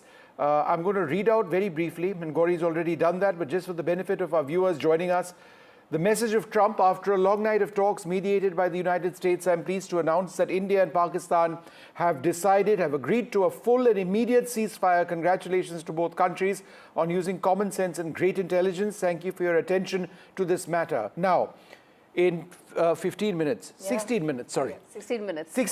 from now, there'll be a press conference being addressed by the External Affairs Ministry. We do expect the Foreign Secretary of India to be there. We also will likely see those two spokespersons of the Air Force and the Army. It's been a day of hectic military activity between India and Pakistan. There have been any number of attacks which have come in. There have been any number of attacks which India has also done. But will we get clarity on this? Because this is when the entire world will be watching that press conference. Yes. Marco Rubio, the US Secretary of State, has also come out with the message. He commends the Prime Minister Modi and the Pakistan Prime Minister. Gauri. Indeed, and Vishnu, contours of that, what will be the details of this ceasefire, what all were the back-channel lines of communication that have led to this, all those are, of course, gaps that we are going to try and fill for our viewers in a credible, informed manner. But first, of course, has to be how this ceasefire will actually begin, what will be that broad contours. I would like to bring in Shiv Arur at this stage. Shiv, it's almost, it's a sense of disbelief for me, because what we have been discussing through the day has been, are we headed to a path of escalation? Has there been armor which has been deployed forward? What do we mean by the statement of the colonel in the army who said that their soldiers have been pushed forward? Where are we heading? How much longer will Shiv stay in Srinagar? These were important issues that we were discussing, and now Donald Trump has evidently changed the course of history. And I can't think, it's wonderful that there will be no war. No one wants war, no one wants deaths. And if this happens in this manner, it would be remarkable. I'm still in a sense of disbelief. So I'm processing this, Shiv. I don't know if to believe it or not, but what do you think? Well, it's Trump, and since he's put it out in all his official accounts, I'm guessing it's true and it's not a joke. It is an authentic account. Truly a surreal few hours, Shiv, isn't it? Interrupting you, breaking news coming in. Shiv, sorry, hold on, but don't go away. Ishaq Dar, the Foreign Minister of Pakistan, on Twitter, Pakistan and India have agreed to a ceasefire with immediate effect. Pakistan has always strived for peace and security in the region without compromising on its sovereignty and territorial integrity. This is a confirmed statement. Pakistan now out with a tweet where they have said that both our countries have agreed to a ceasefire with immediate effect. We are moving beyond Trump and Marco Rubio to the Pakistani Foreign Minister. Shiv, carry on. Absolutely surreal sequence of events. Ishaq Dar, the minister in Pakistan, the president of the United States, announcing a ceasefire, which we expect India to reflect at that press conference that's coming up in 10 minutes from now, Gauri and Vishnu. Just a few hours after India detailed all the air bases in Pakistan that it had struck with long-range, offensive weapons. This is as surreal as it gets, you're right. It seemed like things were escalating, but clearly there were phone calls being made in the background between the President of the United States, the Prime Minister of India, the Prime Minister of Pakistan, the foreign ministers of the two countries, and the national security advisors. He's also talked about the two countries discussing issues at a neutral site. I don't know what that means, because India would never agree to something like that unless Trump has something else up his sleeve. But after 3 days of frenetic, kinetic escalation, hour on hour, artillery, anti-tank guided missiles, short-range, surface-to-surface ballistic missiles, S-400s, BrahMos, Scalp, Rafale, all of these, coming into a truly chaotic battlefield between the two countries. Suddenly on social media up pops this one tweet, which everyone instinctively first thought it was fake, but it turns out to be real. So it is Trump having announced that ceasefire. And I think today's press conference, where we were actually expecting more details about the escalation, is probably going to be India announcing that ceasefire as well.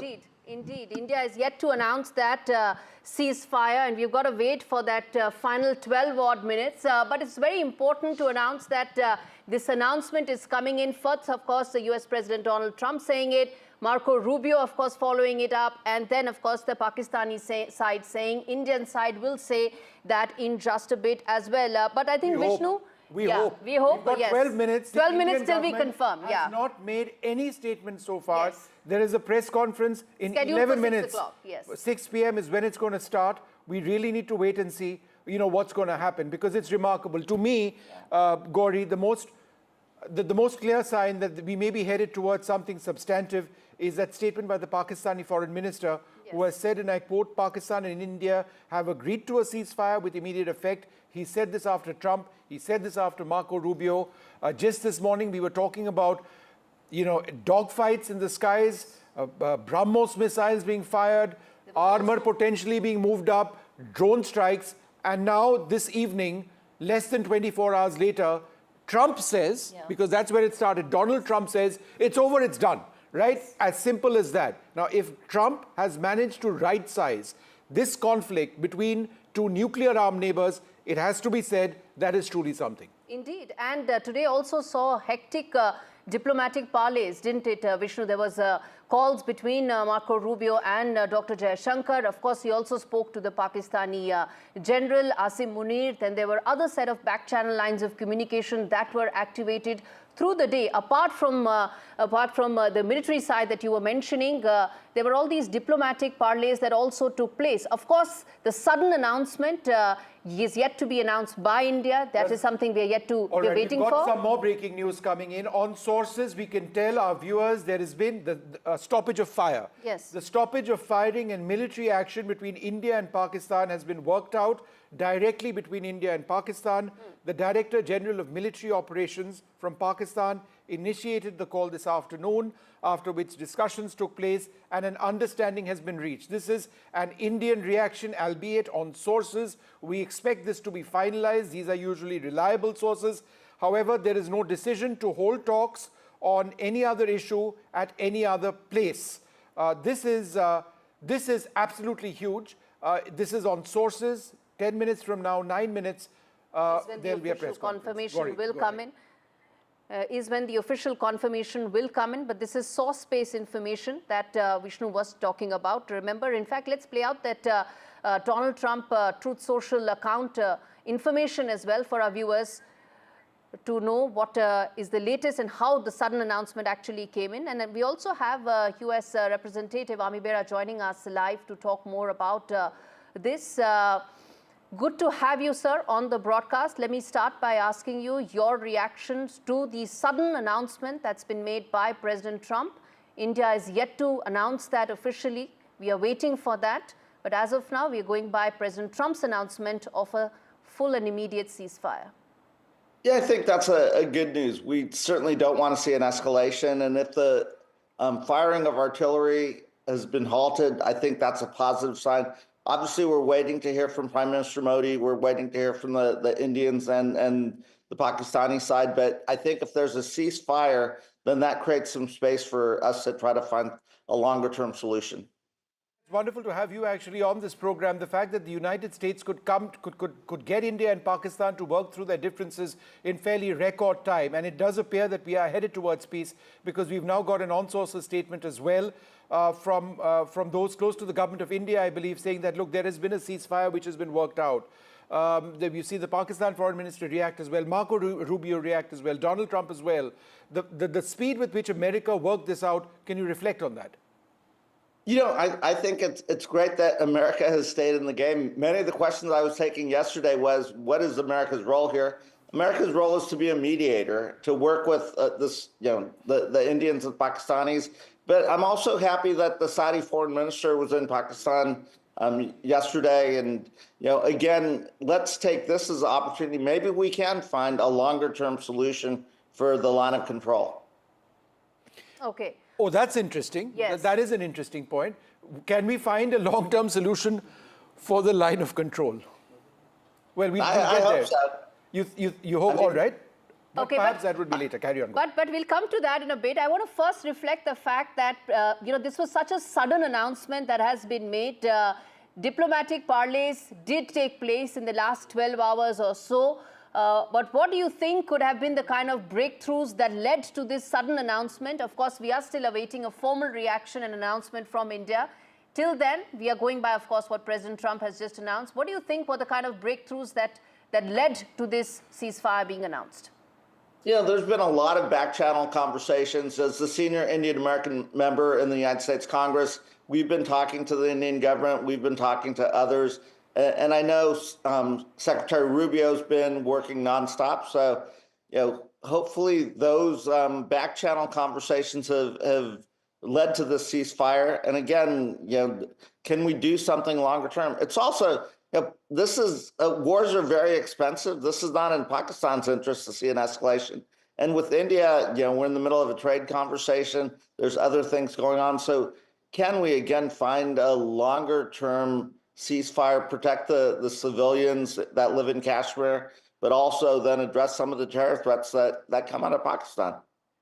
All right. So on your screens right now, Mr. Bera, just be with us for a moment. We've seen the video of the press conference where it's going to take place right now. The big announcement, we hope.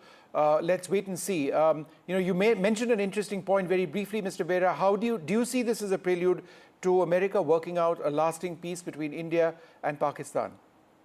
That would be my hope as an Indian American. That you take this ceasefire, but I think it will be America working with other countries. And in this case, I do think the Arab nations, Saudi Arabia, the Emirates, have different lines of communication with Pakistan. All right, we're going to listen into what the Foreign Secretary is saying. Mr. Bera, sorry to interrupt you. There'll be a briefing by my colleagues from the military. The Director General of Military Operations of Pakistan called the Director General of Military Operations of India at 15:35 hours earlier this afternoon. It was agreed between them that both sides would stop all firing and military action on land and in the air and sea with effect from 1700 hours Indian Standard Time today. Instructions have been given on both sides to give effect to this understanding.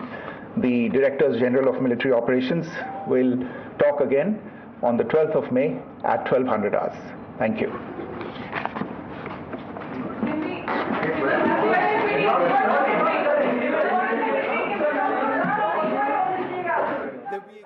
There to be those military officers, nothing. It was what, 5 or 6 lines? Yeah. Let's play that out again, in fact. Let's play that out again.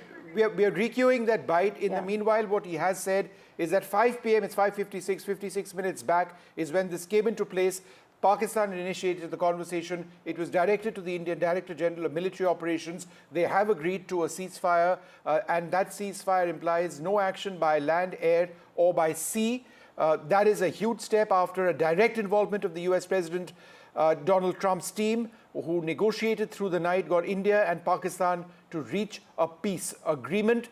It is utterly unexpected in terms of the timing, but there we are. Donald Trump tweeting a little while back, after a long night of talks mediated by the United States, I'm pleased to announce that India and Pakistan have agreed to a full and immediate ceasefire. We're going to play out that bite. Let's bring it back up. Gauri, you had a point. Yes, indeed. As brief as it gets, the fact that direct talks took place between India and Pakistan, in a brief conversation, it was just announced. I want to play out that soundbite once again. We come back and talk more on that.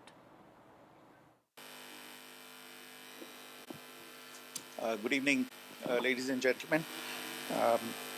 I have a very brief statement to make.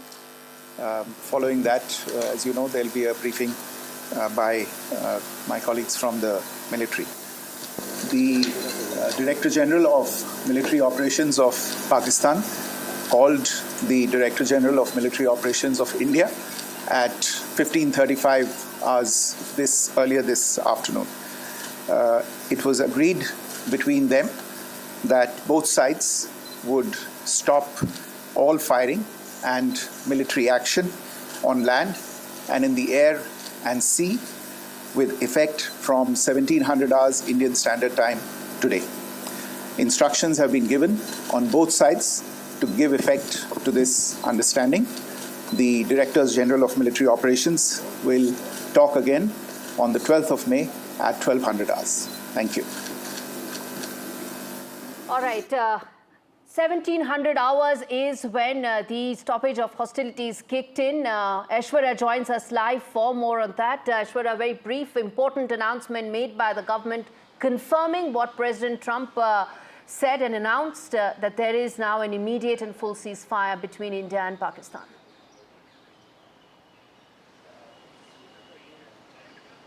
Well, from 1700 hours today, there will be ceasefire. That's the big announcement made. It was at 15:35 hours when, both from India and Pakistan, the DGMO level talks were conducted, and it was decided that there will be complete ceasefire on land, sea and air. Of course, there were several talks between the United States and India. Although this has been made very clear on India's part that it is that they had made it clear that if in the near future there would be any sort of terror activity on the Indian soil, then that will be considered as an war as well. So a warning along with the decision that has been taken both by India and Pakistan. All right, absolutely huge, these developments. In a statement lasting all of 30 seconds, India's Foreign Secretary Vikram Misri has announced that it is over.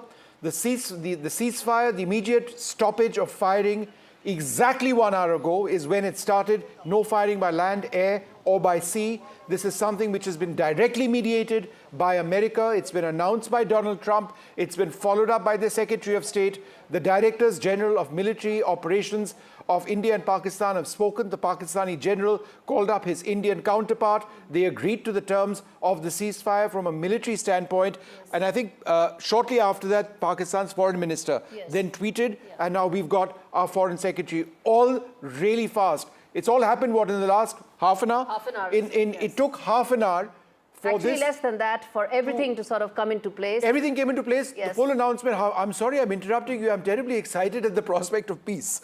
Yes. Peace is what we want. I do hope it lasts. Peace is what we Because want. at one level, as journalists, we are deeply pessimistic when it comes to India and Pakistan. We've seen Pakistan break promises so many times in the past. We've spent our lives under the scourge of terrorism. But the last thing anybody needed was a war. If this actually brings peace, then it is deeply welcome. But ultimately, can Pakistan be trusted? Perhaps we can have that conversation later. But for now, there is a peace in a situation when this was spiraling potentially out of control. Do we have Shiv Arur with us? Shiv, your thoughts at this huge development.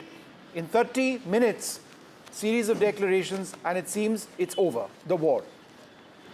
The near war. So the indications coming in from what the Foreign Secretary has said, Vishnu, appear to suggest that about 12 to 13 hours after India struck all those air bases in Pakistan, I'm just giving a timeline, this is not a reasoning, but 12 hours after India struck those, a phone call was made from the Pakistani side. The DGMO called India's DGMO. An understanding was reached that the two sides would stop firing with immediate effect from about 5 p.m. today, and that's how it worked. Now, how Trump actually plugs into all of this is probably actually getting the DGMOs, to over the sound of all those weapons, actually make that hotline phone call to each other. Now, remember that just before this ceasefire announcement happened from Trump's side, Gauri and Vishnu, remember that there were indications from the government, at the highest levels of the government, that India is changing its rules of engagement and that all terror attacks from Pakistan will now be seen as acts of war, indicating that India is changing the paradigm of retribution,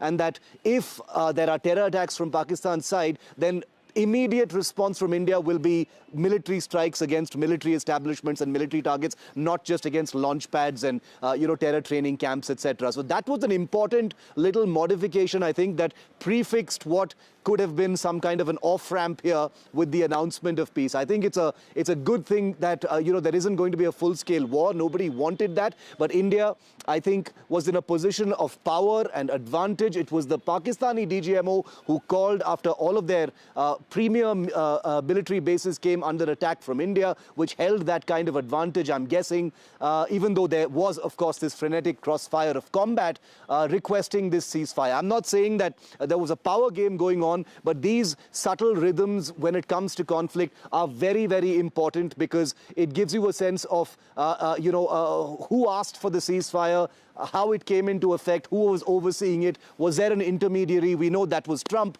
but 5 o'clock onwards, just 12 hours after their bases were being attacked, and I agree with what you said, Vishnu, what a surreal day. Indeed, what a surreal day, and very quickly all of this came together, and a very brief announcement that has been made by the Foreign Secretary, by India, in terms of ceasefire. Details of that in terms of how it will now unwind is something probably, Shiv, you can help us understand, given the fact that it happened so quickly. But what will be the process of ensuring that normalcy returns and we move back towards that normalcy phase? And sorry to interrupt, but Shiv, just 12 hours ago, you were jumping around because there were explosions around you. And over here, we are talking about, peace. Sorry, Gauri, but it's just unreal. It's incredible. I agree with you, because, what was happening was real. It cannot be ignored. There was genuine combat going on. There was, genuine kinetic action between the two countries, some of it quite destructive, on the Pakistani side. But amidst all the noise of the combat, it is quite surreal to imagine that there were these back-channel talks actually going on. Remember, a couple of days ago, there was talk of the two NSAs speaking. The Foreign Secretary kind of formed fobbed that off and said, he has no information about it. Now it's seeming like those conversations probably were happening between the two sides, maybe with the Trump administration as some kind of an intermediary or a kind of, amalgamator to bring these two sides together, even while they're firing all these missiles. So the military action was happening on the one side, but these talks, or at least these feelers, were taking place and evolving on the other side is actually incredible to me, and gives you a sense of what conflict can really all be about. Geopolitics plays a big role here. We've had so much to comment on the role that the United States and its leaders have been playing in, how this entire thing has panned out. Even Trump's statement announcing this ceasefire, which broke first on NDTV, Gauri and Vishnu, even there he says, great amount of intelligence has been shown by Pakistan and India. In his usual patronizing way, Trump says, I'm glad these two people have shown intelligence, which once again is that annoying equidistancing that we're seeing from Western leaders about a situation when it all started with Pakistani terror against India. So let's never ever lose sight of the fact that this all started with the murder of 26 innocent tourists in Pahalgam, and it may have ended now just short on the threshold of a full-scale war, and we must commend our diplomatic machinery and our military and our political leadership for putting the kind of pressure on the system in Pakistan that they needed to pick up a phone call and ask for a ceasefire. No matter what the circumstances, whoever picks up the phone first is the person who needs that ceasefire more. And I think India has made a point by changing the paradigm of combat, targeting military installations directly, including in Rawalpindi. Let's never forget that. I don't think there's any doubt, Vishnu, and I agree with you. This is going into the history books. On a day when, a scalp probably landed in Rawalpindi, the two countries have announced a ceasefire. I'm going to continue with that train of thought because it's fairly remarkable. And I think we also need to reflect perhaps on what India has achieved at the end of all of this. The horrific Pahalgam terror attack took place. India launched military strikes into Pakistan. We hit Bahawalpur, we hit Muridke, we knocked out the headquarters of the Jaish-e-Mohammed, an important training center of the Lashkar-e-Toiba. We eliminated a large number of terrorists who were directly responsible for 26/11. We noticed and we have evidence of the fact that at the funeral of some of these terrorists, there were Pakistani officials present over there. That goes to prove that they continue to endorse terrorist leaders. We then had to face the brunt of Pakistan's military onslaught. Our armed forces did take that on. We'll get the full details of what exactly happened over the next few days. But India then hit back. India hit back, attacking 7 airfields or facilities, all military targets, unlike Pakistan, which was hitting civilian targets as well. And the damage caused in some of the Pakistani airfields was fairly severe. At some stage during the day, at a time when Pakistan continued with its counter-military operations, the talks actually resulted in something which fructified into the Pakistani Director General of Operations calling up his Indian counterpart and them agreeing that, look, let's put an end to it right now. Indeed, that's exactly how it unfolded. And in fact, there's some breaking news that's coming in on our screens. Of course, the Foreign Secretary said that the next talks would take place on 12th of May. We're going to come to that in just a bit, address that bit in just a bit. But Vishnu, what you were saying in terms of how it unfolded in the last 48 hours, how it went up on the escalation metrics, how India busted some of the Pakistani misinformation campaign, how it also, for the first time, in fact, in recent times, we had our US envoys reaching out and telling exactly what was happening in terms of the Pakistani disinformation campaign that was happening. Our UK High Commissioner went out and said exactly what Pakistan was doing. All that also put into place the perfect strategy that India worked at so many levels, whether it was the diplomatic, the military, the economic, all of it coming together, which is what, of course, culminated into a very sudden ceasefire that was announced about 35 minutes back. The little detail we have is that at 15:30, the Director General of Military Operations had their conversation, and at 5 p.m., 3:30 they had the conversation, 5 p.m. there was a ceasefire, 1.5 hours later. Now, what we also know is that there is going to be a press conference by the Armed Forces representatives, the Colonel in the Army, the Wing Commander in the Air Force. That's going to happen anytime soon. We've got somebody on the phone line at this stage. Who do we have? Sunil Prabhu joins us at this stage. Sunil, we expect a military briefing now, right? That's right. And just to give you, Vishnu, the perspective, because we were there at the as the Foreign Secretary came to brief. This was, of course, after already the announcement had been made by US President Donald Trump, as well as the Pakistan Deputy Foreign Minister. It was a brief, short message that India wanted to send. One, that the Pakistan Director General Military Operations had called his counterpart, and that they have decided to cease at 5 o'clock this evening, effective from both land, sea and air, all military operations. This comes in the backdrop, of course, and we must inform our viewers of the United States call, the US Secretary of State to the General of the Pakistan Army, where it made very clear, and you have to read that statement very clearly. It was between the lines that, Pakistan has to understand the implications of what they are doing. And I must add what we have been told by sources, that the Indian Air Force was very determined to send a loud and clear message about how we can also retaliate in the manner in which is befitting. And I think finally diplomacy on both sides, and in particular, of course, the Pakistan making that first move of speaking to its counterpart. They will speak again on the 12th in 2 days' time, after 48 hours, at 12 hours, to take a stock of the situation as it evolves as of now. So that's the input we have, and the Ministry of Defense briefing is expected to start shortly. Let's go across to Aishwarya Jain, who's been tracking developments through the day. Aishwarya, in the morning we were speaking to you when you were covering the Prime Minister's meeting with the National Security Advisor, the Armed Forces Chiefs, the National Security Advisor, whoever else. And the sense at that stage, Aishwarya, just a few hours back, was that who knows how long this is going to go. They would perhaps have been finalizing the next steps in case Pakistan escalated further. And here you are now. Where are you? Outside Jawaharlal Nehru Bhavan at a time when there's peace. How remarkable is that?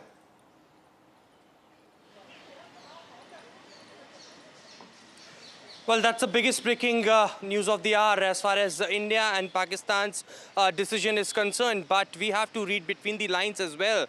The MEA sources have stated that it was the Pakistani DGMO who initiated the call at 15:35 hours. And it was decided by both the sides that the ceasefire will be from 1700 hours. The government of India sources have indicated earlier to us that if there would be any terror attack on the Indian soil, then that will be considered as an act of war. A warning that was straightly given to the Pakistani side that there will be no tolerance. There's a straight line drawn between between India and Pakistan. Lastly, there is no decision to hold talks on any other issue at any other place is something that has also been clarified by the government as far as their briefing is concerned. But it has all unfolded. Within 48 hours, the United States intervened. They made a phone call, and finally, the Pakistan had come out. Of course, the details of how the operation went on. We were, speaking in the morning. There were explosions that were heard in Srinagar and in the Rajouri, Jammu, Poonch region as well. But certainly, it was all going simultaneously when the diplomatic talks was going on between India and Pakistan, and finally, they came to a decision. How it went, how it unfolded is the answers that, of course, operationally the Ministry of Defense will get into. But remember, in the last few press conferences of the government that briefed, it had clearly stated that how Pakistan had used the civilian airlines to guard them in a situation of the drone and missile attack by them. There had been numerous occasions when Pakistani side had used fake propaganda. They had, their Pakistani military base had given a cover fire for the terrorists to infiltrate into the country as well. So all of these things India will not forget. But how much we can trust the Pakistani side is a bigger question. How long this will go. Remember, the last word that had come out from the MEA is that the next talks will be on May 12th. Till then, there would be, of course, high alerts on both the sides, and the government would be keeping a close eye as to the decision of both the sides, whether that will be implemented and firmly be accepted by both the on the side of Pakistan or not, because India was making it very clear that we were just retaliating to what Pakistan armed forces were doing. We were not in attacking position, and it was just a response that was given to the Pakistani armed forces who tried to attack Hold on, we've got Indian a statement civilians. from the Foreign Minister, Dr. S. Jaishankar. India and Pakistan, we've got it on. We've got on tape. We're putting that out right now. We're putting that out. Yes, India and Pakistan have today worked out an understanding on the stoppage of firing and military action. India has consistently maintained a firm and uncompromising stance against terrorism in all its forms and manifestations. It will continue to do so. So we aren't, our ideals, our principles, our fight against terrorism remains, right? So that's what the message is. So nothing changes. It's back to, in a sense, the status quo. One hopes that status quo is one where there is no terror from Pakistan. We'll have to wait and see what happens. For now, and I think that's the most important messaging, isn't it, Vishnu? Where it clearly says, Dr. Jaishankar says, that stoppage of firing and military action, but the firm and uncompromising stance against terrorism stays. So when it comes to the very premise with which we actually started this, which was stance against terrorism, firm and uncompromising, that remains. It's about stoppage of these hostilities. Yeah. I just slightly, I don't know if I disagree is the word with you, but the thing is that this is clearer than what a lot of people would have suggested is something that constitutes a statement of where both sides have said, okay, we are ending this. Normally there are conditions. Condition A, condition B, time A, time C, if this, if that, nothing. They've ended it over here. Absolutely. Right? There are And no they've conditions, there are stated no our ifs and buts. principles, and they've ended it. That's correct. The reason you see that frame on your screen is because there is going to be a press conference by the Indian Army and the Indian Air Force, Wing Commander Vyomika Singh and Colonel Qureshi in a little while from now. It's been a day where there has been intense military fighting between India and Pakistan. It's unbelievable that we are talking about peace, because we've all been talking about who's going to be working through the night to stay awake and report the news as it comes in of what may well have been another night of attacks with people, innocents, being hurt and potentially killed. Absolutely. But will we have a safe night for millions of citizens in India tonight? That is our primary concern. And hopefully on the basis of what we are reading, because it is fairly clear and lucid, that may be the case. Indeed. Commodore Raghu R. Nair would also be joining from the Indian Navy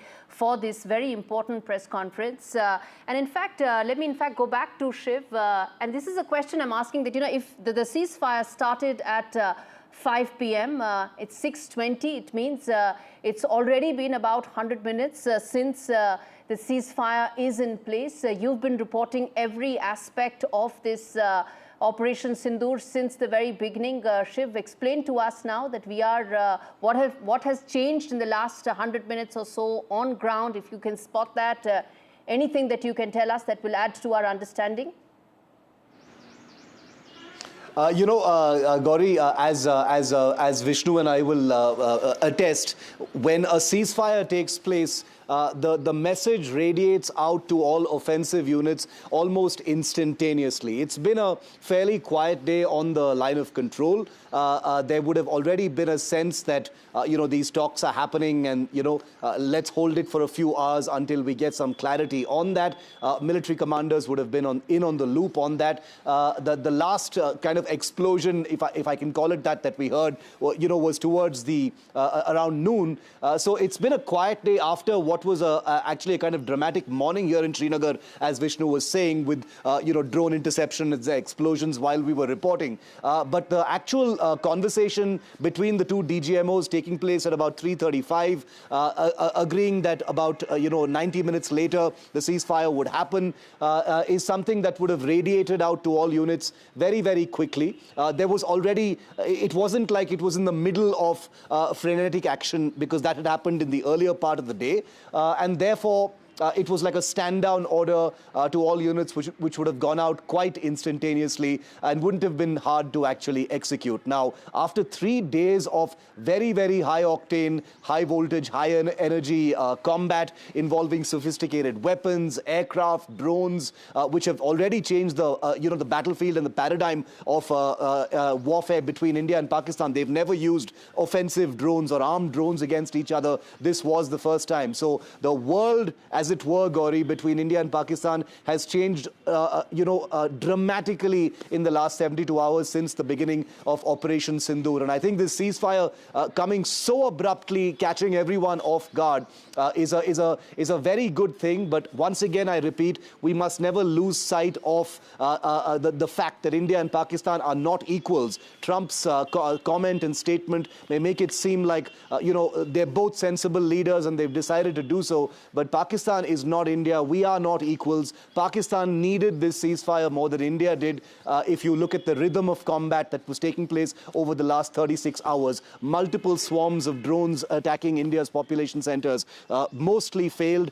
Indian attacks on military bases in the Pakistan, all of them nearly succeeded, and therefore this was lopsided in many ways. War is a serious business. It's never black and white. It's a grey. There are many shades of grey, and having fierce views one way or the other can never be reality. But I think it's important to acknowledge what India has achieved here, and that it was Pakistan that initiated the talks that have led to this very, very important and very, very welcome ceasefire.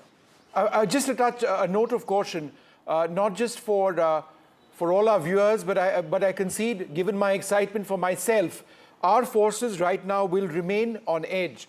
They will be watching out for everything that the Pakistanis do.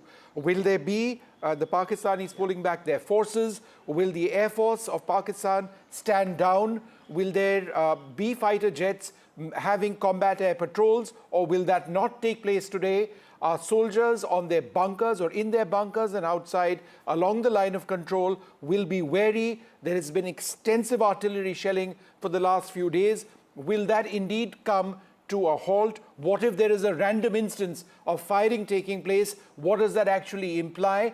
This is a night which will require very firm and very strong leadership, where you need resolve to ensure that the agreement which has been arrived at is something that is fully implemented and it does stick. We don't want random stray incidents somewhere along the IB by India or by Pakistan to potentially bring an end to the peace which we now see in front of us. Absolutely, and I think that is the most important part, given the fact that trust deficit is one of the key issues when it comes to India-Pakistan. Ensuring that this stays is going to be equally challenging. In fact, more breaking news coming in as we speak, which is that Prime Minister Modi has met National Security Advisor Ajit Doval after this very important announcement that's come in. And I think some of those conversations, some of those points that you were making, Vishnu, is something that the government would be extremely seized of in terms of what will be the next 24 to 48 hours after the announcement of ceasefire, given the fact, as that we are pointing out, that trust deficit is one of the big issues when it comes to Pakistan, which is why there will not be a sudden unwinding when it comes to the preparedness that was there for the military preparedness that is there for India. Gauri, I've got the statement by the Foreign Secretary, which we heard. It's 4 very short paragraphs. The 4th paragraph is just 3 lines of 4 words each. And it's a 30-second read, and it's sort of the Director General of Military Operations of Pakistan called the Director General of Military Operations of India at 15:35. That's 3:35 p.m. earlier today. It was agreed between them that both sides would stop all firing and military action on land and in the air and sea with effect from 1700 hours. That's 5 p.m. Today, like right now. Instructions have been given on both sides to give effect to the understanding. That's the key line over here. That's the forces on both sides have been told, stand down.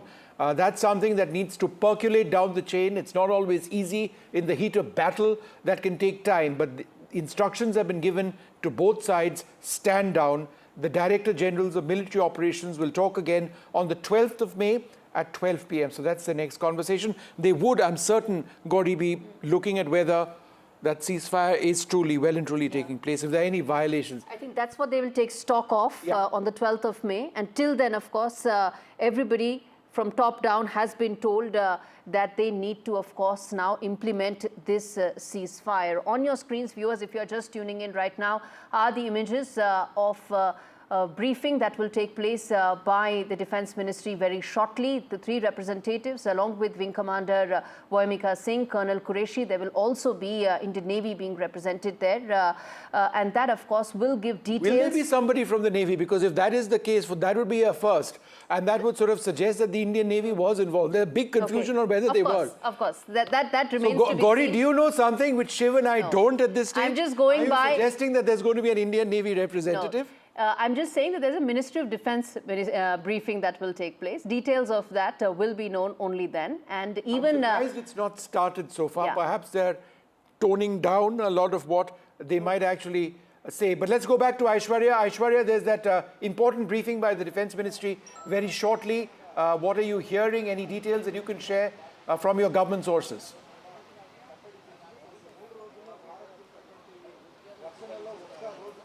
You know, the agenda of this meeting is, of course, Operation Sindoor. As Defence Minister Rajnath Singh, after the all-party meeting, stated that Operation Sindoor is ongoing, and these were the phases of Operation Sindoor. And after that, of course, a diplomatic channel that was opened. Pak DGMO initiated the talks. But important thing to note over here: Government of India is always on a line that terror and talks will not go hand in hand. Terror should be stopped. Terrorism will not be tolerated at all on the Indian soil, and that too with Pak-sponsored terror. And that's the line that India has drawn, very straight, clear, crystal with Pakistani side. Of course, the DGMO level talks will happen on 12th May at 1200 hours, but it is, of course, Indian side, the Indian Armed Forces, who will keep a close eye on the international border along with the line of control, as well as the Pakistani side cannot be trusted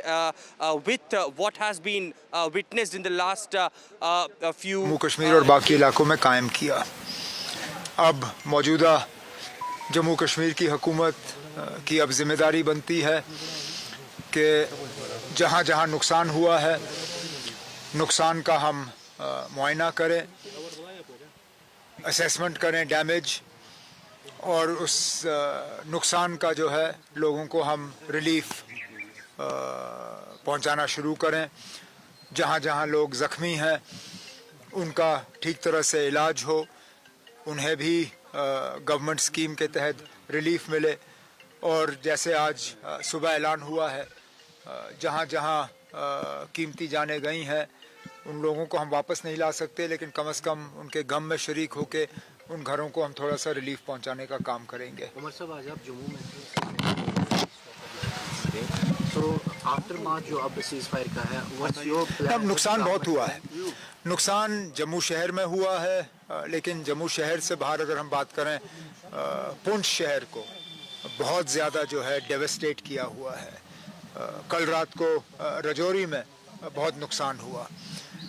Tangdhar पहले दिन से निशाना बना है। तो जैसे मैंने अभी कहा, डीसीज़ को वाज़िया हिदायत दी गई है कि वो फौरी तौर डैमेज का जो है।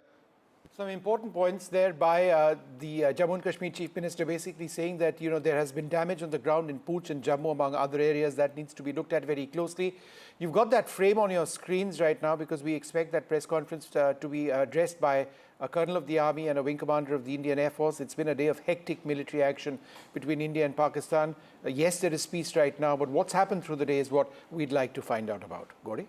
Indeed. What will be the contours of the ceasefire, first announced by President Trump, and then, of course, all announcements came in, including that of the Indian government, where Foreign Secretary, in a very, very brief announcement, pointed out that today at 15:30, that's about 3:30 p.m. In the afternoon, is when the DGMOs of India and Pakistan spoke, and at 5 p.m., that's about 90 minutes back, is when there's been complete stoppage of firing. and hostilities. As Vishnu was pointing out, we're going to cut across to that Defence Ministry briefing as and when it starts. But let me now quickly, in fact, also welcome Vice Marshal Manmohan Bahadur, who's joining us live to talk more about this. He's got a big smile on his face. Indeed. I don't know if he's happy or it's a sense of disbelief. Two things, Vishnu. One is, ये तो out of syllabus हो गया. So shall we not chat and shall we just like ask the two of you that, okay, we don't want to talk to you anymore and you people go away or... but go ahead. Yeah. And the second thing is, it reminds me of a Hindi song, ये क्या हुआ, कैसे हुआ, कब हुआ, you know. So this all of a sudden which has dropped in. So, but it's good that it's happened. I think all of us, and I was seeing your program for the last 1 hour, it's come as a real bolt from the blue. But it's something which is good because loss of life is bad in any case. But it raises a few more questions vis-a-vis the announcements that have been made. We've made a very cryptic announcement. But when you see the Secretary of State's announcement, then it says that we will meet in the neutral venue and all issues will be discussed. I'm sure there will be clarity on this as it goes along. All issues means what? Terrorism, Kashmir. Now that's just not on. That's not our position. So all this clarity would be required now, and it would be nice if the government comes out quickly, because finally it's a government decision. Sure.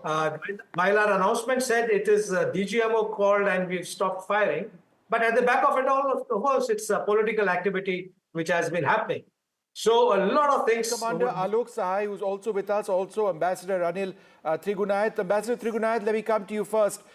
Did you expect things to happen as fast as they did? And in all your decades in the Indian Foreign Service, Ambassador Trigunayat, do we have him up on screen? Can we have him up on screen?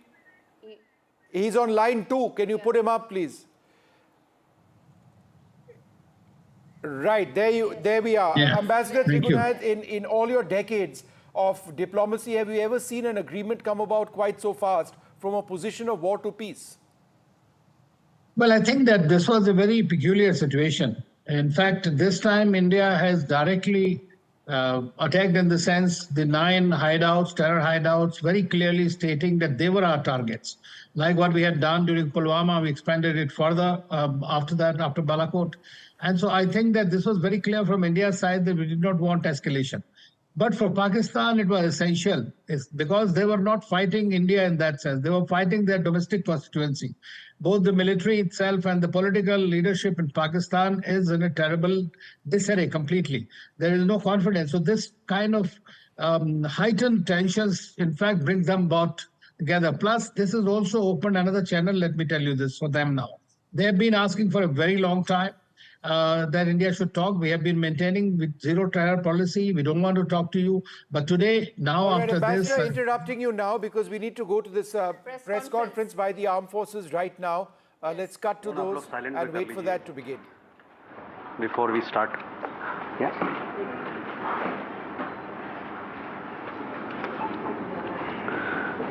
Good evening, ladies and gentlemen.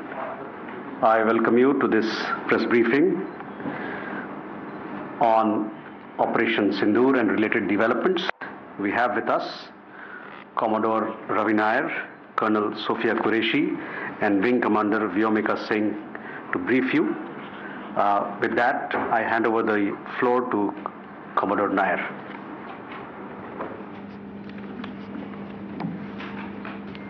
Good evening, ladies and gentlemen. As the Foreign Secretary had said, you're aware there's an understanding that has been reached to stop all military activities at sea, on the air and on the land. And the Indian Navy, Indian Army and the Indian Air Force have been instructed to adhere to this understanding. Since the tragic events at Pahalgam, you're aware that our responses have been measured and very responsible. Details of these have been shared with you over the past few days through our various press briefings. What has also happened is that there is a significant amount of misinformation that is being undertaken from the other side. And as a professional military organization, we thought it is also our duty to dispel those misinformation aspects, as also state the facts of the case as they stand. Towards that, I will now hand over to my colleague, Colonel Qureshi. नमस्कार। अब मैं आपके बारे में अवगत कराऊंगी। पहला, पाकिस्तान ने यह क्लेम किया कि उसने अपने JF-17 से हमारे S-400 व ब्रह्मोस मिसाइल बेस को नुकसान पहुंचाया, जो कि बिल्कुल गलत है। दूसरा, उसका ये भी मिस इन्फॉर्मेशन कैंपेन था कि हमारी एयरफील्ड, जो कि सिरसा, जम्मू, पठानकोट, बठिंडा, नलिया और भुज में है, ये उसका मिस इन्फॉर्मेशन भी बहुत गलत है।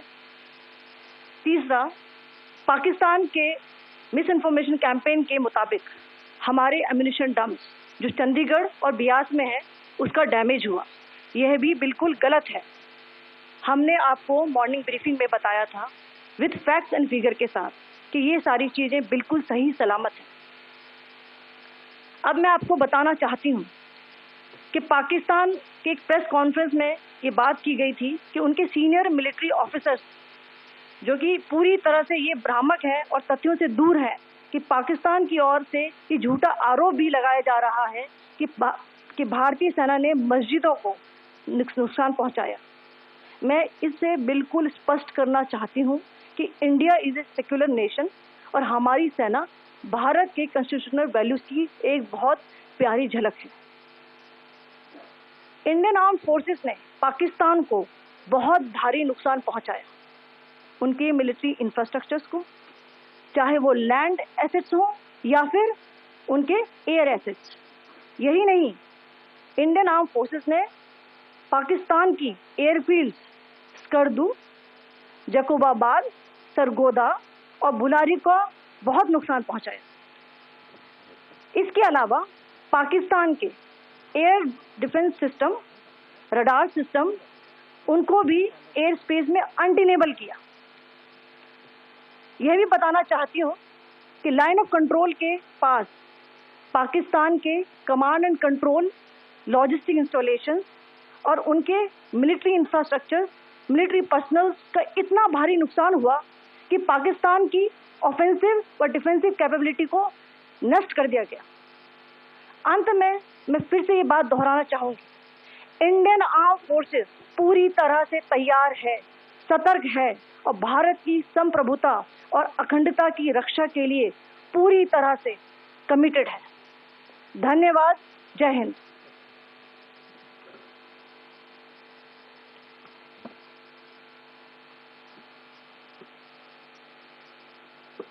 Several attempts were made by Pakistan on spreading a misinformation campaign, as we have seen for the last few days. There were attempts made to say that our S-400 at a northern base was destroyed, which was completely false, and that it was destroyed by a JF-17, it was a false information. Also, that the BrahMos installation was attacked and it was destroyed was false. The destruction of airfields at Srinagar, Jammu, Pathankot, Bhuj, Nalia, etc. was also a false claim. The forward ammunition dump at Chandigarh and Beas are also fit and fine, and we showed you these in the photographs in the morning briefing today. Also, there was a certain different way of miscampaign that Pakistan conducted by its press conferences, which was conducted in a manner which was completely misleading and devoid of facts. Pakistan has been spreading fabricated allegations that the Indian armed forces have targeted mosques. Let us make this very clear here, that India is a secular nation and the Indian armed forces are a reflection of our constitutional values. We hold every place of worship of all faiths in the highest regard. Our operations have been aimed exclusively at terrorist camps and facilities being used for anti-India activities.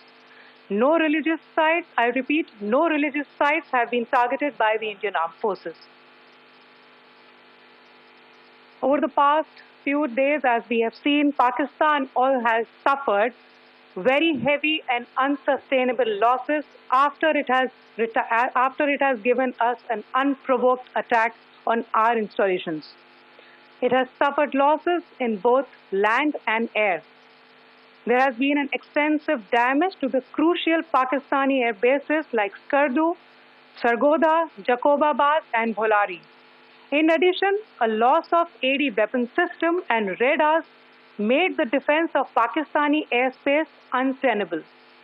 Across the line of control, extensive and precise damage to military infrastructure and command control centers and logistics installations. In addition to that, 2 military personnel had led to complete breakdown of its defensive and offensive capability and also Pakistani morale.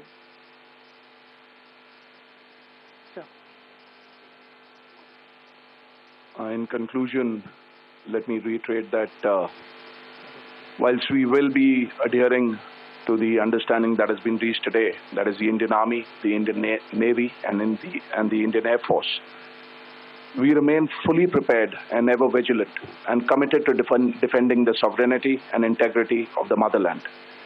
Every misadventure by Pakistan has been met with strength, and every future escalation will invite a decisive response.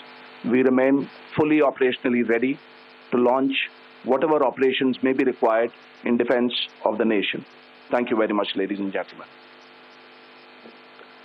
Thank you. With that, we come to the closure of this press briefing. Thank you very much.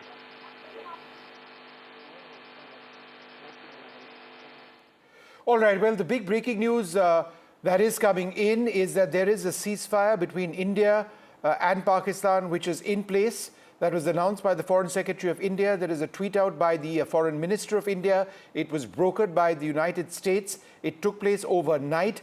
Pakistan has the Director General of Military Operations of Pakistan spoke to his Indian counterpart today at 3:35 p.m. The ceasefire came into effect at 5 p.m. As we speak at this moment, at 6:41 p.m., there is no firing which is expected to take place between India and Pakistan after the very tense couple of nights. Now, what the armed forces in that press conference said, and there wasn't a great deal. One important point in summarizing some of the military action that they have taken is that India did hit Skardu,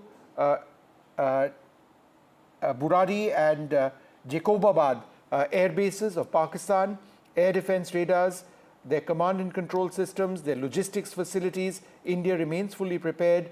Pakistani military infrastructure was badly hit. Their air assets were perhaps impacted as well. Ammunition dumps were struck. Ammunition dumps, as the Pakistanis claimed, had been struck in India. That's not true. The Pakistanis claim that we were targeting masjids. That's not true. The Pakistanis claim that our S-400 regiments were targeted. That's not true at all. I'm also joined, in addition to Anil Trigunayat and Air Vice Marshal Manmohan Bahadur, Wing Commander Alok Sahai. Wing Commander Sahai, I think it's important to point out that there has been nothing to suggest that that India putting the Indus Water Treaty aside, anything has changed on that. On all of the other diplomatic action that we have taken, whether that goes away. To me, it doesn't at the moment. It's only the use of force that seems to have to no longer be happening. That's my reading. What about you? Yes, Vishnu. We have not made our stand clear on those actions which we had taken earlier. And as far as the ceasefire is concerned, it has got two angles. One angle goes in our favor, one angle goes against us, in my opinion. Favorable thing is that, okay, the lot of loss of life and property were reported at some places to civilians. That will be a stop. The people will not be under a stress, and there will be no more casualties, and war will stop at a time when India was on the verge of becoming the third biggest biggest economy in the world. We have reached 3.8 trillion now already. So from this angle, it is good. But the second angle it is not good, because I feel that had this gone and stretched for another 7 to 10 days, probably it would have broken Pakistan financially in a very bad way, and might have given a larger scope for Balochistan to come up as an independent nation. So to break the Pakistan and to break the terrorist in a much stronger manner, this ceasefire is a little too early. Yeah, Vishnu. Trigunayat, this is a conditional truce. Would you agree that that's the case? It is obviously conditional. It always would be. If they resort to violence, then we would respond. But the point I'm trying to make is, what about water, trade, and diplomatic ties? Nothing seems to have changed on that front, right? Well, that is right. I mean, I think that this is continuation of the same ceasefire agreement that we have had on the border until quite some time now. But this is completely changed. The Pahalgam had changed it, and India revenged that. And thereafter, Pakistan just started retaliating. We continued counter-retaliation, and all this has been going on. So on the border, the peace could be there. But I think as a fallout, when the discussions happen between the two sides on May 12th, as it is said, I believe that the Pakistanis would definitely raise the issues of our diplomatic strikes in the beginning, especially the availability of water and Indus Water Treaty, which I think India can use to its advantage. Okay. So if at all, I think that things move on until 12th, we don't have any firing on either side and the peace prevails, then there could be a possibility. And Pakistan comes in good faith and tries to really convince India that it no longer support terror from its but that will be, I think, expecting too much from them. That will happen again.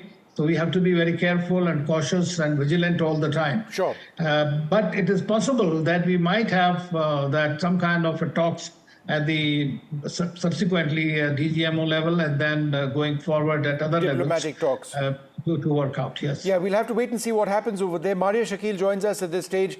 Maria, your sources confirming that this is a conditional truce. Those are the words being used? Yes, that's right. That's what sources say. Look, Vishnu, India has managed to communicate rather effectively, emphatically, and convincingly to the world that it can protect its sovereignty. And when it comes to attack on its land and against its citizens, Prime Minister Modi has a strong security doctrine in place. And this is a defining moment. We had been speaking about Operation Sindoor's success, and India went ahead and carried out, second and third rounds of Operation Sindoor also when it went inside the mainland of Pakistan and targeted their air bases. So India was never in favor of a war. Remember, Prime Minister Modi had famously said that this is not an era of war, but it was the Pakistan which was an aggressor, which has been an aggressor. India managed to tell the world that it can carry out, airstrikes with great precision inside Pakistan, but it was done and only against terror hotbeds, terror launch pads, and not against the civilians or military installations in Pakistan. So I think overall, if you look at it, India was not in favor of war, and what has come out after the ceasefire is that this is conditional, certainly depending on how things move on from here onwards. And as far as the Indus Water Treaty, which is on hold, is concerned, that is going to continue. There's no question of a truce on other fronts. But as far as military action is concerned, Vishnu, that's what has been put on hold at the moment. Aishwarya Jain also with us. Aishwarya, very briefly, go ahead with what you're hearing.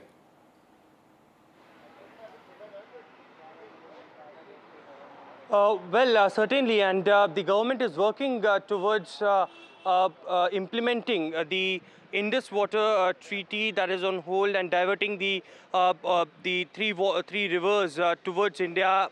The Jal Shakti Ministry had already stated that they're working towards building dams and canals, and the long-term, short-term and mid-term goals had already been prepared. Prime Minister Narendra Modi had earlier stated that, and Rajnath Singh also stated that there will be not even a single drop of water that will go towards Pakistan. There were actions that were taken against Pakistan as far as the sending of the diplomatic officers from the High Commission of Pakistan in Delhi as well. That will continue as far as the financial engagements, the isolating them and making it possible that India is absent in the voting as far as the IMF is concerned. All of that will go on.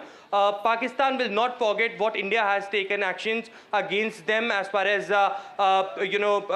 striking them inside Pakistan or hitting their terror infrastructures.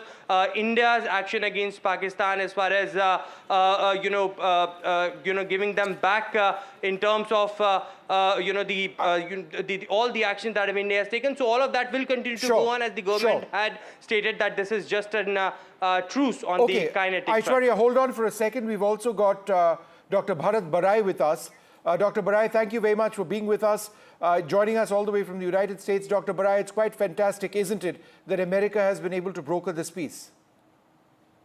Well, Trump claimed that he had good relations with both Prime Minister Modi and Pakistan, and he used his influence, his sources, to bring about this ceasefire. As we know, India had always stated that it was a limited operation against 9 Pakistan terrorist bases and hoped that Pakistan would not escalate it. It was Pakistan that decided to escalate it, and that's why second and third round of Operation Sindoor had to take place.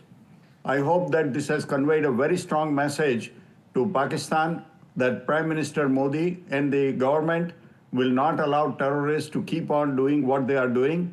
And anytime they do that, there will be a strong and effective response from India, including military action against the terrorist and the famous or infamous terrorist who had hijacked Indian Airlines 814 has been eliminated along with some other terrorists. So I'm glad that on one side there is a ceasefire, so there is no more damage to property and people. On the other side, India has very effectively conveyed a very strong message to Pakistani government and to Pakistani army that these things will not be tolerated. Vishnu, I can tell you that in USA, there was very little support or no support to Pakistan during this crisis from Pakistani American community. The Indian American community demonstrated very strongly in front of many places at Pakistani consulate and embassy. There was practically no demonstration or no response from Pakistani American community, which does not like the present Pakistani government. They are more with Imran Khan than with this army and the government. Okay. Let's bring back Shiv Arur as well at this stage, but Wing Commander, I beg your pardon, Air Vice Marshal Manmohan Bahadur, we've got an updated list of bases struck by India today. It's important that we reflect on this. Skardu is one of them as well, but it's Noor Khan, Rafiki, Murid, Sukur, Sialkot, Pasrur, Chunian, Sargoda, Skardu, Bholari and Jacobabad. I think this is essentially all of Pakistan's Air Force bases which have been struck today. Pakistan came on the table after this all went down. How significant is it that we really hit them hard in taking out some parts of their military infrastructure, particularly their air infrastructure? That's right. And I was about to come to that. You know, we have struck literally all the air bases. We have shown the capacity to do that. And if we see the last 4 days, it's basically been an air war, an exchange of munitions through the medium of air. Yes, there has been ground interaction too, the artillery and things like that. But basically, it's been drones, UAVs, fighter aircraft, large force engagements of both the sides of aircraft. So possibly, you know, this will be studied in all the staff colleges.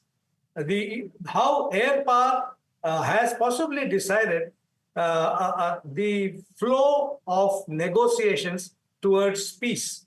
Now, the effects and all those things will obviously come down a little later as we go along. What we have to ensure is that we don't land up in a situation where we need to activate again. And that's where the diplomats come in now. If the ball is now in the diplomats' court, what what conditions do we place, and with what authority we can say that at the end of it all, there would be no action from the terrorists and that they will not be given sanctuary in Pakistan.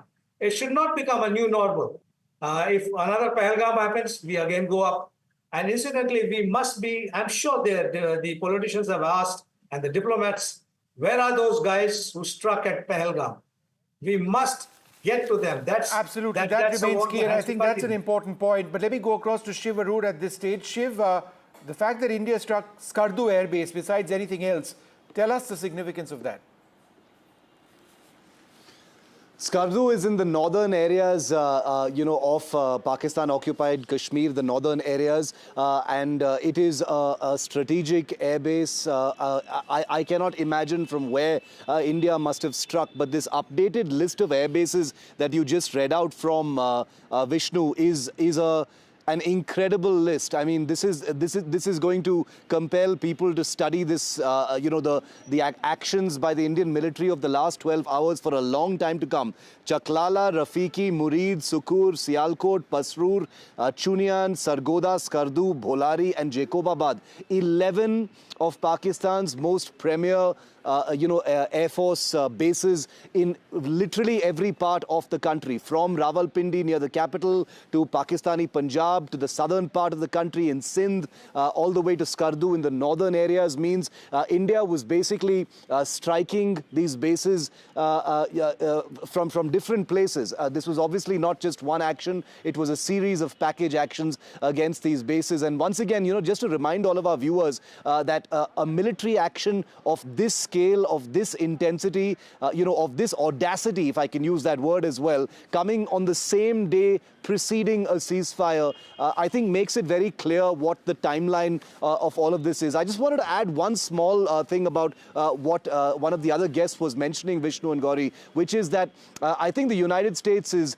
overplaying its role in this ceasefire. We are hearing that the talks were entirely bilateral, and them coming, just hours after these punitive strikes means that it was the Pakistani DGMO who picked up the phone, probably needed the ceasefire more, discussed this with India. India, in good faith, discussed it and saw interest in agreeing to a ceasefire from 5 p.m. today on India's terms. India has not agreed to any talks at any neutral site, which has been mentioned by Trump and Secretary of State Rubio. So that makes me doubt this whole patronizing ownership of being the person who stood in between Shehbaz Sharif and Prime Minister Modi and got them to talk and agree to this ceasefire. So I think it's very important to tell our viewers and share with our viewers that there's a lot of shadow play going on, a lot of superiority going on by the United States when this was bilateral and as a direct result of India's military actions. Yeah, no, that's fair enough. But it would be fascinating to get the inside story of how this actually worked out. Yeah. And we will try and try and do that and see what role America did have. Was it an overwhelming role, or was it in fact essentially between India and Pakistan? Sunil Prabhu joins us at this stage. Sunil, do you have any other details that you can share with us on how this actually happened? Well, 2-3 important points that I want to express, something that the Ministry of External Affairs and through informed sources have said, that one, that there were no preconditions. There is no change in our position, be it on the Indus Water Treaty or for that matter in our fight against terror. There will be no let up on that. The call came from Pakistan, from the DGMO at 15:35 hours, even though President Trump, the US President Trump, made that announcement even before India's briefing. They have made it very clear that this was done bilaterally. Really, the fact that the DGMO from the other side had spoken, we have had no let-up on our fight against terror. This will continue. Most importantly, all the steps that India has taken vis-a-vis Pakistan, the Cabinet Committee on Security, be it the Indus Water Treaty, the stoppage of, and reduction of staff to 30, all those things stand as is basis. There will be the next round of talks on the 12th at 1200 hours, where they will take stock and go forward from there. But at this present juncture, we are very clear that no preconditions done bilaterally, even though the United States is attempting to claim credit for this. All right, Shiv, let me come back to you. And let's just go through some of the military action which we've seen over the last couple of days. I think it's important to reflect on the initial strikes which went through. They were extremely successful strikes. We've seen that through satellite imagery, which we broadcast here on NDTV. That proved a certain capability which perhaps didn't exist in quite the same way just a couple of years back. Certainly some of the systems which we operated in terms of missiles such as the Scalp didn't exist when the Balakot strikes took place. We've got an array of surface-to-air missiles now, again something during Balakot which weren't all in place, certainly not the S-400 system. The ability to jam drones certainly didn't exist back during the Balakot times, and the drones themselves didn't exist either. So it's a radically new type of war, air war, which India and Pakistan fought, right? Very true. The paradigm of battle between India and Pakistan has completely changed. I think the point you make about drone warfare is perhaps the most important. Remember, between the last time that India and Pakistan, had a confrontation, which is 2019 after the Pulwama attack and the Balakot airstrikes, you've had the Ukraine war, the Armenia-Azerbaijan war, in the middle, wedged in the middle there during the COVID pandemic. And both of those wars were, defined largely by drone warfare, or at least they became representative of what the paradigm of drone warfare could actually look like in a real-world combat scenario. And it was not surprising, therefore, that drones were employed in large measure by both India and Pakistan. Pakistan to, far less successful levels than India apparently was, because India managed to, hit radar facilities in Sialkot and Faisalabad and Lahore, principally using its kamikaze drones, whereas on the Indian side, despite hundreds of drones apparently coming in to attack military sites and others, most of them were taken care of by India's very, very comprehensive anti-drone measures. And I think, Vishnu, once the dust settles on this, it's only been, 2 hours since the ceasefire came into effect. I think military studies, academics are going to have to go into an incredible amount of detail as to the tactics used, the weapons used, the manner in which India has, raised the level of use of technology, the fact that India's air defense shield has in many ways come into its own, because this is a shield that has often been criticized before as being faulty, as being ad hoc, piecemeal, having glaring gaps, etc. But if the last 3 days are anything to go by, India's integrated air defense shield has performed overwhelmingly with success, whether it was kinetic, non-kinetic, ground-based weaponry like guns and the L-70 that we were talking about earlier. All of this has come together in a truly surreal collision of basic weaponry that we've been seeing used on the line of control versus some of the most sophisticated, artificially intelligent weaponry, including drones that can be trained to be autonomous, that was sent on these suicide missions into India. So I think a big fat line has been drawn for what combat has looked like before the last 3 days and what it will perhaps forever look like now between the two countries and anyone else that tests India. All right, let's go across to Aishwarya Jain. Aishwarya, I believe at the residence of the Prime Minister, correct me if I'm wrong, you've got a meeting of the service chiefs once again, is that right?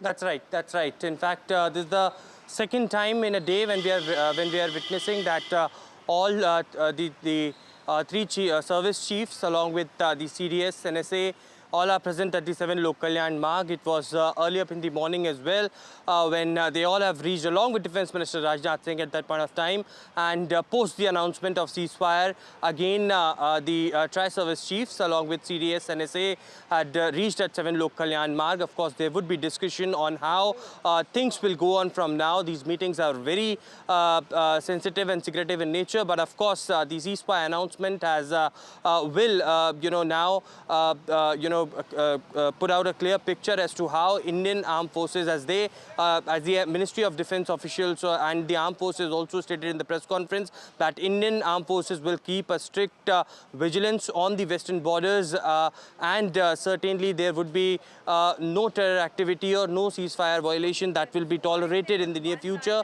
And therefore the reason perhaps straight messages were also, message came out from the sources within the Prime Minister's office earlier in a day, in which Prime Minister stated that the further if there is any terror activity on the Indian soil in the future, then that will be considered as an act of war. That will be implemented, and that would be the message that will go down to the armed forces as well. So certainly an important meeting currently being chaired by Prime Minister Narendra Modi at his residence at 7 local landmark. All right, Nazir Masoodi joins us right now. Nazir, you live in Srinagar, you've got your family over there. To hear bombs exploding in the area, whether they were bombs, drones, or surface-to-air missile remnants, whatever it was, you must be, breathing a sigh of relief at this stage that this military conflict has ended. It is essentially a new life for the people, including me and my family, because the way the fear in which we are living, you can't express in words.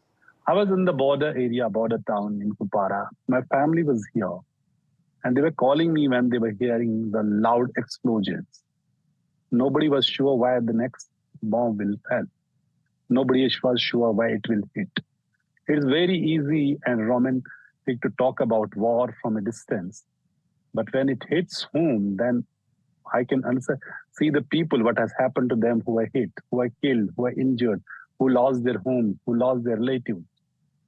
Ask that family to the additional DC, Rajouri, the parents who lost their 2-year-old daughter today, Harsha Noor, and so many people who lost their lives. War is not a game, we saw on televisions, people romanticizing in people just playing as if it is a video game. That's not. It has consequences, it has a cost, and common people pay it. And the soldiers, don't forget those soldiers who are on the borders, they pay for it. Their lives are at stake. They're like you and me, defending the borders, but they have to pay a cost because they are decisions, political or military decisions. So when there's a ceasefire announcement, it's a huge relief for everybody, including me. And I could come back to Srinagar. And fortunately, we had got certain indications. Our 4 o'clock broadcast, I was talking about the same thing. And also in 5 o'clock, before President Trump tweeted this thing. But our source had told us there would not be any violation this evening unless Pakistan does something horrible. So one good thing is that, and all leaders have welcomed Chief Minister Umar Abdullah, who was actually, for all these days, give credit where it is due, with the people who have been affected, displaced people who had to be taking shelters, meeting injured, going everywhere. Former Chief Minister and PDP leader Mehbooba Mufti has welcomed every leader, Sajjad Loan, everyone. So it is a huge relief for the people, and because it is the people of Kashmir who has suffered a great deal because of the conflict. No, they have, and there's been so much damage as well. And they would be the happiest people to see this ceasefire happening. Indeed. Ambassador Shashank, the former Foreign Secretary of India, joins us at this stage. Dr. Soumya Avasthi, Fellow at the Observer Research Foundation, and Lieutenant General Anil Kumar Bhatt, former Director General of Military Operations, joins us. General Bhatt, I think DGMO is an important sort of post which you once held to start this conversation out on, since it is the DGMO of Pakistan who reached out to our DGMO. A lot of people would be wondering how that works. There's a hotline, so tell us how that works. We have a very well laid out system between the two nations, and DGMO talks are regularly held. Of course, every week it is between the brigadier on this side and the brigadier on that side, and I have donated that appointment, and I have been speaking every week to the Pak DDG equivalent to me. While the DGMO level talks are held whenever situations are a little higher, or there's a requirement for the two DGMOs to speak. So the DGMO is of what rank? It's a brigadier on each side? On a routine, a brigadier talks, but otherwise it is called the DGMO talks. And when situations are serious, it is the two DGMOs who talk. No, so the DGMOs are the rank of Major General or Lieutenant General? In case of Pakistan Army, a DGMO is a Major General, while in the Indian Army, we have it as a Lieutenant General. Right. So they would have, there would have been this call which came through, and then they would have spoken. And now I believe the 12th is when they're going to review what takes place. How important is this mechanism in sort of pushing trust between India and Pakistan in a situation like this? My experience tells me it is a very robust, a well laid out system which has always been working, even in hostilities, and it has worked this time also. That's really interesting. The fact that there is so much distrust between India and Pakistan, when the DGMOs of both sides start talking, then by and large it's maintained. And you can give us examples of this, right? For example, when a soldier goes across or there's a ceasefire. Give us examples of how both sides maintain trust despite the antagonism which exists between both sides. Many years back, on a Sunday morning, I got a call that one of our helicopters, by mistake, has gone over to Pakistan. In the next 10 minutes, I was through to my counterpart, and thereafter, the two DGMOs spoke. And in a few hours, the helicopter had been returned to India. Right. Similarly, there was a Jawan which had gone astray, who had gone across by mistake. They initially confirmed to us immediately that he is with them, and a few days he was returned also. So many activities on the border between the two troops, even when there is exchange of sometimes of fire and it has to be stopped, the two DGMOs do talk to each other. All right. Ambassador Shashank, I think it's also important to mention that this is just a ceasefire in terms of the kinetic action between the two sides is concerned. We have put the Indus Water Treaty on suspension. The diplomatic relations remain where they are, and other means or measures used by India remain. So this is not this is a step towards ending the fighting, but it's not a step towards improving the relationship per se. Would you agree? I agree. I think a couple of developments were taking place. Pakistan was short of funds.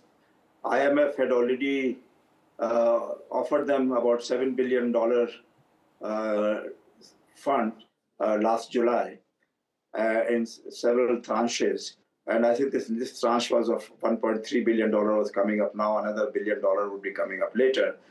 And therefore, it was a question of whether the Western countries which control the IMF and which they feel that they could use IMF to work on the developing countries. I think they worked on Pakistan. Secondly, I think the Russians had been very, very strongly supportive of whatever action India was taking. And therefore, Russia was getting closer to India in this position. And USA perhaps felt left out because they were talking of some kind of a ceasefire. They were talking of better relations between the two countries. I think their officials must have taken out the old briefing notes and started reading from them to their seniors. But I think what they forgot, that India has had enough. And the Americans themselves have suffered a lot. In fact, the Americans wanted to get hold of the terrorists who cut the neck of Daniel Pearl. It is the Indians who have got hold of him now, finally. So they should be grateful to India.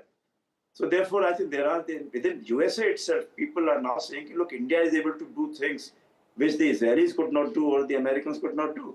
So therefore, the American administration was under some pressure to tell India that, okay, we don't want to put any pressure on you. So therefore, I feel that it's a conditional ceasefire. You're quite right, Vishnu. We should not go on any other larger actions that we have taken. Finally, action which we have taken against the terrorists and those supporting terrorism, instigating terrorism, that should be carried on irrespective of the number of years, and we should get hold of them.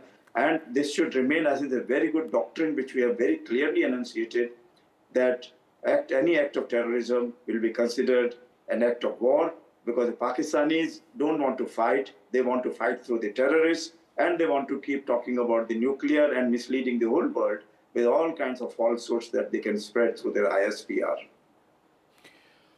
Dr. Soumya Awasthi, you're a counter-terrorism expert. Detail has emerged today on the number of terrorists who've been eliminated in the initial Indian strike post-Pahalgam. At the end of the day, India went into Pakistan with military force to ensure that as many terrorists who are directly linked to the Lashkar-e-Toiba or the Jaish-e-Mohammed in Bahawalpur or Muridke or the other centers were eliminated. And to that end, that part of the operation was entirely successful, is my reading. Would you agree?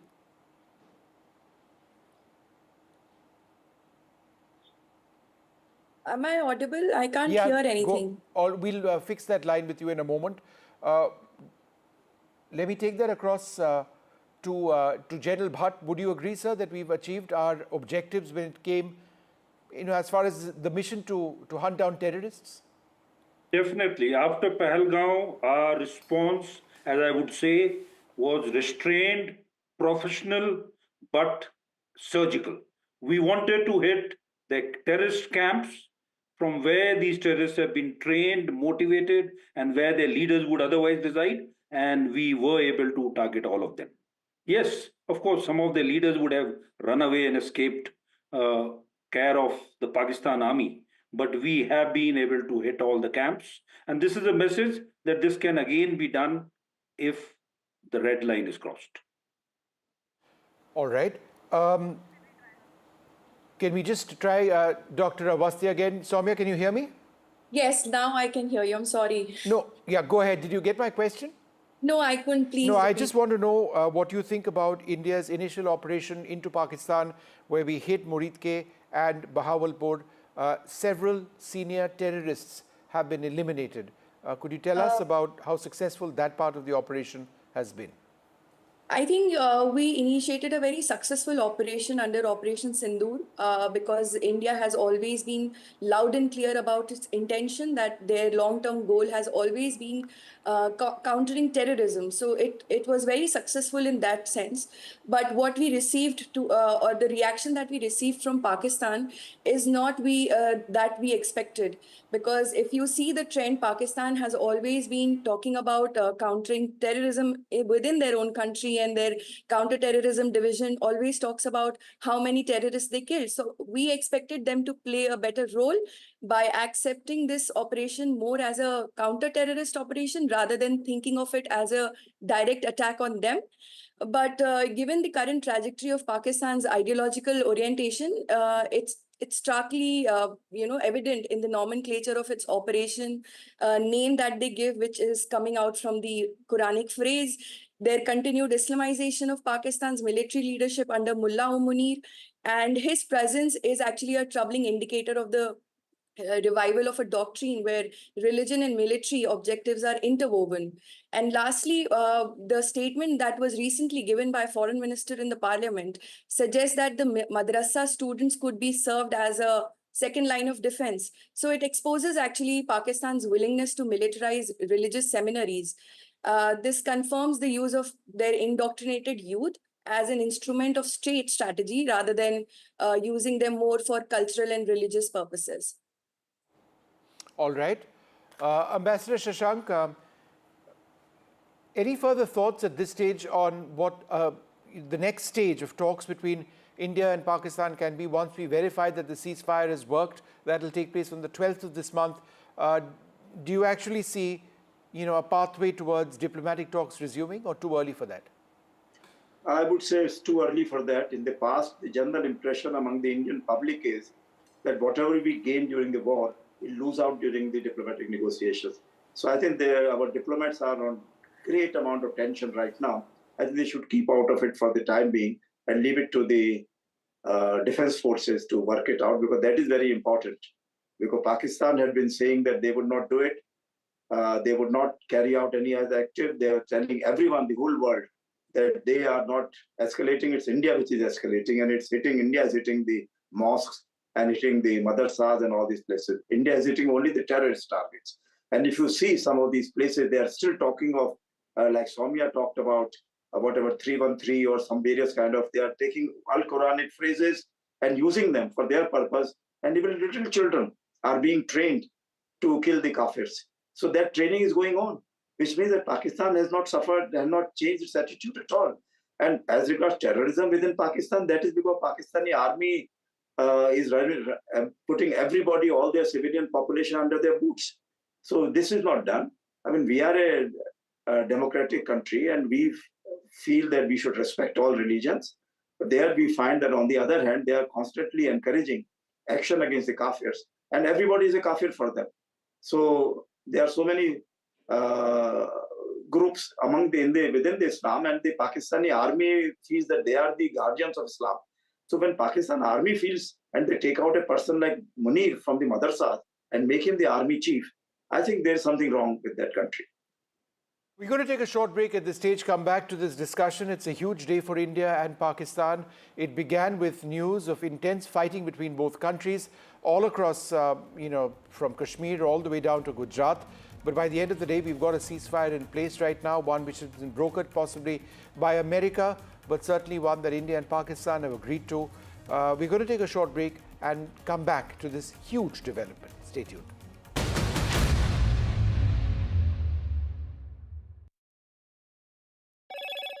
Hello, Moto. Motorola, India's leading AI smartphone brand.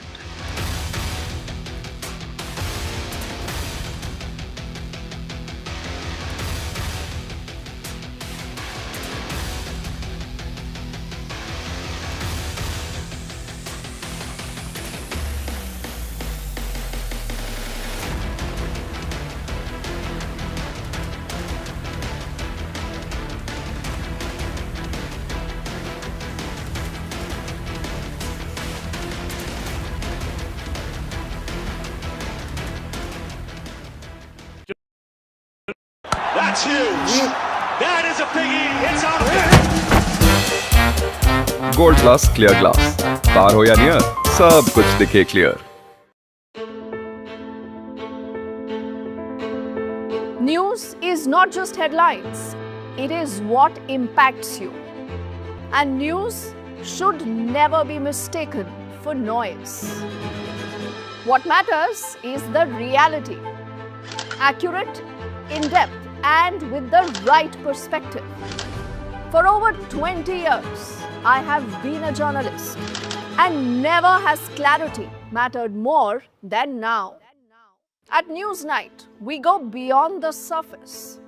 We dissect the details, challenge the narratives, and bring you the unparalleled clarity you deserve in a world clouded by misinformation. We are bold, we are direct. Newsnight, for the news in your interest. Only on NDTV 24/7. How often have you turned away from debates that descend into endless fights? We bring you a show where every question is answered, where every debate finds its resolution, where every story finds its conclusion, where opinions collide but facts prevail, where stories unfold with insights and trust. When the noise ends, the last word begins.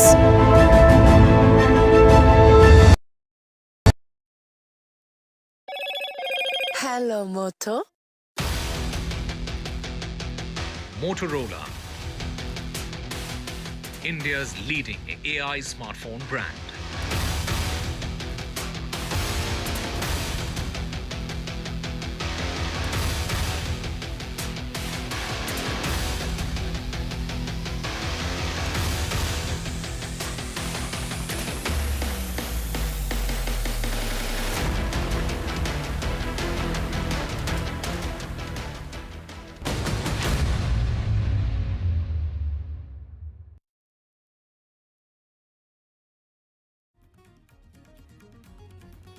Welcome back. Well, let's just listen in now to some of the key points mentioned in that press conference a little while back. There was a statement by the Foreign Secretary where he announced the ceasefire, and subsequently there was a press conference being attended by the armed forces to spell out some of the key points, including the action taken by the Indian Armed Forces today.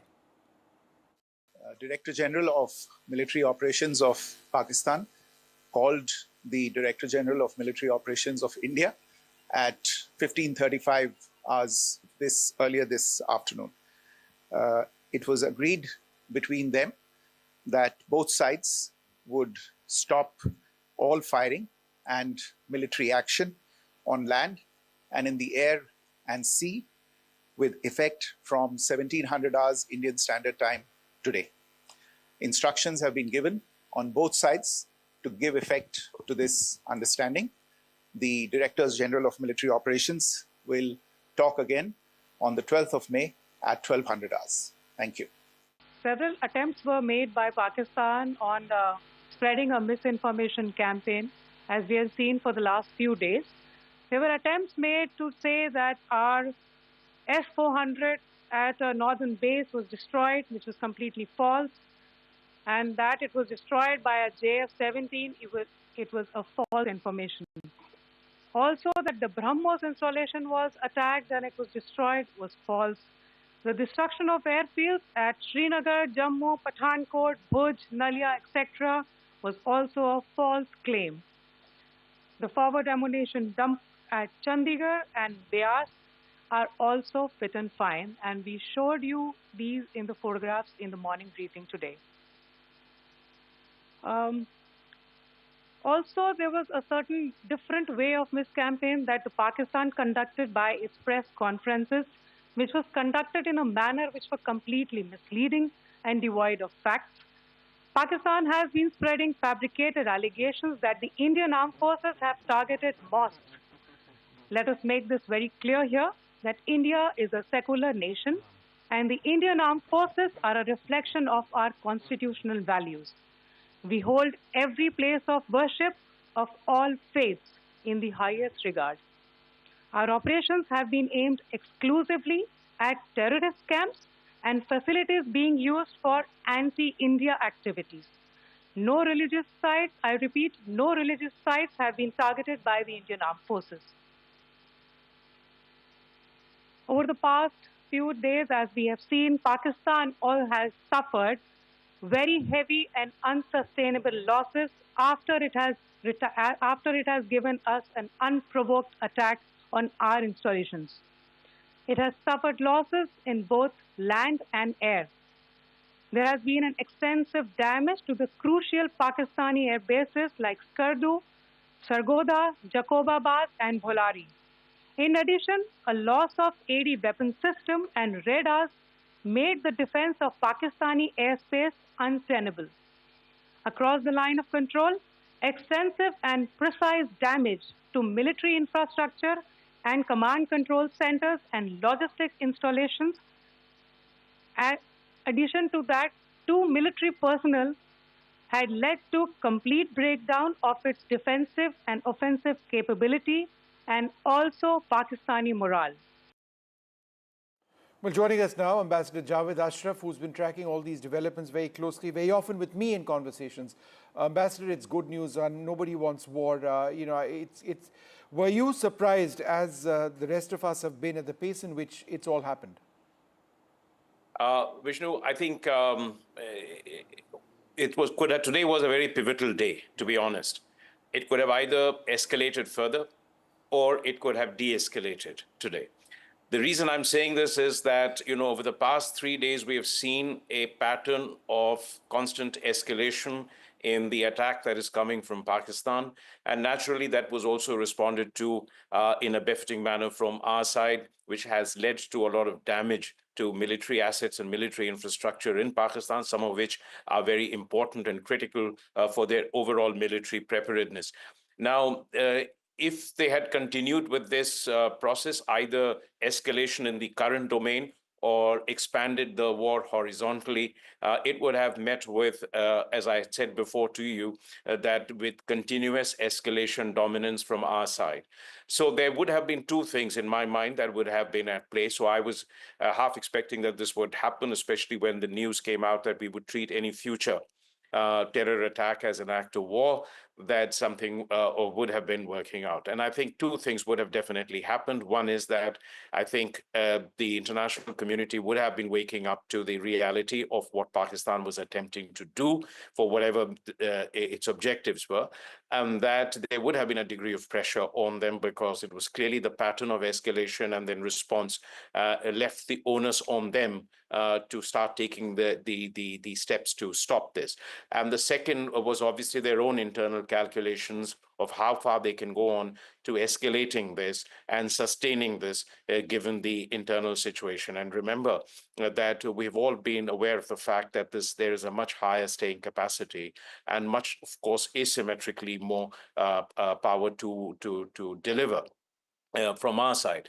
So I think this would have been both a combination of a certain diplomatic pressures on them, and then second, I think also internal calculation on the steps that they have to take, because I think over 3 days they made an attempt to, at least in my view, get one or two major targets in India that would have given them a reason to celebrate or tell their people that we were able to reciprocate or pay India back in the coin. But there was, in a sense, an impenetrable wall of air defense, which had largely foiled this massive waves of drones and missiles that were coming into the country with no major damage. But Ambassador Ashraf, let me ask you this, sir. The fact that we hit Pakistan as hard as we did, we hit Skardu, by the way. That's the latest in the list of air bases we struck, and I think at least 8 or 9 others, virtually every single Pakistani air base. And we were fairly relentless about this.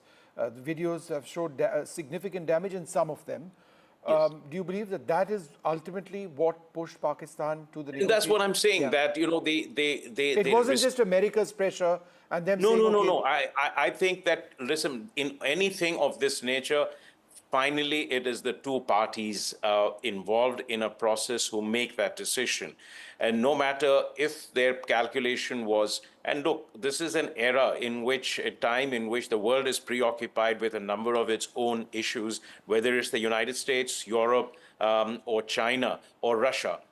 It is a time when this sort of international order has collapsed. It is not what exactly we had seen in the past. So there was, in a sense, space for them to continue with this operation. The message that they had got out of Washington, D.C. was, you guys need to sort this out on your own. You remember in the past, there used to be breathless shuttle diplomacy that used to start immediately after a major terrorist incident. So I think they felt that they had a space. I think there would have been, conversations are always taking place, but it's really the impact of the military measures that we took, and in a sense went beyond what they would have expected us to do, as you've just mentioned, and we don't need to repeat all the damage that we have done specifically in the course of these 3 years. And remember, each time we mentioned that we are acting in a measured manner and with a sense of responsibility. We had said on 7th that we have achieved our objectives and we have no desire to escalate, but that there would be a retaliation if Pakistan chose the path of a military retaliation. You know, I've got a little bit of sources-based information, and I want you to reflect on it, that we are learning that the United States did play a role in de-escalation. How? By apparently placing direct pressure on Pakistan, linking the provisional release of a $1 billion IMF loan to the immediate acceptance of the ceasefire, with the remainder contingent on full compliance. Do you see that as being, you know, an interesting way in getting Pakistan to move fast? You know, it's something which we've thought of. I've mentioned this elsewhere, that, you know, I mean, for us to sit and speculate precisely the nature of conversation that the United States would have had with Pakistan is difficult. But I think the timing says something. I mean, it was rather unusual that in the middle of a major conflict in which you could see the culpability and complicity of Pakistan in that attack, that the IMF board, not just one funding, but it was 2 facilities, really, the EFF and the RSF facility, totally combined 2.4 billion. And that may have been the incentive-disincentive game that the United States may have played with Pakistan, a lever that they may have exercised on them. But I think that would have been one of the, as I said, there would have been one of the 2 measures. The other is the direct impact that our military action had on the assets Sure. and the infrastructure of Pakistan military. So that was the most prudent course of action that they could have thought of at this stage. Ambassador Ashraf, the suspension of the Indus Waters Treaty remains. India isn't sharing any hydrographical data with Pakistan on the three northern rivers. Neither is there any resumption of diplomatic relations at least to the standard at which they were. So none of that is taking place. It's just kinetic action has stopped, right? It's exactly. We are talking of ceasefire, that of the military action. I mean, I'm a little loath to use the word kinetic because it's genesis. Yeah, I know, it's a terrible word. And it's a genesis is American, so I still call it a military operations. So I think that that is the only thing that has been addressed, because we took those steps, remember, in response to a terror attack of the most dastardly and brutal kind, which was followed by some of the most insensitive remarks that came out of Pakistan, including that it was a false flag operation. I mean, that just shows the level of obfuscation and denial that exists over there. That hasn't changed. Remember, you've not yet taken any steps on ending terrorism against India, or dismantling the infrastructure, or taking steps to rein in all the parties that are involved, cutting off financing, recruitment, motivational, mobilization. All of that still exists. So what we have achieved today, is a ceasefire under a dual pressure, as we've just discussed. But we will then have to decide on the next course of action. Now, the next course of action will obviously be a conversation on what steps that are to be taken by Pakistan with regard to cross-border terrorism. Anything that leads to quote-unquote normalization of the relations is a long way off. Yeah. And it would require us to have a level of trust that this is not going to happen again. Because we've been through this yo-yo many times before, that we have a major terrorist incident that is followed by mobilization or a step of diplomatic and commercial steps that we take, measures that we take. And then, in a sense, when pressure eases off, then there is some set of return to normalcy without addressing this fundamental problem of terrorism. And so I think this is going to be, this time, I think we have made it very clear. We've changed the playbook, as I've said, that we have changed the pattern of response and seized control of the levers of post-attack development, in a sense, driving the process. And so I think we will continue to do that to achieve a longer-term objective. All right, Ambassador, great speaking to you. It's no one wants war. It's welcome that this has taken place. Let's hope that ceasefire lasts, and let's see how it pans out from here onwards. Thanks very much, sir, for being with us. We're going to take a short break. There's more coming up.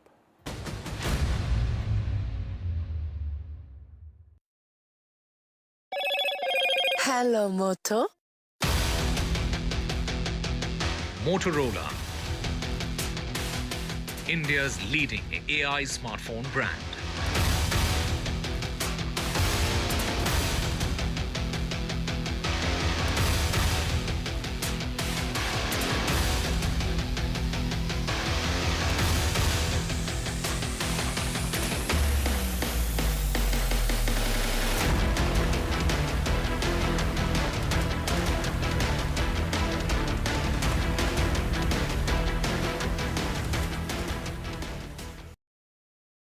तू ही तो है जिसकी सच्चाई वाली clarity की वजह से मैं आज यहाँ हूँ। गोल्ड प्लस सिल्वॉक्सी मिरर्स, ऐसी क्लैरिटी कि आपको सिर्फ सच नजर आए, चाहे कितने भी साल बीत जाएं।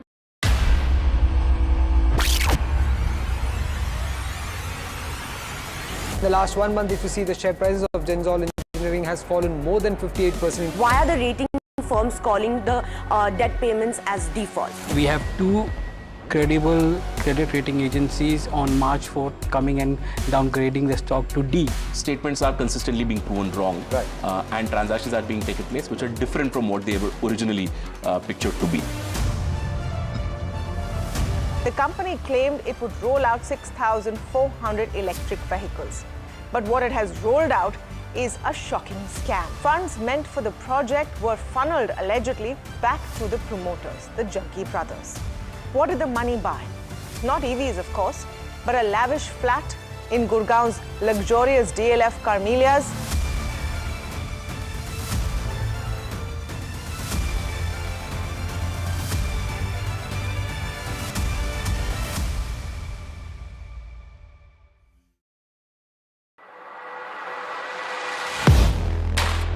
Do you really know the company you invest in? What is the real picture behind presentations and claims? Is the outlook as rosy as the company claims? Know Your Company, powered by NDTV Profit Research, shines a light on the biggest stock market movers.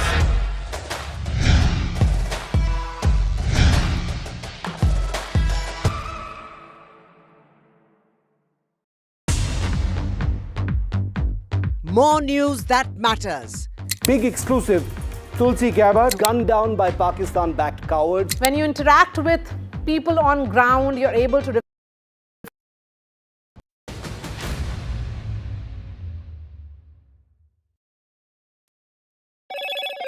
Hello, Moto. Motorola, India's leading AI smartphone brand.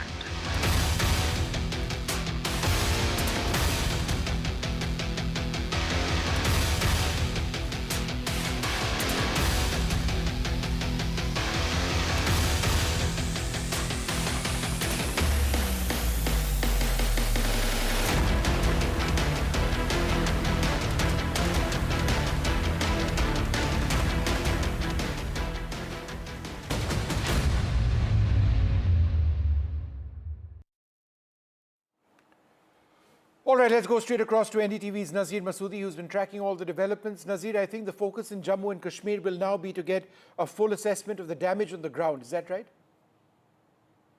Exactly. In fact, I spoke to Chief Minister Umar Abdullah a while back, and he was telling me maybe tomorrow or the after he will be visiting Poonch, which is the worst hit by the ceasefire violation from Pakistan, massive shelling.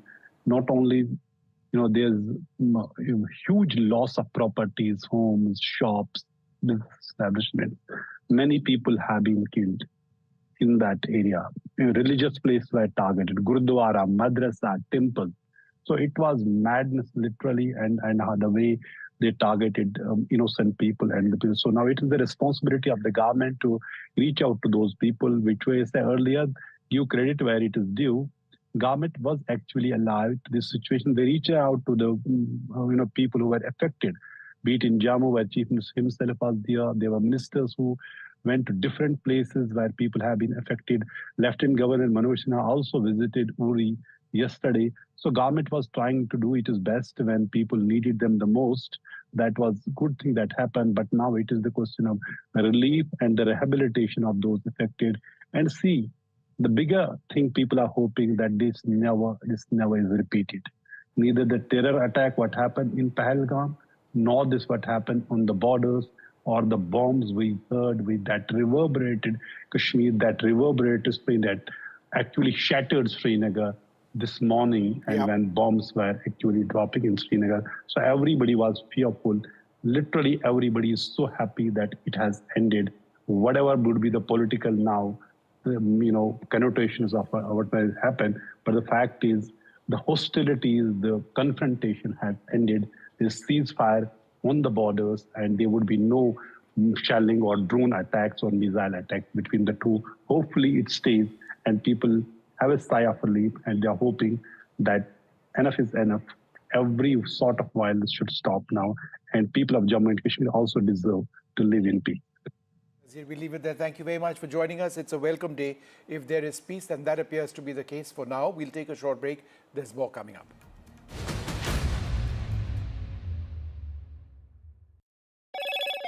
Hello, Moto. Motorola, India's leading AI smartphone brand.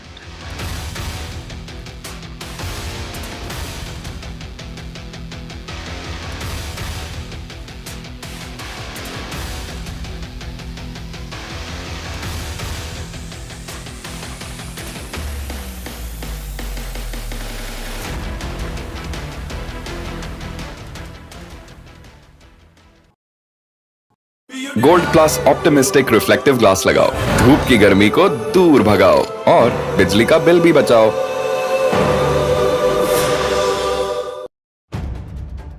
If it matters to you, if it matters to you, if it matters to you, it matters to India, it matters to India, and it matters to me, and it matters to me. India Matters with Shivaru, only on NDTV 24/7. In today's interconnected world, India's voice is more crucial than ever. When India speaks, the world listens. At NDTV World, we are that voice, bringing you intelligent and insightful news from India and beyond. From geopolitics and diplomacy to economic shifts, migrations, tech disruptions, and the stories of our diaspora. We cover the news that shapes our global future. NDTV World, your new home for global news is here. Gold plus optimistic reflective glass लगाओ, धूप की गर्मी को दूर भगाओ और बिजली का बिल भी बचाओ।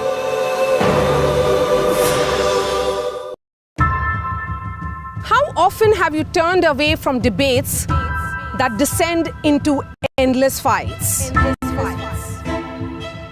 We bring you a show where every question is answered, where every debate finds its resolution, where every story finds its conclusion, where opinions collide but facts prevail, where stories unfold with insights and trust. When the noise ends, the last word begins.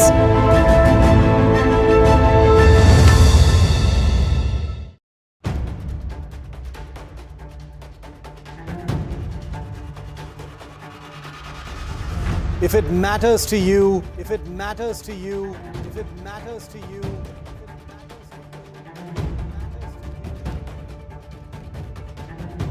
it matters to India, it matters to India, it matters to India, and it matters to me, and it matters to me.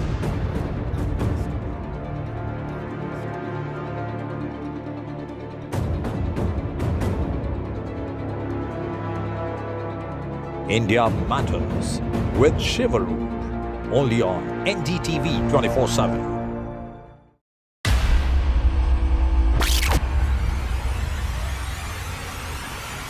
The last 1 month, if you see, the share prices of Genzol Engineering has fallen more than 58%. Why are the rating firms calling the debt payments as default? We have two credible credit rating agencies on March 4th coming and downgrading the stock to D.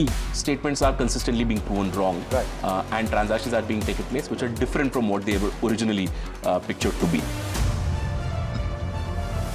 The company claimed it would roll out 6,400 electric vehicles. But what it has rolled out is a shocking scam. Funds meant for the project were funneled allegedly back to the promoters, the Junkie brothers. What did the money buy? Not EVs, of course, but a lavish flat in Gurgaon's luxurious DLF Carmelias.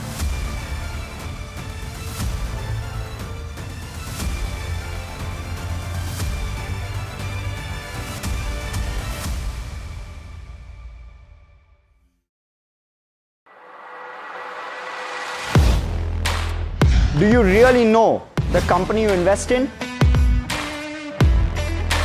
What is the real picture behind presentations and claims? Is the outlook as rosy as the company claims? Know Your Company, powered by NDTV Profit Research, shines a light on the biggest stock market movers.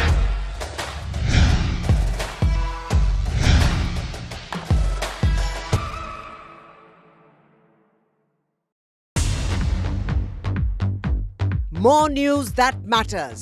Big exclusive, Tulsi Gabbard gunned down by Pakistan-backed cowards. When you interact with people on ground, you're able to reflect their sentiments much better. More debates that shake the system. More exclusives. Hello, Moto. Motorola, India's leading AI smartphone brand.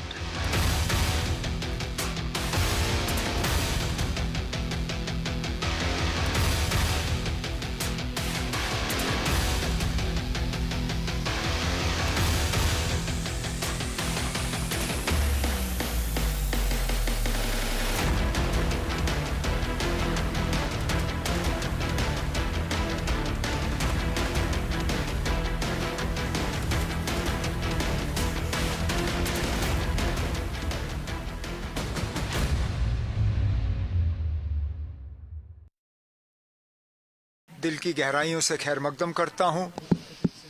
देर आए दुरुस्त आए, लेकिन चलिए आखिरकार पाकिस्तान के DGMO ने phone उठा के हमारे डीजीएमओ से बात करके दोबारा सीज़ फायर जम्मू कश्मीर और बाकी इलाकों में कायम किया। अब मौजूदा जम्मू कश्मीर की हुकूमत की अब जिम्मेदारी बनती है कि जहां जहां नुकसान हुआ है नुकसान का हम मुआयना करें।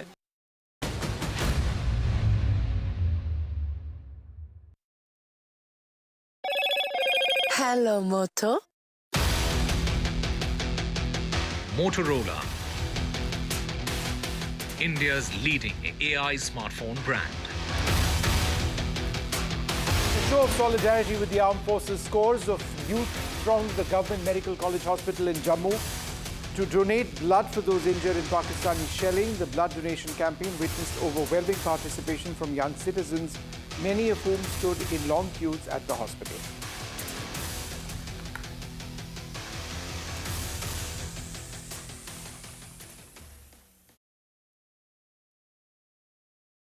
I've been reporting on all issues big and small from Andhra Pradesh, Telangana, rest of South India, bringing you all the action, all that you need to know, all that you want to know. The energy of maximum city is infectious. I'm bringing that energy in our news coverage from financial capital Mumbai. Covering from the southernmost part of India over the last 23 years, I bring in-depth and 360-degree coverage from the Dravidian heartland. The land of Mishti, also known for its bitter politics. I have seen much water flow under the Howrah Bridge, covering Bengal in all its vivid colors. India's IT capital is always bustling, a city full of startups, stories and surprises. And I keep you ahead on all the Bengaluru buzz.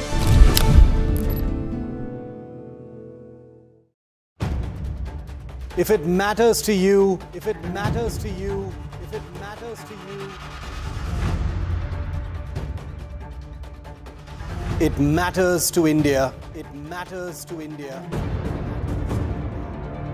And it matters to me. And it matters to me. India Matters with Shivaru. Only on NDTV 24/7. In today's interconnected world, India's voice is more crucial than ever. When India speaks, the world listens. At NDTV World, we are that voice, bringing you intelligent and insightful news from India and beyond. From geopolitics and diplomacy to economic shifts, migrations, tech disruptions, and the stories of our diaspora. We cover the news that shapes our global future. NDTV World, your new home for global news is here.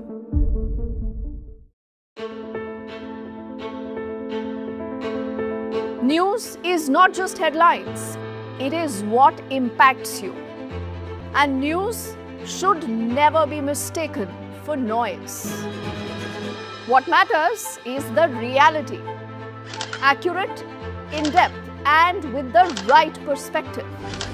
For over 20 years, I have been a journalist, and never has clarity mattered more than now. At Newsnight, we go beyond the surface. We dissect the details, challenge the narratives. and bring you the unparalleled clarity you deserve in a world clouded by misinformation. We are bold, we are direct. Newsnight, for the news in your interest. Only on NDTV 24/7. How often have you turned away from debates that descend into endless fights? We bring you a show where every question is answered, where every debate finds its resolution, where every story finds its conclusion, where opinions collide but facts prevail, where stories unfold with insights and trust. When the noise ends, the last word begins.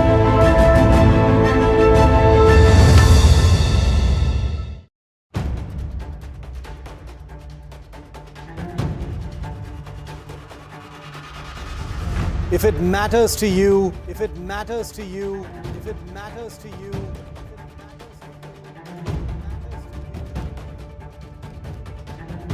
it matters to India. It matters to India.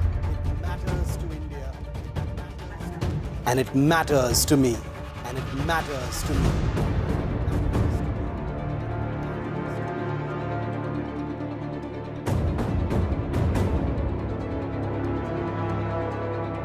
India Matters with Shivaroop, only on NDTV 24/7.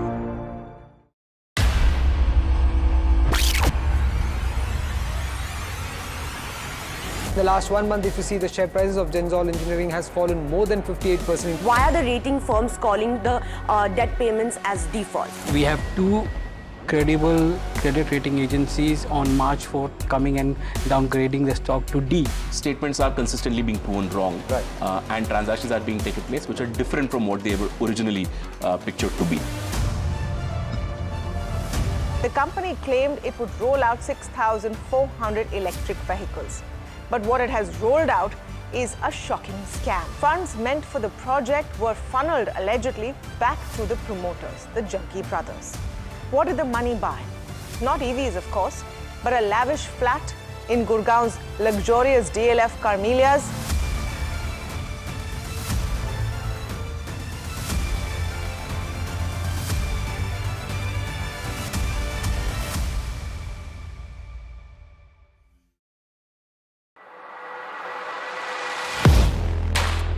Do you really know the company you invest in?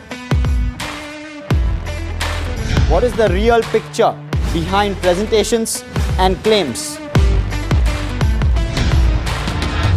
Is the outlook as rosy as the company claims?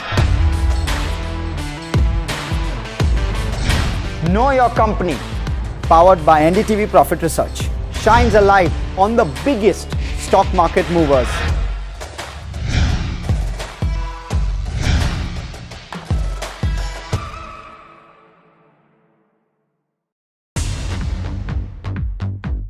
More news that matters. Big exclusive. Tulsi Gabbard gunned down by Pakistan-backed cowards.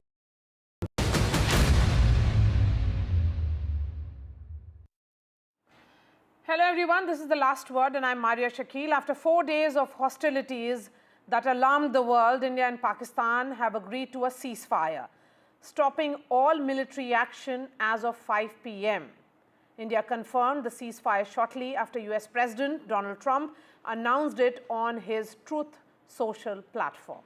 India said that it was the Pakistan DGMO who initiated the call this afternoon, and after which discussions took place and an understanding was reached.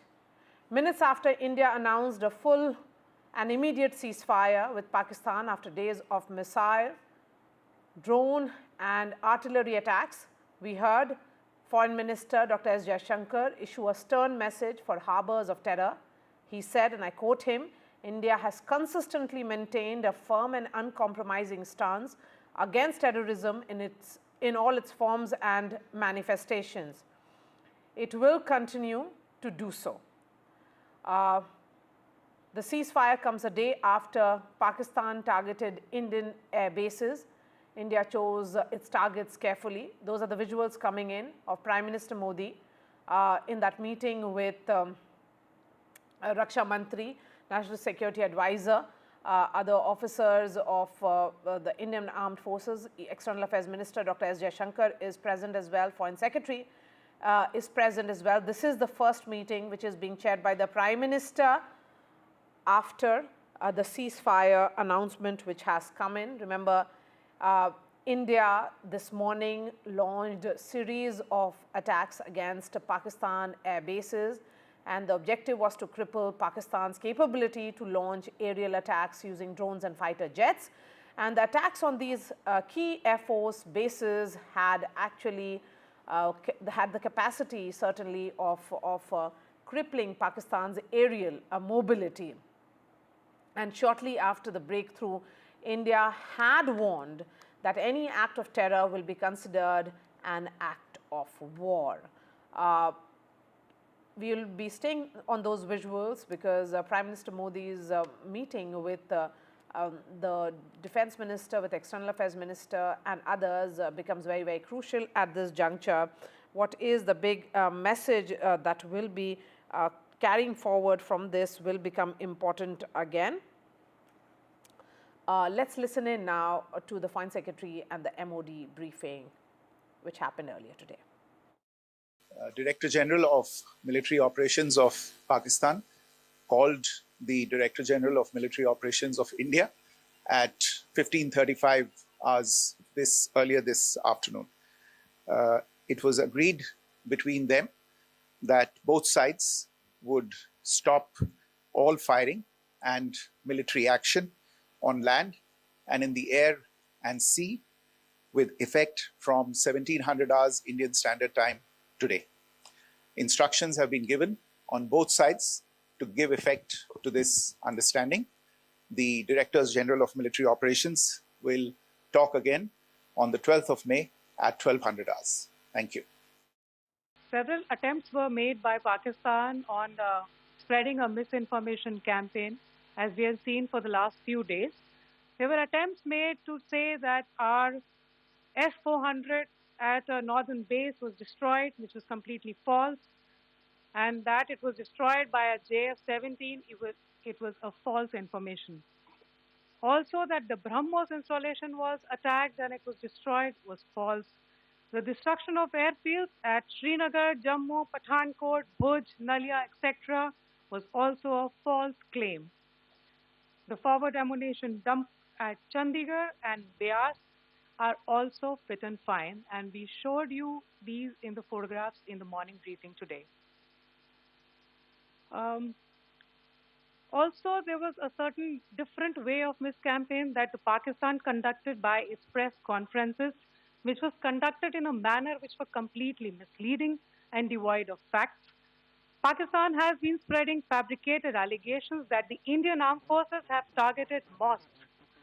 Let us make this very clear here, that India is a secular nation and the Indian Armed Forces are a reflection of our constitutional values. We hold every place of worship of all faiths in the highest regard. Our operations have been aimed exclusively at terrorist camps and facilities being used for anti-India activities. No religious sites, I repeat, no religious sites have been targeted by the Indian Armed Forces.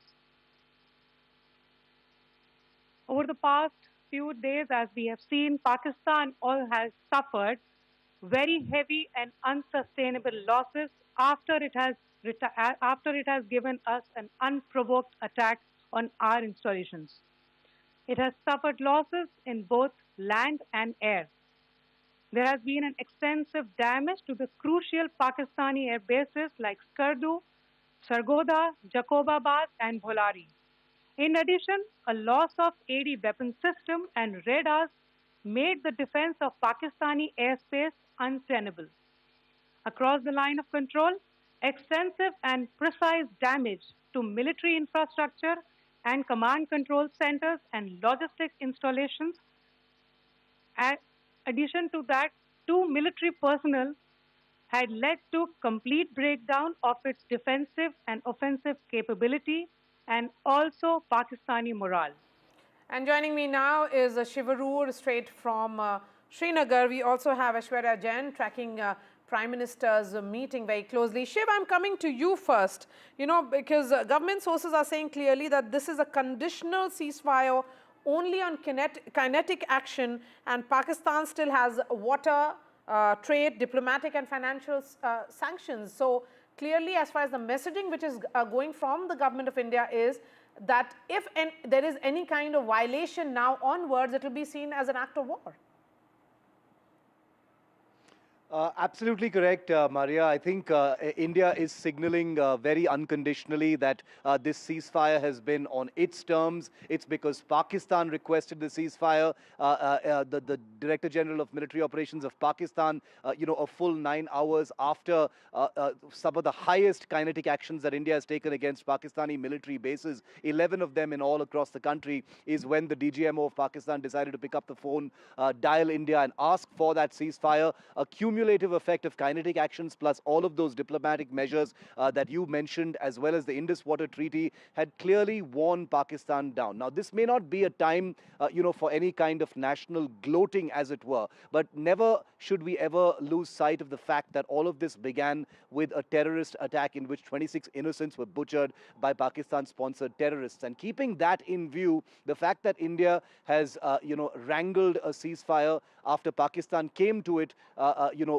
obviously under great pressure of these military strikes on its most strategic assets in different parts of the country, has meant that India has agreed to a ceasefire from a position of strength. Very importantly, that you pointed out that the Indus Water Treaty, perhaps the most unsung of Indian actions against Pakistan, has had a very, very deep effect on the Pakistani psyche, politically, diplomatically, and even culturally, given that, it had never been imagined that water would be cut off. But I think the prospect of, a terrible energy crisis, a food crisis, a farming crisis in that country meant that Pakistan was already on the back foot before these kinetic actions actually began. And the drone strikes were actually something they needed to sell to their domestic audience in order to look strong. So net, I believe that India has, negotiated this ceasefire from a position of power, from a position of advantage, and has very tellingly pointed out that only kinetic and military actions are stopping right now. All of the other decisions continue to remain active. All right, let me bring in Aishwarya. Aishwarya, the message that has come in from Prime Minister Modi's new doctrine, it is India's modern security doctrine, which has been firmly put on for the world to see, that it is swift, surgical and unapologetically assertive. India can protect its citizens, and if there is an act of terrorism which emanates from its neighborhood, then they should be prepared for retaliation of this nature. Well, India remains watchful. While the ceasefire offers temporary relief from rising tensions, the Indian military's statement underscores that peace will be maintained only if Pakistan refrains from provocation, and India will remain watchful, asserting that future threats will be met with forceful and immediate retaliation. Remember what Colonel Qureshi also stated during that press conference, that India will not tolerate misinformation, false propaganda, or any aggression.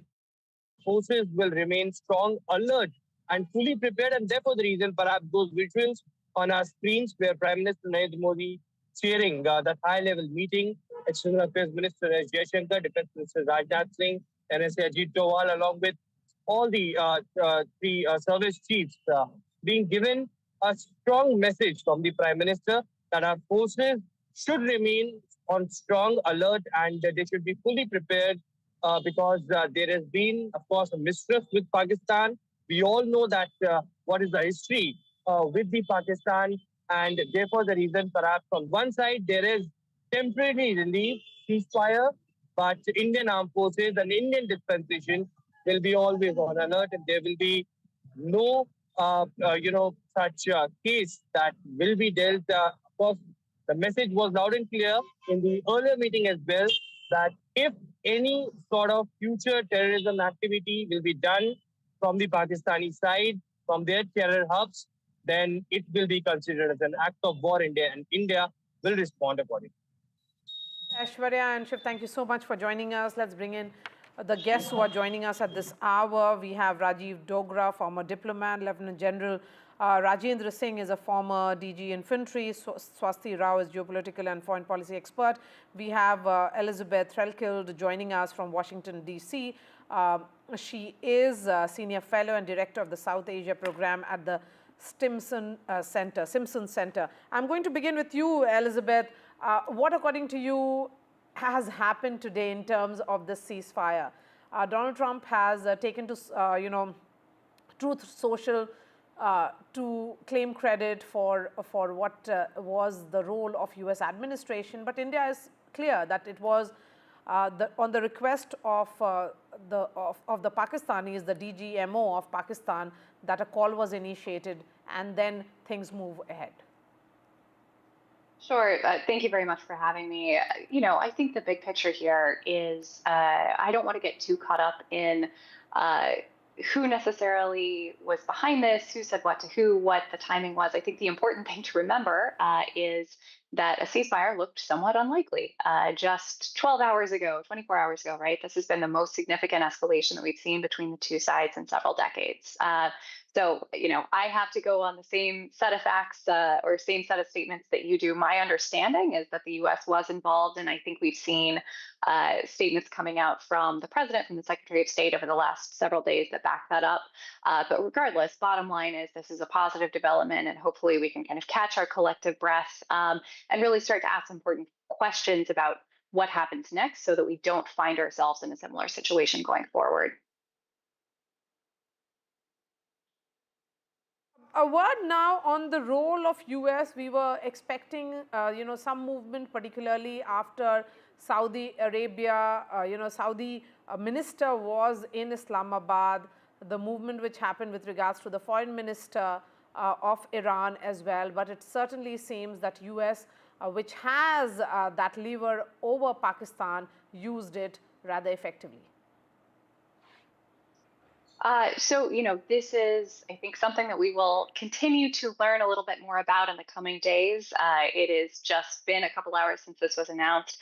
But I think here it's also important to recognize that it takes two to tango. And so looking for more information on what those conversations looked like between the U.S. and India as well, I think is a key part of this puzzle, right? Because outside of this immediate crisis context, there is a hugely important U.S.-India defense partnership.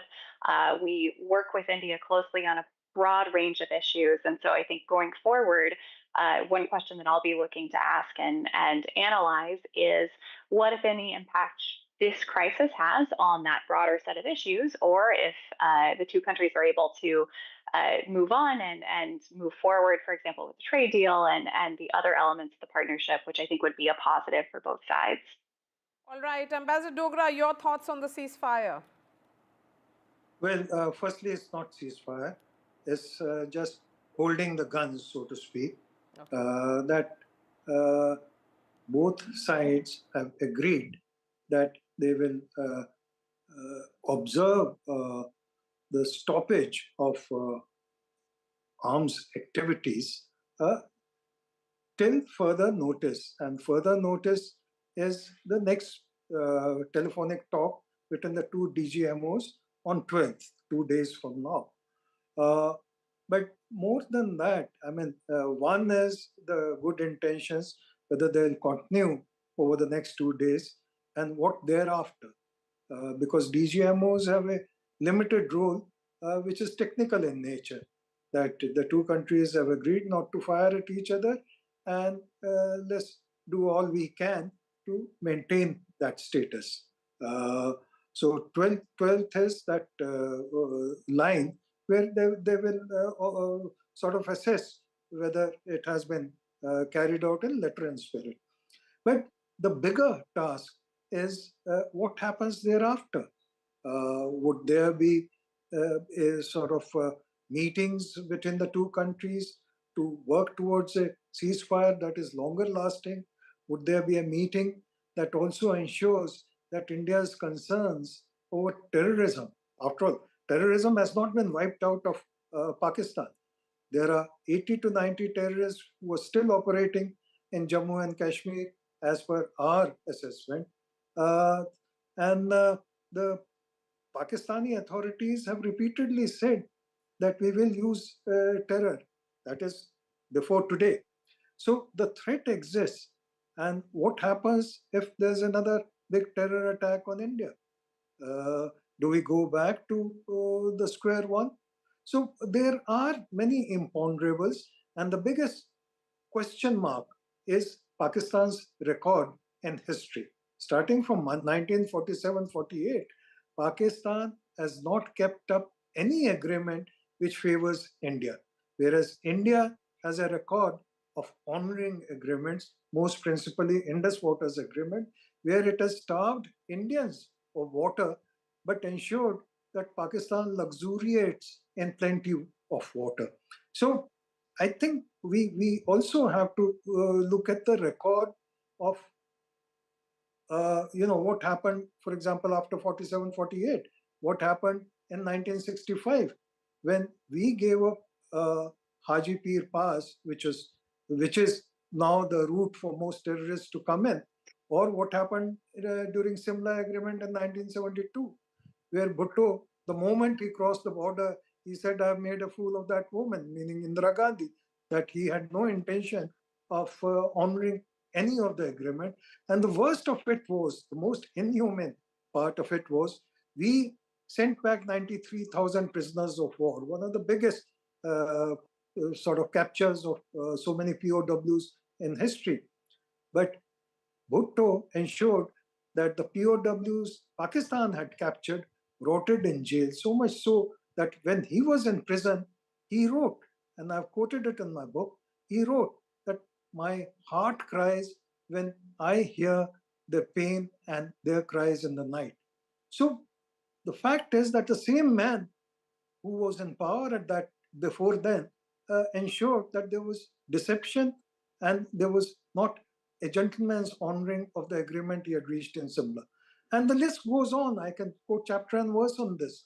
So I think we have to be cautious, we have to be careful, and the threat of terrorism will not easily go away unless ISI mends its ways and ensures that all terrorists are brought to book, handed over to India, and the chapter is closed and done away with. And Ambassador Dogra, since you say that it's only about the guns being put down for the moment, and it's not really a true sort of ceasefire per se.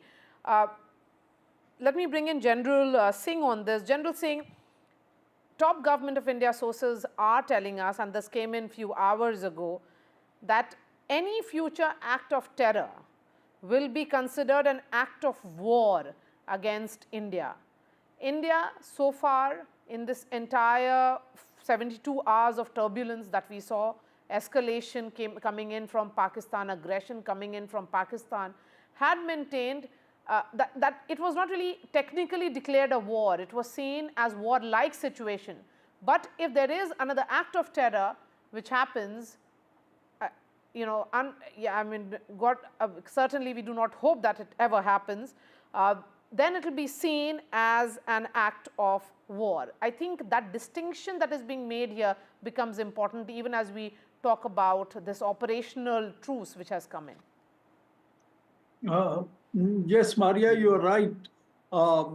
Before I come to the aspect of what these rules of engagement the government had announced in the morning, to say that any act of terror henceforth will be considered as an act of war, I think we need to spend about 15 seconds in seeing as to what all has happened.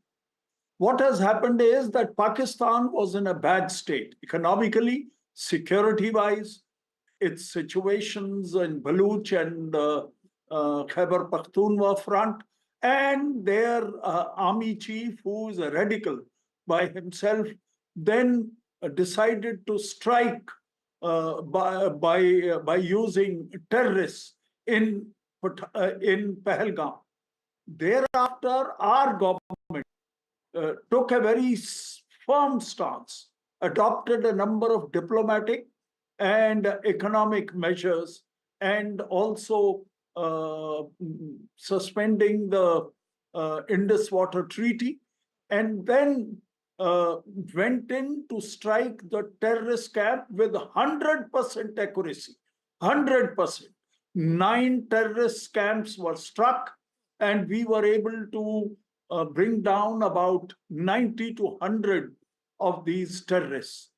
Now, in the background of this, Pakistan reacted with nearly 400 drones on the first night, and hardly any of those drones reached their target. Our air defense was superb. Our troops were alert on the ground.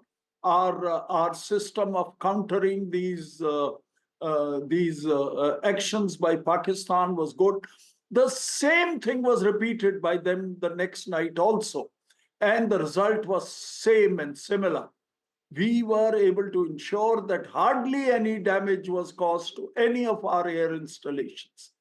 On the Pakistan or from the Indian side, the situation was totally different. What happened was that we chose our targets correctly. We chose our targets with the suitable or with well thought out precision, and were able to strike about 9 to 11 of these air bases, air defense establishments, and radars. And we degraded them the first night, and we nearly destroyed them the second night. In such a scenario, Pakistan had no other option but to crumble. And they were in a kind of a situation that in the morning there were reports coming that the Prime Minister of Pakistan is holding a meeting of their national atomic command structure, and such kind of threats were being put, which clearly showed that Pakistan military was in a very bad shape.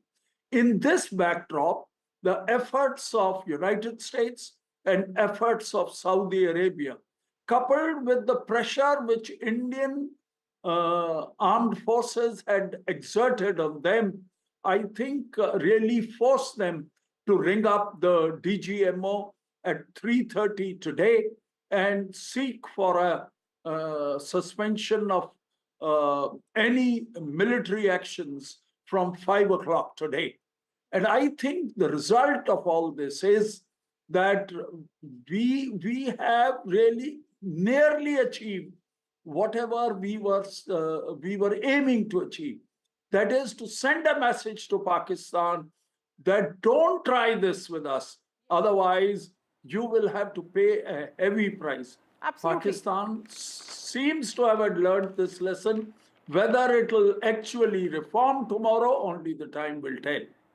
But the message has been sent to the world and of course to Pakistan that if there is an act of terror, then it will be responded with this kind of airstrikes right inside Pakistan, where the terror camps will be destroyed. Indian armed forces are fully equipped to carry it out because they believe in Yes. protecting their own citizens. Swasti Rao,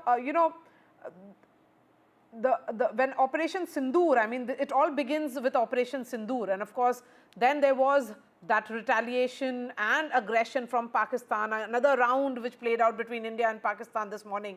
So, what is being communicated here? Do you think India has effectively managed to send that message that India can protect its citizens, and when it comes to, seeking accountability and justice, that has happened? Good evening, Maria. So very clearly, there's way too much conjecture in the air, and basically everybody is simply conjecturing and speculating. So we must sort of somewhere acknowledge the fact that nobody really knows either the military strategy or the factors that perhaps led to the decision that led to the two DGMOs, talking to each other. I mean, I would just be a little reserved and conservative and say that, yes, I do not know the whole situation. Nobody knows. We have had keyboard warriors, people coming and speculating things all last, 3-4 days. But frankly, we have to bear in mind that nobody really knows. We should be waiting for official sources. Now, secondly, you asked for my opinion. As far as my opinion goes, I think we have been unequivocally successful in conveying to Pakistan that this is not a country that believes in strategic restraint, especially when, a country like Pakistan that harbors terrorism into India as a matter of state policy, I mean, through its proxies, continues to raise the stakes. So what happened in Pahalgam is not okay and will not be tolerated. And that point has been made by Operation Sindoor, which were unprecedented. It was after 1971, the first ever time that we struck Pakistani so deep.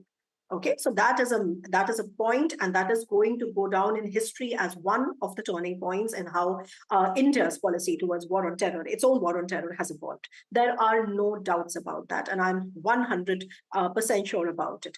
Now, linking it to the other thing, which is that if you link it to the other picture, the larger picture, which is that a state which has a toxic mindset like Pakistan, we have to talk about their regenerative capacity to harbor terrorism inside India. Now, you may argue that whatever has happened by way of Operation Sindoor and the aftermath, and whatever led to the DGMOs exchanging a cessation of military activity, and I agree, there was a point here raised that the DGMO level is a different level. It is not even the chief of staff level. Okay, so those who don't know that it is tactical, and frankly, it should we should have waited for the political leadership to actually announce anything of substance, which might happen on 12th of May or not. We will have to see. But coming back, and let me just make this broader point about Pakistan's ability. See, one strike is not going to cure Pakistan of their mental illnesses. We have to raise the stakes, of course. We have to tell them that you don't dare do something like a Pahalgam again on us. But does that mean that we are also going to deter Pakistan from all the cross-border violations, targeting our paramilitary, military armed forces? Pahalgam happened in April 2025, but since 2023, we've been losing men. Okay, so we have to sort of look at the broader security strategy and how we want to, do that. And to that, my simple point is, I think a much more constructive discussion that the strategic community can have now is that what are the key takeaways? Yes, we have to speed up our acquisitions. Yes, we have to. It has somewhere shown that indigenous platforms like Akash, they have worked wonderfully well. We have to, speed up our ATAG, productions. There are so many cases where we have excellent weapons that external countries are buying, but we are not placing enough orders. I think we have to look there. We have to double down, triple down. I don't know how to sort of pontificate on that, but we just have to get the drone acquisition in order. That is the future that has been shown. We have also seen that Pakistan seems to have some kind of an ironclad support from China and Turkey. And that is something that India should worry about, because I think what not a lot of people are talking about here is that by whatever happened in the last 4 days, to be precise, please understand that from the Chinese perspective, this was the first time that the Chinese weapons were being battle tested. So this is also a kind of a takeaway for the Chinese that they will be using for improving upon. Ms. Rao, also Turkish drones, all those drones which were sent towards India yesterday, which were neutralized by our defense system, was Turkish in nature. Yeah. I mean, of course, the drones were Turkish, and the little distinction here, Maria, is that while the Turkish, drones and technology have been battle tested in Azerbaijan and then in Ukraine, the Chinese weapons have not really been battle tested. This is the first time. So the Chinese are going to be learning their lessons very quickly. That's the first point. And the second point is, what about military satellites? Chinese have been helping the Pakistanis with a very precise mapping of the entire territory. Okay, we have to, that's what I'm saying. So the most constructive part of this discussion is that what do we need to do? We need to get our national security grid in order. We need to look at our vulnerabilities. And as far as Pakistan is a kind of a pariah state anyway. But The thing is that our key takeaway is going to take us longer in this larger battle against Pakistan. On the one hand, terrorism is only one part, but this is also Pakistan that is backed by China. And then we have a Bangladesh. So I think the larger strategic picture certainly needs to be kept in mind. And as for other things, I would rather wait for 12th of May and see what developments are made. But yes, the fact that military activity on land, air, and sea have been stopped from both sides, at least until the next talks happen, they are a welcome step. We surely, we have taught Pakistanis a lesson that they would not forget easily. All right. Thank you so much for joining us, Swasti Rao, Ambassador Dogra, Elizabeth, and Lieutenant General Rajendra Singh. We are slipping into a short break. We have two newsmakers also lined up for you. A quick break and then we return.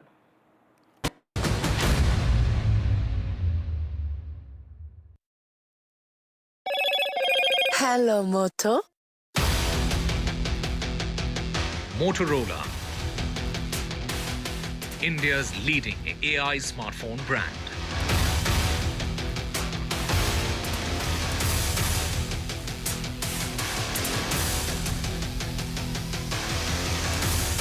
India announces ceasefire with Pakistan. Sources say that Pakistan DGMO initiated call today. Sources also say it was direct talks between India and Pakistan. Indian forces speak about the ceasefire, say Pakistan spread misinformation. India's response was measured and responsible. Government sources share details on India-Pakistan truce, say it is only conditional. Water and diplomatic actions and sanctions stay. Prime Minister Narendra Modi chairs a meeting with Defence Minister Rajnath Singh and External Affairs Minister Dr. S. Jaishankar.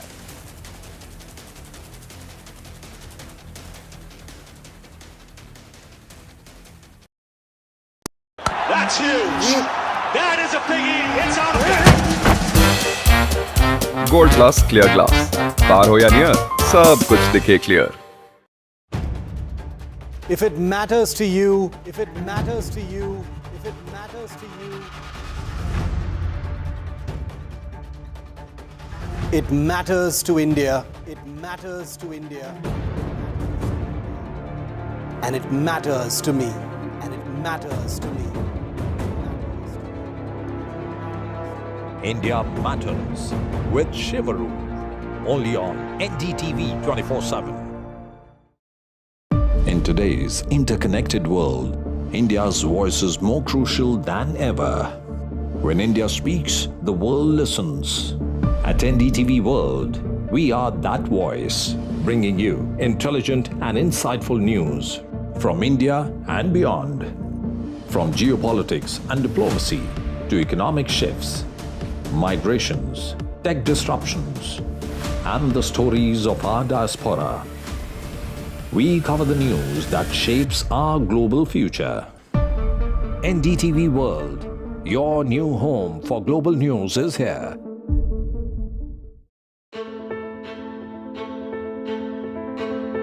News is not just headlines, it is what impacts you. And news should never be mistaken for noise. What matters is the reality. Accurate, in-depth, and with the right perspective. For over 20 years, I have been a journalist, and never has clarity mattered more than now. At Newsnight, we go beyond the surface. We dissect the details, challenge the narratives, and bring you the unparalleled clarity you deserve in a world clouded by misinformation. We are bold, we are direct. Newsnight, for the news in your interest. Only on NDTV 24/7. How often have you turned away from debates that descend into endless fights? We bring you a show where every question is answered, where every debate finds its resolution, where every story finds. How often have you turned away from debates that descend into endless fights? We bring you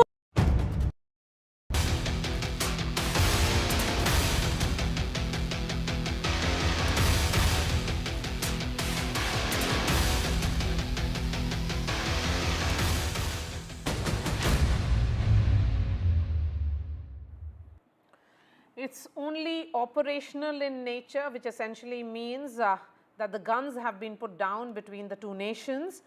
And as far as other areas are concerned, the sanctions against Pakistan, which is on trade front, on water front with regards to the Indus Water Treaty having been put on hold, will continue, is the big message that is coming in from this ceasefire which has been achieved, which is operational since 5 p.m. this evening. Of course, it was the Pakistani DGMO who sought that meeting with India, which was essentially a telephonic conversation initiated by them. Nazir Masoodi is joining us from Srinagar. Nazir, you know, as a journalist who has covered conflicts for years, what's your sense of the moment?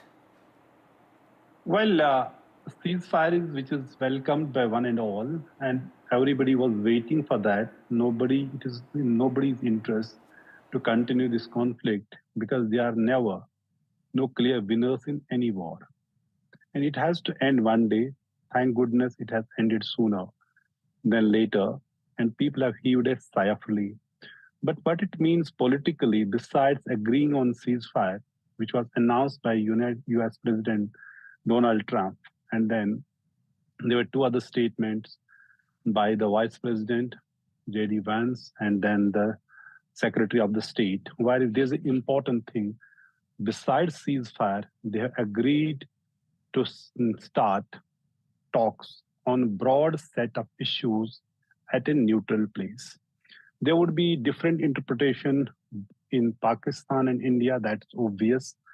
But the fact is, when we talk about broad set of issues with regard to India and Pakistan, there are no prizes to guess what they are.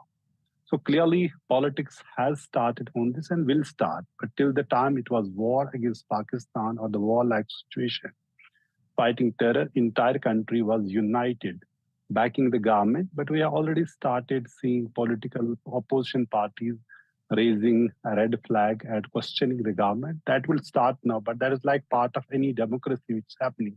But the important thing is that number one, that terrorists who are behind the killing of 26 people in Pahalgam, they are still at large. They have not been neutralized or tracked down so far. Number two, has India achieved the objectives it wanted to achieve after carrying out strikes inside Pakistan, or what followed later? There would be lots of discussions, talks, debates on this, what has been achieved, or the objectives which have been achieved, or were there any end game that was factored in before initiating this confrontation or attacking Pakistan. All these things would be factored in. People will talk about it. But for now, the big relief for the people that this war-like situation has ended, like effectively a war. Bombs will not fall in Srinagar, and people we can live, sleep this night without fear of, being attacked from Pakistan. All right, so that's the good part of it, that citizens who have been facing the brunt, the civilians who have been facing the brunt can go home and have a peaceful sleep. Nazir, you can do the same. You have been reporting relentlessly for the last 2 weeks. Thank you so much for joining us. And joining us on the special broadcast is Dr. Harshvardhan Shringla, former Foreign Secretary and former Indian Ambassador to United States. Ambassador Shringla, really appreciate your time. I'm speaking to you at a time when just a few hours ago there has been a ceasefire between India and Pakistan. Of course, that announcement came in from the US, and then India went ahead and shared the details as well. There were several countries which were supposed to be playing the role of interlocutors, believed to be, because of the Saudis, arriving in India unannounced and then traveling to Islamabad. There was also this sense that Iranians could play the role as well. No, absolutely. I think this is quite a sudden development. From what I understand, the Pakistan DGMO reached out to our DGMO and offered, a ceasefire. What we have is a stoppage of fire until the 12th of May and until the DGMOs meet. And so seems to be a sort of a temporary situation for the time being. But clearly, the Pakistanis have been prompted by the Americans, from what I can see, to take the step. Obviously, we have also been in touch. So it seems to be essentially, a combination of many factors.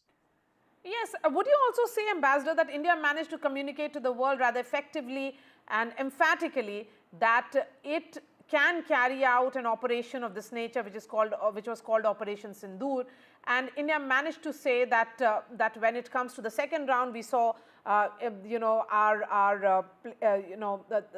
Pakistani military air bases being struck as well. So the message was loud and clear that how far can India go? India can go deep inside the mainland of Pakistan. No, absolutely. I think Op Sindoor was a huge success from the point of view of a pinpointed strike against terrorists and terrorist infrastructure, both in Pakistan and Pakistan-occupied Kashmir. It not only, in many senses, was, avenged the memory of those of our citizens who were killed, in a cold-blooded manner in Pahalgam.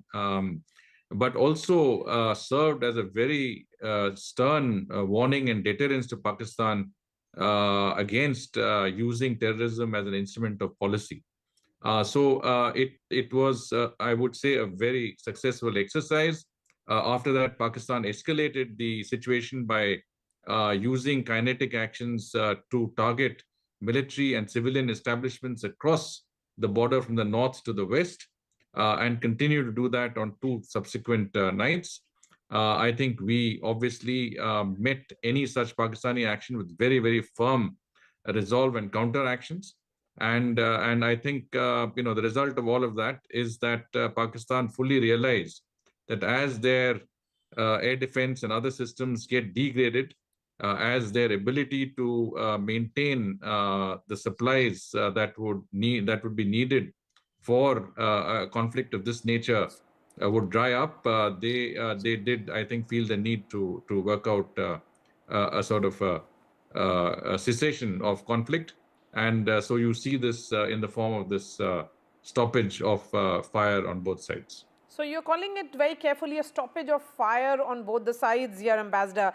And would you also not say that, Operation Sindoor was more than just a military response? It was a strategic resolve, a defining moment for what was India's modern security doctrine. Prime Minister Modi's political will and his leadership has to be spoken about in terms of what he did in trying to send that message that India has managed to send a message that it is about a swift, surgical and unapologetically assertive security doctrine now. Absolutely. It means that there is a policy of Prime Minister Modi that every time you hit us, we'll hit you harder. So it happened in 2016, it happened in 2019, and it has happened this year. And God forbid, that any future actions are there. I think the gloves would be off. But what is important is to keep that pressure on Pakistan, keep it through the various diplomatic and economic means at our disposal, including the Indus Water Treaty provisions, and many other means that we have. At the same time, I think we have to be very vigilant that Pakistan does not resort to cross-border terrorism again, and we have to have all the various measures in place, preemptive measures, to ensure that they are kept in check in that regard. A word on the role of the US. While there was a lot of anticipation as to what the Saudis could do, but the call that was made by Marco Rubio to General Asim Munir, was a message that that US understands who's really in charge and control of Pakistan. Well, it's difficult to say because all the facts are not at our disposal, but everybody has done their bit to contribute in some ways to a better understanding of our position and to bring Pakistan around to understanding that there is no option for them but to climb down, from their position of escalating the conflict. But I think the final, of course, role was that of the United States, which is the preeminent power in the world even today, and they can bring the sort of pressures that are necessary to bear on a very recalcitrant I would say a state which is sometimes even outside the bounds of normal nationhood, to bring them in line. How do you look at the role of IMF, which certainly, the sanctions in terms of what Pakistan managed to achieve through the IMF meeting yesterday? India abstained from the vote because the rules do not really permit a formal no, but India did convey its strong dissent that in terms of Pakistan military's role in the country's economic dominance, and how to expect any kind of transparency in the functioning of Pakistan may be expecting too much out of it. Well, this is not the sanctioning of a loan or a facility. I think this is a tranche of an existing facility that was agreed to. So there is a 7 billion extended facility fund, out of which $1 billion was provided, and there is another, I think it's called a sustainability fund, for which another 1.3 billion was provided out of that existing fund that was already approved for Pakistan. I think there was not enough time for us to be able to lobby with the members to get a decision that was favorable. But I think we have made our point that Pakistan is can't be relied on with the proper use of its funds, and that there is a grave danger that the funds would be misused to support non-state actors, terrorists, and of course their military misadventures. I think if it comes up again, we should be able to make our point even more forcefully. Okay, before I let you go, your final thought on what is appearing to be just a ceasefire at the moment. If there is an aggression from Pakistan, India will see that as an act of war. Well, I would say that we haven't seen the end of this because, it is a stoppage of firing. But I think it all depends on Pakistan's, ability to keep its terrorists under check and not to indulge in any more, cross-border attempts at terrorism. And of course, as I said, I mean, the larger issue of dealing with Pakistan is still somewhere out there. We may not be involved in kinetic actions, but I think we will have to deal with the issue that is very much in our immediate neighborhood, which is how to deal with a country that's almost a failed state and one that is going to be a troublesome immediate neighbor. Ambassador Shringla, really appreciate your time. Thank you so much. And joining us now on this broadcast is Dr. Mukesh Aghi, President and CEO of US-India Strategic Partnership Forum. Dr. Aghi, really appreciate your time. As someone who understands the domain of international institutions and trade, how do you look at the ceasefire that has now been confirmed and, of course, which is now in place since 5 p.m. today? Well, you have to look at both from the perspective of Pakistan and India. For Pakistan, this is not a sustainable war. Its economy is in a mess, almost bankruptcy. IMF just gave them $1 billion+ as a loan to sustain itself.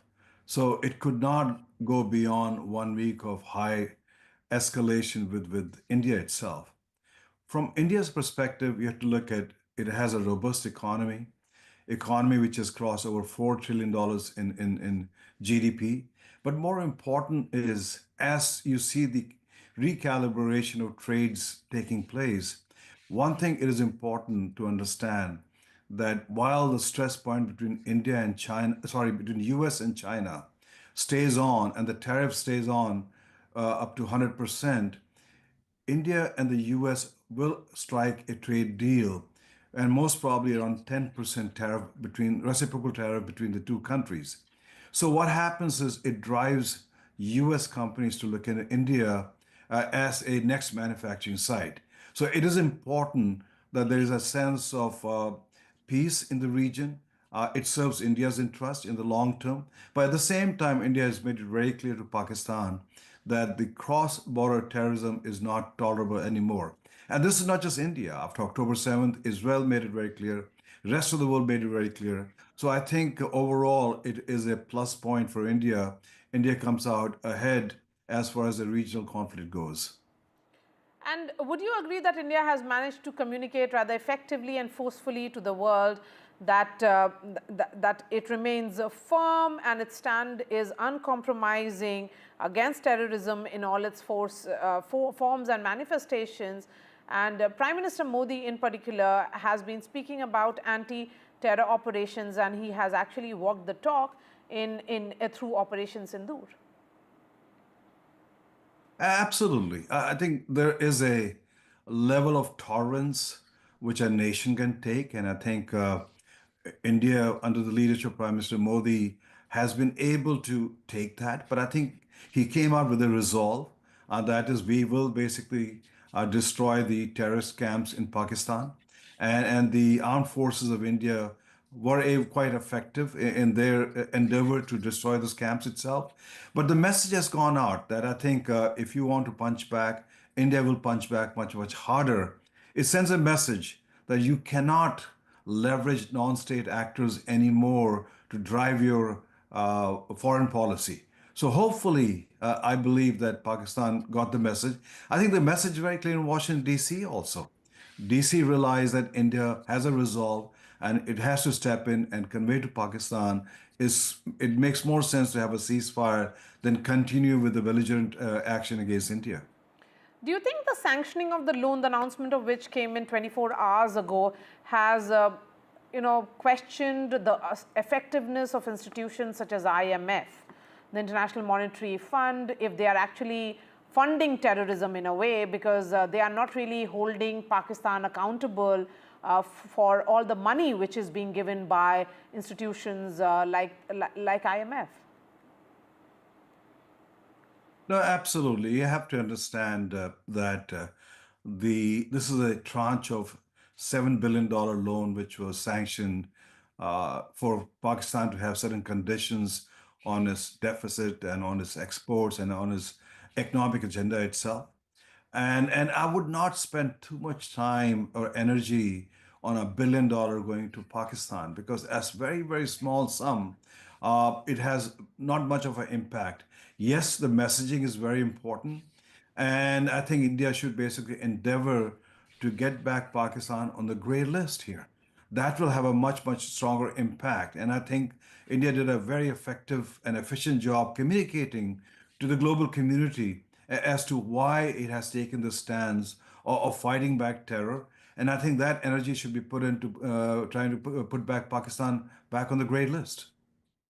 Would you say then that when India carried out Operation Sindoor 4 days ago, and it did tell the world that it's a victim of terror, Pakistan continues to be the aggressor here, and then it can actually fight back and protect its citizens? I have to give credit to the Ministry of External Affairs. They basically went down with a very clear messaging to the global community, starting with the Big Fives down to the European Union and rest of the world. And the message was very clear. We are the victim, and we have been basically targeted on a religious basis. As Hindus, men were killed in front of their spouses and families itself. And this has to stop. And the world community came out supporting India's position.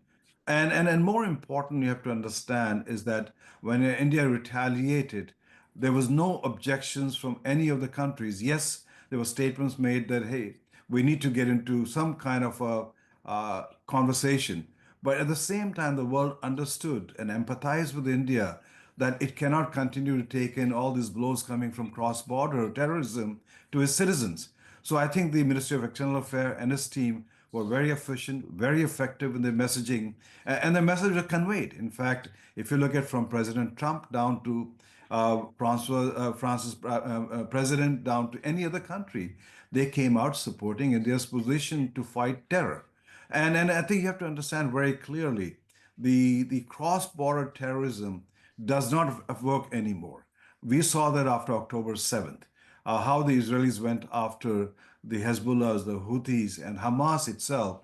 And I think India has to take the same position. So I would say the effectiveness of messaging by the Ministry of External Affairs to the rest of the world was very, very successful. Dr. Agi, and this is with regards to what Government of India sources are telling us, that this is a conditional ceasefire only on kinetic action, but as far as the trade, diplomatic and water sanctions are concerned, that is going to continue. How do you look at that development? Which is true. I think basically, if you look at the overall strategy of India is basically to punish Pakistan. And yes, you do have immediate impact of destroying the terror camps. But in the long term, India has to very seriously look at the water diversion going into Pakistan, because unless there is some kind of a effective threat, which is economic, which has an impact on Pakistan, this process of the Pakistan army waging terror war in India will continue. So I think India has to seriously look at diverting the water. India has to seriously look at basically containing the trade, unless you have some change in behavior and posturing from the Pakistan side. Otherwise, I think what we'll see is continuous effort by the army to legitimize itself by invoking terror campaign on India. So I think we support, from that perspective, both economic and other aspect of punitive action by India to contain this terror. All right, Dr. Mukesh Agi, really appreciate your time here on NDTV. That's all from me. Vishnu Shom joins you next to carry forward the news and updates.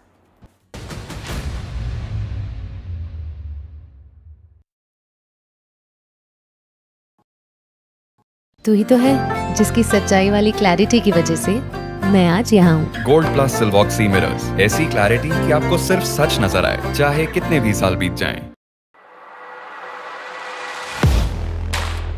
Do you really know the company you invest in? What is the real picture behind presentations and claims? Is the outlook as rosy as the company claims? Know Your Company, powered by NDTV Profit Research, shines a light on the biggest stock market movers.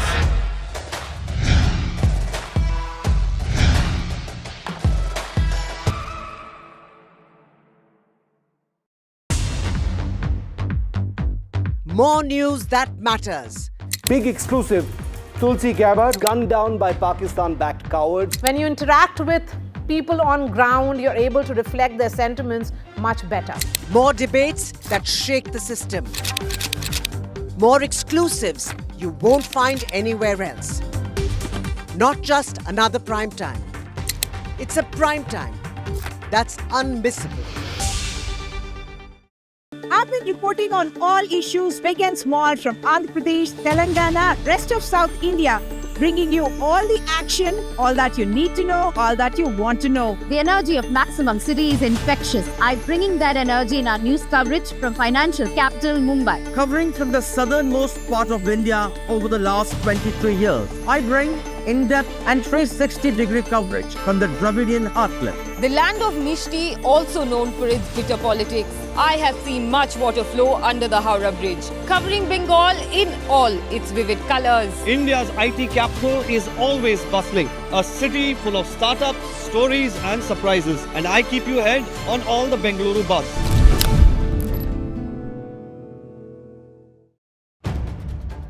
If it matters to you, if it matters to you, if it matters to you, it matters to India. It matters to India. And it matters to me. And it matters to me. India Matters with Shivaru. Only on NDTV 24/7. In today's interconnected world, India's voice is more crucial than ever. When India speaks, the world listens. At NDTV World, we are that voice, bringing you intelligent and insightful news from India and beyond. From geopolitics and diplomacy to economic shifts, migrations, tech disruptions, and the stories of our diaspora. We cover the news that shapes our global future. NDTV World, your new home for global news, is here.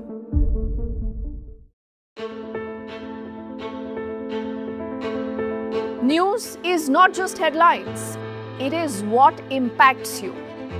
And news should never be mistaken for noise.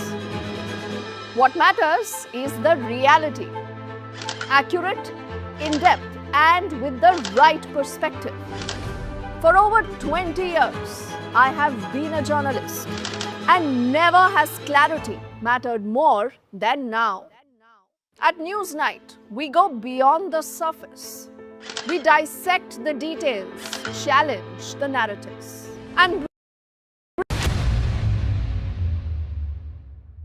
Good evening, welcome to Left, Right and Centre. I'm Vishnu Shom. Today is a defining moment in the subcontinent's volatile history, we hope. Today, India and Pakistan, teetering on the brink of war, stepped back from catastrophe, agreeing to a ceasefire at 5 p.m.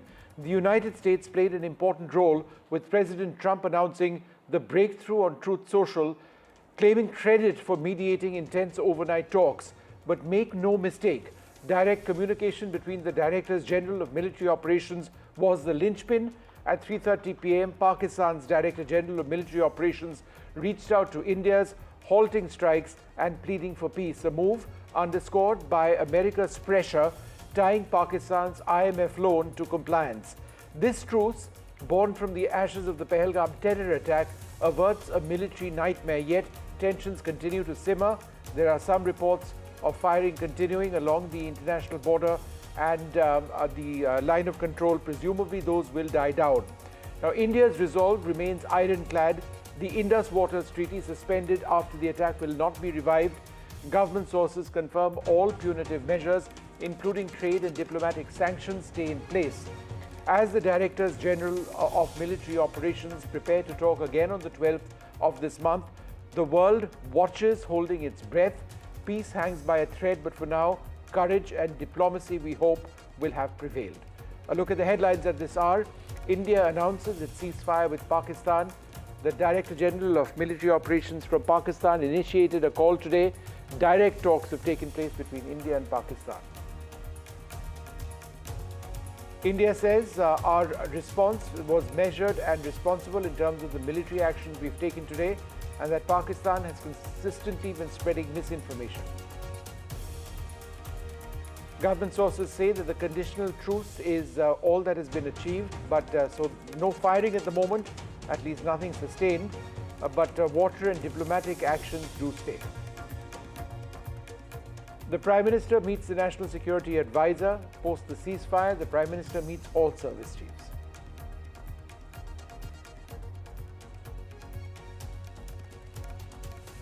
Well, joining us now, Air Vice Marshal Anil Khosla. Thank you very much, sir, for being with us. Firstly, sir, the broader theme over here, that quite unexpectedly, we have a ceasefire declaration between India and Pakistan. Did you expect this to happen so quickly? Yeah, Vishnu, thank you for calling me. I am Marshal, not Air Vice Marshal. Air Marshal. Yeah, Vice Chief is the post which I retired, so it generally gets mixed up and becomes Air Vice Marshal. Yeah, so actually speaking, you're asking me whether I was expecting. I'll tell you frankly, I was telling all my friends yesterday that I think yesterday evening would have been called off. The Pakistan had an escape window available. They had, to their countrymen, they had, Pakistan Army had enough this thing to show, okay, I've done something, I can stand against India. And with that, moral this thing. He could have, I mean, there was a window still available. India was providing a window all the time. But I think they didn't take that window and decided to have one more boxing bout. And the last boxing bout, I think they realized that it is futile totally. And that's how it happened today. But I was expecting it yesterday. Air Marshal, the number of air bases of Pakistan that we hit, pretty much all of them, including Skardu today, there is visible damage on runways in some of the Pakistani bases. The fact that we attacked their main, air base near Rawalpindi itself quite successfully, would continued military operations by the Pakistan Air Force have really been possible with the condition that we've left some of their facilities in? Yeah, so we caused a considerable damage as reported by various sources. But time will tell actually what is the damage, and the whole fog of war, when it clears up, things will come up. But that's what will happen now. The media war will start, that I caused this much damage and we caused this much damage, these many casualties, these many aircraft down. But the bigger picture we should not lose sight of. What is the effect of this? Whatever we have exchanged blows with each other. Has Pakistan learned a lesson? Will they change their policy of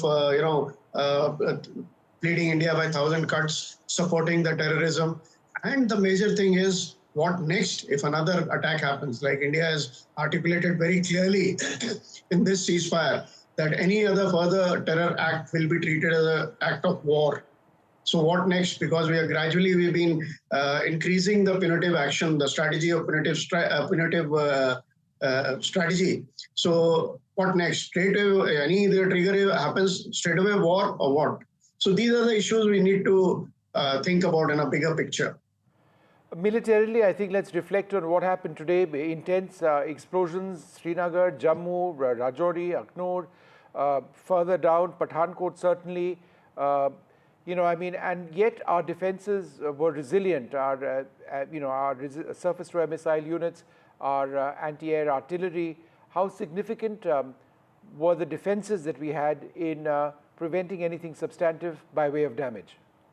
Yeah, so if you notice this time, so far the ground forces didn't have eyeball-to-eyeball sort of a contact and skirmishes, except for exchanging of fires across the LOC and IB, which was done very nicely by the army, destroying quite a few of the bunkers and other infrastructure near the LOC and IB. But most of the things were fought or punches were thrown at each other through the medium of air, in terms of long-range vectors, in terms of drone, whether for surveillance or with the armed.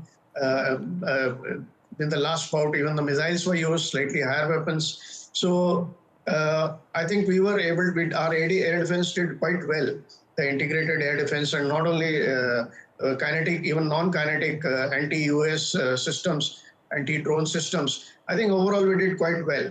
And the Indian air defense is growing as per the challenges which is facing. And I think if we continue, we are on the right path as far as strengthening and capability building of air defense is concerned.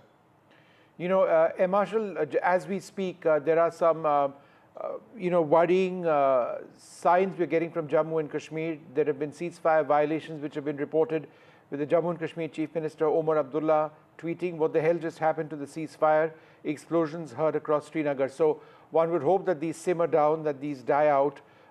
Perhaps the message hasn't gone through everywhere. Your initial reactions to the fact that there have been quite a few reports at this stage on ceasefire violations. Do you expect this to end? Yeah, so as you rightly pointed out, maybe the information has not gone down to the last man. Or maybe some trigger-happy people are there who, in spite of this thing, are ignoring the, on the pretext that we don't know as yet, or whatever it is, whatever the reason. In case it increases, then there is a problem. But if it dies down, it's good. And I'm sure that the hotlines are active now. And if it continues even at a smaller scale, the DGMOs and will talk and sort it out amongst themselves. The warfare that we saw, the air warfare, is unprecedented in the subcontinent. Drone warfare, like elsewhere in the world, is now one of the dominant themes. Could you reflect on how the nature of the air battle between India and Pakistan has fundamentally altered warfare per se, in the subcontinent? Yeah, so main difference is that, the initial attacks are by the long-range vectors and drones and rockets and either precision or otherwise, and long range also of different ranges. And idea is to overwhelm the enemy's air defense. And similarly, on the other side, the air defense side, it is becoming multiple umbrellas, integrated air defense is the word which is being coined by the strategists, which means is that you have sensors of various ranges and integrated with the weapons of various ranges, and these are all networked together, and you have some sort of artificial intelligence to give you some decision support metrics. So that is where air defense is heading, and not only subconventional, conventional, as well as hypersonic threats, as well as space threats. So air defense umbrella is really expanding in a big way. And the air warfare beginning, it happens with these long-range vectors. In case of a ground action, then the whole full-fledged conventional war starts. And what happens, like even in Russia-Ukraine, if you see, when the stamina runs out, then it becomes a long drawn, boxing match where both the boxers are tired, but they keep punching one another. So you do some action with long range vector, and then the opposition does a punitive strike with the long range vectors and missiles. So that is what long drawn affair it becomes.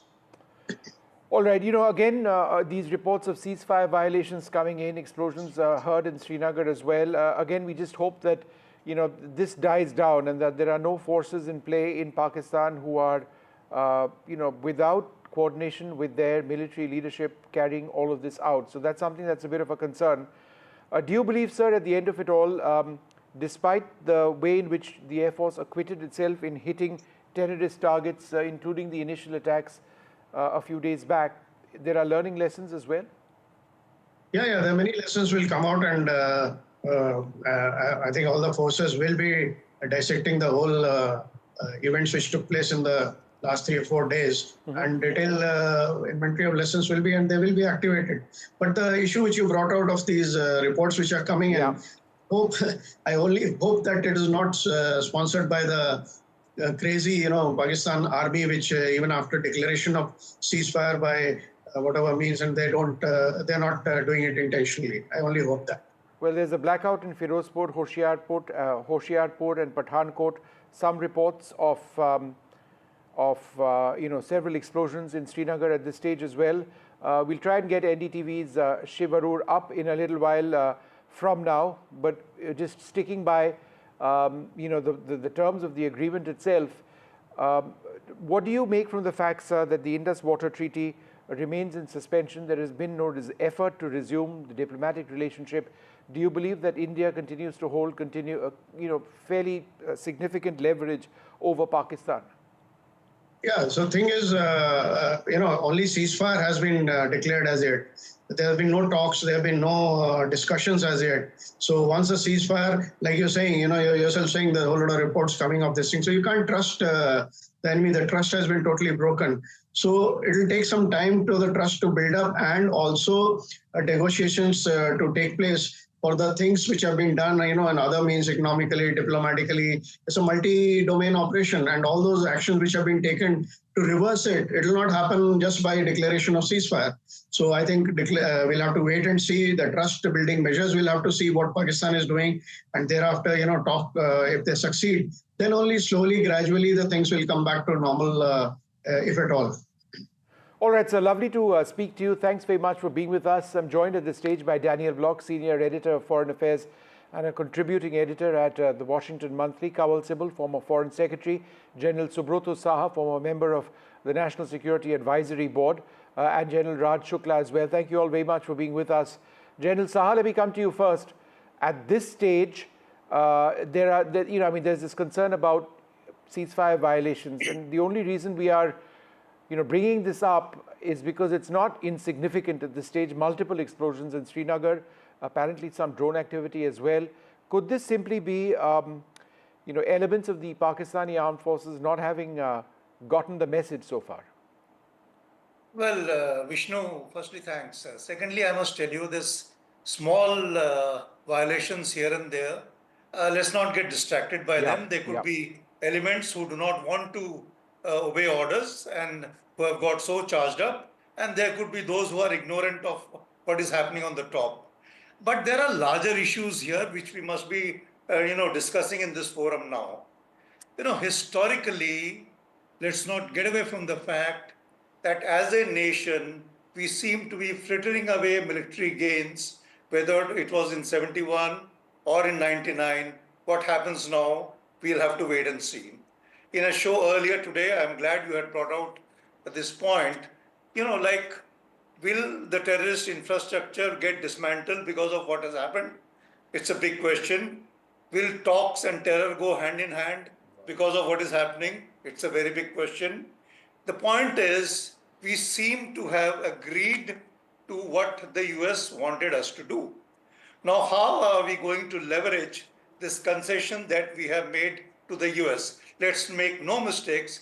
We have made a concession to the US. How are we going to leverage it in the context of the Indo-US Defense Technology Partnership? Because we have to be better prepared for the next time. Let's not forget, if today we have made an announcement that any act of terror is going to be an act of war in the future, i.e., we have to have the ability to retaliate at a much quicker pace than what we have done this time around. So leveraging this for the future, to my mind, is most important. The next thing we must tell the United States that, look, we are the only country that has been able to draw a range of Chinese arsenal into this so-called war that we have gone through. So look, we have brought in front of you what Chinese technological capabilities can or cannot do on the battlefield. So these are huge, contributions we have done to the larger geopolitical context, or the larger context of warfare, if you will. So, and let's not forget, we have actually bailed out Pakistan. I mean, okay, fine, a small component of this, which I think you have alluded to earlier in one of your programs today, that the liver seems to have been that the release of the IMF fund. Well, by all means, that is true. But how has India helped Pakistan? We have prevented them the cost of the war. We have helped them by saving the potential cost of hitting at their economic targets. I mean, the fact is, because of all this, Munir has been spoken to by the United States. When they spoke to their prime minister, he could do nothing. Now, Munir has been spoken to, he has taken the decision. We have elevated Munir's status within Pakistan and made him, larger than life. That radicalized, deranged chap has been given larger than life status because of India. So now the point is, we have helped Pakistan, we have, helped the US, given them this status of being able to mediate. How are we going to leverage it? I think these are issues that we need to consider and see how we want to now exploit them, now that, the situation on the border, sooner or later it will calm down. Having said that, past experience of ceasefire, when Pakistan has announced it himself, Musharraf had announced a unilateral ceasefire.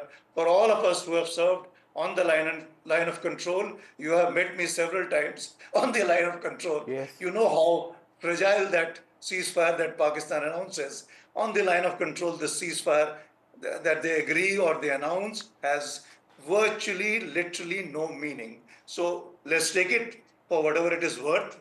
Let's try and stabilize the situation for whatever it is worth.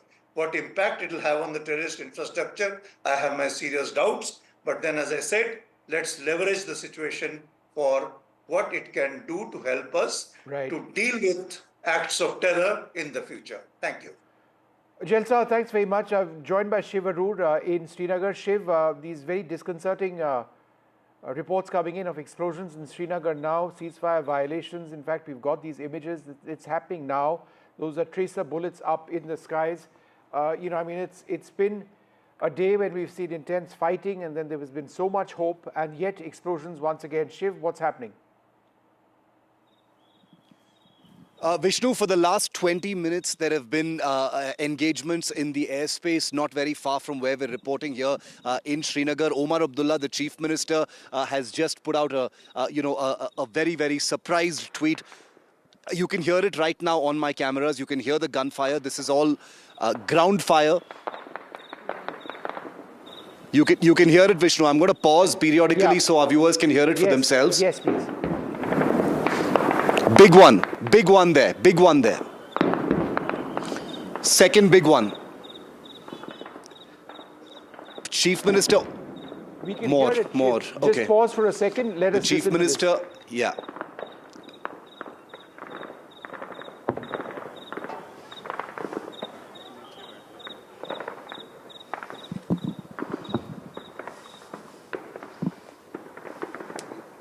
Carry on. We can hear this very clearly. It's non-stop. The anti-aircraft fire. Vishnu, for the last 20 minutes, this firing has been going on. The Chief Minister, Omar Abdullah, has also acknowledged it. He's put out a tweet saying, what the hell is the ceasefire about? He's just heard these explosions. They're being heard all over Srinagar, clearly. Even the Chief Minister has spoken about them. This is by... Okay, it's getting more intense. It's getting more intense. There are 3 big explosions that have just happened. This is the longest drone engagement I've ever heard in Srinagar so far since the last 2 days. Let's just listen to it. It's non-stop.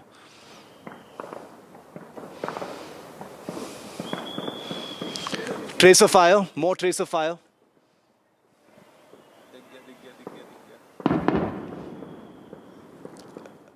Okay, these could...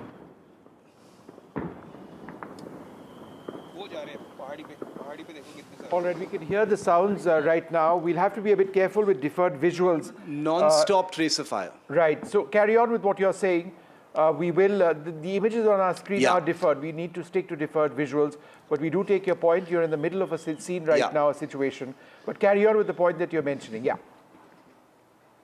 Yes, we're going to be very careful about what we're describing right now, Vishnu. This is a live anti-drone engagement that is taking place. It's a very high-energy engagement, which seems to suggest that there are multiple drones. This is, remember, incredibly over 3 hours since that ceasefire was announced and came into effect. And you're seeing by far the biggest drone actions over the city of Srinagar. What this means for the ceasefire and beyond, I'm not even able to speculate right now because this is Srinagar literally under attack by drones. That's something that we can safely say right now.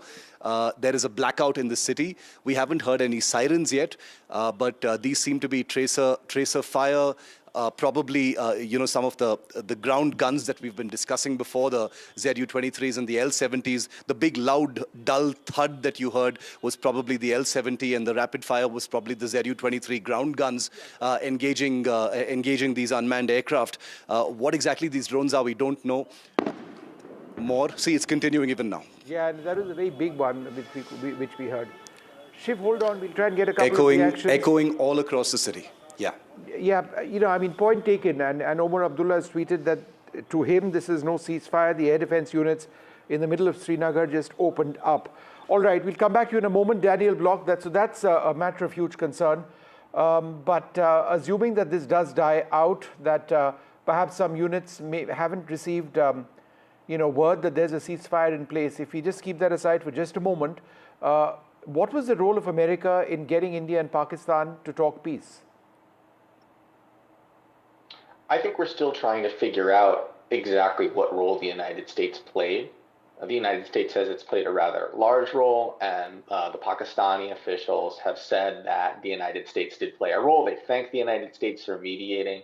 That said, there are many countries, obviously, that wanted the fighting to stop and that were in contact with both India and Pakistan about getting to some kind of ceasefire, which hopefully will last. Hopefully, as you're saying, we're not seeing violations here that will lead it to collapse before it even really takes effect. So I think that both governments came under substantial international pressure to put a stop to the fighting.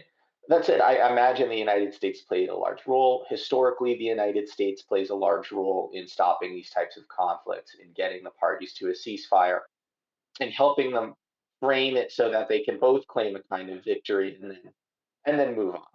And that's part of why the United States maintains relations with both Pakistan and India, so that it can serve as a kind of arbiter in these. Okay. Ambassador Civil, obviously no one wants war. We want peace.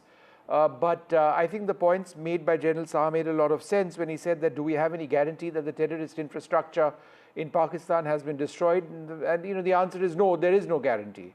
So in as much as there is a ceasefire, hopefully, which comes into effect properly, what guarantee is there that Pakistan is going to behave itself? Well, not only there is no guarantee, I think Pakistan is not going to behave itself because there are structural difficulties in Pakistan. One is the Chief of Army Staff himself, the present Chief of Army Staff, who is extremely bigoted, very anti-Hindu, very Islamic in character. And that, of course, means that his animosity, emotional animosity towards India will always influence his thinking and his military approach to India.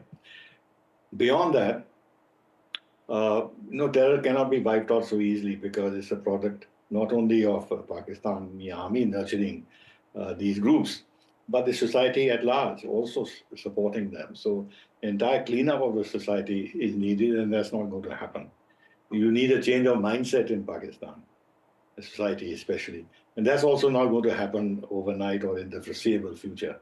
The point is that if the idea of Pakistan is based on opposing the idea of secular India, then we have a problem. And this is not going to get resolved so easily. Now, what is important is that we have actually now created a new paradigm in terms of dealing with Pakistani, abetted, supported, sponsored terrorism. We have now really gone ahead and, to my mind, remarkably hit the basis of these terror groups in Pakistan in 9 different locations. This is a very bold step we took, knowing that Pakistan is bound to react, as Pakistan was obliged to.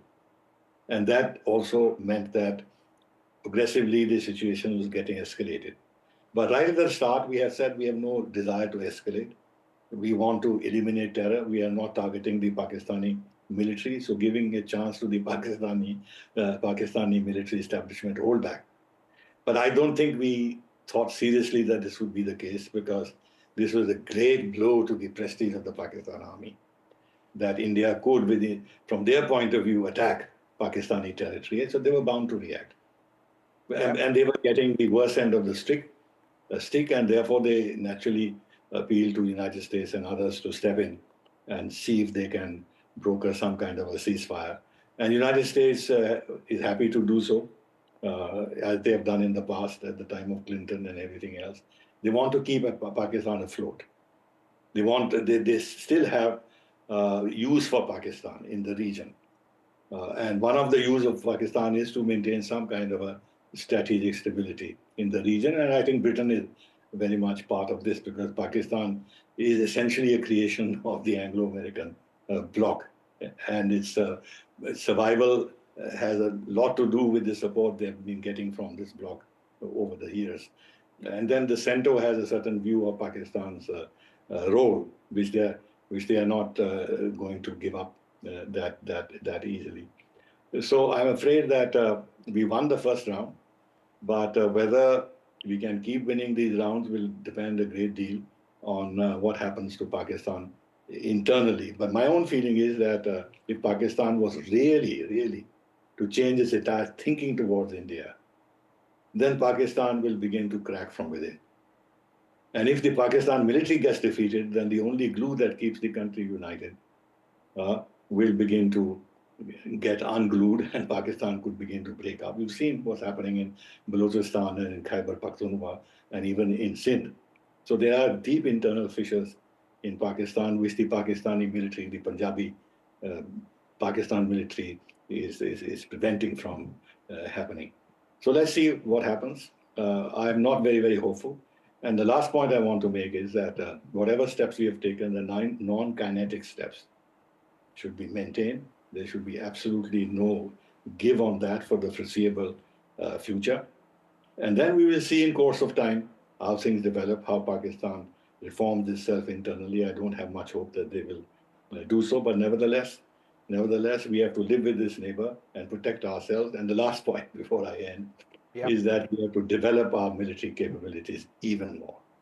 To the extent that the disparity in the strength between the two countries is so big and so large that Pakistan will think twice before they sponsor terror groups, I don't think there's an knowing option. that they'll be hit very hard. No, I agree with you. I don't think there's an option to that. General Shukla, just in terms of the fighting which we've seen over the last 3 days, it's redefined warfare in the subcontinent. Never since 1971, think about it, has India hit Pakistan so hard, and never has Pakistan since 1971, other than in terror attacks, come in and use conventional forces to try and hit us. Could you reflect on the military action which we've seen in the last couple of days? Yeah, Vishnu, I was listening very carefully to Mr. Sibbal and to my former boss, General Saha, but I am inclined to take a different view. I think this time it has been a significant departure from the past. And let me tell you why very quickly in my view. Mr. KPS Gill once said that, we will win this war on terror, not merely by running after terrorists, but by overwhelming the adversary.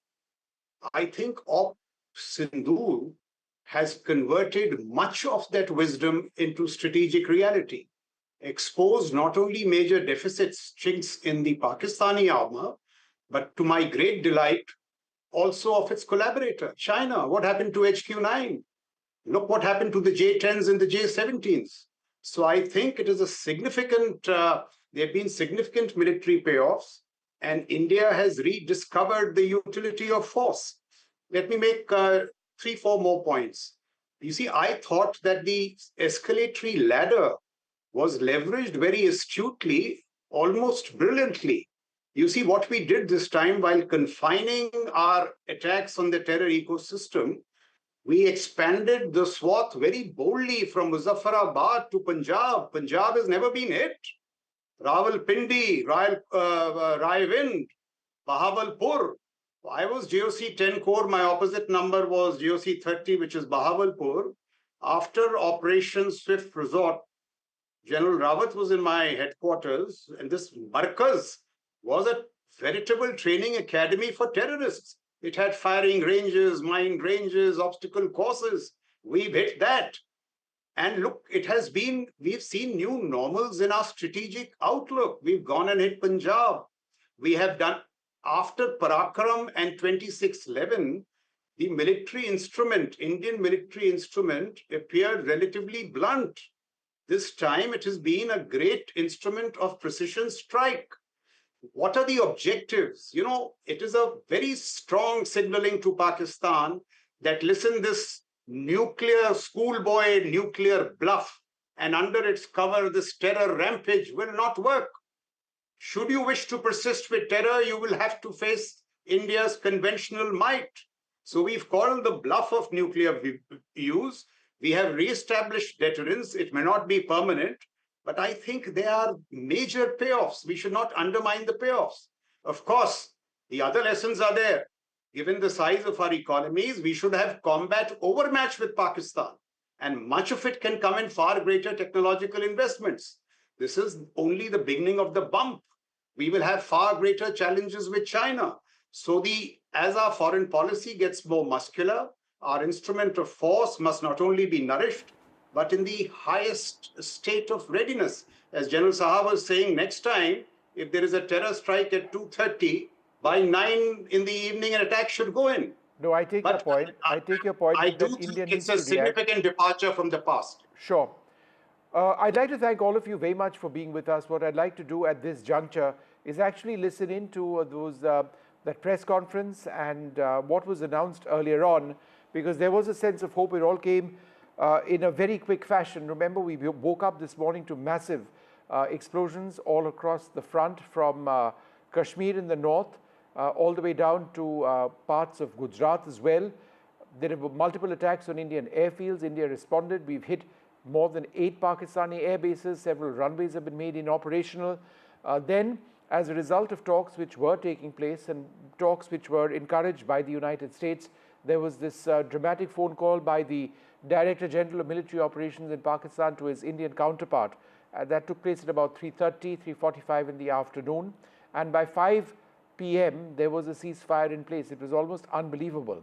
But in the last exactly half an hour or so, or 40 minutes or so, there are reports of explosions being heard in Srinagar. One would hope that these die down because it doesn't make sense for Pakistan to commit to a peace. Statements by their foreign minister, statements by their Director General of Military Operations, and then carry on in quite this manner. So that's something that we need to look out for very, very closely. But let's listen into what happened earlier on today. Director General of Military Operations of Pakistan called the Director General of Military Operations of India at 15:35 hours earlier this afternoon. It was agreed between them that both sides would stop all firing and military action on land and in the air and sea with effect from 1700 hours Indian Standard Time today. Instructions have been given on both sides to give effect to this understanding. The Directors General of Military Operations will talk again on the 12th of May at 1200 hours. Thank you. Several attempts were made by Pakistan on spreading a misinformation campaign, as we have seen for the last few days. There were attempts made to say that our S-400 at a northern base was destroyed, which was completely false, and that it was destroyed by a JF-17, it was a false information. Also that the BrahMos installation was attacked and it was destroyed was false. The destruction of airfields at Srinagar, Jammu, Pathankot, Bhuj, Nalia, etc. was also a false claim. The forward ammunition dump at Chandigarh and Beas are also fit and fine, and we showed you these in the photographs in the morning briefing today. Also, there was a certain different way of miscampaign that the Pakistan conducted by its press conferences, which was conducted in a manner which was completely misleading and devoid of facts. Pakistan has been spreading fabricated allegations that the Indian armed forces have targeted mosques. Let us make this very clear here, that India is a secular nation and the Indian armed forces are a reflection of our constitutional values. We hold every place of worship of all faiths in the highest regard.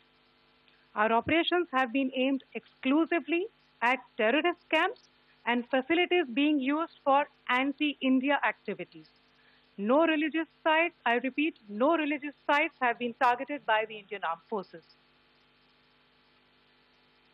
Over the past few days, as we have seen, Pakistan has suffered very heavy and unsustainable losses after it has given us an unprovoked attack on our installations.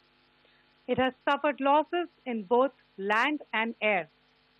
There has been an extensive damage to the crucial Pakistani air bases like Skardu, Sargodha, Jacobabad and Bholari. In addition, a loss of AD weapon system and radars made the defense of Pakistani airspace untenable.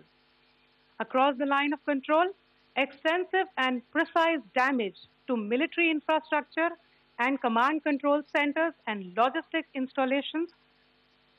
In addition to that, 2 military personnel had led to complete breakdown of its defensive and offensive capability and also Pakistani morale.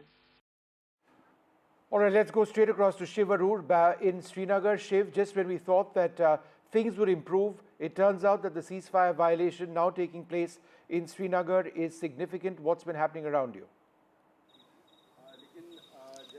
Vishnu, for the last 10 minutes, things have quietened down, but what we just saw was easily the most aggressive drone action engagement over Srinagar. What we saw in the morning today was barely a trailer of what we've just witnessed. After we finished reporting about the ceasefire, we were about to take a short break from our broadcast when we heard the gunfire, the ground fire, and the dull thuds of the, probably the L-70 guns there were no interceptors. These were all ground fire, including tracer bullets that you actually saw in that video that I filmed from my phone and sent that we have on our screens. It continued for a good 25 to 30 minutes, Vishnu and Maria, and it has stopped for now, but it basically suggests that 3 hours after that ceasefire came into effect, those drones were over Srinagar being engaged very, very aggressively. There was a lot of fire from the L-70, the Zu-23. I recognize those weapons. Vishnu, you're familiar with them as well. There must have been some other kind of fire as well. But the road that I'm staying on, of course, we're not going to identify any locations, has been cordoned off. People have been asked to get off the streets. So it's not very late in the evening, but there's no traffic on the road. It's the police has herded everyone off the road and asked them to go inside. We are taking adequate precautions as well and staying out of the way. It's a very clear night. There's a very, very bright moon. So we visually spotted those incoming drones, little dots of light, the tracer bullets going up at them, and then the gunfire. So that's of course the firing protocol. The tracers go up first, and then there's additional fire from the ground so that the aimers have a sense of where exactly that drone is. They didn't seem to be flying very high. We could see them pop in the air, as they were destroyed. No idea, couldn't see from this distance at least what kind of drones those were, Vishnu and Maria, but it does look like Shiv, that you're saying ceasefire that they were is in intercepted. question right now. Shiv, you're saying that they were intercepted. They were definitely intercepted. I counted at least 6 drones that we saw popping right in front of our eyes.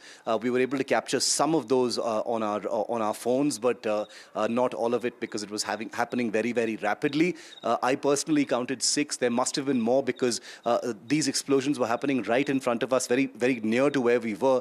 But there were also explosions happening in the distance, and there was gunfire in the distance as well. So I'm assuming that these drones were spread over, a certain significant amount of area over Srinagar. It's a large city, and therefore there must have been drones targeting different sites in the city. It's a population center, so I'm just wondering what that ceasefire was really all about. If you've got drone action just 3 hours later, one cannot even make the argument saying the drones were already in the air when the ceasefire was agreed to. That's impossible because the distances we're talking about are very small. Even though drones are pretty slow flying, it's highly unlikely that something like that could have happened. So I think the sequence of events is going to have to become clear right now. This raises questions on, who's controlling the Pakistan army? You have the foreign minister of the country say that, okay, fine, we've agreed to a ceasefire. You've got the Director General of military operations call up RDGMO and say, okay, look, let's stop the firing. It was agreed on for 5 p.m. and then somebody, and then they go ahead and do this. And it's not just in Srinagar. There are some other parts of Jammu and Kashmir where they may also, along the LC, as I understand it, be ceasefire violations. But I don't know, is it true, as you were mentioning, that it's now for the last 10, 15 minutes, it's not been happening? No, it's all quiet now, but the blackout is still very much in force. And unusually, this is something I've seen for the first time here in Srinagar, Vishnu and Maria, is that all traffic has been taken off the road. There is no traffic. All the traffic lights are also off. The lights on the Shankaracharya hill that overlooks Srinagar, which are usually kept lit ceremonially, they've been turned off for the first time since I arrived in Srinagar 15 days ago, and very, very unusual. So obviously this confirms and establishes that this was the kind of major engagement that we were looking at. There have been reports of other ceasefire violations taking place on the LOC, but we don't want to speculate, obviously, too much on those because, there could be various reasons why they could be happening, but there have been reports of drone action in some areas, especially Kathua, Samba and Akhnur, which our reporters are getting us across the network. Srinagar definitely one of them. So, if Srinagar, the city itself, was, on that target list, it looks like they've waited till after a ceasefire. I'm a little perplexed about what to make of this, honestly, while I'm reporting this from the ground. But 3 hours after the ceasefire to see a major drone action, something is most definitely amiss, and I'm still trying to make sense of it. All right, so this is deeply worrying. I mean, just a few hours back, we were hoping for peace. Now there appears to be this scenario developing, which is uncertain. It does need to be mentioned that in the last 10-15 minutes, it's back to being quiet in Srinagar.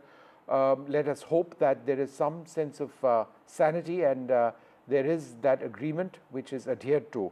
We'll have to see all night what takes place. For now, we'll take this short break.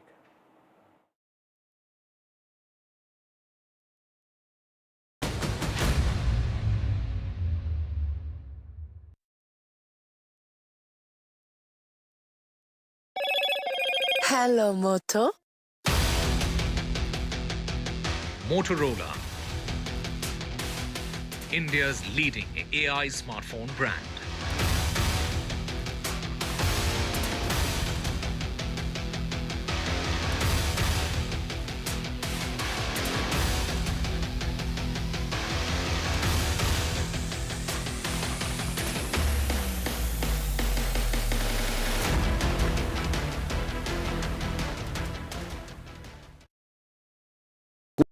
Gold plus optimistic reflective glass लगाओ, धूप की गर्मी को दूर भगाओ और बिजली का बिल भी बचाओ।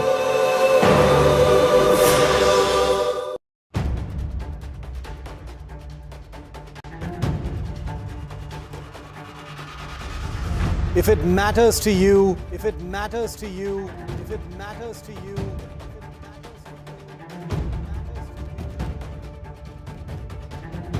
it matters to India. It matters to India. It matters to India. And it matters to me. And it matters to me.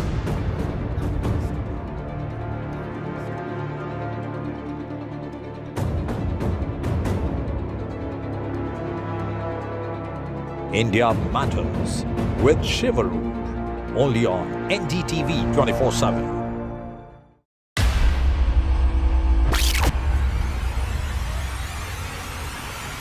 The last 1 month, if you see, the share prices of Denzol Engineering has fallen more than 58%. Why are the rating firms calling the debt payments as default? We have two credible credit rating agencies on March 4th coming and downgrading the stock to D. Statements are consistently being proven wrong, and transactions are being taken place which are different from what they were originally pictured to be. The company claimed it would roll out 6,400 electric vehicles. But what it has rolled out is a shocking scam. Funds meant for the project were funneled allegedly back to the promoters. How often have you turned away from debates that descend into endless fights? Vishnu, I think today was a very pivotal day, to be honest. It could have either escalated further or it could have de-escalated today. The reason I'm saying this is that, over the past 3 days, we have seen a pattern of constant escalation in the attack that is coming from Pakistan. And naturally, that was also responded to in a befitting manner from our side, which has led to a lot of damage to military assets and military infrastructure in Pakistan, some of which are very important and critical for their overall military preparedness. Now, if they had continued with this process, either escalation in the current domain or expanded the war horizontally, it would have met with, as I said before to you, that with continuous escalation dominance from our side. So there would have been two things in my mind that would have been at play. So I was half expecting that this would happen, especially when the news came out that we would treat any future terror attack as an act of war, that something or would have been working out. And I think two things would have definitely happened. One is that I think the international community would have been waking up to the reality of what Pakistan was attempting to do for whatever its objectives were, and that there would have been a degree of pressure on them because it was clearly the pattern of escalation and then response left the onus on them to start taking the steps to stop this. And the second was obviously their own internal calculations of how far they can go on to escalating this and sustaining this given the internal situation. And remember that we've all been aware of the fact that there is a much higher staying capacity and much, of course, asymmetrically more power to deliver from our side.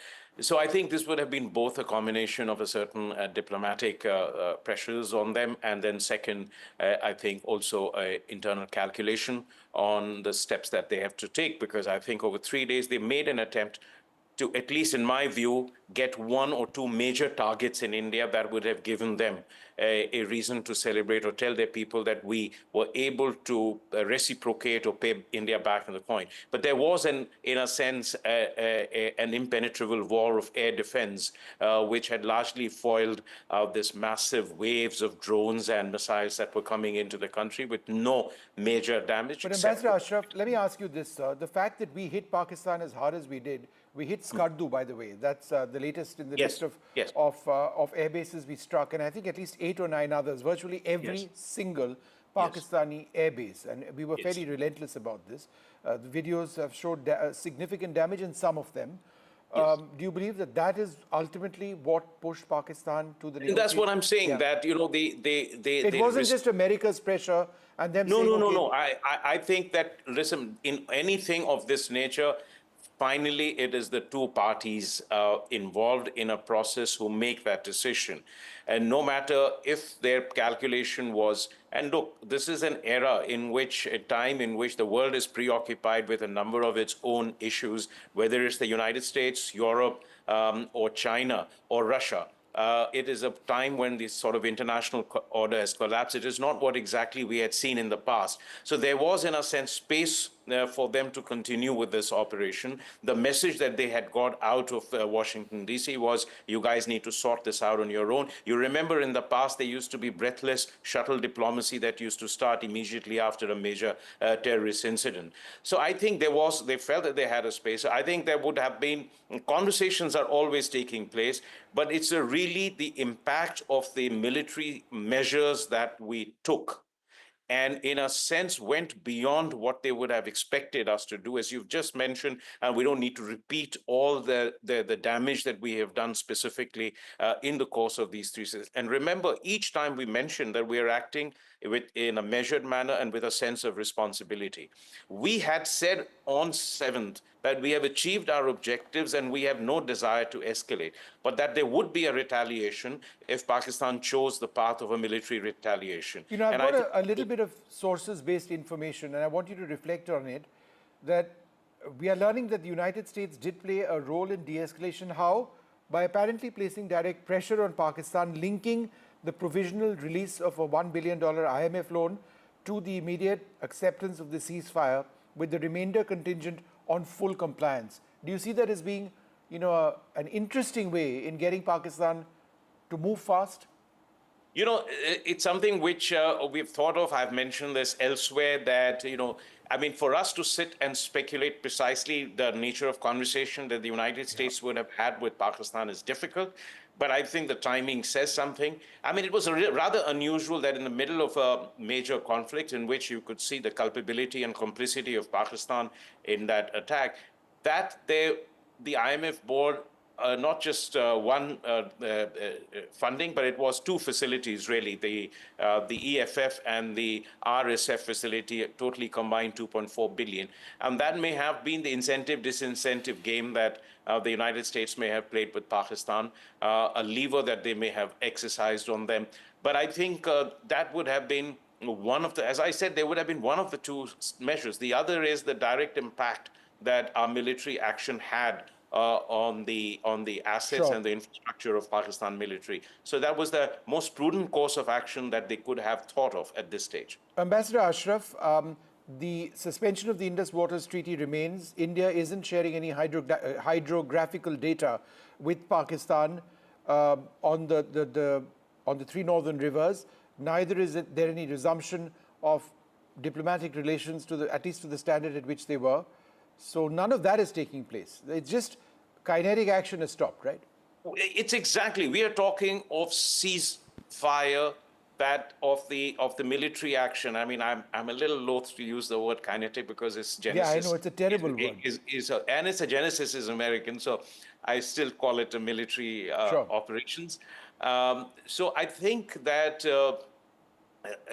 that is the only thing that has been addressed, because we took those steps, remember, in response to a terror attack of the most dastardly and brutal kind, which was followed by some of the most insensitive remarks that came out of Pakistan, including that it was a false flag operation. I mean, that just shows the level of obfuscation and denial that exists over there.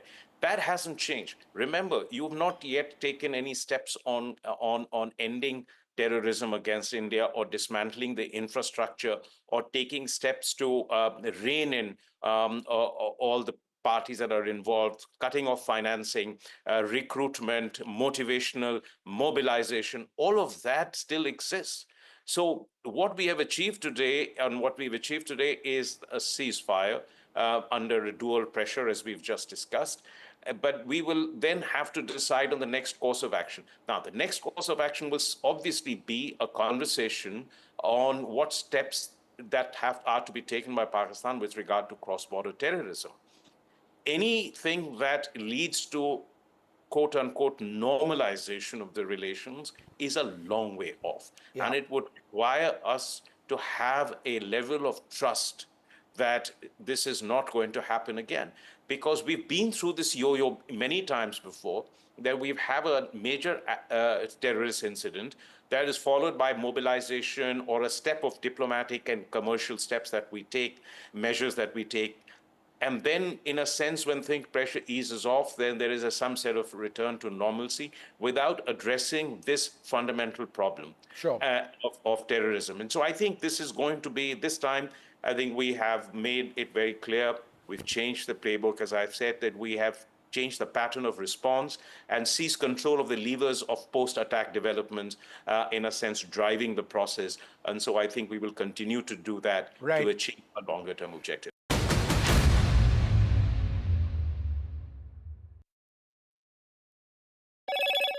Hello, Moto. Motorola, India's leading AI smartphone brand.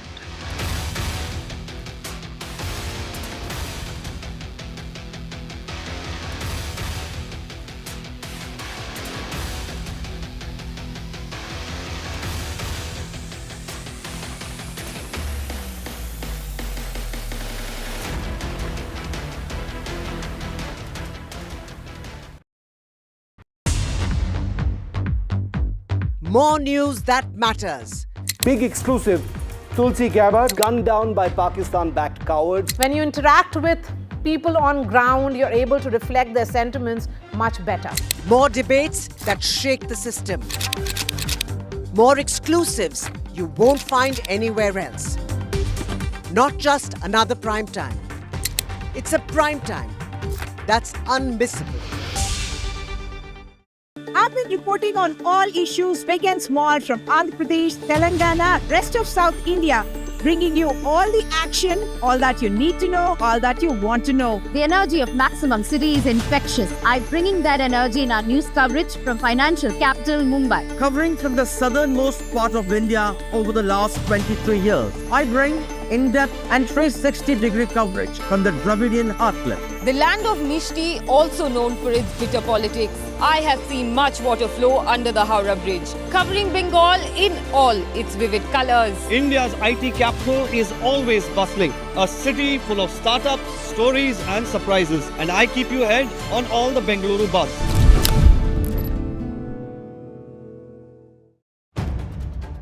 If it matters to you, if it matters to you, if it matters to you, it matters to India. It matters to India. And it matters to me. And it matters to me. India Matters with Shivaru. Only on NDTV 24/7. In today's interconnected world, India's voice is more crucial than ever. When India speaks, the world listens. At NDTV World, we are that voice, bringing you intelligent and insightful news from India and beyond. From geopolitics and diplomacy to economic shifts, migrations, tech disruptions, and the stories of our diaspora. We cover the news that shapes our global future. NDTV World, your new home for global news, is here.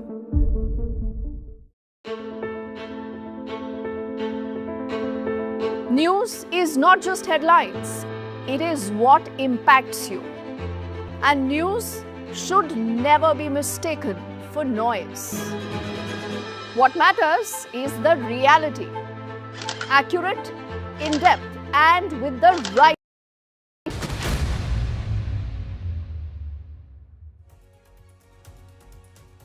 Gentlemen, a very good evening. You're with NDTV and we are closely tracking what's been happening over the last few hours. Yes, India has officially confirmed that there is a ceasefire when it comes to what's been happening vis-a-vis Pakistan. But right now, I want you to look closely at these images on your screens. Now, the Chief Minister of Jammu and Kashmir, Omar Abdullah Alia, has taken to the social media. He's putting out certain pictures and he's asking what happened to the ceasefire. Because apparently these are drones that have been spotted in Srinagar, and you're looking at the Indian Defence Forces, as always, responding in kind. Not just this, there are also reports right now of a few explosions. Again, this is what Omar Abdullah has essentially said. We'll try and in fact get in our colleague Shiv, who is in Srinagar, in just a moment to tell us exactly what he has seen and heard in the last few hours. Shiv, if you can hear me, Omar Abdullah says that he has seen these drones, he has heard explosions. Tell us more, Shiv, of what you can confirm to us. Deepthi, we've just seen probably the most extended drone raid and engagement here in Srinagar. We've just seen Omar Abdullah's tweet as well, acknowledging seeing exactly what we saw from very, very close quarters. It's a complete blackout right now in the city of Srinagar, where I'm reporting from. And not just a blackout, the roads have been completely cleared. All traffic has been taken off the street, at least in the area where I'm reporting from. And I hear from certain other areas. There was a good 25-minute long, very, very energetic drone engagement close to us and in the farther areas from us. We hear closer to Budgam and the Srinagar airport. There was constant ground fire using the different anti-drone guns and anti-aircraft guns to engage these drones. I myself filmed the pictures that we probably have on our screens right now from my phone of the tracer fire and the rounds being fired from the ground to destroy those drones. We did see, I personally saw and recorded at least 6 drones being destroyed in the air, like literally right above my head.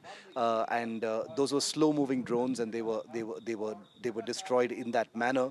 Wondering what those drones were doing here, but this incident is being seen as serious. I've spoken to my sources in the Defence Forces, and they do confirm that there was hostile drone activity over both Srinagar and the adjoining area of Budgam. Both have lots of military facilities. Obviously, we won't go into the details, but Deepthi, I can tell you that if this morning was a trailer or an appetizer, this was the main course. 25 minutes of non-stop gunfire, tracer fire, and those drones being popped in the air. So this was a major event, definitely, this evening in Srinagar. Yes, Shiv, I'm just requesting you to stay with us and hold that phone line, because there is an update right now on our screens that's also coming in from Gujarat. And in fact, I'm quoting the Gujarat Home Minister, who's taken to the social media earlier. Harsh Sanghvi, in fact, says, and allow me to quote, he says several drones have been spotted in the Kutch district. A complete blackout, he says, is going to be implemented now. He also urges people to not panic and stay safe. We'll get in our colleague Paras. I think he's there with us. Paras, what can you tell us? Like I said, this has been a very, very difficult situation in all of the country. And now if we can see that there are some drones which have been seen in Kutch also. Today evening we had seen that ceasefire was imposed in this entire India-Pakistan conflict, but now we had seen the many drones which has been seen in Kutch and Bhuj. There are many specific installation also where this drone has been seen. One is in Nalia, near Nalia Air Force Station. In this entire matter, the Home Minister of Gujarat, Harsh Sanghavi, has also tweeted and he has confirmed that there has been a scene of Pakistani drones near Kutch and Bhuj. So this will be a very, very difficult situation, and with that, Kutch has been or now has been gone to a total blackout. Entire Kutch has been gone to total blackout from now. All right, Paras there getting us information, and that is also what the Gujarat Home Minister in fact has confirmed. Paras, I'll let you go for the moment, and we'll in fact keep coming back to our team of reporters as and when there is an update. But I want to go back to Srinagar because reports say, Shiv, like you also said, that there have been multiple explosions, there is activity. Now, clearly, we don't want to preempt what possibly could happen, but this is the standard modus operandi that we have seen vis-a-vis Pakistan over the last few nights. And this night, it seems, isn't any different, Shiv. I think what the Ministry of Defence personnel in that press conference, Deepthi, earlier, after the MEA statement on the ceasefire, I think what the MOD officers said has turned out to be correct, that India's guard will be up. There is no backdialing on a sudden and abrupt change in the rules of engagement between two countries, where, just hours after India has conducted the most historic punitive strikes on Pakistan, a ceasefire came into effect, and then just a few hours later, you're seeing incidents of this kind taking place. So we'll be careful with our words, obviously, because these are early hours that we're reporting right now. But I think, without having a full picture of what explains these drone attacks and, some incidents of firing in different sectors of the line of control, especially in the Jammu division, I'm going to conjecture, Deepthi, that this is sort of playbook Pakistan, unreliable, unpredictable, a country that doesn't keep to its commitments, a country that is volatile, a country that, is not bound by its word when it comes to even things like agreements. We still don't know the anatomy of what is going on right now, because for 25 minutes, that was a big engagement here in Srinagar. We've seen reports of similar activity elsewhere. You just had that news break from Kutch in Gujarat. Is this a one-off? Are these teething troubles of an abrupt, end to hostilities and just the remnants of what has been a very energetic and tensely kinetic cycle for 3 days, or is there something more sinister afoot? I think we'll get to know, overnight tonight and maybe tomorrow as well, Deepthi. All right, Shiv, only for the moment, I'll let you go. But, like Shiv also mentioned, there is no need to panic. And whether this is a one-off incident or there is more to this, clearly we'll await an official word. Until then, we'll just let both Paras and Shiv go back to collecting more information. And I'll take this opportunity to also introduce our panel of guests. And I want to thank them for their patience as we wanted to stay live with our reporters and pick up this initial information. I do see Rajiv Bhatia, who's a former ambassador, on the show. It's a pleasure, sir, to have you here.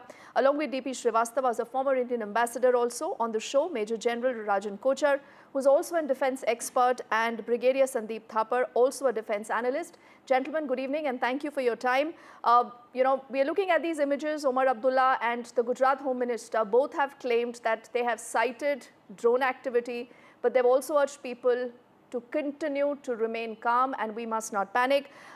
Let's begin by Major General Rajan Kochar by asking him first up his thoughts on what has happened today as far as the ceasefire has been announced between India and Pakistan, sir, and what we are reporting now. Thank you for inviting me for this program. You see, at the very outset, I had made a statement in the evening when this was announced. I was on another TV channel.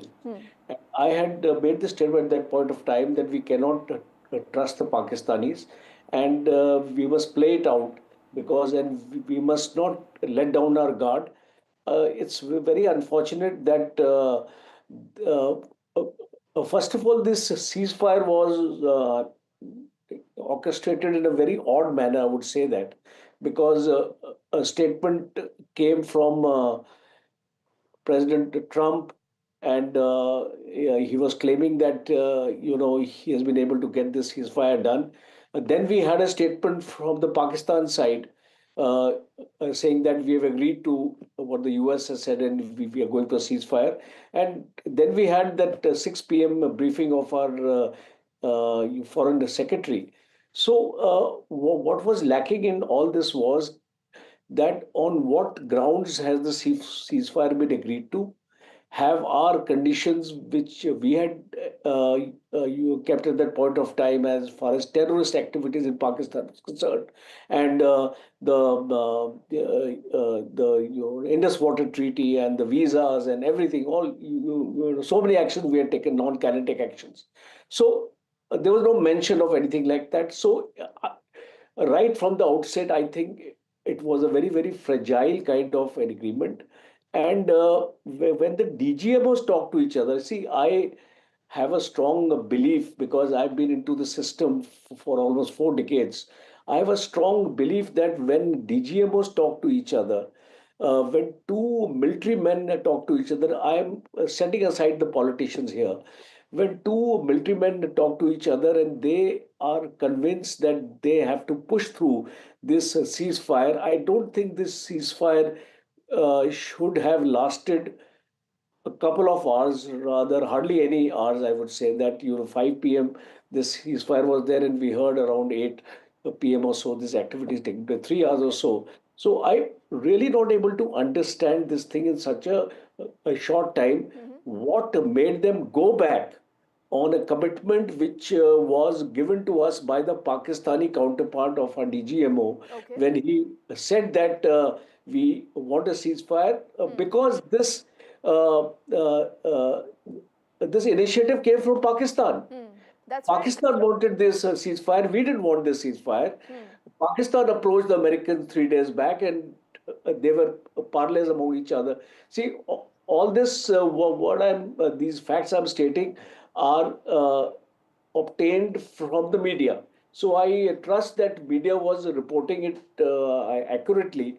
So 3 days back, these parleys had taken place, and subsequently we were given to understand that this ceasefire is materializing. So my first comments are right now that things cannot go back now. Uh, the situation is going to escalate because the way these attacks have been carried now, I believe some damage has been caused in a few of these areas. Damage assessment will all be known in the morning once we come to know about these things. But definitely, yes. So I would just say that, these are still initial times, and we at NDTV will be very doubly cautious till we hear an official word on a lot of things, because it's important to be responsible, I think, and that's exactly what we'll do. But I understand from where you're coming, and I also now do see Lisa Curtis with us, so I'll say good evening to her. She's a director for Indo-Pacific Security at the Center for a New American Security, and also the former Deputy Assistant to the President and the NSC Senior Director for South and Central Asia in the first Trump administration. Lisa, thank you for your time. And before I get in the former ambassadors, I want to get a quick word from Brigadier Sandeep Thapar also on his assessment of what has happened in the last few hours, sir. I'll be frank, I'm a little disappointed by the whatever has happened today. And I'm talking about the ceasefire thing. We were morally just, correct. Our action was proportionate, non-escalatory, and we announced every day that, listen, we are not interested, we just wanted to. We had them in our grip. We had them, I won't say on a run, but we had them in a grip. This is an ideal time to punish them enough so that the message goes in that you cannot